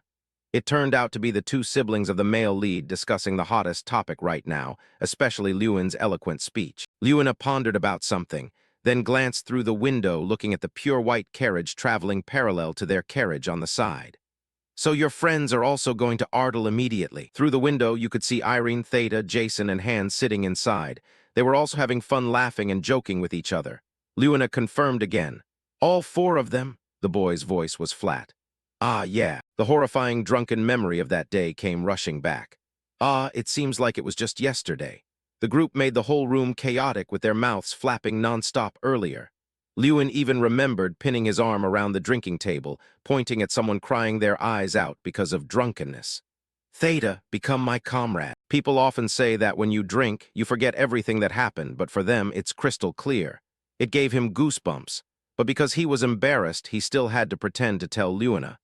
I don't know why things turned out like that. After the 2 carriages leading the way, a series of Bilko's warriors were lining up behind.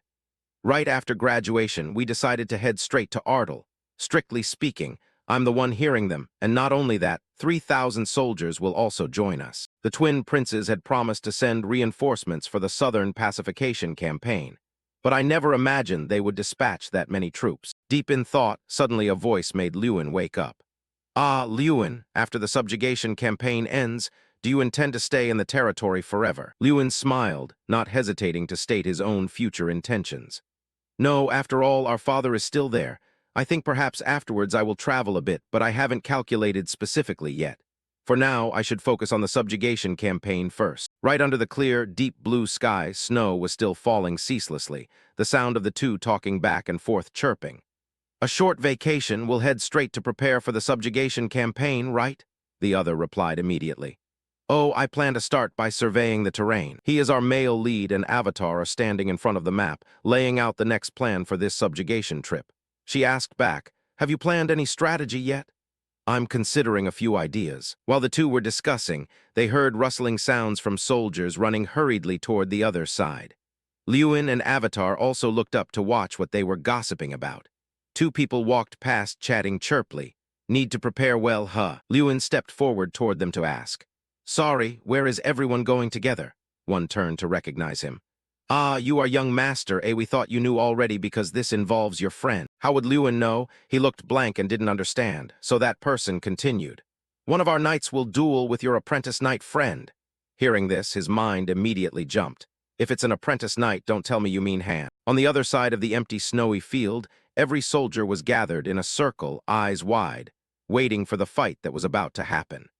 In the center of the ring were Han and some knight, their hands holding wooden swords and in a stance ready to fight. But on his face, he couldn't help but reveal a worried expression. Han is dueling an official knight? Just hearing it, you could see the disparity between the 2 in this match.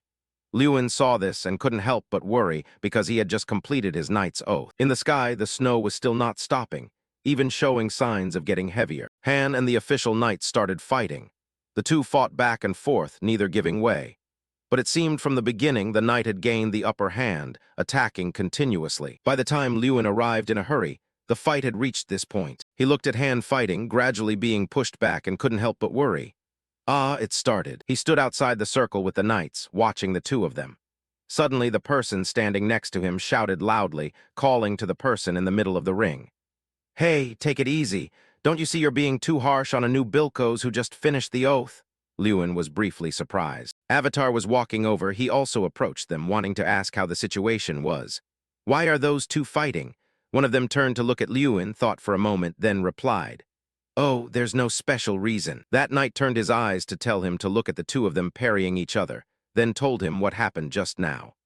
"While cleaning up after lunch, we were bored, and there was an enthusiastic junior, so I suggested a spar." At the same time, Bolvar quietly approached.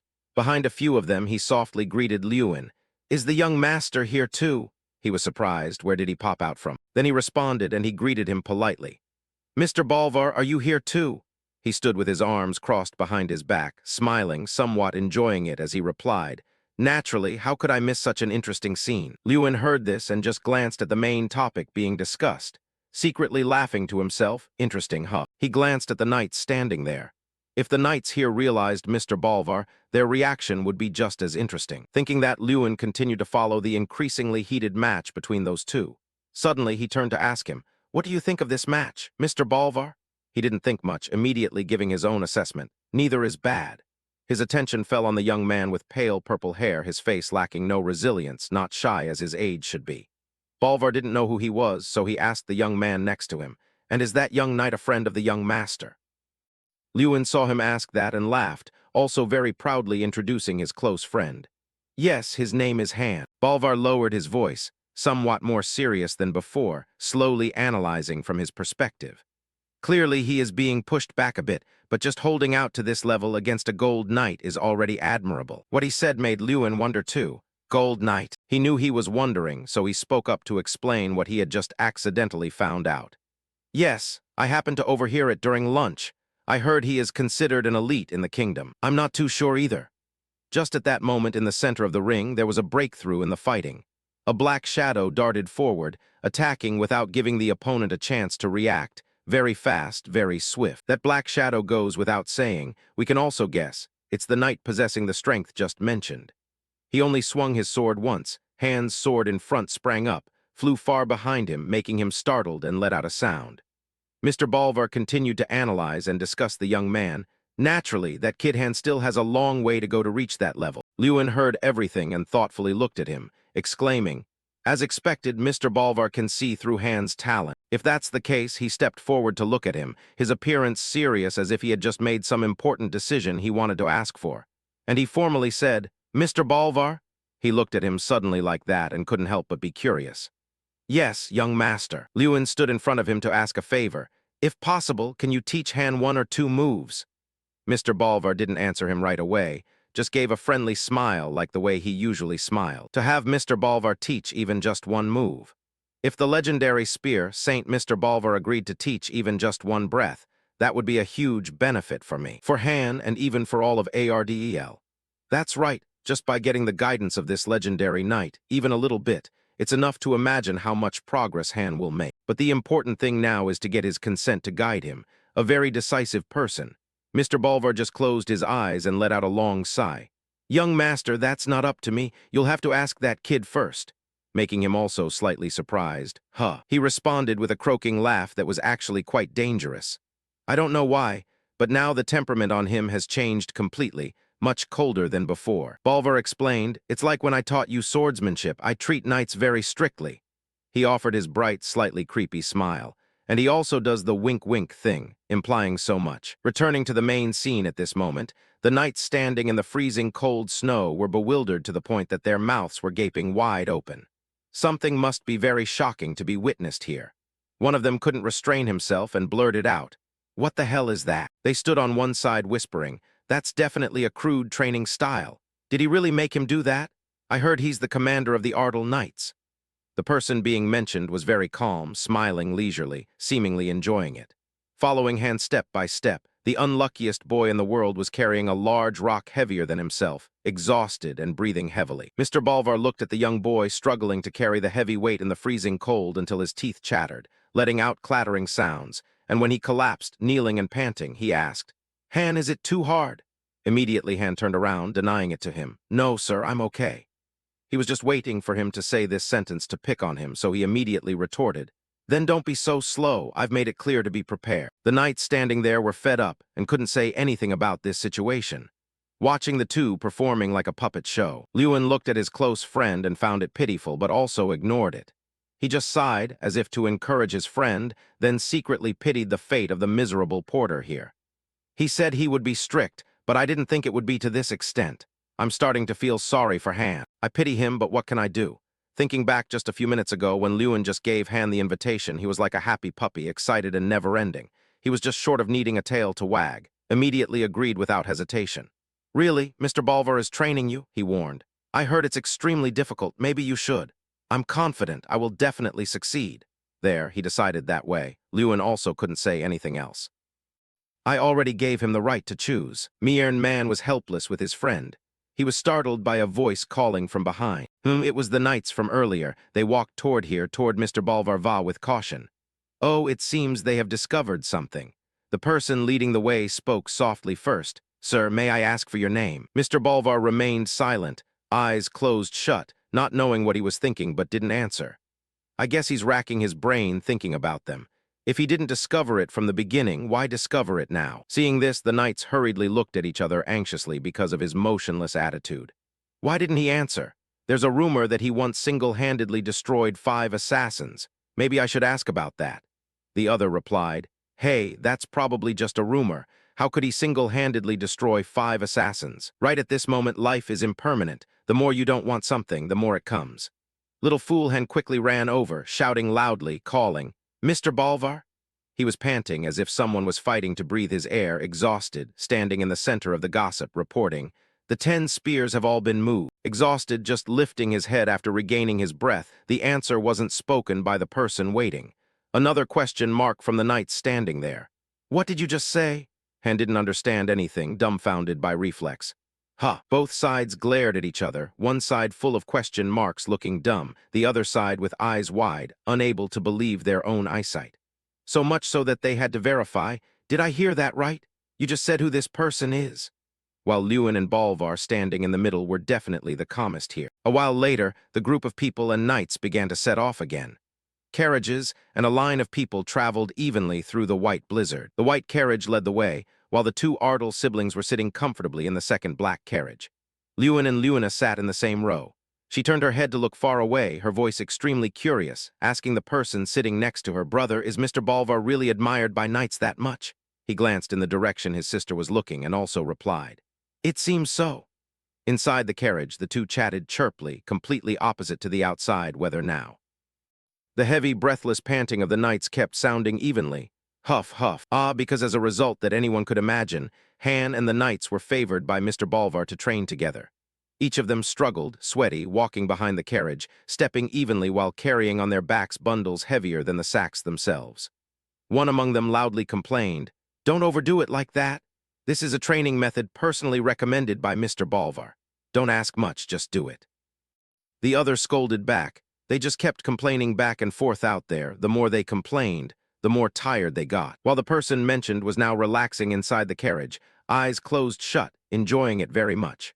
Lewin saw this situation and helplessly sighed, only softly calling him, Mr. Bolvar." He heard it, but his face didn't change at all, also doing as he said, but lowering his voice. "Young master, speak. Regarding that training lesson, is it really useful? From what I see, it looks a bit rudimentary." Lewin quietly stated his point of view. This statement is true, partly because he saw them struggling, about to fall any second.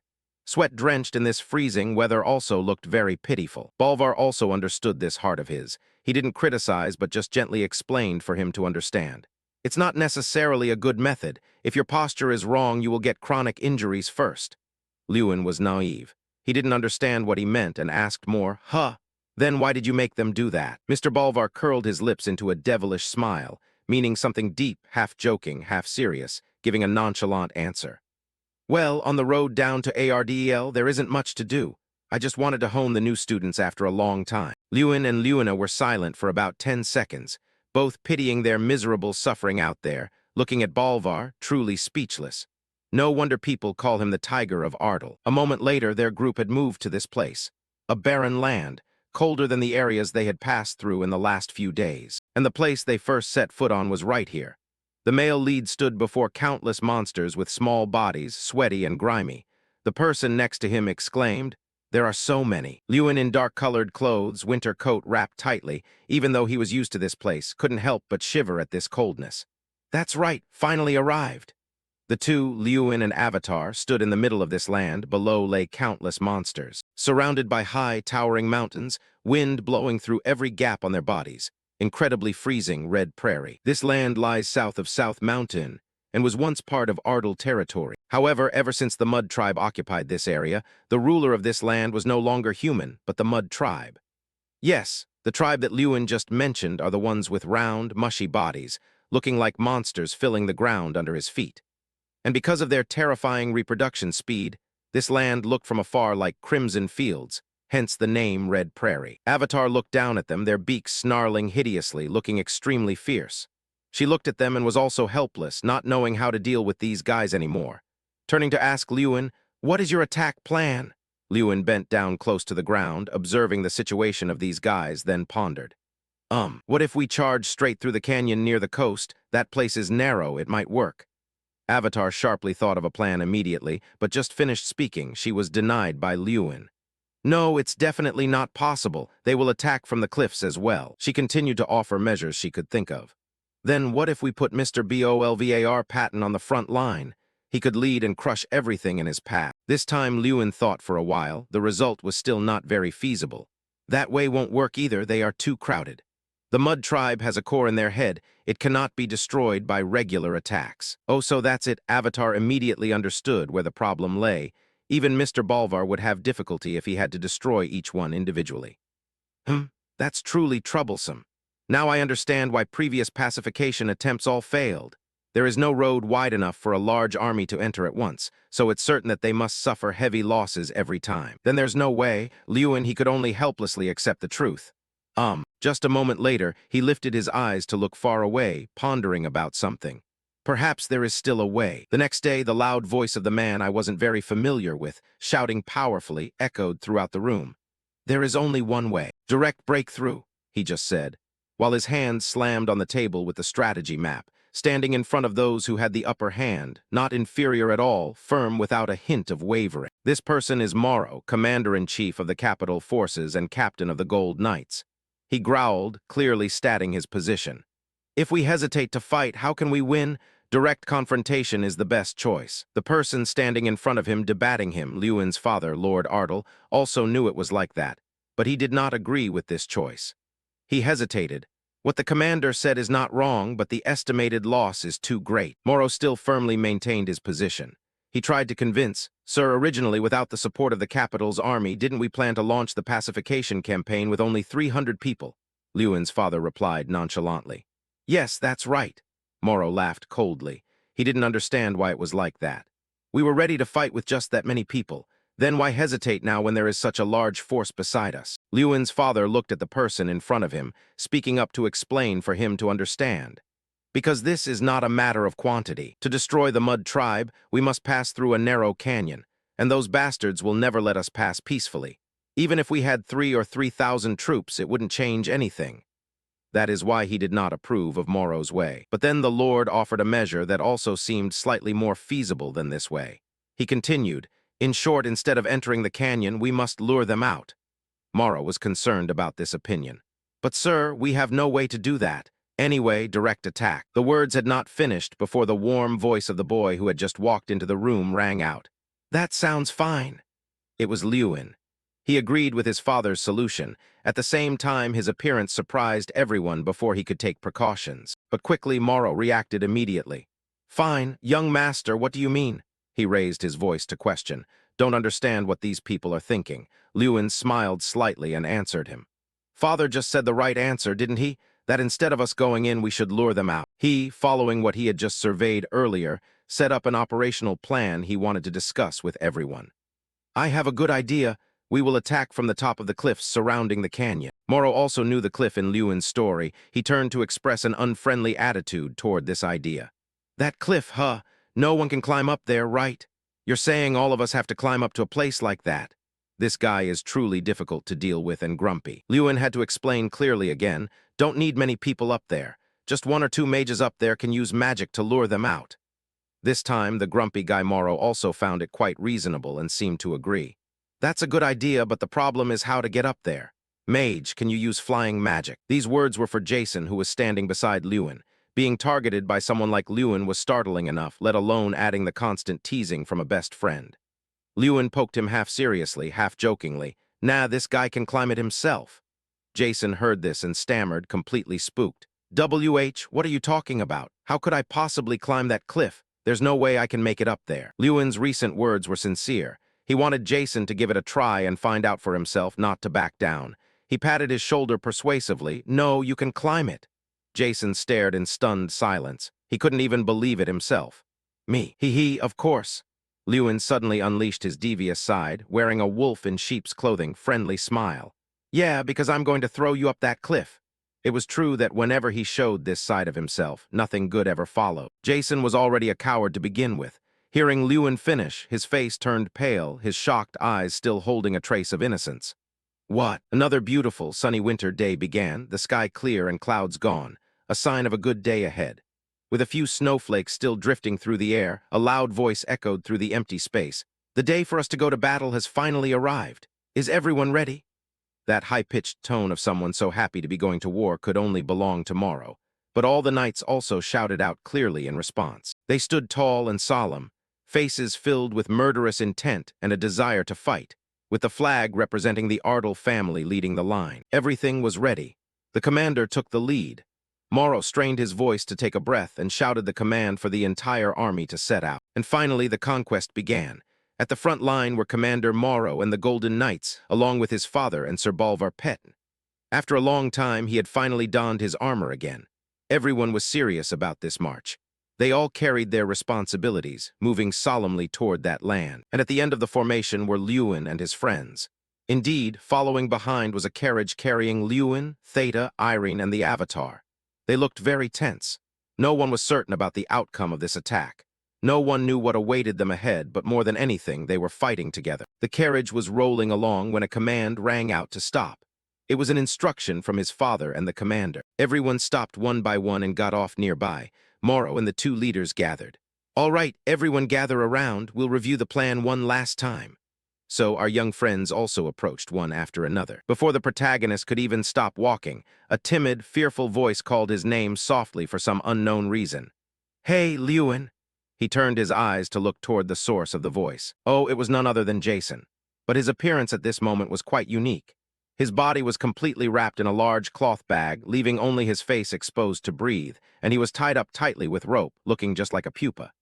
Jason had no choice but to be forced into it, so his face was full of resentment as he said to Lewin, I know it's for my safety, but regardless, is this really the best way you could come up with? This is so pathetic. Lewin struggled to hold back his laughter. No, I think it looks pretty cool. Then, as if wanting to prove his point, he glanced at the knights looking at them and laughing cheerfully, whispering to each other, and said proudly to Jason, Look over there, even the knights are looking at you. Jason was speechless. Are you kidding me? They look like they're mocking me. It seemed he couldn't convince his best friend this way. If at first you don't succeed, try another tactic. So he began to lure Jason in a new direction. He feigned regret. What, you don't like it? That's too bad. It was a good opportunity. Hearing that, his foolish friend grew curious. Huh, what opportunity? Lewin knew his friend all too well and immediately grabbed onto the tail that was itching. He explained, the opportunity for you to become the main star of this conquest. Jason was indeed Jason. Just imagining the girls at the academy chirping in admiration was enough to make his nose swell with pride. The main star. Sure enough, just a few seconds later, his eyes lit up as if he'd just found gold, his mouth hanging open in pure delight, and he put on a righteous act. Just leave it to me, Lewin. I'll handle everything perfectly. Lewin smirked. He really was naive. Morrow walked over to them and asked, Hans, young master, are you ready? Lewin didn't hesitate and replied that it was no problem at all. Having said that, he didn't stop and tossed the hot potato to the silly pupa beside him. Right, Jason. Jason was put on the spot and replied timidly, of course. However, Jason had a hard time glancing with his regretful eyes down at the muscular hand tightly clutching the rope around his neck. His eyebrows furrowed in annoyance. his lips twitching as if to say, "I can't breathe." Finally, he had to open his mouth to complain. "But Lewin, please be gentle." Right after he asked him to be gentle, a second later he was snatched up and pulled hard. Jason was so scared he screamed at the top of his lungs, "Easy, easy." Fate was fate. He was still thrown mercilessly by Lewin, flying straight up in a hurried toss while Jason's mournful screams never ceased. His mouth was bound to be loud because Lewin's throwing force was truly powerful, so much so that it created a seismic wind, making Irene and Morrow look at the pupa with pitying eyes. While the one who threw him was at peace, the one thrown was in despair. Jason was left to cry actual tears while keeping company with the blue sky and deep clouds, his head aching beyond words. "Ah, it feels like my heart is going to stop and I'm going to die right here." Before his soul could even return, he had to face the cruel reality. At this point, he was already at the top of the mountain and more specifically was being held up by some strange magical vines. He let out a long, confused huh. "Wait, that's a surprise. I guess it's not that scary." "Are you kidding me?" Jason somehow escaped his chubby pupa state and flopped onto the ground, glaring at the people below who were praising each other. Irene remarked, "His aim is so precise. We probably don't even need blankets and ropes anymore." "Haha, Lady Irene, your skills are still sharp." He stood up and brushed the dirt off his pants, seemingly much calmer than before. He couldn't help but celebrate in his head that he was halfway to safety. "Phew, all right, now I just need to do my part." Just after he finished speaking, he looked up and his eyes widened, mouth agape. Jason had seen the sight he didn't want to see at all. "What is this?" He knew the mudmen here multiplied very quickly and were numerous, but he didn't expect it to be this horrific. Thousands, no, tens of thousands. Just looking at them, he couldn't even count how many.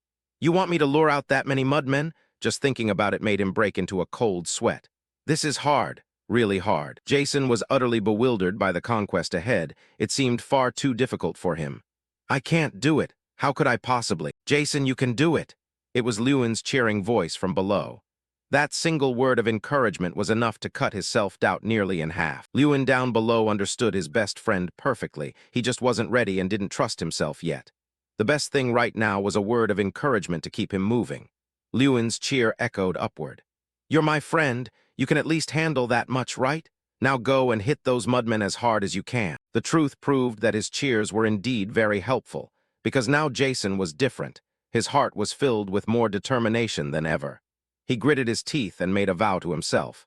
"Yeah, I can't let Lewin down after he trusted me enough to bring me here." Jason summoned an energy fireball about the size of his palm. Just a moment later, the gloomy sky turned dark and somber, the sunlight hidden behind the clouds, but making way for the storm about to arrive at any moment. He looked incredibly cool, quite different from his earlier prankish self, raising both hands as if calling down great power from above.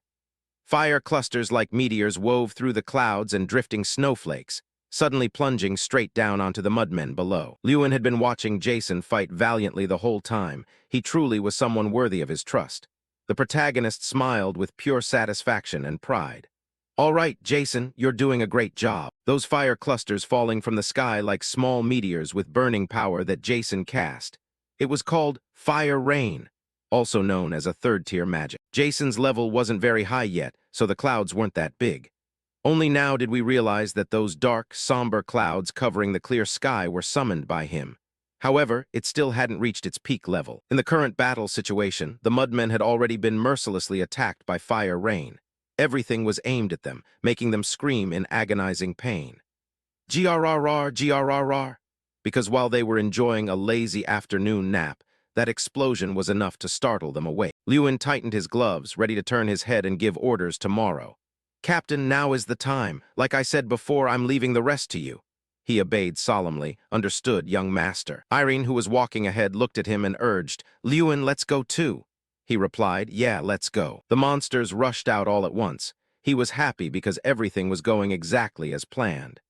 "Great! The mudmen are converging on a single point to avoid Jason's attacks." They were running as fast as their short legs could carry them toward the ocean exit over there. Where they were gathering was actually a side path out of the canyon. But nothing was going to be easy for them, because the extermination trio was already here. The other three took a long leap and lunged straight in. Lewin stood blocking the path. Comparison is the thief of joy, but seeing them up close, these mudmen only reached a little above his ankles. "I can't let them escape the canyon that easily." But he still couldn't help but marvel at how many there were. Damn, there really are a lot of them. Theta was the first to attack with his flames.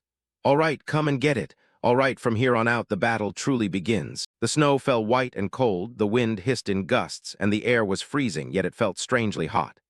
Irene and Lewin stood silently behind, but their eyes were like ice, staring straight into the center. Theta stood there, his face burning with spirit, his hands summoning a fierce flame, his voice full of contempt. "Welcome, you filthy mudworms." He stood from a distance and unleashed flames full of murderous intent to consume the mudworms in a firestorm, his voice incredibly arrogant. "I'll burn every last one of you to a crisp." Vibrant orange flames erupted across the frame, swirling like a firestorm, devouring the mudworms.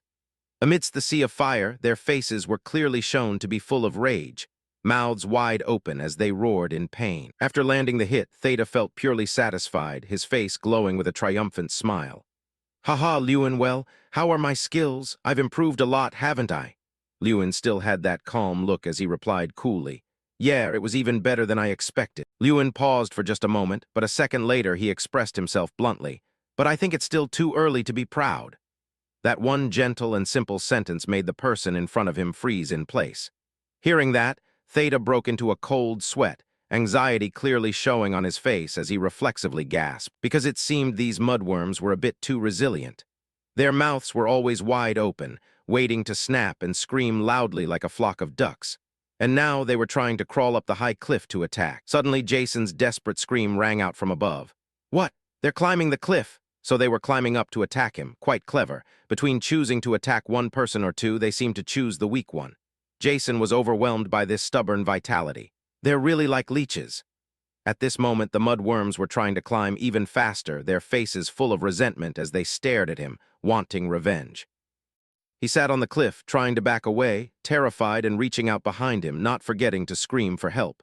"Whoa, save me." Lewin heard the commotion up there clearly. He was worried and confused, not knowing how to handle this situation. He let out a low hiss, cursing, "Jason, damn it." Irene was just as worried, but an idea suddenly flashed in her mind. A solution had just appeared. She wasn't sure if it was safe, but saving lives came first, so she proposed firmly without fear, "Lewin, please throw me up there too." He glanced over at Irene, truly surprised by this, but still bewildered. The decision was a bit dangerous, so he asked again, "What?" Irene smiled with determination, her eyes remaining firm and full of confident certainty. Lewin bit his lip. He seemed to hesitate for a moment. In this situation, anything was dangerous, but since life and safety came first, he made his decision. Also at that moment, the mudworms had quickly climbed the cliff with their two short legs. They let out a low growl. Grrr. Jason was still in terror, but could only sit there. Regardless of whether they understood human language or not, he kept telling them to back off. Back off. In this hair-raising situation, Jason thought he was really about to give his life to the mudworms, and could only mutter, "Damn it." He was terrified to the core, eyes wide and becoming even more scared, and was even on the verge of crying. Teeth gritted, "I can't die here." At this point, Jason was still feeling regret for his passionate school years. "I've never even been in a relationship before." Oh, so it was the regret of a young man who's never had a girlfriend. Jason screamed in utter despair. "I haven't even had a girlfriend yet." Before his regret could end, Irene suddenly appeared, somersaulting through the air, preparing to fight the mud monsters. At this point, he must have been shaking with joy. Irene was in a free-fall pose, her eyes filled with a murderous intent that was gone from her usual gentle look. A beautiful blue light appeared from her hand, the manifestation of the graceful magic she often used. On one hand, she was fighting intensely, while her mind was focused on Jason's near-death words. "So you've never been in a relationship." A powerful blue light flashed from Irene's hand, piercing through the mudworms and consuming them in that glow, freezing them solid in an instant. She landed on the stone floor. Actually, the stone floor was now frozen from the previous spell. Looking at Jason, who desperately wanted to find a hole in the ground to crawl into, she teased him cheerfully. "Jason, you okay? Thanks to you, I just learned something very interesting." He had no more regrets.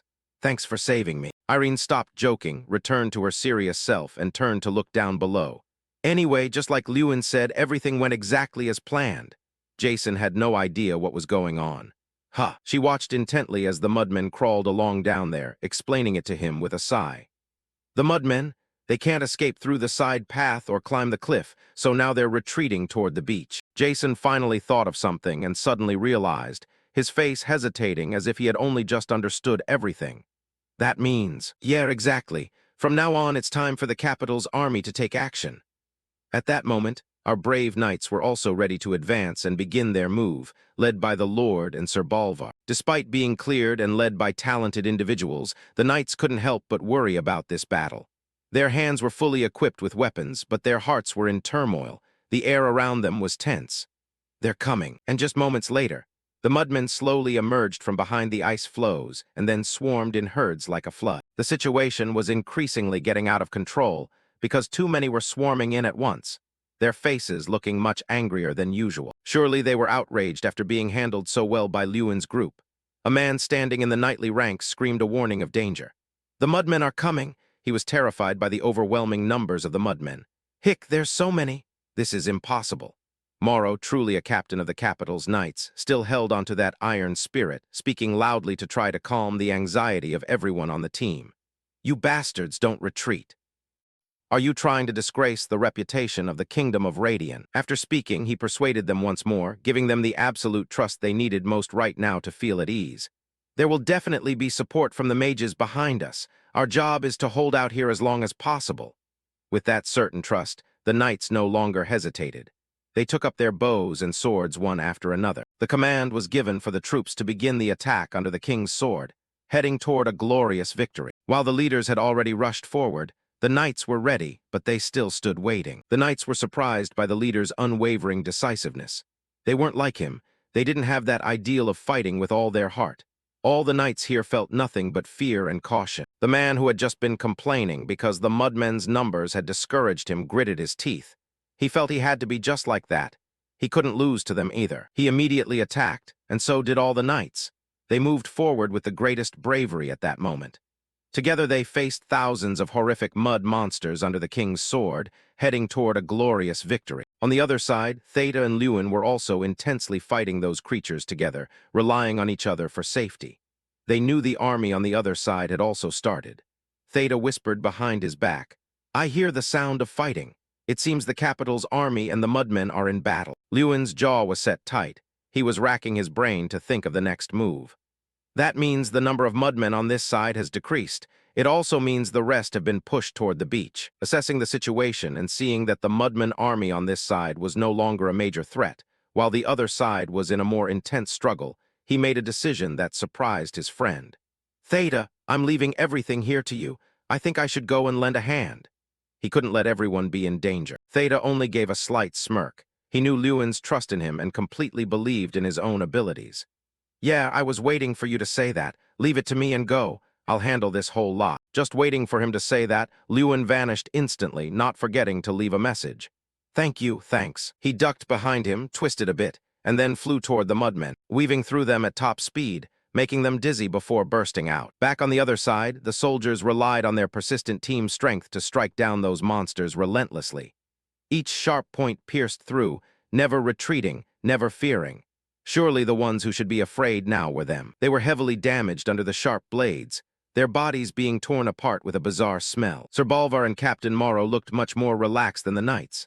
They were still on horseback, each sword stroke flying gracefully through the air, aimed straight at the enemy. It looked gentle, but the damage was incredibly sharp, truly the mark of a powerful person. The knights heard the commotion and couldn't help but look at the two of them with admiration. It was truly cool.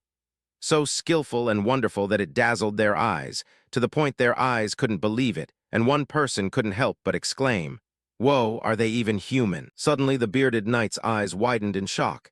He had been shaken quite hard. The others also reacted one after another. Hearing a loud noise from behind, they couldn't help but turn their heads in horror. "What? Where did that explosion come from? Could it be him?" They were confused and didn't know what was happening anymore, unable to help but wonder in their hearts. "I don't know exactly what's going on out there, but one thing, for sure, someone is wiping out the mudmen." And of course, there was no need to say who it was. It was Lewin.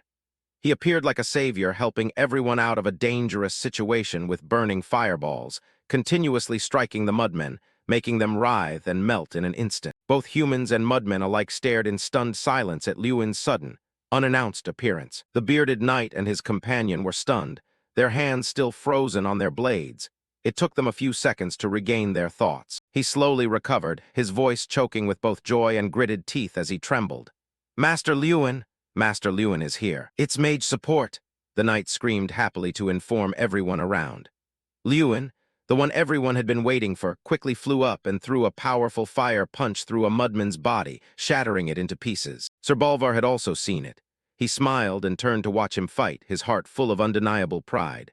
Captain Morrow, a master who didn't waste a single second of opportunity, raised his sword high and gave the order. Now is our chance. Everyone advance. The whole army rushed forward to destroy every single mudman. Under the constant help of Lewin's legendary magic, the tide of the battle turned significantly. Every group was wiped out, whether big or small. Only when they began to thin out did Lewin finally have a chance to relax. At that moment, he couldn't help but remember the past, the horrific devastation this land had suffered when harassed by these mudmen. These beasts acting on instinct might not remember anything, but I remember every detail. Ardal was destroyed by them 10 years ago. Houses, streets, even the large trees didn't escape being consumed by the fierce fires everywhere. Plumes of smoke rose like a vivid manifestation of the tragic fate of this place. My people were attacked by those monsters. They chased and pounced on the people here, regardless of who they were or what they screamed. The innocent people had to run in misery, getting injured. But more than anything, they faced death and devastation. And my mother, you lost your life because of them. A woman with a kind face and shimmering chestnut-brown hair who lost her life to them all. The more he remembered those painful memories, the more his heart burned with unending hatred. His eyes were firm with determination.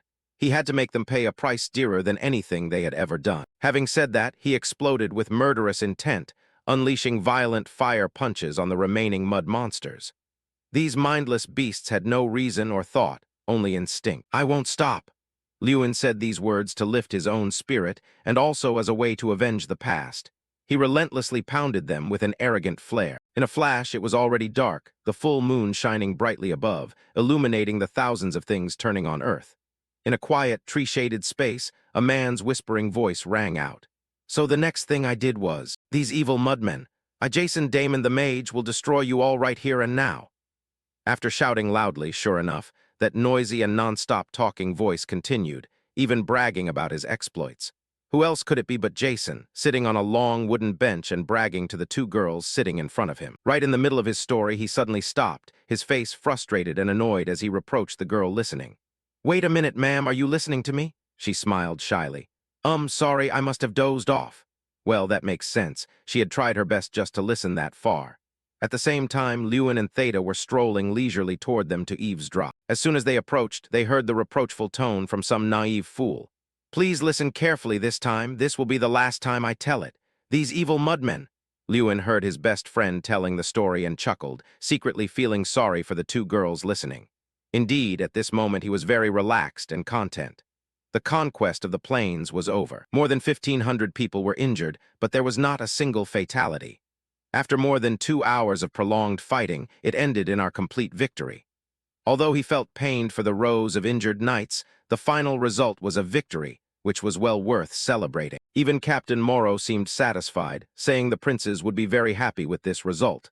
I'm glad he seems content, and apparently not just seems. He was even laughing very heartily. Theta, who was walking beside him, suddenly called his name. Hey, Lewin. He looked over and replied, He pointed to himself. I have something to tell you, he said with a smile. Tomorrow I'm returning to Goda. You probably won't believe me, but the Holy One has been constantly searching for me all this time. I'm actually quite a promising mage in Goda. No wonder he had to go back, but he didn't look sad at all. In fact, he looked quite cheerful. Lewin nodded in acknowledgement. Yeah, I know, you've gotten a lot stronger. These were sincere words of praise, as he had witnessed every bit of Theta's progress since they first started fighting together.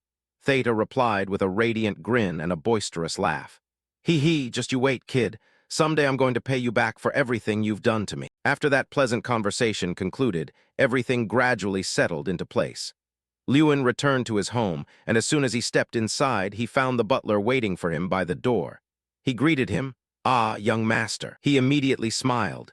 Yes, butler, where is my father? The butler pointed toward a door, gesturing for him to enter. Lord Melvin is on the terrace, sir. Additionally, the butler reported on his father's demeanor since returning from the conquest. He seems to have a lot on his mind, so I think he's taking some time for himself. Glancing at the portrait of Lewin's mother hanging on the wall, it was clear his father was lost in somber thoughts about his late wife. Hearing the butler's words, Lewin couldn't help but reflect on the weight his father was carrying. He thanked the butler, but the man spoke up modestly. "No, young master, I am the one who should be thanking you." His voice was much more serious than usual, filled with an unidentifiable emotion as he choked out Lewin's name. The young master responded solemnly, though he didn't quite understand. "Yes." The butler placed his hand over his heart to sincerely express his feelings. "I have lived in Ardle for a very long time, but today is one of the happiest days of my life." He paused for a moment, then closed his eyes and bowed his head in a gesture of profound gratitude. "Thank you once again. Young master, no one in this territory, myself included, will ever forget what you accomplished today." Lewin was moved to the point of tearing up. "Oh, butler." Fearing the master might grow lonely waiting, the butler urged him forward. "You should go in, he is likely expecting you." He replied politely, "Yes, I understand." Lewin's hands tightened around the door handle, feeling both hesitant and emotional. Today's victory was indeed something worth celebrating, but not everyone was able to smile. Especially his aging father, who carried a heart deeply scarred by a dull blade that would never truly heal. Lewin stepped slowly through the doorway.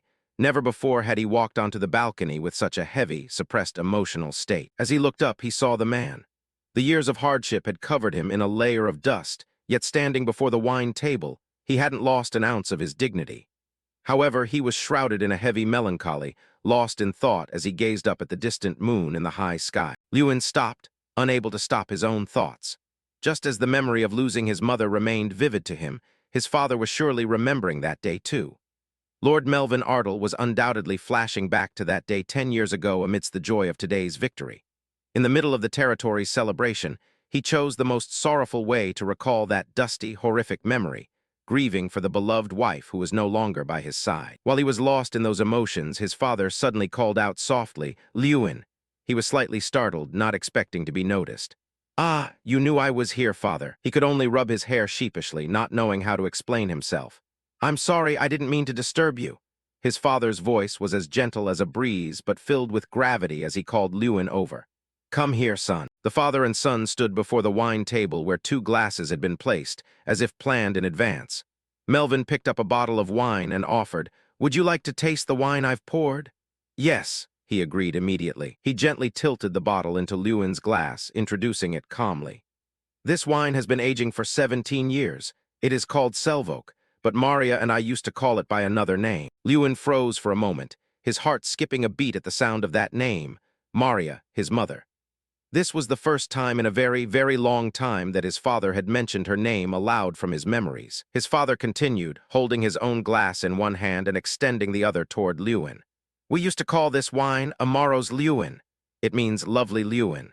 The name is just as meaningful and sweet as you are." Melvin then shared the rest of the story, which Lewin was hearing for the first time.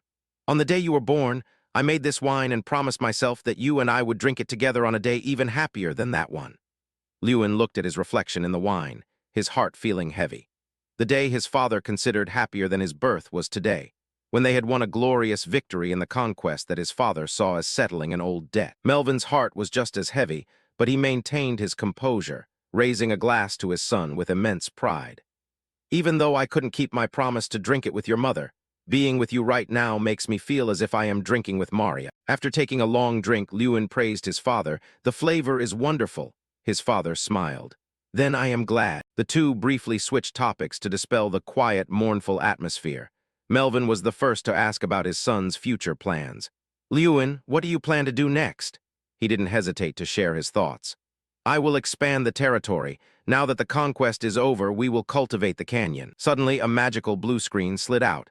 A system window unexpectedly appeared. It caused Lewin to stare in utter shock as he read the information on the board. "Huh! What is this?" Inside that system window was a message that left him completely bewildered. The small bear, who had been away cultivating its spirit in some remote place for a long time, suddenly appeared on his shoulder. As soon as it arrived, it started talking nonstop. "Lewin, something is wrong. I think something has happened to Kingram." While Lewin, still failing to react, reflexively gasped. It scowled with irritation, its brow furrowed tightly. "I know today was supposed to be a good day, but we have to get to the academy quickly." Lewin's mind was elsewhere. After reading that message, his soul was miles away, completely oblivious to his surroundings. Chang urged him again to snap out of it. "Wake up, Lewin, we have to go right now." Only when the loud voice barked in his face did he suddenly snap back. Damn it. The notification message was finally revealed. Defeat the threat approaching the academy and save Kingram. No matter how many times he read it, Lewin wondered about its hidden meaning. You want me to defeat a threat advancing on the academy? What happened to Kingram? Gradually regaining his composure, he turned to his father with regret. Father, I am truly sorry, but I have to leave for a while. His father looked at his son in surprise, his eyes asking what could have possibly just happened. The father and son had only just reunited, and hearing that Lewin had to leave again was like a bolt from the blue. What? Why so sudden? He remained silent in his guilt, as the matter was impossible to explain. But Melvin understood his son. He only let out a sigh, his voice softening unexpectedly. All right, if you say it with such gravity, there must be a reason. Go then. Having received approval, Lewin didn't hesitate for a second. Since he was already on the open terrace, he decided to leave that way.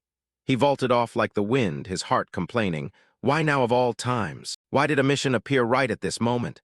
Right after the suppression campaign? Lewin left with a sense of immense frustration at having his peaceful break with his old man ruined, but he had no choice. What on earth is happening at the academy? The scene at the academy was revealed. A mage in a cloak cast a sphere of lightning toward the green monster sitting on the central throne.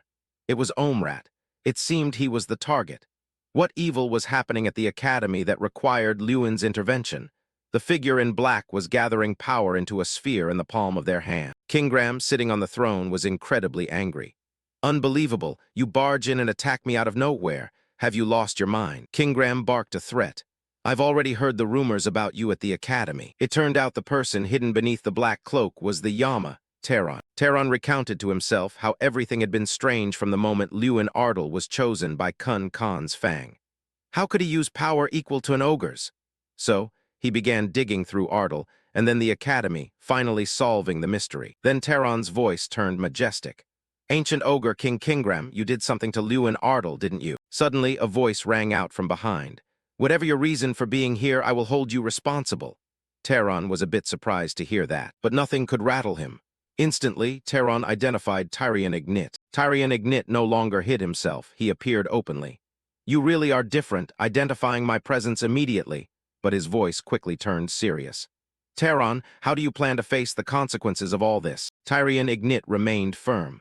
However, Taron replied indifferently to the mention of consequences. If I were worried about that, I wouldn't have started this in the first place. Taron recounted. I sensed it during Lewin Ardal's graduation exam. If he continues to grow, a day will come when my position is threatened. If I wipe out all the key targets here, that will no longer be a concern. And finally, I will find Lewin Ardal and end everything. Suddenly, someone ran in and shouted loudly, Kingram, startling everyone present. It was Lewin, accompanied by a girl. He was shocked by the scene before him.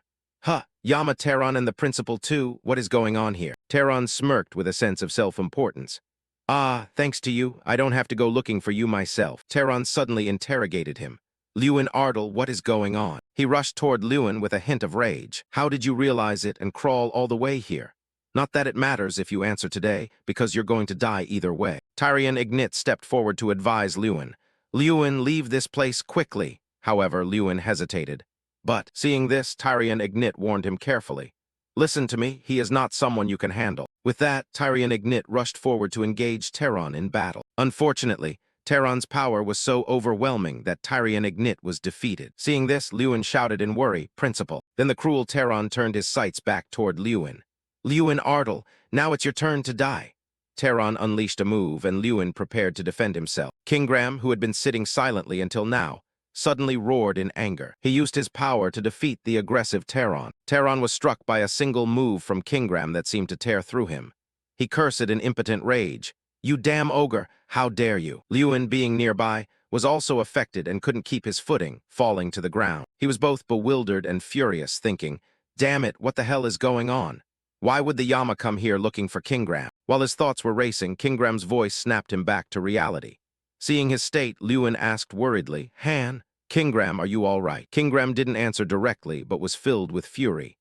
Damn it! Even after sacrificing all the artifacts underground, a banishment is all I could manage. Kingram spoke with an apologetic tone. I'm sorry I ended up putting you in danger. However, Lewin didn't consider it a major issue. Please don't say that. I was the one who couldn't do anything. Then he looked toward Tyrion Ignit with concern. Are you all right, sir? Principal Tyrion Ignit, safe for now, replied, "Yeah, I'm fine, don't worry." But he immediately remembered something. "But Lewin, I sensed Terran's energy because I was nearby, but you were supposed to be back in Ardle. How did you find out about this?" Kingram was also curious. "I would like to hear that explanation as well." Lewin found it a bit difficult to explain. Well, but in the end, he was honest. "What I'm about to say might be hard to believe, but I hope you'll listen." And so Lewin began the story of the artifact named Player and Draka, the incarnation of a mage. Everyone understood a bit better after hearing it. So that was the reason Lewin could use powers related to the ogre tribe. Now everything was clear. Lewin felt a bit of regret. "I'm sorry for not telling you sooner, Principal." Information this sensitive was understandable, and everyone sympathized with him. "It's all right. Now I finally understand the situation." Tyrion Ignit voiced his opinion. "There's no way Yama Terran could have known all that. But given your growth rate and his personality, there's no way he would leave you alone. He must have thought that one day you would become a threat to his position." Hearing this, Lewin felt a bit of anger and thought with a scowl, "It seems the Yama really is targeting me. The truth is, I'm still a long way from being able to defeat him." Suddenly, the system informed Lewin that the mission was complete. Mission reward: you can break Kingram's contract. If the contract is broken, it could lead to gaining even greater power. Lewin was stunned by this news. What? According to the description, Kingram's contract was made hundreds of years ago. After losing to Freen Ignit, the principal's ancestor, he was sealed within an artifact and forced to serve the academy for the rest of his life. After learning this, Lewin suddenly adopted an unusually majestic tone and asked, "Kingram, what exactly does it mean that we can break the contract?" Kingram was taken aback by the sudden question. "How do you know about that?" Kingram explained that breaking the contract meant he could return to his original form and leave this place. Lewin asked again, "The player artifact can break the contract?" Kingram replied calmly, "Yes, it is now possible to break the contract as a reward for this event." But immediately after, Kingram gave a careful warning. "However, to break that contract, you need the consent of the curse itself." Tyrion Ignit, who was present, spoke seriously. "Do you truly need my consent? My will is also Lewin's will." Lewin was overjoyed to hear this and thanked him. "Thank you, Principal." Then Lewin made his decision.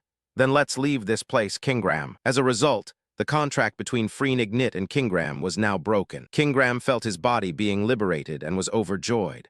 "Unbelievable, even the player can break the contract." Kingram expressed his sincere gratitude. "Thank you, everyone." Kingram inquired, "It seems you're very worried about the challenges ahead, aren't you?" Lewin didn't hesitate to share his thoughts. "Yes, I am too weak to face Yama Terran." Kingram made a suggestion. "Very well, I've just thought of a good method for that. However, there was a condition. But to try it, I'm afraid this place is unsuitable." He then proposed, "What do you think? Would you like to come with me to the Celestial Mountains?"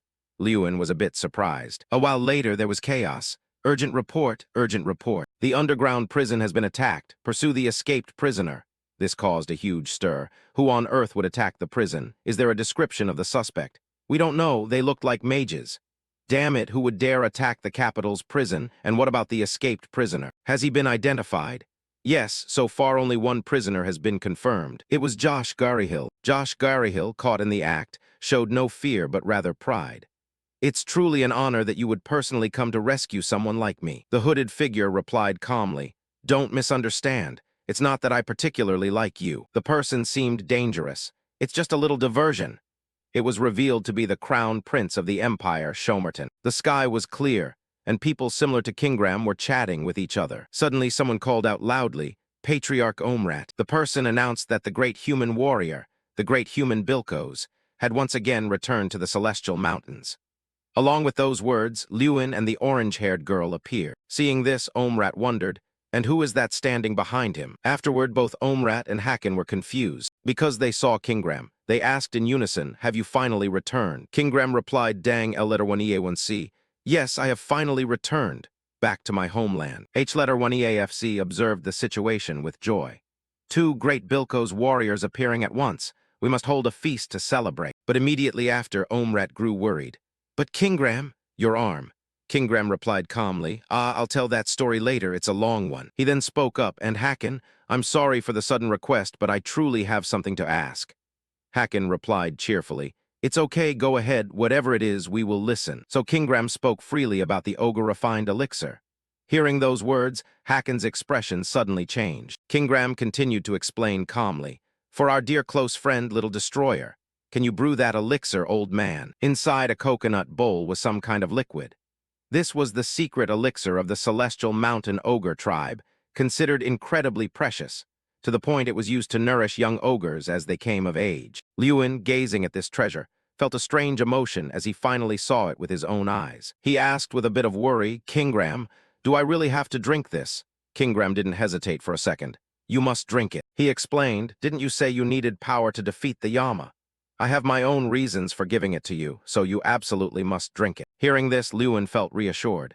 Yeah, if Kingram is so insistent, there must be a good reason. So he gathered all his courage, picked up the coconut bowl, and determinedly drank it all. Whatever. As soon as he finished drinking, Lewin suddenly felt something different in his body. He set the bowl down and thought, that was horrific. Seeing Lewin finish, Kingram asked with concern, "How is it, Little Destroyer?" Lewin was honest. "That is the single worst thing I have ever tasted." But that wasn't what Kingram was asking about. "Don't you feel anything different?" At this, Lewin was startled. "Huh, what do you mean?" Then Lewin understood, but it left him in disbelief. "What is this?" Lewin wondered. "My power increased by 100. This was no lie, as the system also recorded it. "You have consumed an elixir specially refined by ogres. Power increased by 100. Lewin was again confused. Just from one bowl of elixir. This left him utterly stunned. "Kingram, is this even possible? Do the ogres here just get stronger like this?" Kingram explained, "No, it's not like that. For an ogre, you drink it once and that's it. It has no effect after that." Lewin had only one question. "What about me? If I keep drinking it, will my power keep increasing?" However, contrary to his expectations, Kingram didn't give an answer but steered the conversation elsewhere. "Why do you think Draka stayed on the Celestial Mountains for 100 years? It was all for this elixir." Then Lewin proposed, "Don't tell me. Is there none left? I'll drink as much as I can, as long as you have it." Kingram grew serious. "The bowl of elixir just now was the last one in storage. To make more, we need more ingredients." Hearing this, Lewin let out a sigh. But immediately after, Kingram reassured him.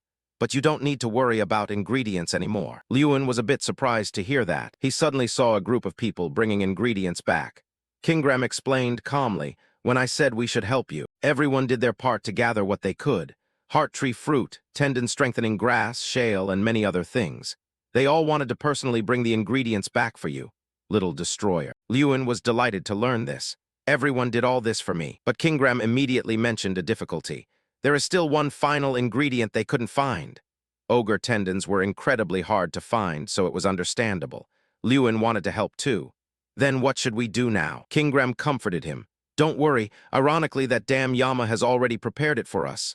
With that, Kingram placed his other hand on it. However, Lewin still didn't understand. "What do you mean?" Kingram explained. "Here, use this. Just my arm alone is enough to refine dozens of doses of elixir." Hearing this, Lewin disagreed. "But this is..." But Kingram remained calm. "Don't refuse. Just accept it. Consider it my gratitude for freeing me from my oath all those years ago." Lewin was incredibly grateful. "Thank you, Kingram." Kingram also suggested that drinking too much elixir continuously would put heavy pressure on the body. "Even Draka took 100 years, so it's hard to say how long it will take you." Lewin grew worried. "Then what should I do? Yamateron is pursuing me. I have to face him." Kingram still showed a majestic, clear presence. "There's no need to worry about that." He revealed his secret. "I've already thought of a plan." He then shared, "We just banished the Yama. Do you remember when we used the artifact's power?" Kingram explained. "Among the artifact's abilities, there is a magic related to time, and the right to use that magic is still in effect." Finally, Kingram concluded, "In short, we will use that magic." Kingram was practicing this type of magic. It created fire. Kingram immediately gave an example. "To slow down time inside that cave. From now on, time inside the cave will flow countless times slower than outside." He then asked, "Little Destroyer, are you ready? You will have to go through an incredibly harsh period of time." Lewin affirmed firmly, "Yes, I'm ready. I've mentally prepared for this." With that, he stepped forward. "Then I'm heading off." Once Lewin had left, the orange-haired girl asked, "Kingram, are you sure about this? It will take quite a long time even for Lewin." Kingram didn't deny it. "Yeah, it will be very harsh. 1 hour outside will be equal to 10 years in the cave." The orange-haired girl was still uneasy. "Even if he doesn't age inside, it's still a horrific trial, isn't it? We are incarnations, so it's fine, but Lewin is only a human." But Kingram had faith. "Little Destroyer will surely overcome this without any problems. So let's head back. We have things to arrange." Someone was curious. "Kingram, where are you going?" Everyone turned toward the voice. It was Lewin. Everyone was shocked that he could come out so quickly. Hey, little destroyer. Kingram wondered, did you really drink all of it? Exactly how much time has passed in there? Lewin recounted tiredly. I'm not sure either. I counted about a week and then I stopped. Then Lewin spoke with a majestic presence. Regardless, I've achieved what I wanted. Kingram was confused. What do you mean? What was it that you wanted to do? Inside, Lewin had drunk a huge amount of elixir, the shells lying scattered about, and then he stood up on his own. Lewin recounted. Every day in there, I promised myself that if I could get out of here, this damn cave. Then he suddenly gathered his strength. I swore I would destroy it. As a result, that cave was destroyed by Lewin. Everyone there witnessed this glorious event, and Kingram only remarked, Phew, you've improved now. After completing the mission, Lewin proposed, well then, shall we head out? At this point, according to the system, Lewin's power had reached a threshold of 20,000. Lewin also felt more confident. Yamateron, I will destroy that bastard. The magnificent castle rose beneath a sunset sky streaked with orange and purple, and a sudden voice rang out. I thank the crown prince once more. Rainak sat imperiously on the throne. As he spoke to Josh Garryhill kneeling below, he remained at ease, his deep, calm voice replying to the Reverend Josh Garryhill.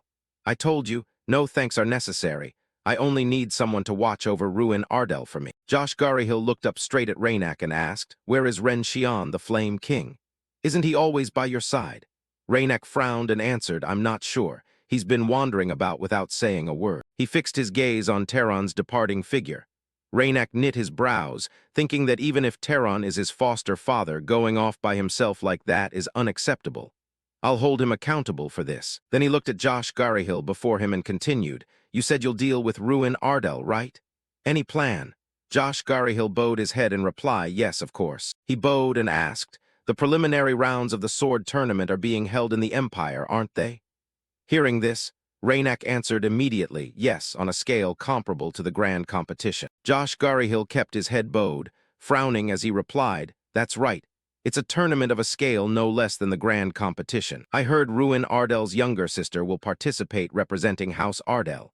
An image of Luna gripping a sword with a serious expression flashed through his mind, and Josh Garryhill added, and that fellow dotes on his sister, so he'll surely come to watch the tournament. Rainak propped his chin and listened as Josh laid out the plan.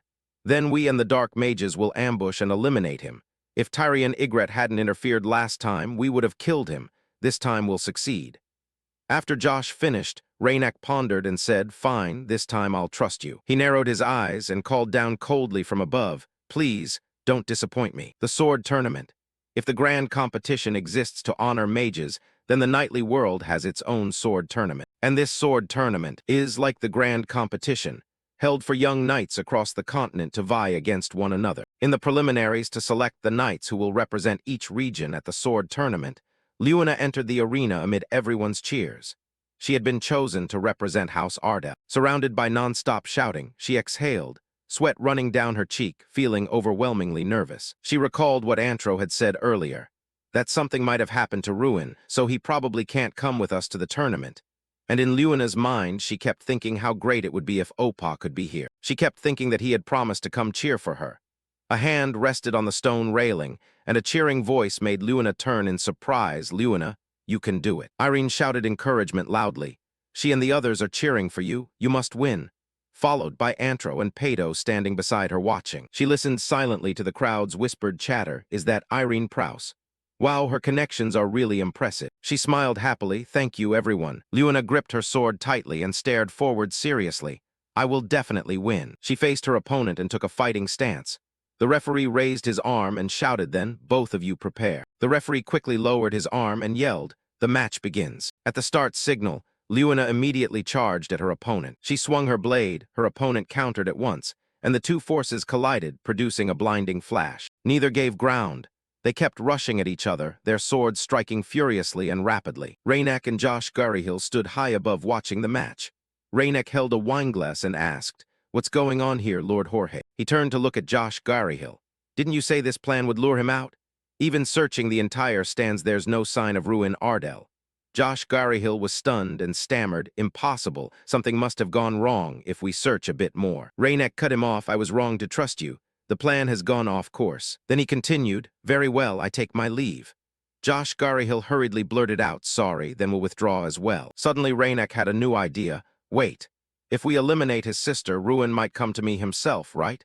Then he added, continue with the original plan. Unexpectedly, an explosion rang out, sending smoke billowing and obscuring everyone's view. Both Luina and her opponent were startled, and the match immediately halted. People in the stands panicked and ran in chaos. Some screamed in fear, what's that, an explosion, run. She turned to look toward the crowd that was screaming and fleeing. Antro suddenly realized something and called out, wait. Then he looked down at the arena and shouted repeatedly, Luina, Luina. Pado rushed to restrain him, sir, it's dangerous. Antro was frantic, sweat streaming down his face. Damn it, what's happening?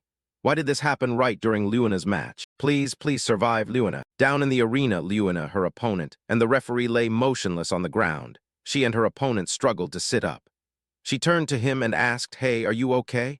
He hastily replied, yes, I'm fine. Looking around, Luina wondered in confusion why there had been an explosion. Was it an accident? A footstep approaching made her and her opponent jump and turn. The person said, there you are. A group of people in black appeared, and the leader said, well, if Ruin were here too, this would be perfect. Another man spoke up, no, wait, brother, eliminating his sister and making him suffer would be even better. Given Ruin's temperament, he'd blame himself for failing to protect her. The other agreed gleefully, right, as expected of your brother. Luina, confused, raised her sword and asked, who are you and why are you talking about killing me? The leader smiled, who knows, do we need to explain to someone about to die? The other men began casting spells. The leader continued, yes, but let me tell you one thing. We are people who bear a deep grudge against your brother. Seeing them begin to cast, Luina panicked and shouted, wait, you? The leader's face twisted into a savage grin as he shouted, fine then, goodbye. They launched blue fireballs toward her. She squeezed her eyes shut and prayed, someone please. A thought screamed in her head, please save me. A moment later, a huge explosion occurred. Irene Antro and Pado watched the scene before them speechless. Rainek laughed loudly at the sight. What a spectacle, truly magnificent. Josh Garyhill was startled, sweating profusely. Then he laughed broadly, his grin ear to ear. Good, at least the crown prince's mood has improved.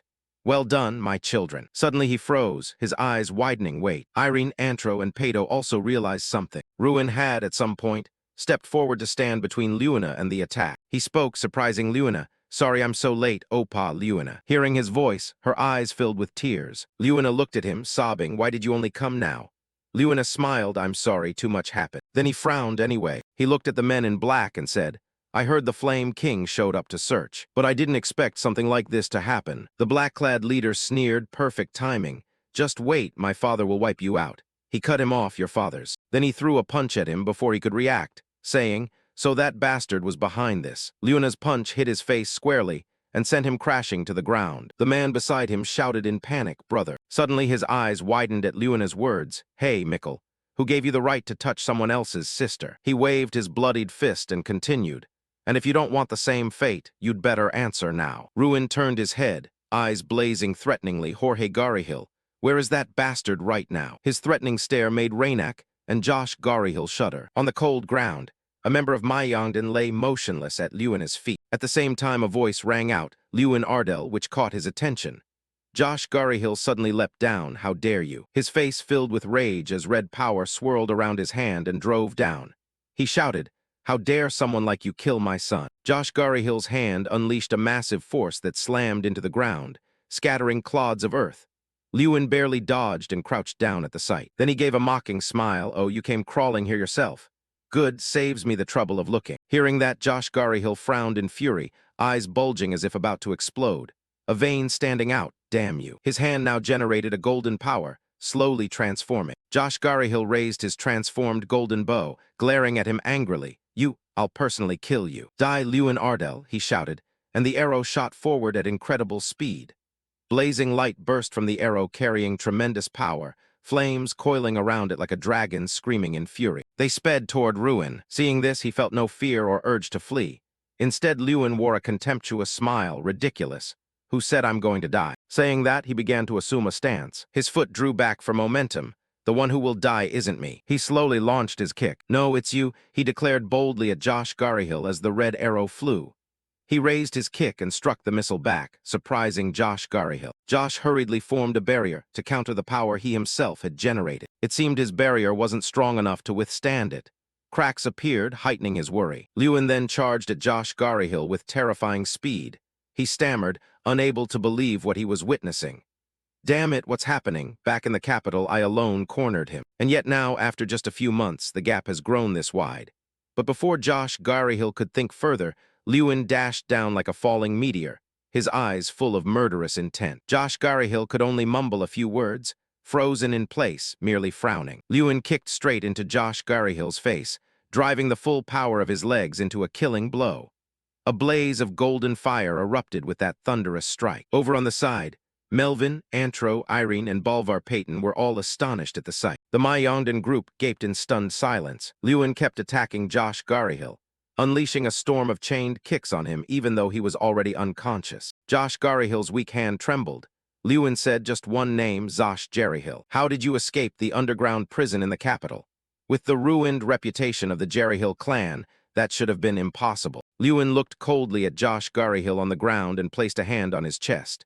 Josh Garyhill weakly stammered, I'll confess everything. Spare my life?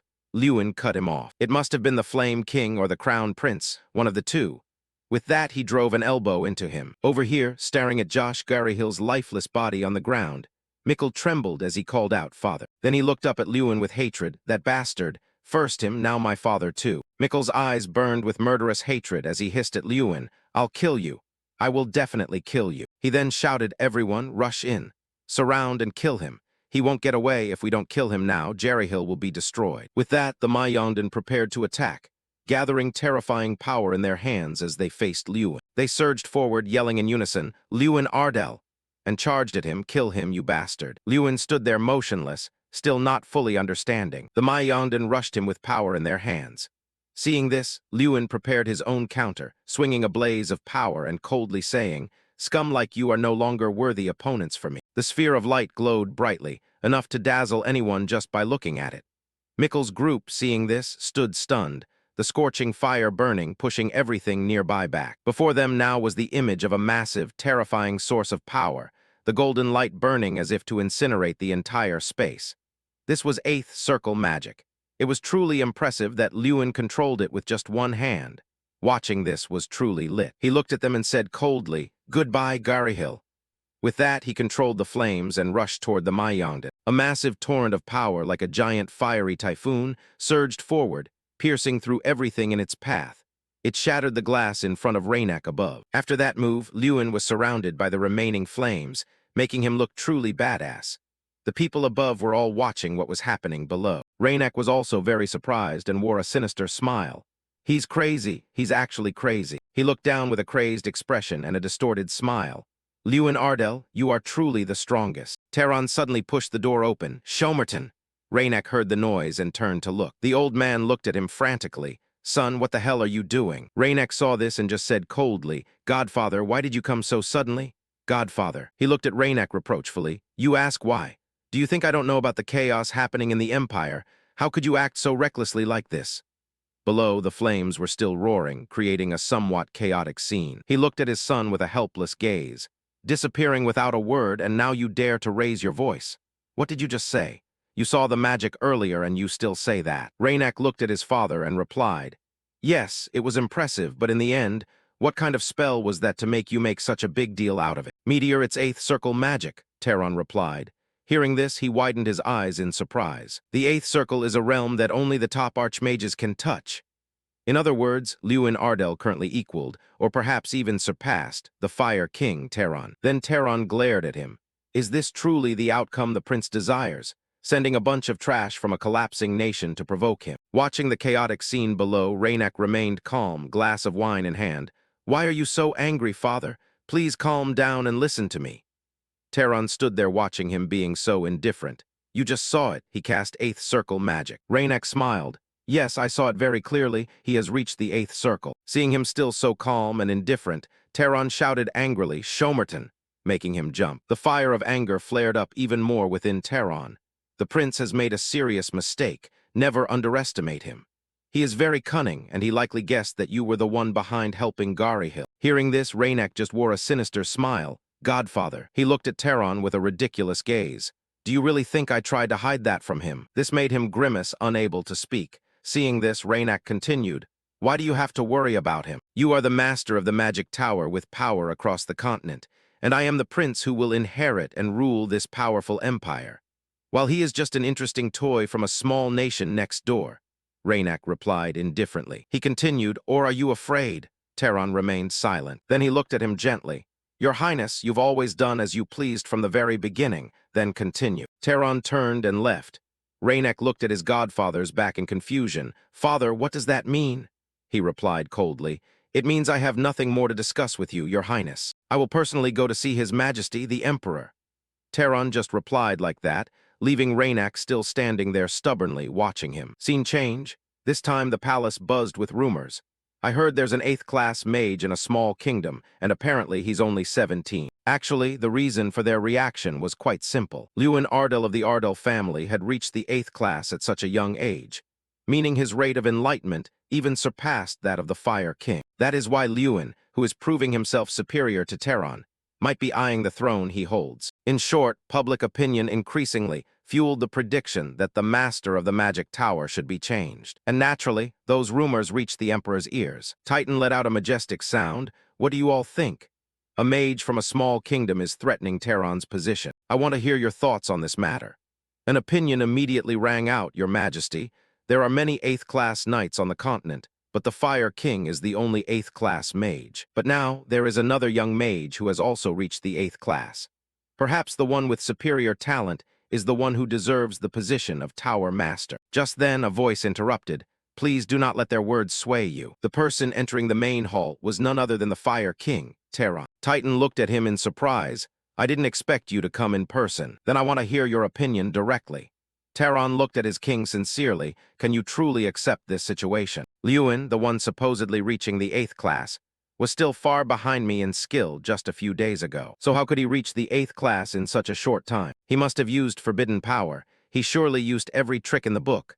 Otherwise, how could he grow so fast? He's even using a strange power related to the elven race. Recently, he slaughtered all the sons of the head of the once respected Jerryhill family. If someone like that becomes the Tower Master, he will surely throw the empire into chaos. Everyone was quickly shaken. If that's true, then his growth makes some sense.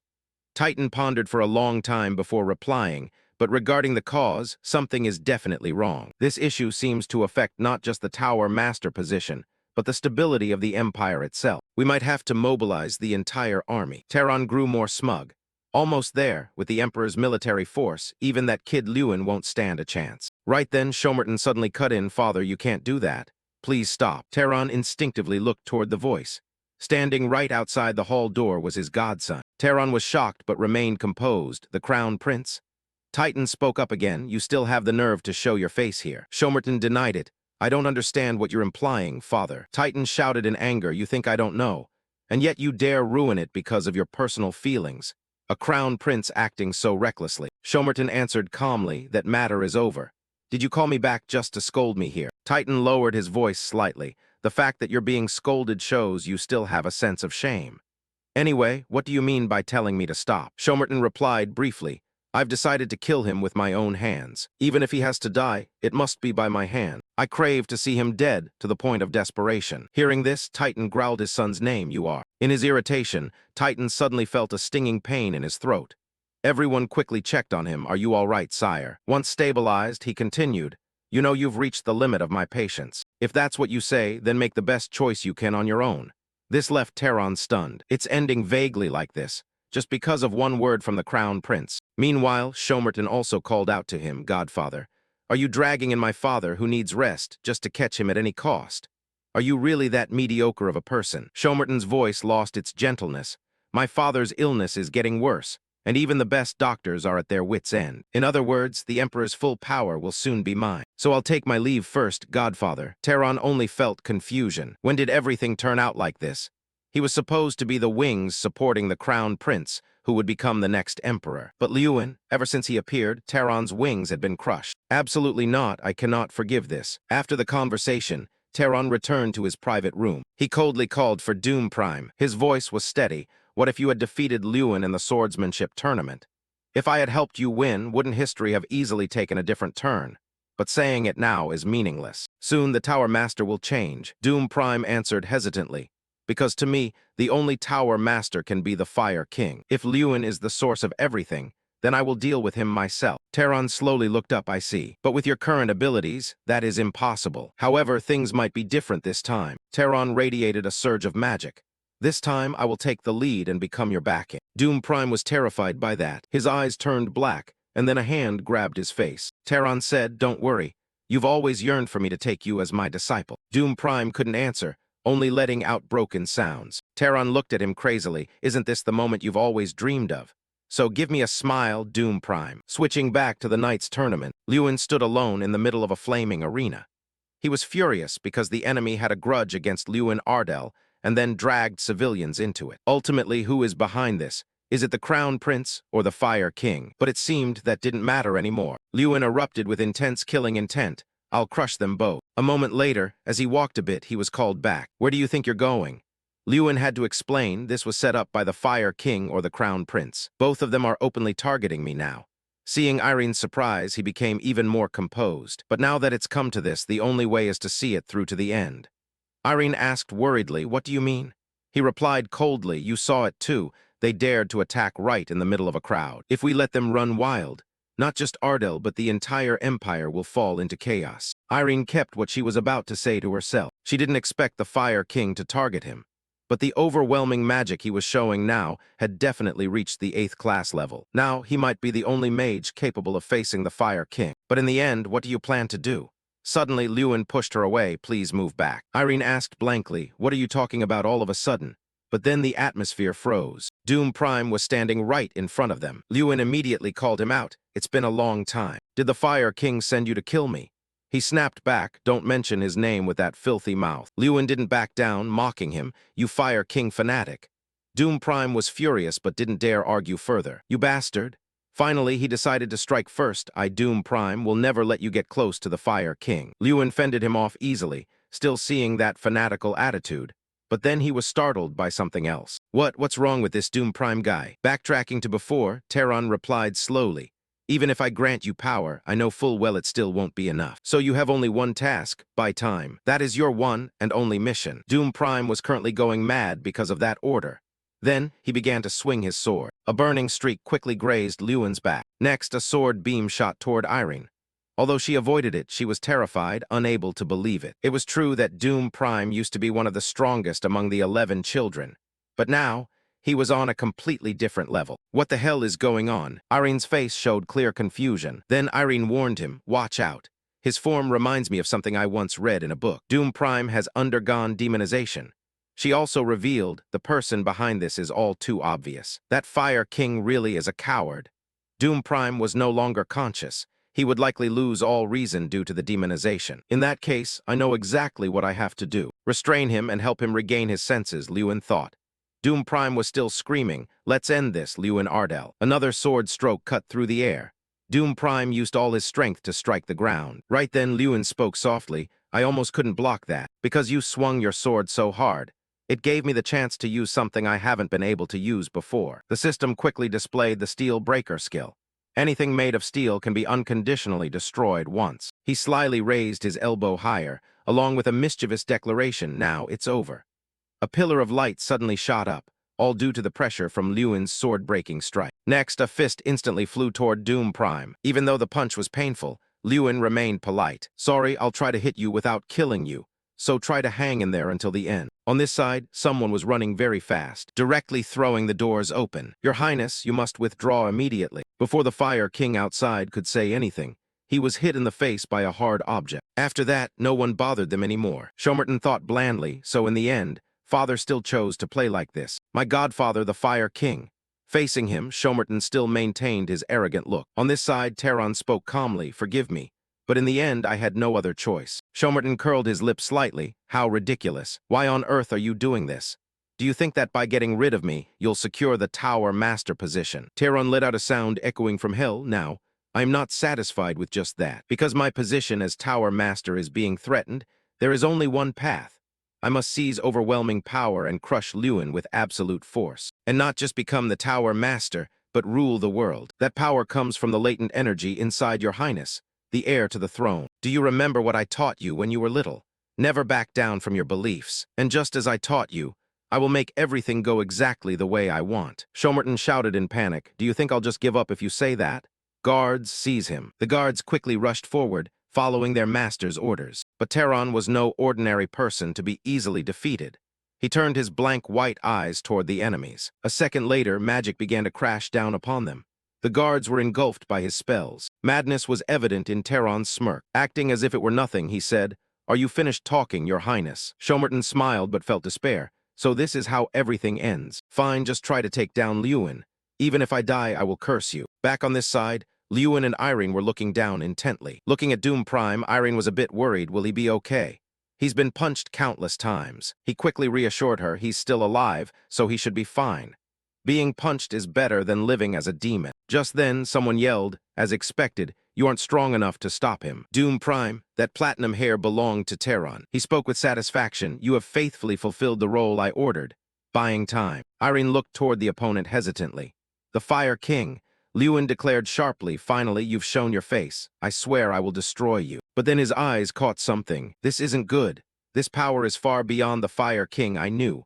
A flow of energy many times stronger. Teron laughed quite eerily. Lewin Ardell, you will never be able to defeat me. Lewin sensed a dark aura and cried out, Irene, get away. A second later, a horrific explosion shattered a part of the arena.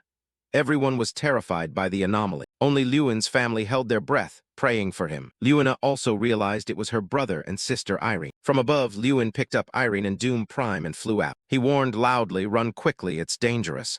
Get the people out of here immediately. Right after that, Lewin successfully set them down on the ground. He didn't forget to question the enemy, what are you doing? Right in the middle of a place with civilians. Teron asked back casually, why care? You'd better just die already. And so, Teron continued to launch the next attack with a devilish smile. A shockwave erupted, quickly affecting the surroundings. Lewin had to use both hands just to push back his orb. He couldn't help but be angry. What's going on?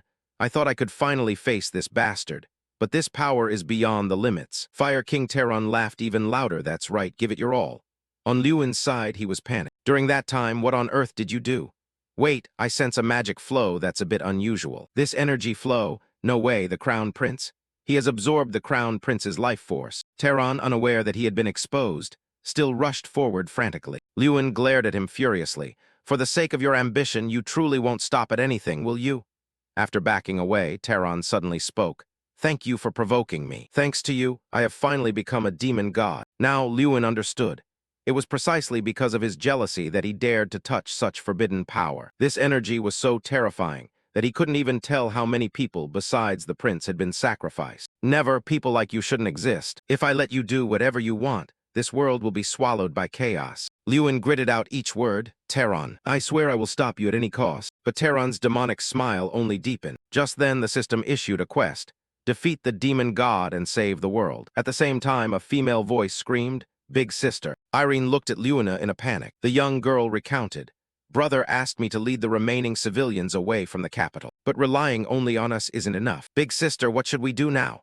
Only Lewin's image remained in her mind, her choked sobs becoming heavier. He's fighting all by himself. Irene quickly placed a hand on the girl's shoulder. Lewina. But then a strange sound erupted behind them. The townspeople in front of them were swaying as they approached. Looking closely, Irene realized, monsters. So Doom Prime wasn't the only one transformed into a monster. They had intended to wipe everyone out from the start. Irene urged, run quickly, this place is dangerous. Bova suddenly stopped her. Everyone fall back.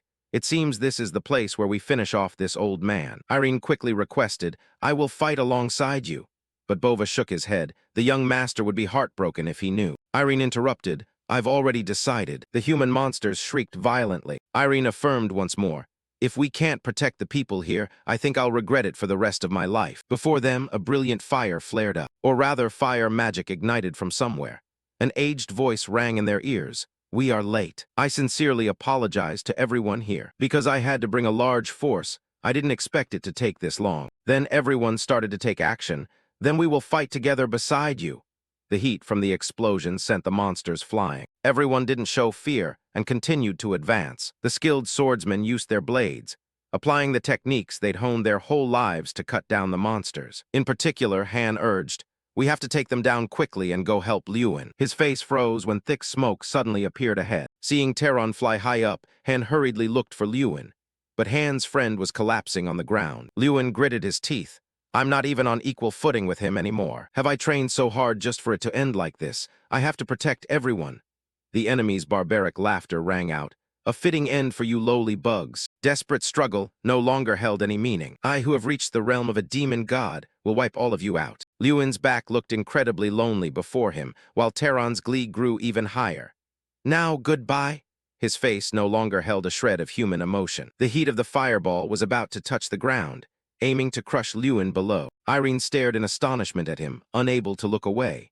Lewin cried out in sheer terror, "Brother!" Lewin's gaze had lost all hope. Is this the end? Just then, a voice echoed into his consciousness. "Protect them. Even if I can't do it, you can." Chang seemed to sense something strange. This energy, it can't be. The space gradually sank into dimness due to the mysterious stream of light. The destructive power radiated everywhere, the light beams firing even more violently. Terran stopped all movement, shouting in panic, "Impossible! How can you block a strike from a demon god?" Lewin gave his opponent a cryptic smile. "Until just a moment ago, it wasn't possible. But it's not fair if only you become a demon god, right? Now come at me, Terran." Lewin was completely enveloped in overwhelming aura. Terran couldn't help but look up at the person who seemed so weak just a moment ago. At his feet, it was still a bloodbath in the capital. Lewin merged into one with the newly awakened power. "Now, let's have a proper fight." He looked at the white-haired guy in front of him and pondered, "What is this?" The guy looked angry and wondered, "What the hell is going on?" The white-haired guy sensed some kind of energy. This terrible energy kept. He looked at Lewin and inadvertently complimented, "It's as if a real god has descended." Without further hesitation, he raised his fist high. "All right, now then." Lewin decisively threw a punch straight at that white-haired guy. "My turn." Because he was so surprised, he blocked weakly. "Damn it, I have to block this somehow." But because Lewin's strike was too powerful, the white-haired guy screamed and was thrown far away. Lewin stood watching his opponent being sent flying by the blow. Tyrion, observing from afar, couldn't help but be surprised and spoke up. "What on earth is this?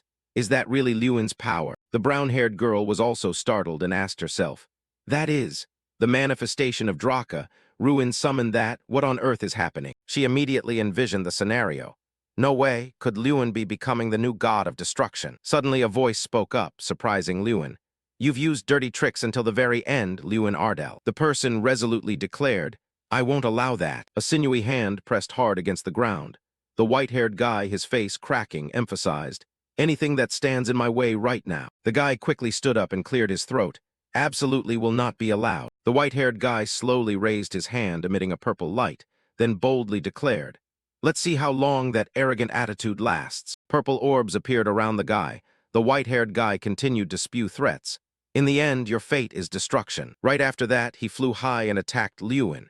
Even Thuron, in his form as a demon god, didn't realize one thing. Draka stood there calmly, extending a hand.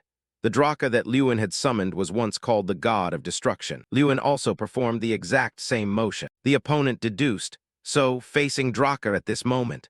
Seeing the terrible power of Draka before him, the white-haired guy also asserted, "Is no longer just suicide." Suddenly a pair of hands clasped together and twisted, creating a golden light. Right after that, a stream of white light engulfed the surroundings, making the white-haired guy look up. The guy was stunned as if he couldn't believe his eyes. What kind of nonsense is this?" Not waiting for the opponent to react, Lewin spoke.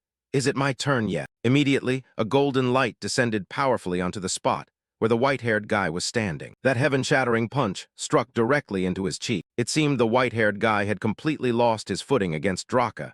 He stood still, letting Draka continue to strike his side. The forceful punch was so powerful that it created a golden beam of light. And just like that, Lewin controlled Draka to attack that arrogant white-haired guy continuously. Everyone witnessing the scene before them was left gaping in surprise. Lewin suddenly stopped punching when the opponent exclaimed, "I admit it, Lewin Ardell." The guy quickly soared high out of his sight. The white-haired guy spun the purple orb in his hand and said, "Even if I use every means I have, I still cannot defeat you." He slowly grew stronger and said, "But if I cannot win?" Right after that, the white-haired guy screamed madly, "Then I will drag both you and this cursed world down, destroying everything with all my might." Lewin widened his eyes in shock and panicked. What the hell are you talking about?" Not waiting any longer, the white-haired guy hurled the purple orb in his hand hard toward Lewin and declared, "Everything ends right now." He stood there angrily, cursing, "Damn it, you've gone mad until the very end, Thuron, wanting to destroy the whole world just because of jealousy." Just as he finished, he regained his composure and said, It looks like I have to stop this attack. Lewin looked up and calmly said, I'll have to put every ounce of my strength into this. Immediately, Draka raised his powerful fist. Then, for this last time, Lewin did the same and urged, Let's do this together, Draka. Two streams of light from both sides merged into one. Lewin's expression changed. Then he shouted loudly to show his determination. The white-haired guy wasn't easily beaten either and screamed frantically. In the end, you are nothing before a demon god. I will wipe you out along with those fools. Everyone standing below looked up, worried about the current situation. Lewin glared and resolutely said, No, the one who can't do anything. That is you. The white-haired guy stood frozen there, deep in thought. Is it over? Is it really ending like this? The guy wouldn't give up and gritted his teeth. Damn it, this really sucks. The white-haired guy screamed.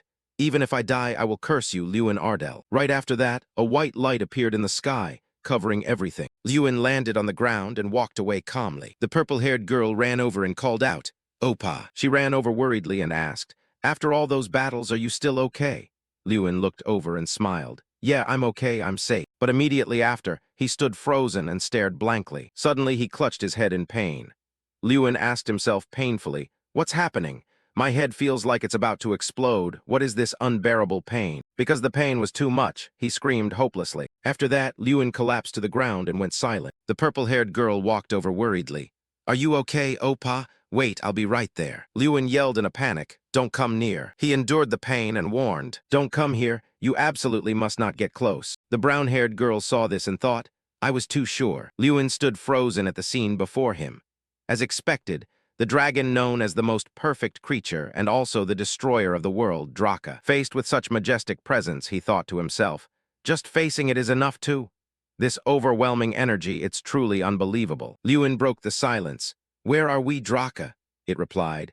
I borrowed your inner world for a moment. I felt that if I left you alone, something terrible would surely happen. After that, Draka said slowly, Currently, you are just one step away from going crazy because of the power, just like I once was. Seeing his bewildered face, it explained. Therefore, no matter what, I had to drag you into this inner world. Strang, watching from afar, suddenly spoke up. Then what should I do? She screamed in anger. I don't want to go through what you endured. I don't want to witness another person losing themselves. Just one sentence from Draka made her stand frozen. That is why I came here, Strang. It immediately answered. The player's creation connects me and the little destroyer. Since there is a connection, it can also be severed. Its face became unusually serious. Therefore, if I use all my strength to destroy it, nothing will be able to harm the little destroyer anymore. Strang remained angry and questioned. Then, using all your strength means you will disappear. Draka comforted her softly. Don't be too sad, Strang. After I awakened as the god of destruction, everything I brought only harmed this world. If he can use the power without being swallowed by it, he will become a greater pillar for this world. Lewin watched every word it said. Severing the player connection doesn't mean you will lose your power, so don't worry. Suddenly he asked abruptly, Wait, Draka, before that I want to ask one thing. His gaze suddenly dropped. Out of so many people, why me? I really don't understand why you would do all these things for me. I don't even know if having this power will be of any benefit to the world. The voice gently rang in his ears, waking him up. It will be useful. Recalling the image of Lewin's tear falling, Draka said slowly, I granted you power because you remind me of myself. With its head bowed in fatigue, before I had the power, life was nothing but pain for me. But in the end, I was swallowed by that very power and destroyed the world. But you are different. Suddenly, Draka's voice turned serious. As a player, I have watched your entire life. Witnessing that courage, the voice echoed calmly. Since when you had no power at all until now, when you have become strong, you have always used that power in the right way. Seeing Lewin's dazed appearance, Draka called out slowly, Unlike me, you will lead the world on the right path. The next sentence made them both stand frozen. It seems time is up. It was a pleasure to meet you, little destroyer. It still directed its gaze toward her and said, And you too, Strang. Before leaving, it didn't forget to say goodbye. In the past and in the present, thank you always. Hearing that, Strang's face briefly flashed with bewilderment, her eyes widening in sheer shock. She gritted her teeth and spoke in a sharp, steely voice. That damn lizard. Nevertheless, those icy eyes didn't forget to send a greeting. Goodbye, Draka. His entire body throbbed with pain as his eyes slowly fluttered open. A voice called out, Ah, ruin. Principal Tyrion and the others surrounded Lewin, who blurted out, Huh. Jason spoke up worriedly. You really gave me a scare, man. You just collapsed out of nowhere. I thought something horrible had happened. Lewin replied softly, "So that's what happened. Sorry for making you worry." He looked at them with affectionate eyes and said, "And thank you all so much. I called for help so suddenly, yet you all still came." Principal Tyrion spoke in a gentle tone. "Even if it was just a last-minute plea, the fact that everyone rushed here immediately only shows what a wonderful person you are, Ruin." Suddenly a voice rang out, drawing everyone's attention. "Sorry for interrupting this warm moment." Jason's face immediately froze upon seeing the newcomer. "Huh, what?" Before that majestic face, the blonde-haired friend stammered. "Your Majesty." He spoke slowly. "I have business with Ruin Ardell." Lewin widened his eyes in surprise. The Emperor came to see him in person. Meanwhile, Jason stood nearby, stuttering, unable to believe the Emperor was right in front of him. His face showed disbelief as he thought, "Is he here to prosecute me for defeating his close confidant, the Fire King?" It's very possible the Emperor isn't thinking clearly right now, having just lost his son, the Crown Prince. The Emperor spoke again in a measured tone. "Lord Ruin." Suddenly, he bowed his head to everyone's astonishment and said, "Please allow me to apologize in person." The Emperor said softly, "The current state of chaos in the Empire is entirely my fault. I failed to see Thuron's cruel nature, even granting him more power, and also, there was a sense of remorse in his voice. My greatest mistake was failing to control my own son." Recalling what had just occurred, he continued, "And just now, I witnessed the battle between you and Thuron with my own eyes." His eyes turned stunned for a moment, and at that very instant I was completely convinced. Lewin's wild aura had surprised the Emperor. If that man fought for the world, then this world would surely take a turn for the better. His eyes remained steady as he made a proposal. "So I want to ask you personally, Ruin Ardell." It was a proposal that left him dazed. "Would you agree to become the Tower Master of our Empire's Magic Tower?" A few days later, at a small house late at night, Jason laughed. "Haha, you really are on a different level, Ruin." Jason burst out laughing and teased. "I always knew you were special, but being offered the position of Tower Master at your age." Lewin's gaze suddenly dropped as he replied, "Yeah, I never even dared to dream of it, being asked to succeed Fire King Thuron." He told himself inwardly, "Becoming the Tower Master means becoming the person everyone looks up to." The image of the white-bearded old man flashed in his mind. He had defeated the former Tower Master and traitor, Fire King Thuron. The Emperor's silhouette appeared next. The Emperor had personally recommended him. If he agreed, the position could be his immediately. Lewin thought for a long time. With Thuron Artemis's rebellion and the death of the Crown Prince, the world was in chaos. As the new Tower Master, there would be so much to do. He had only recently graduated from the academy. Could he really shoulder all of this? Suddenly, a voice as sweet as honey whispered in his ear, "Lord Ruin." Only then did Lewin turn his gaze toward the girl beside him. "Ah, Lady Irene?" she asked. "What are you thinking about so deeply? You don't look very well." Faced with her concern, he replied gently, "To be suddenly given such a massive responsibility. Honestly, I feel a bit overwhelmed. It's an incredible opportunity, but I can't help but worry." Irene's eyes suddenly sparkled with a smile. "Then how about going on a trip, somewhere you can relax without a care in the world?" Lewin smiled back. "Oh, that sounds nice. Where should we go?" Suddenly her expression shifted, and an implicit, knowing smile appeared. Irene then leaned across the table, looking at him with a seductive gaze. "How about coming to my place?" The sound of thunder seemed to crash in his ears, along with the sheer disbelief at what he had just heard. In that small house under the moonlight in the dead of night, a faint "huh" echoed out. The sky was clear and sunny. Strang sat on Lewin's shoulder, laughing half-jokingly. "Hee, Lewin, you've never even been on a date, yet you're rushing into things this fast. Are you really planning to go to that girl's house all by yourself?" Lewin didn't answer, obediently following Irene. Strang continued to laugh and said, "Your friends are quite helpful, aren't they? They backed off just enough so the two of you could go on this trip alone. That Jason guy even had some funny ideas about it." Only then did Lewin speak up and ask her, "But why won't you withdraw, Strang?" Strang glanced at him and reminded, Hey, did you forget? I am your one and only manifestation. Remember." Suddenly, Irene turned back to look at him, wondering, "Lewin, what are you mumbling to yourself?" Caught off guard, he quickly replied, "Oh, it's nothing." Looking at Irene's beautiful face, Lewin thought to himself, "In any case, I ended up going on a trip with Lady Irene, just the two of us." Their destination this time was Prius. All he knew was that it was Irene's hometown, but he didn't expect it to be so mountainous. Thinking this, he slowly followed behind Irene. Finished with his thoughts, he looked around, observing the surroundings, and assessed. Even so, there's absolutely nothing out here. Suddenly, a dark shadow darted past. Lewin was slightly taken aback by this sudden ambush. When the man lunged at him with a kick, Lewin nimbly dodged it, thinking to himself, An ambush. The man landed firmly on the ground and didn't hesitate to praise him. Not bad. You dodged my kick. Lewin's face turned serious as he asked calmly, "Who the hell are you? Why did you just jump out and attack me?" The man didn't bother answering. Instead, he twisted the question back. "Who am I? You brat, do you have a death wish? Then who the hell are you?" Lewin, confused and dazed, blurted out, "What?" The man ignored him again, questioning, "Who am I? Kid, you're looking for trouble, so who are you supposed to be?" Lewin stood there, bewildered. What's going on? Irene looked at the man in front of her and introduced him plainly. "That person is my older brother." The man clenched both hands into fists, staring straight at the two of them. Lewin was stunned and asked her in confusion, "Wait, your brother? Then why did he attack?" Before he could finish, Irene's brother cut him off, praising, "Dodging my ambush proves you're no ordinary small fry." With that, he slowly walked up to Lewin and asked coldly, "But seeing you wandering around with Irene, don't tell me you're her boyfriend." Then he grabbed Lewin by his shirt. To Lewin's shock, the man threatened, "Let me punch you once, then we'll talk." After regaining his composure, Lewin looked straight at him and suggested calmly, "I don't know what you're talking about, but could you please let go of me?" Suddenly his eyes widened in shock, letting out a silent "huh" in his mind. Irene's brother was actually an 8-star martial artist, Aduma Prius. Seeing his rank, Lewin found it hard to believe, asking himself, "Wait, an 8-star martial artist?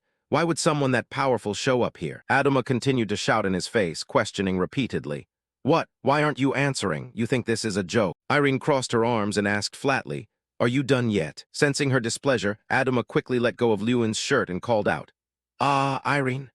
Irene turned her face away, ignoring him, and said petulantly, "Even if you are my brother, this is going too far." Adama asked her indignantly, "Are you really taking his side right in front of me?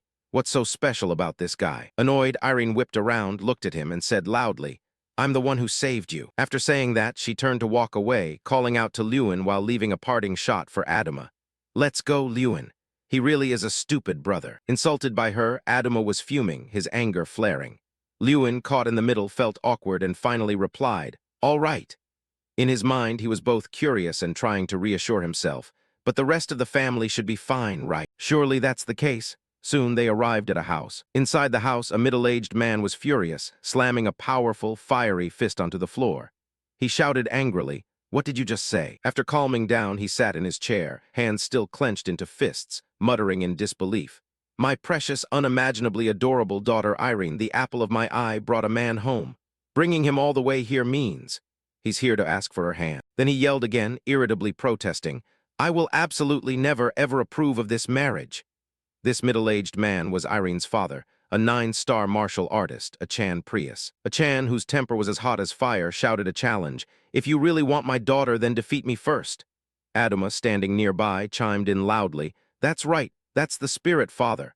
Irene hadn't expected this situation. She helplessly tapped her forehead and sighed, "Even father is like this, honestly." Lewin was quite terrified by this family. He froze up, thinking to himself, "I shouldn't have come here, I want to go home." Suddenly, a middle-aged woman stepped forward and spoke up to stop them. "Stop it, everyone." Hearing the voice, they all instinctively turned to look. She crossed her arms and sternly questioned Achan and Adama. "What do you two think you're doing? Irene finally brought a guest home, and you can't even welcome him properly." With that, she majestically ordered them, "Apologize right now." Achan didn't expect her to say that. He called out softly, "Honey." Adama also stood dazed, calling out, "Madam." Finally, the two of them turned to look at Lewin, following her request. Adama said briefly, "Sorry." Achan followed suit, saying, "I apologize too." Lewin gave a bright smile, his face slightly red from embarrassment, admiring her in his mind. Lady Irene really inherited her aura from her mother. How can someone be so gentle yet so noble at the same time? Looking at Irene's mother, he saw that she was an 8-star martial artist, Seda Prius. At that moment, the smile on his face froze as he lamented internally. What kind of family is this anyway? The prestigious Prius clan once owned vast territories and basked in glorious light. Back then, their mansion was the center of attention, standing tall among the simple houses. However, that fame vanished when they fell from grace. A few descendants wandered everywhere before finally settling in this remote area. Now, following those events, they had built this house here. Their descendants lived in seclusion in the mountains and forests, focusing intensely on their training, practicing day and night without rest. Specifically, Achan and Adama worked hard every day to increase their strength. But Lady Irene, who possessed brilliant magical talent, successfully became a mage with the desire to revive the family. And thanks to her, the Prius clan saw a major turning point. Seda placed a bowl of delicious soup on the table and asked him politely, "I'm sorry. This is your first visit, and we've been quite rude, haven't we?" Then she sat down across from Lewin and Irene, speaking honestly. "The men in this house are just like that. Incredibly emotional, acting without thinking, but truthfully, they aren't bad people." At that moment, Achan and Adama were kicked outside, sitting there hugging their legs, wallowing in their hurt feelings together. Inside, Seda looked straight at Lewin, speaking gently on their behalf. "It's just that they love their daughter too much. I hope you understand." Lewin smiled and replied politely, "I understand. Anyone would be a bit startled if a precious daughter like Lady Irene brought a man home." Seda propped her arms on the table, looked at him, and said with a smile, "Is that so? I wasn't startled at all." Lewin was a bit surprised by her answer, instinctively letting out a huh. She rested her chin on her hand and explained casually, "If our daughter brings a man all the way home, then she must be thinking quite seriously about him." Then she turned to Irene and asked, "Isn't that right, Irene?" Having her secret heart exposed, Irene's face turned red as she grew flustered, her words becoming a jumble. "Mother, Well, that is." Suddenly, Achan slammed the door open and walked in, shouting his protest, "Absolutely not." The three of them instinctively turned to look at him. Achan also brought Adama and two other men with him. The four of them were all burning with rage. Achan challenged resolutely, "If you want to marry my daughter, then first you must defeat us." Seda gave up on them, sighing and lamenting. "These people, honestly." Looking at the two strange men, Lewin wondered to himself, "Who are the ones standing behind them? How many brothers does she have?" Achan questioned him sternly, "You said your name was Lewin Ardell." Lewin stood up politely, looked at him, and answered blankly, "Huh. Oh, yes, that's right." He lectured seriously. "I believe the most important thing for a man is strength. The strength to protect his woman and his family, no matter the adversity. And along with that comes a natural sense of responsibility. That is how I live, and how I taught my children to live." Lewin listened intently to every word he said. Achan looked straight into the eyes of Lewin, who was standing opposite him, and criticized him bluntly. "In my eyes, you look like a noble raised in luxury. Do you really have the manly strength I'm talking about?" Hearing that, Lewin let out a slight smirk and asked him back, "You mentioned strength, sir." Then he said with absolute certainty, "Of course, the thing I am most confident in is my strength." The man put his hands on his hips and laughed loudly. "Strength is what you're most confident in? You've got guts, I'll give you that." Lewin's gaze was determined as he replied firmly, "If you're asking about responsibility, I can say I'm second to none. And if you're asking about physical strength, I'm confident I won't lose to anyone." The long-haired son beside him looked on with utter contempt. "Won't lose to anyone? Isn't it obvious? Father, a fraud like him definitely seduced our innocent Irene. He sounds just like those professional con artists." He wore an eerie, challenging smile. "Then why not prove what you just said? We were just about to go out and train a bit, among the father and sons." He declared with total confidence, "It won't be easy. Even the talented ones usually avoid our training sessions." But Lewin didn't show any hesitation. "Sounds good." He turned back to say a tender goodbye. "Lady Irene, I'm going to warm up a bit." Hearing that, she felt a surge of panic. "With the men of my family." Lewin turned back with a face full of confidence. "They only know about training, so perhaps the fastest way to get close to them is through training." Then he stepped out behind the others. "All right, I'll be back." At this, she spoke up to comfort her. "Don't worry. Looking at that boy's eyes, he'll handle it just fine." But that wasn't what Irene was worried about. "No, I'm not worried about Lord Lewin." Her mother was somewhat surprised. "Huh, then what are you worried about?" Her face grew uneasy. "What I'm worried about is those reckless men." There was a scream from outside. The long-haired young man laughed with excitement. "How about that?" The hollow-cheeked man beside him praised. "That's a new record. Well done, kid." Suddenly, a voice rang out from behind as a reminder. "You boys still have a long way to go." The man was lying on a rock observing it all. As expected, reaching 9 stars is still a long road. The people below immediately complained. "Sure enough, surpassing father is just too hard." He looked down at him arrogantly. "Well, you flirtatious guy who dares to hang around our Irene." He felt incredibly confident in his heart. "That should be enough to crush your spirit, right?" Lewin also spoke up in praise. "Your strength is truly remarkable, sir." Then he turned his toe in a different direction. "In that case," Lewin wanted to express himself. "Let me show you something, sir." The three people behind observed intently, filled with curiosity. "What is he doing? No way does he plan to destroy that entire mountain." Lewin swung a fist. He froze, watching blankly. With just one move, Lewin seemed to destroy everything. The mountain was split in two, and light shone directly onto Lewin. A mountain that big with just his bare hands. He wore a confident smile, as their voices rang out in sheer amazement. What kind of mage is actually that strong? The ethereal mountains were covered in a layer of mist. In Prius, the most important qualities of a man are strength and the physical power to protect the family. Just as I thought, they probably intended to use this training session to dampen my spirit. Lewin ran flat out toward the front, pursued by Irene's brothers. Where do you think you're going? He was drenched in sweat. Fine, I'll play along to the end. However, it became an opportunity for him to prove his strength and stamina. A few days passed like that. Irene's brothers were lying all over the ground, panting with exhaustion. Lewin's shadow fell over them. Are you all right? He reached out his hand to help them up. Can you stand? We still have to eat dinner together. Irene's brother took Lewin's hand and sat up. Yeah, thanks. They asked him affectionately, are you training again tomorrow? Of course. Suddenly Lewin called out, hey. Irene's brother replied softly, yeah. He asked enthusiastically, can we call you brother? Hearing that, the brothers were both confused and embarrassed as they answered, sure. They were chatting animatedly, while a figure stood nearby, observing. Irene's father looked at them, pondering for a long time. Back at the house, night fell, covering everything. A shocked voice rang out, what, really? The brothers slammed the table and said loudly in disbelief, you're actually recognized as the successor to the Tower Master. The Emperor himself recognized you. Irene, sitting beside Lewin, replied softly, yes, that's right. He is the mage who stopped Fire King Thuron's rebellion, so it's only natural he was chosen. With his new status, Lewin seemed to radiate an aura. Such a formidable figure came to visit our house. We're actually meeting the successor Tower Master in real life. Only then did Irene's father speak up. Why are you just telling us this now? His expression was complicated. If you had said something sooner, we might have treated you differently from the start. I don't care about other titles. His words surprised him. What? Lewin smiled and explained. I want to be recognized by Lady Irene's family, and in the process, I didn't think the title of Tower Master was that important. Hearing this, he gaped in thought. Irene's mother rested her chin in her hand and joked. Really, he's exactly the type Irene would fall for, right, honey? Irene blushed. Mom. He wore a contemplative expression, deep in thought.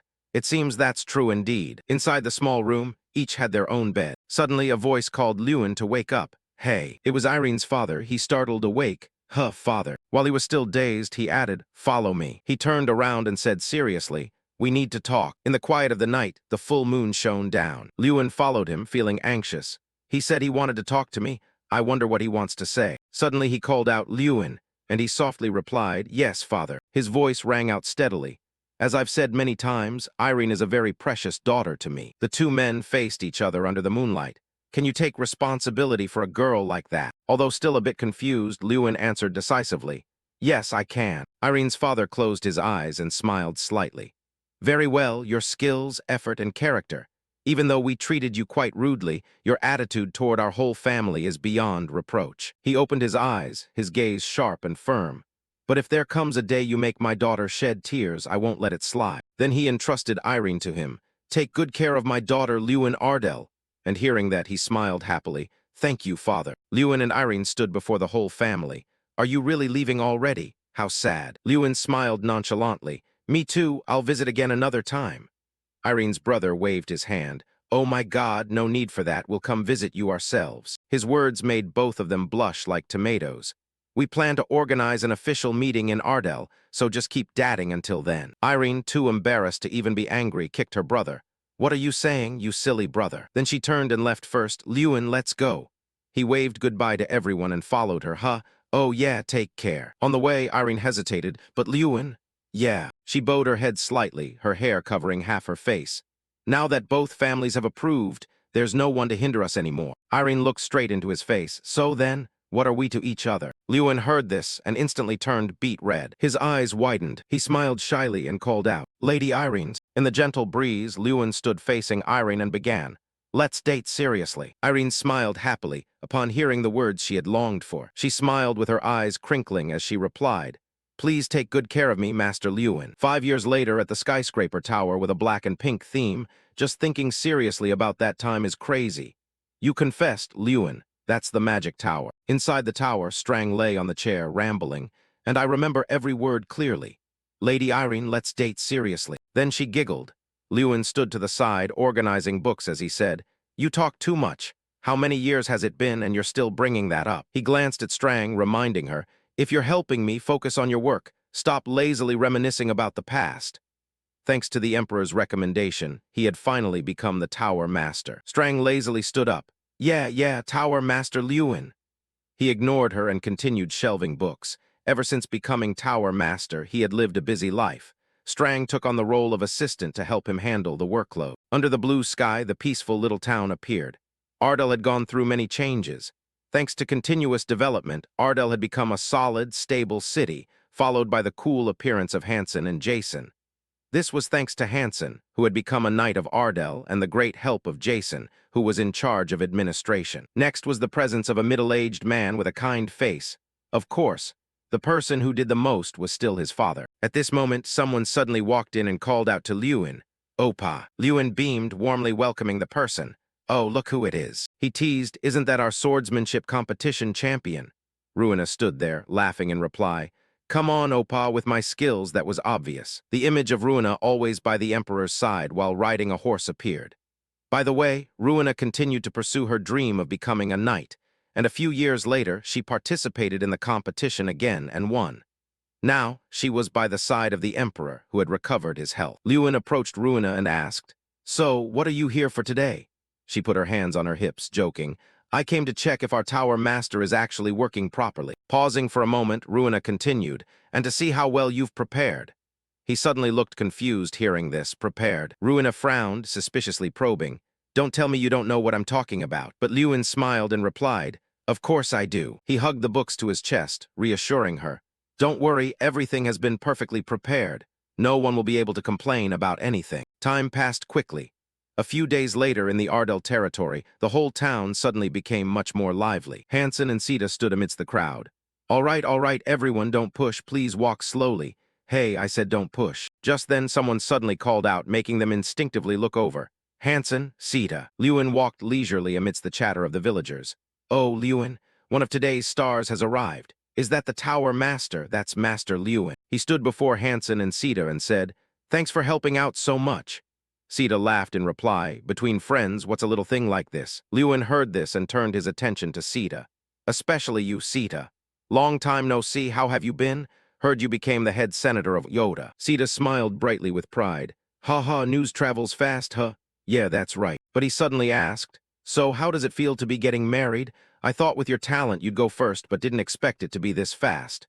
Lewin could only give a wry smile. Suddenly, a frantic scream rang out from another side. Some men from the bride's side hugged each other and sobbed. "Irene is getting married?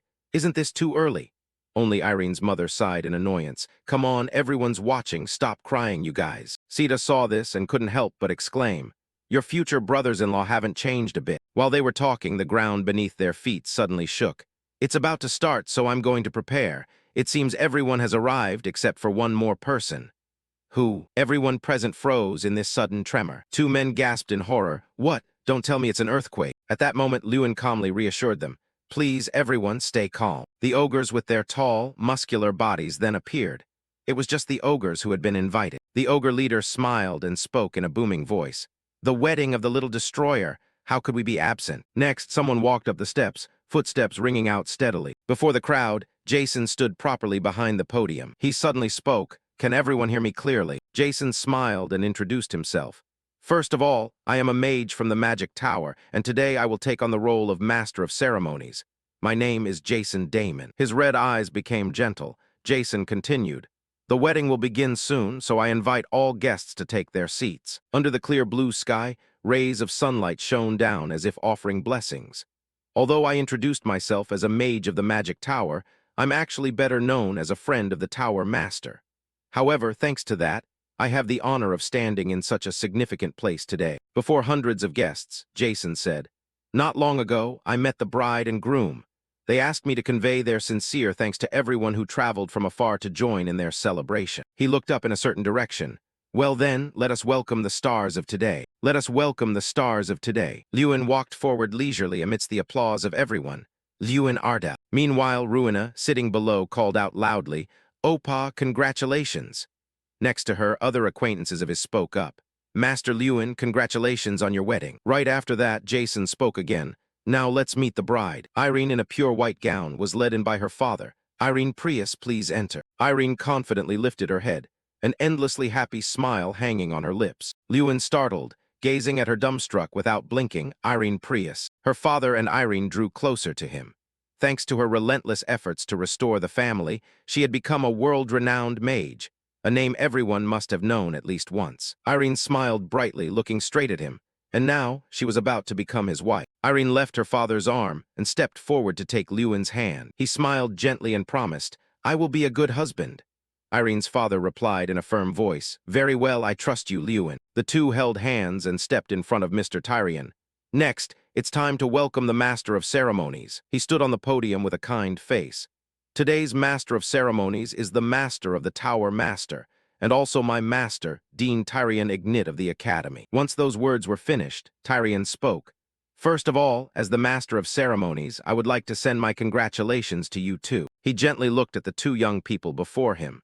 "The two of you standing here today have overcome every difficulty by always standing side by side." Irene and Lewin instinctively turned to look at each other. Even if similar challenges appear in the future, this couple, bound in marriage, will overcome everything once again. Their hands were tightly intertwined as if they were one, leaning on each other during difficult and sorrowful times. That is the meaning of marriage. Looking at each other for a moment, she and he turned their eyes to Tyrion. "Now, let us listen to the vows from the newlyweds." Lewin rolled his eyes, remembering the past. "I still remember the first day I saw her at an antique shop in Altain during the Grand Festival. The thought that I'd marry someone who used to seem cold and stubborn, I still find hard to believe." But he turned to her and continued, "Looking back, I think I was drawn by her confidence and intelligence." Lewin confidently vowed, "I, Lewin Ardell, will be my wife's best friend." Following that, Irene vowed without hesitation, "I, Irene Prius, will be my husband's loving companion." Lewin and Irene turned to face each other, and finally, both turned to the guests and spoke.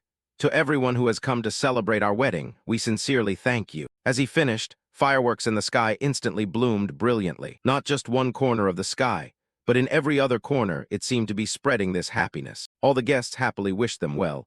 "Congratulations, Tower Master. Congratulations, my lady." In that moment, Lewin suddenly fell into deep thought. A small person like me could achieve all of this. It must be thanks to that help. He walked alongside Irene while reflecting on the long journey. He had run without rest, facing many dangerous situations, but in the end, he had completed everything brilliantly. Lewin thought regretfully, if only Draka could witness this moment too. Suddenly, a voice echoed in his head, "Congratulations."